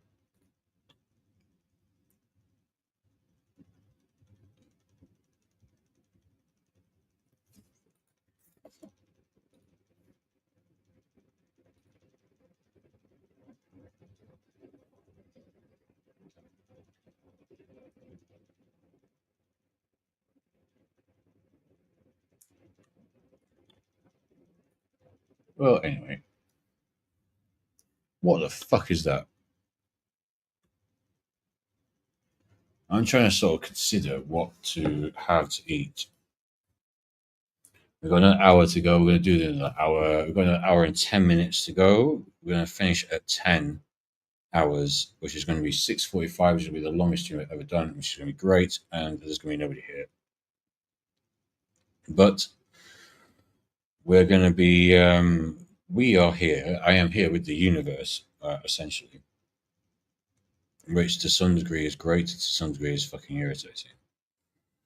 Um, the universe is a great thing, and the universe is also an extremely annoying thing because it has its own little idiosyncrasies, its own little ways of dealing with you and annoying you. And you know, it is as well. Like you think about things. If you, it's very kind of like unforgiving to some degree. Well, the universe is very unforgiving. Fucking hell, like the unforgivingness of the universe. If you look at kind of like how star systems are generally set out and everything, it is just kind of crazy. It is kind of crazy. It's like what 10% of the universe can support life, something like that. 10%. It's not great. That's not great. That's not great at all.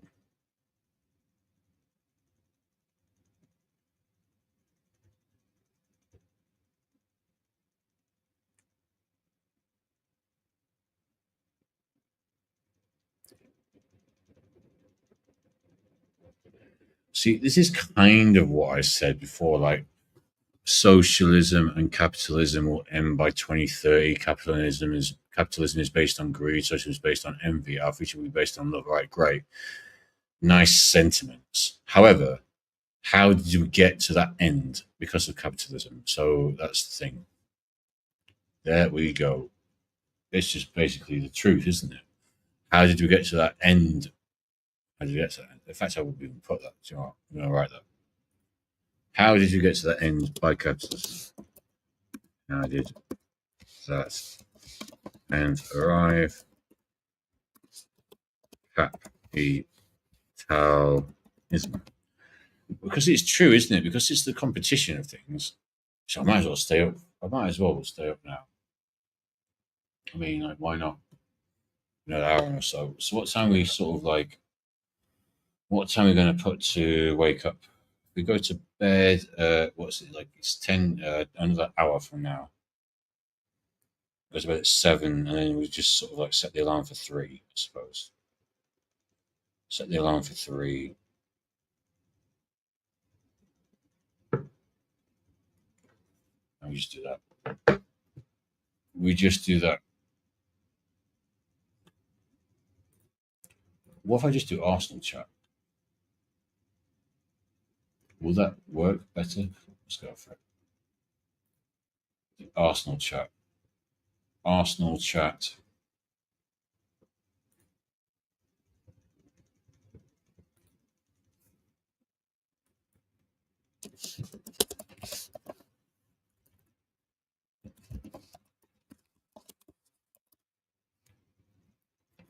Arsenal chapter.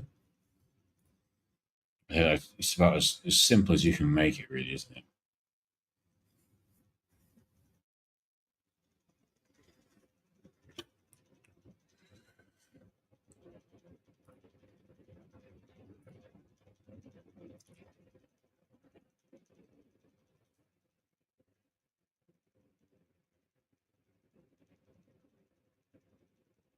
Oh, gee, this is going to be a women's football game. Oh, no. Oh, God. It's like, it's such an effort, isn't it, for them?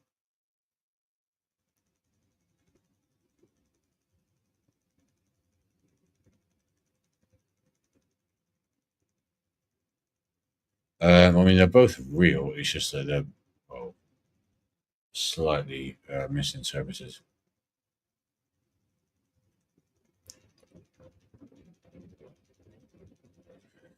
Only if you imagine this.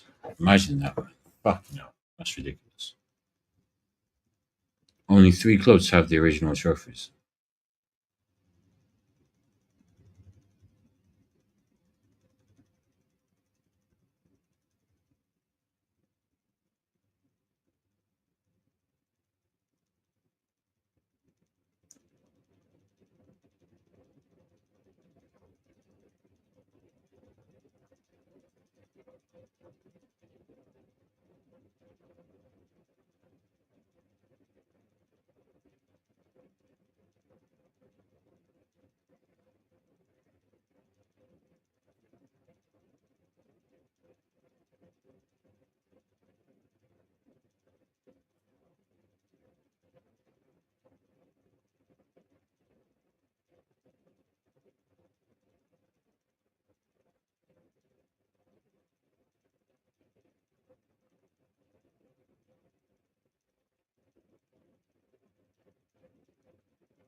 Oh, I tell you, man, dealing with these girls is just difficult. It's like they want to have attention. They want to have. They want to have breakfast. They want to stay in. They want to have this, that, and the other. Like you might as well just knock one out. Honestly, you might as well. You might as well just fucking knock one out, mate. Honestly, it gets kind of tiresome after a while. It gets particularly tiresome. But yeah,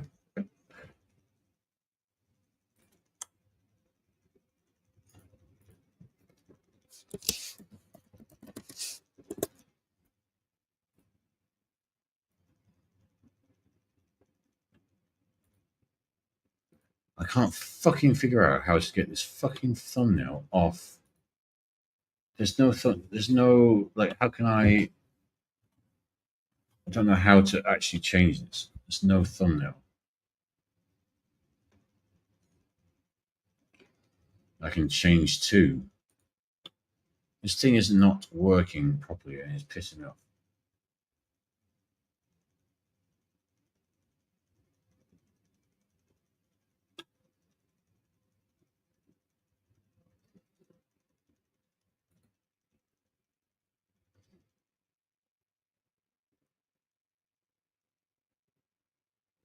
It's funny how time starts to slow down around the center.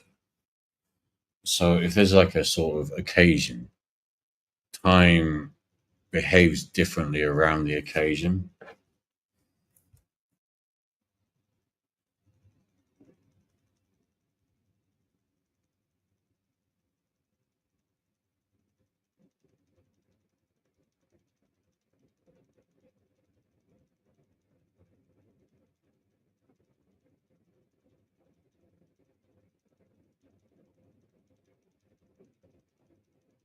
Time behaves differently around either side of an occasion.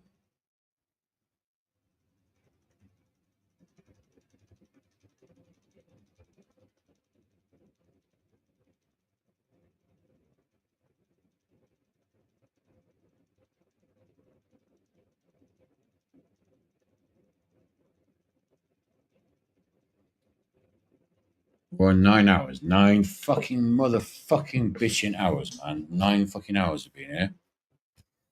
9 hours. We're gonna go for the 10, and then we're gonna go to bed. I'm gonna go to bed. 1 hour countdown. 1 hour countdown. 1 motherfucking hour. Hunt down.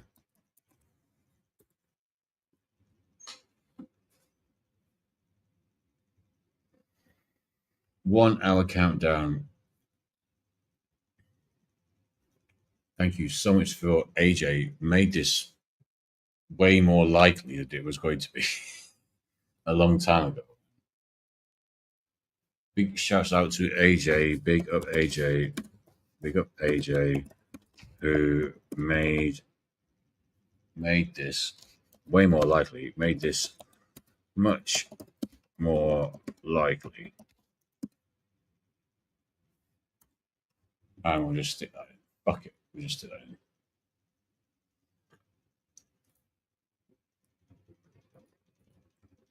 We shall stick that in. And I was trying to borrow the listeners from there, but it's kind of like you can't, like, you don't want to spam it. You don't want to spam these chat and be like a dickhead, like, oh, well, you know, given the situation, you got to be a bit careful with that because you don't want to be known as a dickhead. So that's kind of annoying. But also, you were trying to hope that like people will be still around. So there's 800 or so people. There's 400 or so people floating around. Where are they? Where are these people? Where are these people? So what's going to happen now is time is going to go very, very slowly. So for this last hour, time is going to go very slowly. This is what's going to happen. So it's going to get a little bit tricky. We're going to get to 10 hours and then we're going to crash. Because this is silliness, man. Absolute silliness. But we're going to try and do everything we can that we need to do. Okie dokie. I am going to try. Let's get the studio. So, number one.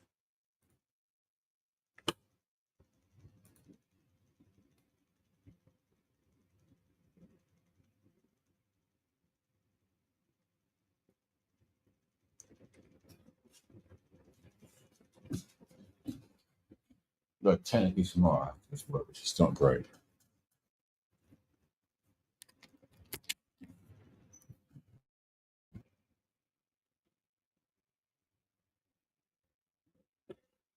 So yeah, you know what? Like, was kind of annoying me. Let me just stop sharing the screen. Actually, you know what? Let's keep it there for a sec. What was kind of annoying me was kind of like more about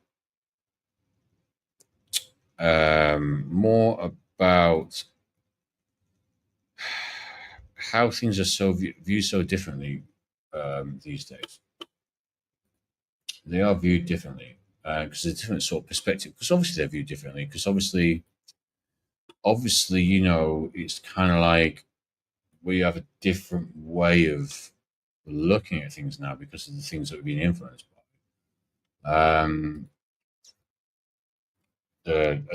what has influenced those things that we're influenced by, if that makes any sense. Our eyes are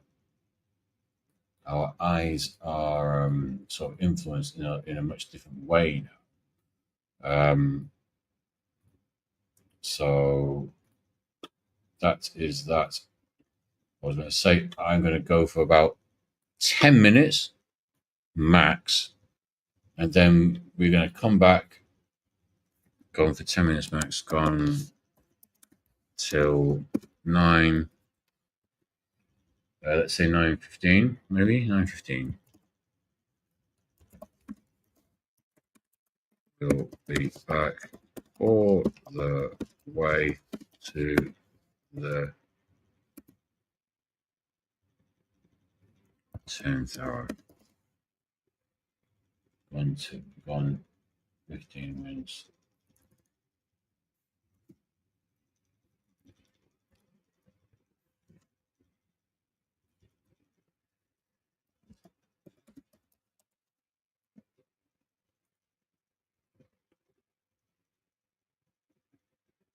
I will be back.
or even back before 15 minutes max, even back before 9:15,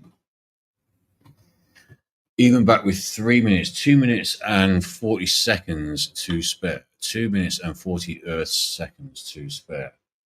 And we're at 9:12. We're at 9:12. That's fine. We're not going to make like a sort of like single sort of count of it because that is going to not work out very well because it's going to slow time down. We don't want to slow time down right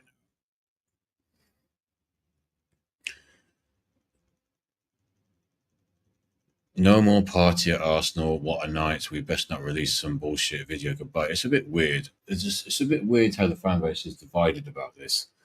Because obviously there are the sort of overall distinctions of him and like the stuff that he's supposed to be getting up with, but he's not getting up to, but he's not been proven guilty of anything. So it's basically the same as saying you, elite gunner, are the same as him and that you're a rapist as well, is what you're trying to say. Because what you're trying to say is that, fuck off because he's a rapist. That's what you're trying to say. As much as you do talk a decent amount of sense in a decent amount of posts, this is now what you're trying to say. So, I don't fucking agree with that personally. There we go. I don't agree with that personally.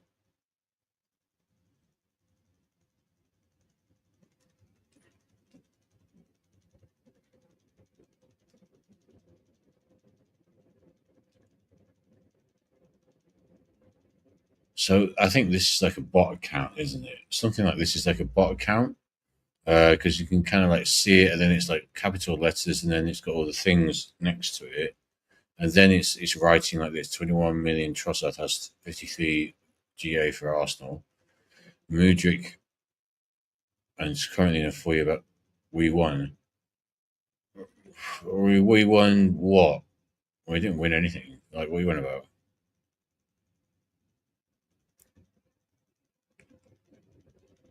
What did we win? What did we win? What did we win?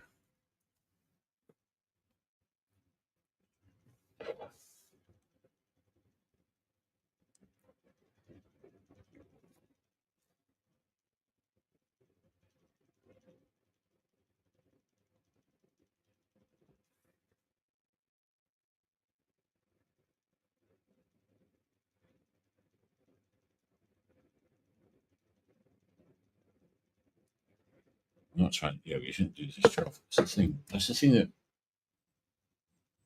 is the interesting thing about some of the stuff that you think, some of the stuff that the universe does to you. You have to kind of like look at it as he's trying to teach you stuff, and that can be very difficult sometimes when feelings get involved. When it's kind of like romantic stuff that's getting involved, when it's like something to do with girls, something to do with all this kind of stuff. It's very difficult to understand the universe's lessons when it gives you its lessons, or when it tries to give you its lessons anyway, because it tries to give you its lessons. Last year, I understand fully that the universe tried to reward me for a good thing that I was doing, and I fully fucking ignored it because I'm an absolute dickhead. I fully fucking ignored it because I'm so stupid. And yeah, the Brazilian girl that I probably should have been at least dating for a little while, considering, all things considered, was no longer available as the universe decreed. Well, as I saw decreed by my stupid behavior.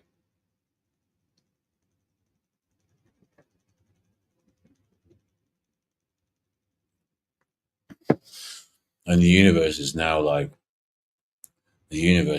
oh, yep, that's fine. You're done. You're cooked. You're sorted.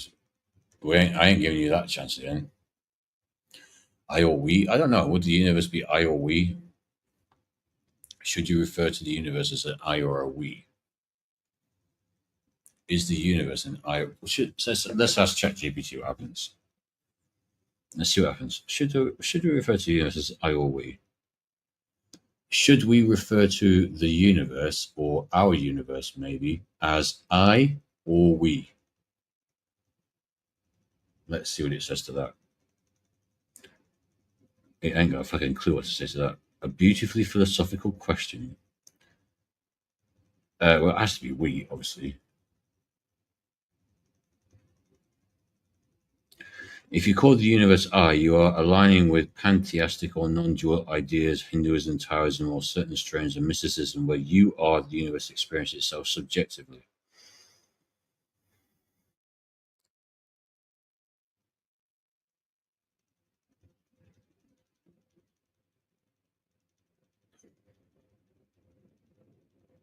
I'm not going to read all of it, obviously.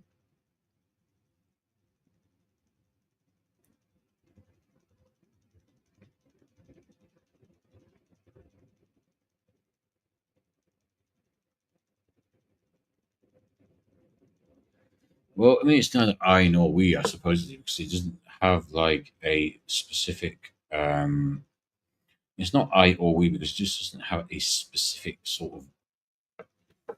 It doesn't have a specific locality, I suppose. That's the problem with consciousness. It's not really local, but it was also very local at the same time, and that makes it kind of a little bit difficult to. So the problem with consciousness is, um, hang on, let me write this down. The problem with consciousness is it's non-local. Is it's non-local, but also very local. Also very local, and so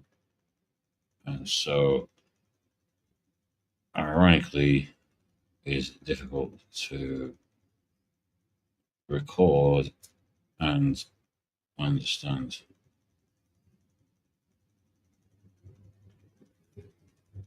Universe loves irony. Universe loves irony. Fucking hell, man, honestly.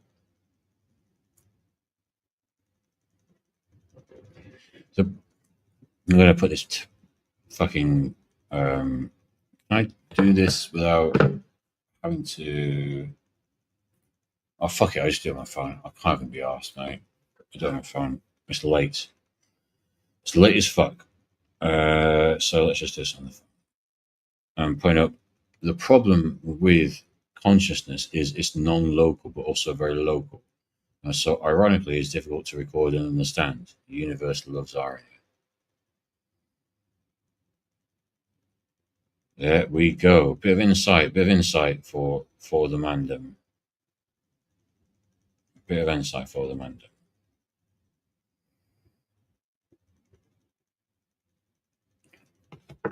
So there we go. So yeah, what did we win? What did we win? Because we had Trossard for 21 minutes, who had like 53 G8. Great, brilliant. I'm like well excited.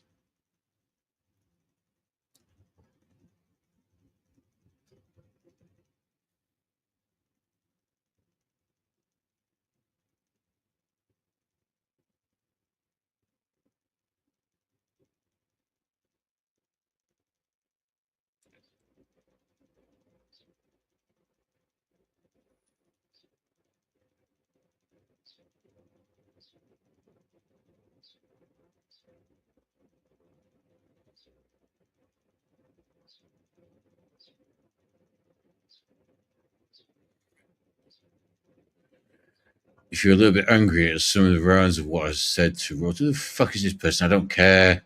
No real man eats breakfast. It even starts with the letter B for beta male. Right. So lunch starts with a lunch. Yeah. B also starts with biceps, dickhead. B also starts for biceps. You guys are so shit at this. You guys employed better people to write this.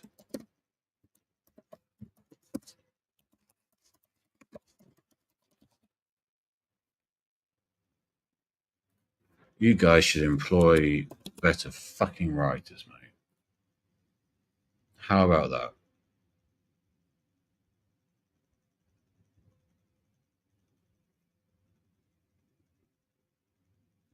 you should employ smarter writers. They fucking should.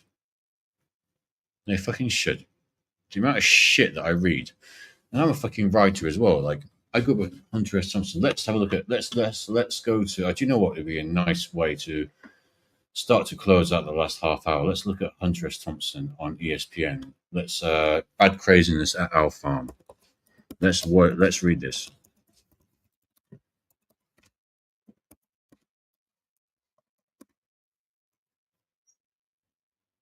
Oh, where has it gone? Ah, there we go. Yeah, I've got it now.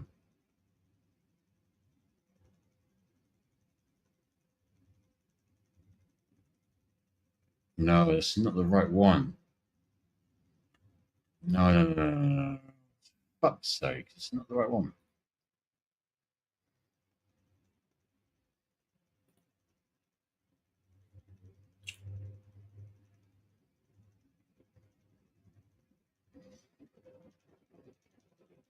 Bad Craziness at Our Farm. Bad Craziness at Our Farm. It's one of the last ones. Oh, for God's sake, this is pissing me off now.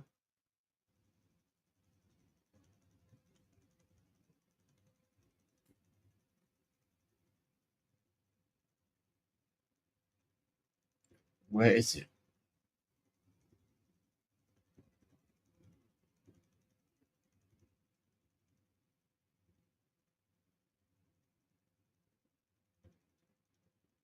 What the hell is going on? So where is it? Oh, this is taking the piss, mate.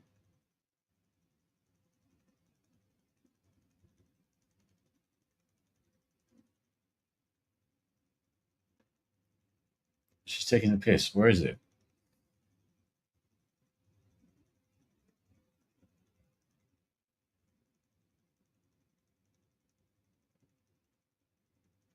Oh, this is stupid.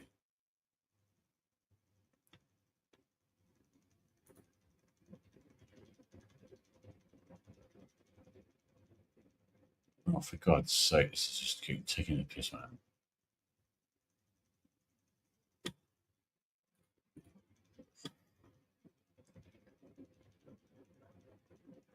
Yeah, exactly. It's people try to write.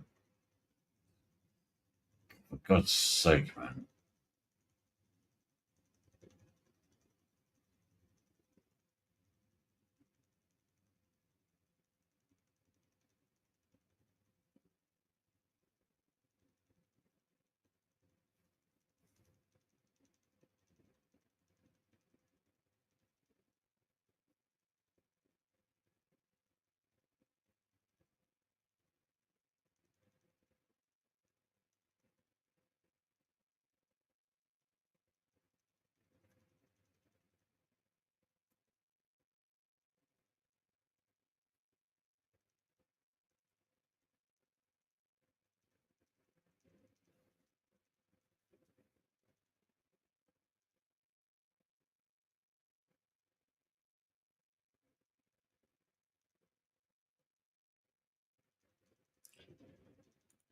Yeah, man. It's funny. I was talking to the girl earlier in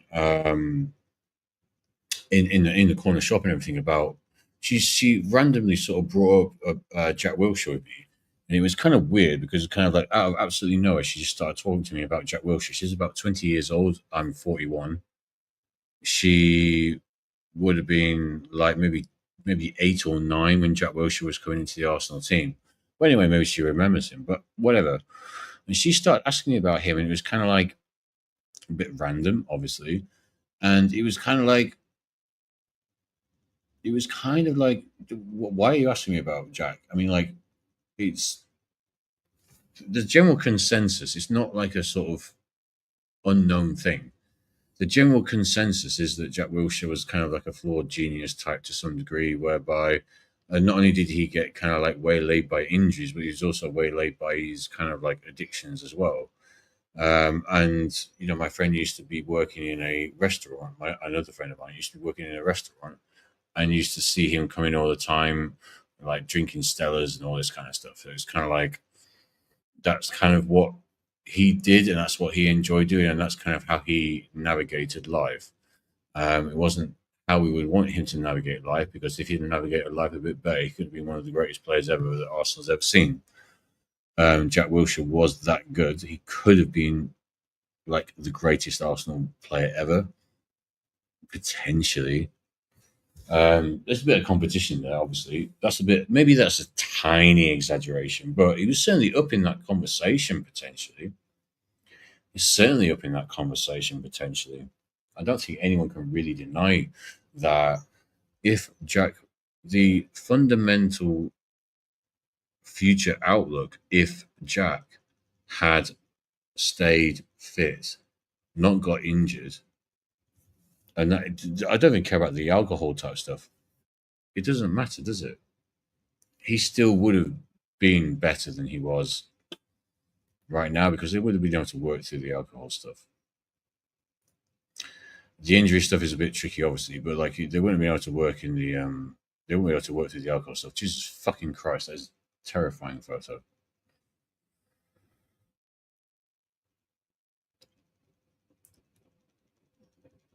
Lesbians, yeah, this is actually kind of true, right? So lesbians aren't lumped in with gays because they all have sex with men. Now, this is there's more truth to this than you might initially think. I'm going to go for a little wee and then come back to this, because this is actually a very point. Pertinent point by Andrew Wilson. I will be back. We'll be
Yes, last half hour coming in.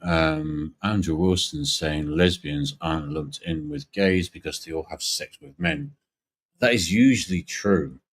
Um, Typically speaking, I think that most lesbians would fuck men as well if it was the right man.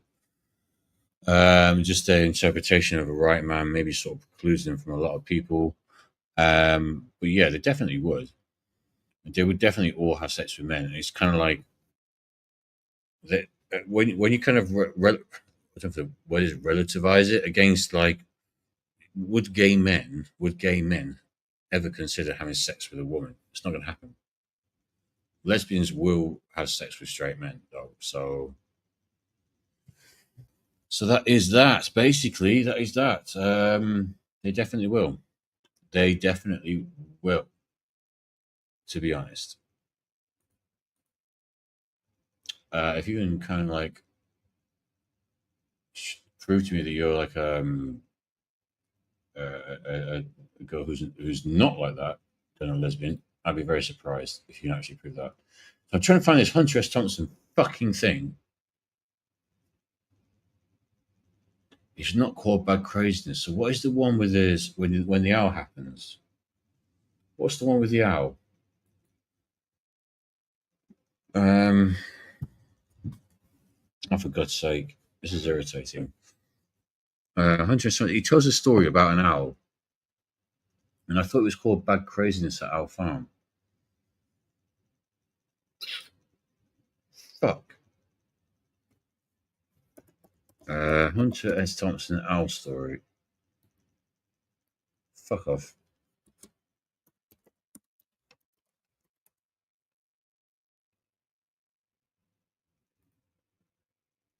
Oh no, no, no, go away.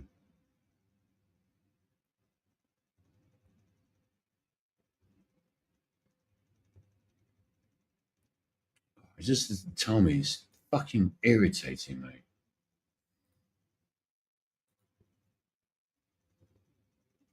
Fucking irritating. Where is it? For God's sake. Am I going to have to? Is it going to work? If I have to check GPT, is it going to work? I don't think it's going to work. I don't think it's going to do it.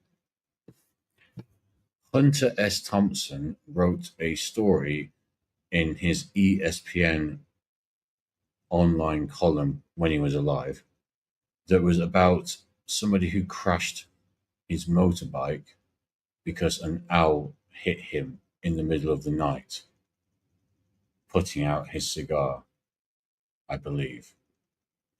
Which story was that? Is there a link online? How can I find that? I can't find that for some reason.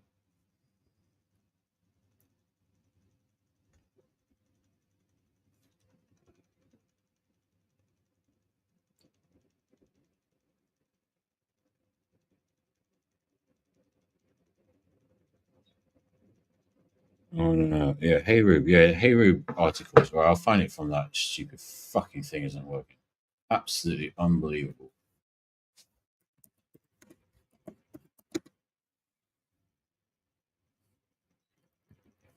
Absolutely fucking unbelievable. Absolutely fucking unbelievable. What the fuck is this then? Where the fuck is the one about the owl?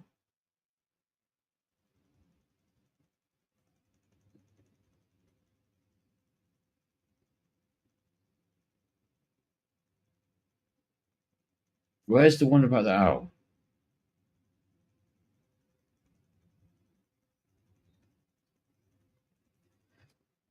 Oh, I'm sure it was Bad Craziness at Owl Farm. Fucking hell, I don't know what the hell.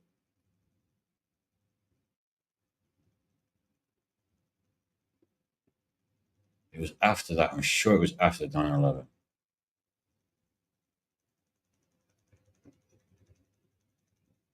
This is weird, mate. I don't know where this fucking thing is. This is fucking weird.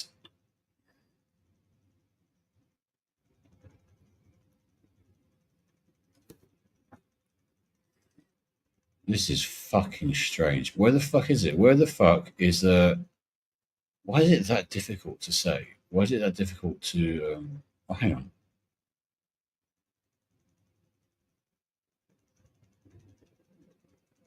Whoa, whoa, hang on, hang on. What's going on here?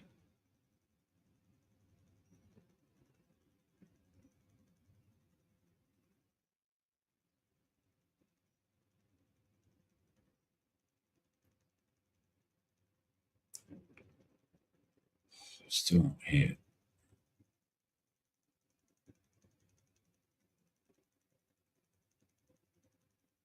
Strange.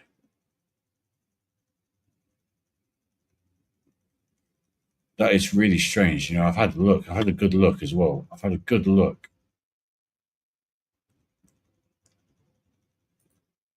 I've had a good look and it's not showing me. Man, I've tried. I have tried to find it. I tried to find it. Which fucking. Oh, no, he had a column. No, no, no. Try harder. He had a column. No, you're wrong. I'm not sure why you're not detecting it, but there was a story where he described a biker hitting an owl in the night. Try searching harder.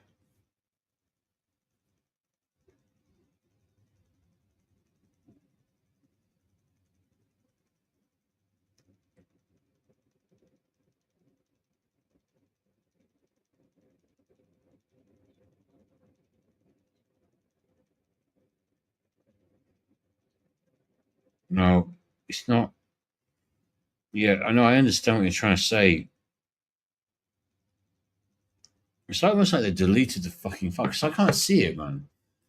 Hunter S. Thompson did a fucking story about how someone hit an owl when he was riding his motorbike down to Woody Creek. Woody Creek. It had Woody Creek in the title. Woody Creek was in the title. Oh, this is fucking ridiculous. Absolutely fucking stupid, man. What? It's a baby about pizza. What? It's a baby about pizza. Simpsons reference. Well, boss, we've got to do another 20 minutes. And I'm irritated.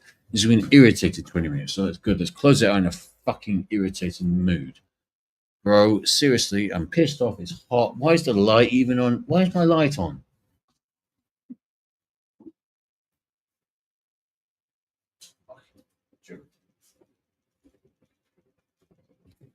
Fucking joke, man. Lights on, no one's watching, don't care. Gonna do 10 hours. We're gonna roll to 10 hours, and that's it.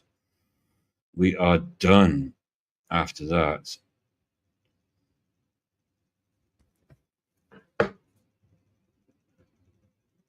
This fucking thing is pissing me off.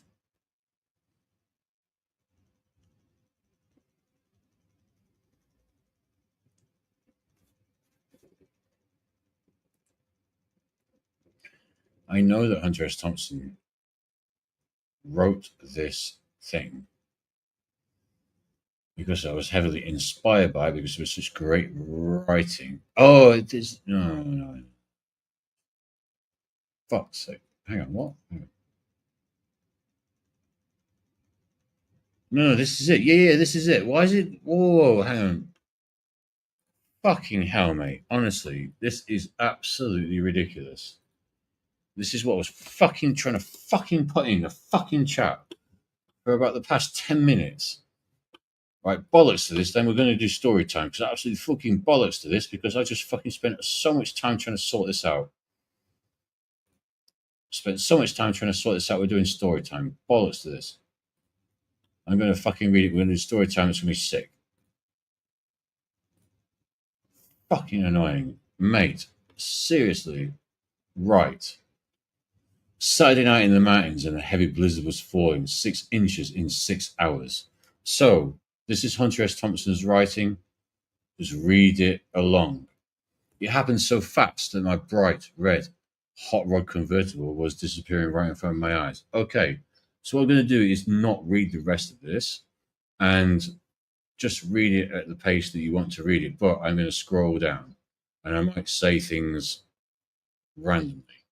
The top was sink in the mush, tapped in the blizzard. So what? We actually need an audio file of this, don't we? We had just settled down. This is the bit that I like the most. Yeah, we had just settled down to drink whiskey in bed when the night was shattered and ripped by a sudden explosion just in front of the house, a crashing of metal and fire and wild screams of animals. I ran out onto the porch with a shotgun and a huge police spotlight, just in time to be knocked back by another explosion and a wall of flame on the road. Chickens squawked and peacocks screeched in the treetops. It was like a bomb had been dropped on a jungle.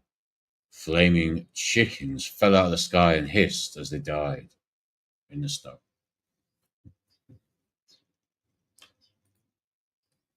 Here's a good way to close things out. Then we saw a fiery human figure staggering to my driveway and falling in a heap on the ground. The sheriff grabbed a fire extinguisher out of his car and quickly doused the burning man with a blast of steaming chemicals. It was Cromwell. Cromwell again, the little prick. He's not exactly little, though, to be fair. My neighbour from up the road.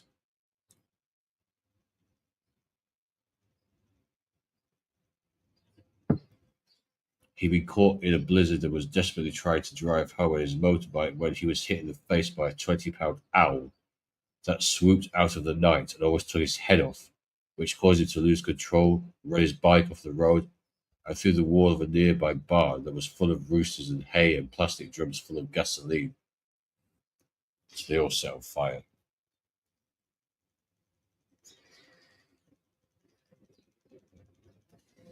The explosion was triggered by the sparks of a red hot cigar butt he was smoking at the time. Of course, Cromwell would be smoking that red hot cigar, but I mean, Cromwell was just this kind of dick. He seemed to think he was somewhere in Egypt with some good human strangers. Or ski bums. Ski bums in Egypt? Is this what's really happening now? Ski bums in Egypt? But he relaxed with a bottle of Tanqueray, which most people would do. Most people would do, and most people would relax with a bottle of Tanqueray, or they would relax with a £3 Cruz Campo Sevilla. One or the other. Do you know what I mean? One or the other. So yeah. And then that's kind of it, basically. That's kind of it from the sort of like flary writing. So what he used to do is he used to kind of like do his little flary bit first, and then like he'd go on to the kind of like normalish bit. Do you know what I mean?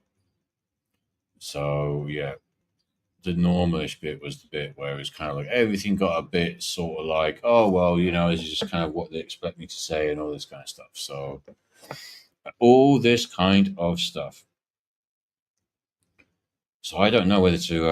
I'm kind of tempted to get some Uber Eats shit going on, man. Seriously,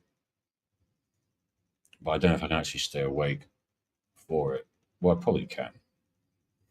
But what I'll probably do is just I got a fridge full of meat and yeah, I got enough. Fuck it, bollocks, man. Why should I get a takeaway? That doesn't make any sense whatsoever. I got a fridge fucking full of chicken and beef, and I got like loads of crumpets. Why the fuck would you not? Would you not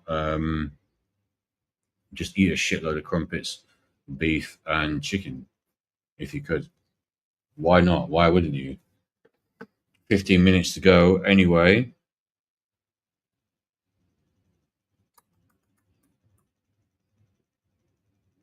Fucking hell, how is my hair not more grey? I just don't understand how my hair isn't more grey. We can go over 10 hours actually. Fuck it, we can maybe go for 11. Fucking, we can go for maybe 12. Who cares? That might not happen. After 10 hours happens, I think it's going to be kind of like, right, my mind is going to be open to a lot of different variations. Especially I have no fucking one here watching it, despite the fact that I can, tried my hardest to change everything.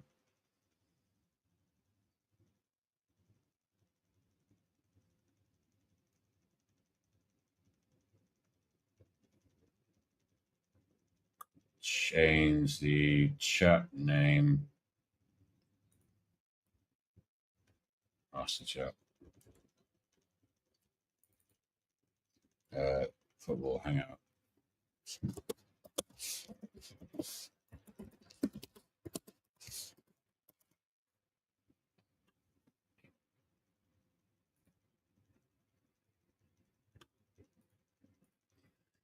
Fussy hang. I don't know. Fucking hell.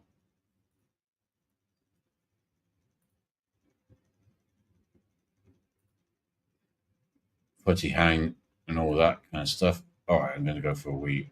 One last wee. What the fuck happened there?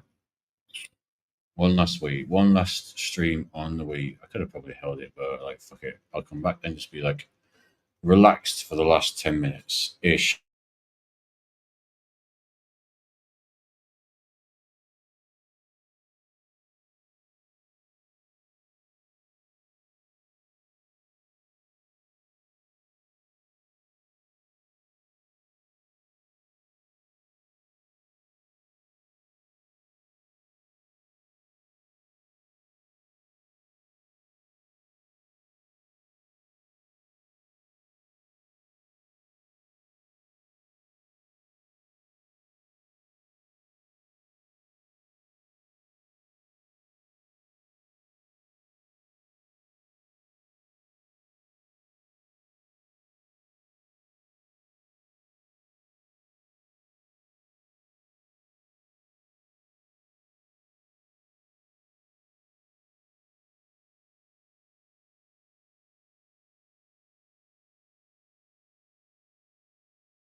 Yo, back we are for the last 10 minutes or so. Let's just, just keep doing what we're doing. Let's keep doing what we were doing. Can't share the screen, you dickhead. Come on. Share screen. Here we go. Here we go. Now that Arsenal is accusing someone of taking the piss. So who is that? Benjamin Sisko has unfollowed Man City on Instagram. Right. What does that do then? What does that do? Is that a shirt in a pair of hands? Can you believe, Lily says, can you believe that? Oh, yeah, we've already done that. We've already done that.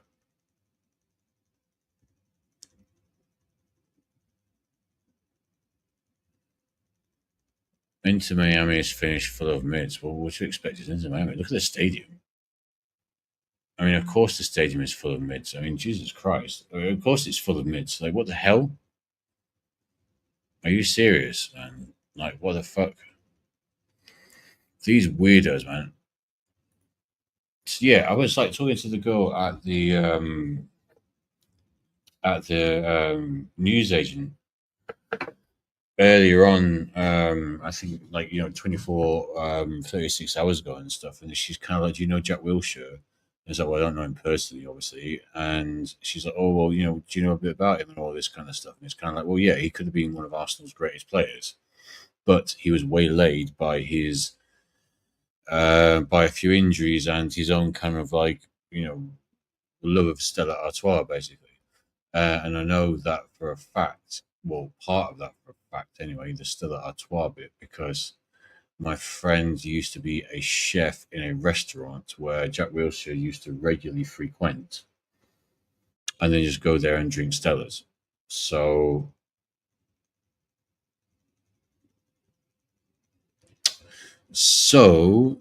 it's kind of a little bit on him, a little bit. It's a little bit on him. I'm not trying to be kind of like too mean or whatever, but like, fuck it, who cares? Fuck it, who cares? It's a little bit on him, to be honest. He didn't make it. I mean, in fact, it's apparently quite a lot on him, but I don't really know the ins and outs of it to that degree.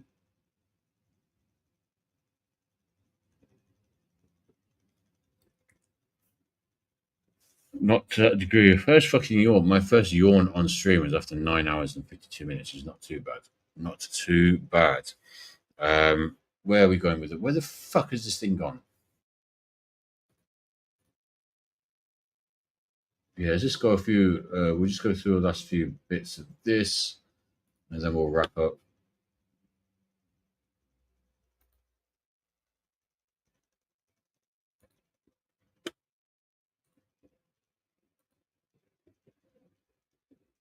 Where's the thing? All right. Okay.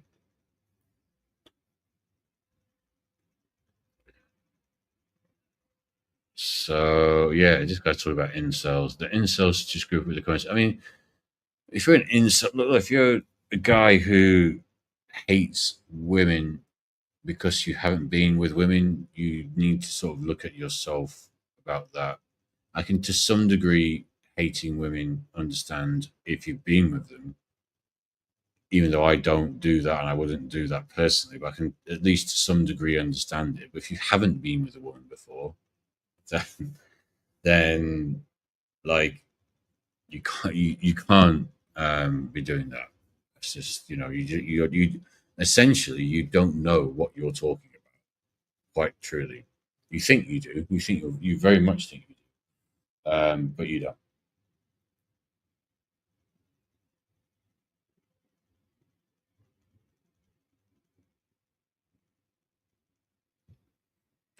You don't do that. If you think people only have value if they're useful, then you don't love people. Well, okay. But then but obviously a person is useful. You're trying to imply that you're trying to imply that a person. I don't really understand because like, a person is useful in different ways. Though. That's the point. When you love someone, you value them for who they are. Yes, okay, so that's how they're useful, even if they become useless. No, that's not. Use of words, terminology, blah blah blah. Not really understanding what's going on, but thanks for trying. Zubimendi, Subimendi supposedly benched Rodri in Spain's national team. So we went to better than party. I mean, just it's not. It's about like the type of player that he is, though. This is the thing. It's not about. Um, I guess like it's not so about his technical ability. It's about the type of player that he is. And he's not a Thomas Partey ball to ball, like box to box, sorry, carrying defensive midfielder. It's not. It's not. So, I mean, difficult.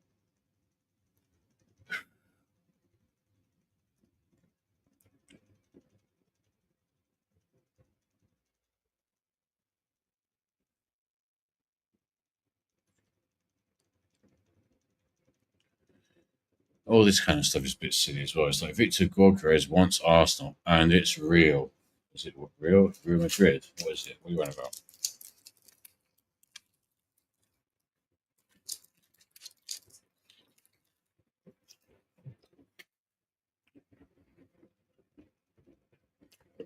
What are you on about? We want Real Madrid. Huh? Gorkarez wants Arsenal, and it's real. Yeah, we can. We hear that shit all the time. We hear this shit all the time. Get me people in shirts. Get me people in front of press conferences who actually have shirts on, who are actually here. Stop with the fucking lip service and the blah blah blah about everything. Don't care. Do not care.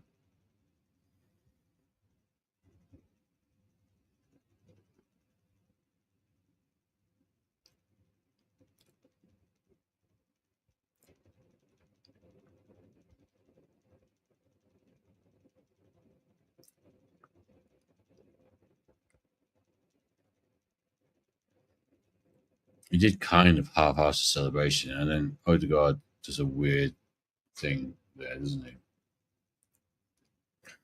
The whole thing is just odd.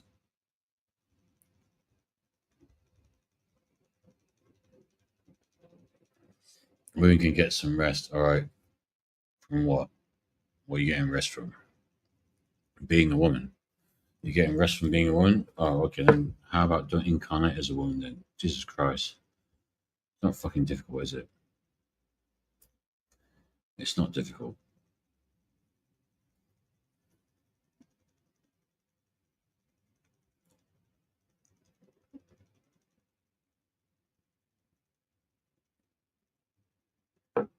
Time, yeah, this is it. This is what I was texting my friend earlier. Time behaves differently around either side of an occasion. That's what I would say. That's what I would say. Time seems to bend a little bit.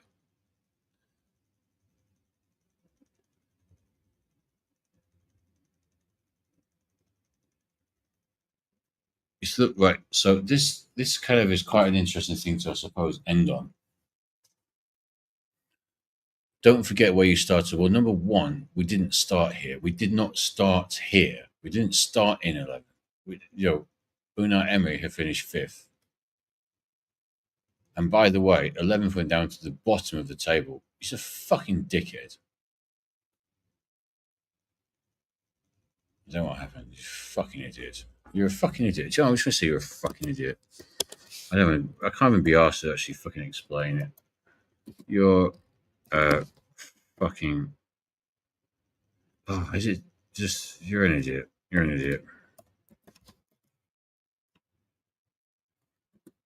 And um, it's just host. It's just.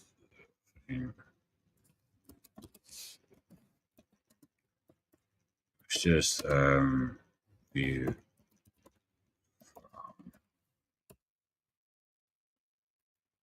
It's just view farming. Oh, we've got a minute left.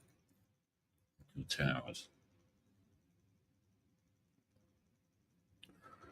It's just view farming.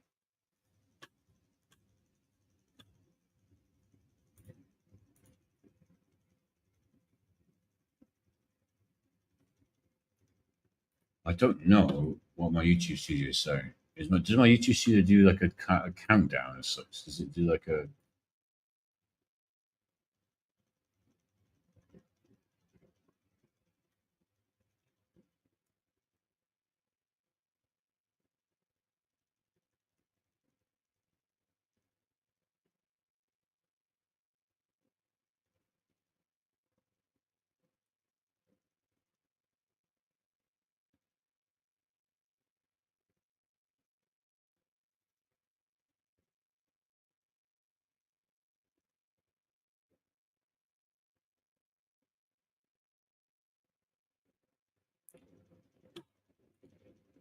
Oh, we were into 10. It was just me being fucking quiet because I'm an idiot.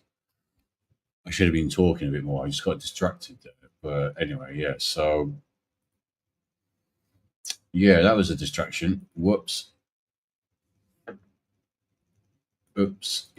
Anyway, I'm gonna drink the rest of this and then go. Drink the rest of this and then go. So that'll be another few minutes or so. We'll just do another few more minutes and then that will be it. So 10 hours it's been pretty quick. It's gone by pretty quick and it's quite interesting as well because oh god, what's going to happen tomorrow? Because it's like 7 and in about 24 hours I've got to be sat at work. 26 hours.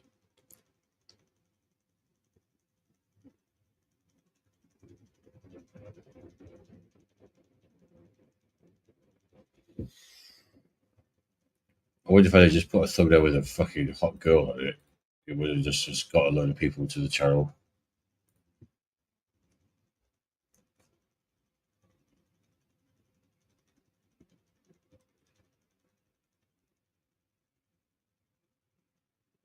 All right, I will be back. I'll be back in 1 minute, and I'll be going for the last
Bloody hell, it's still so hot. It's ridiculous.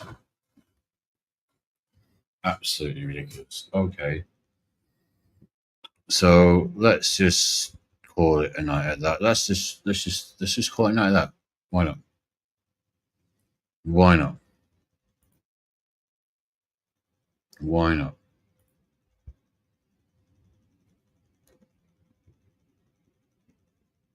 Anybody who has been watching this,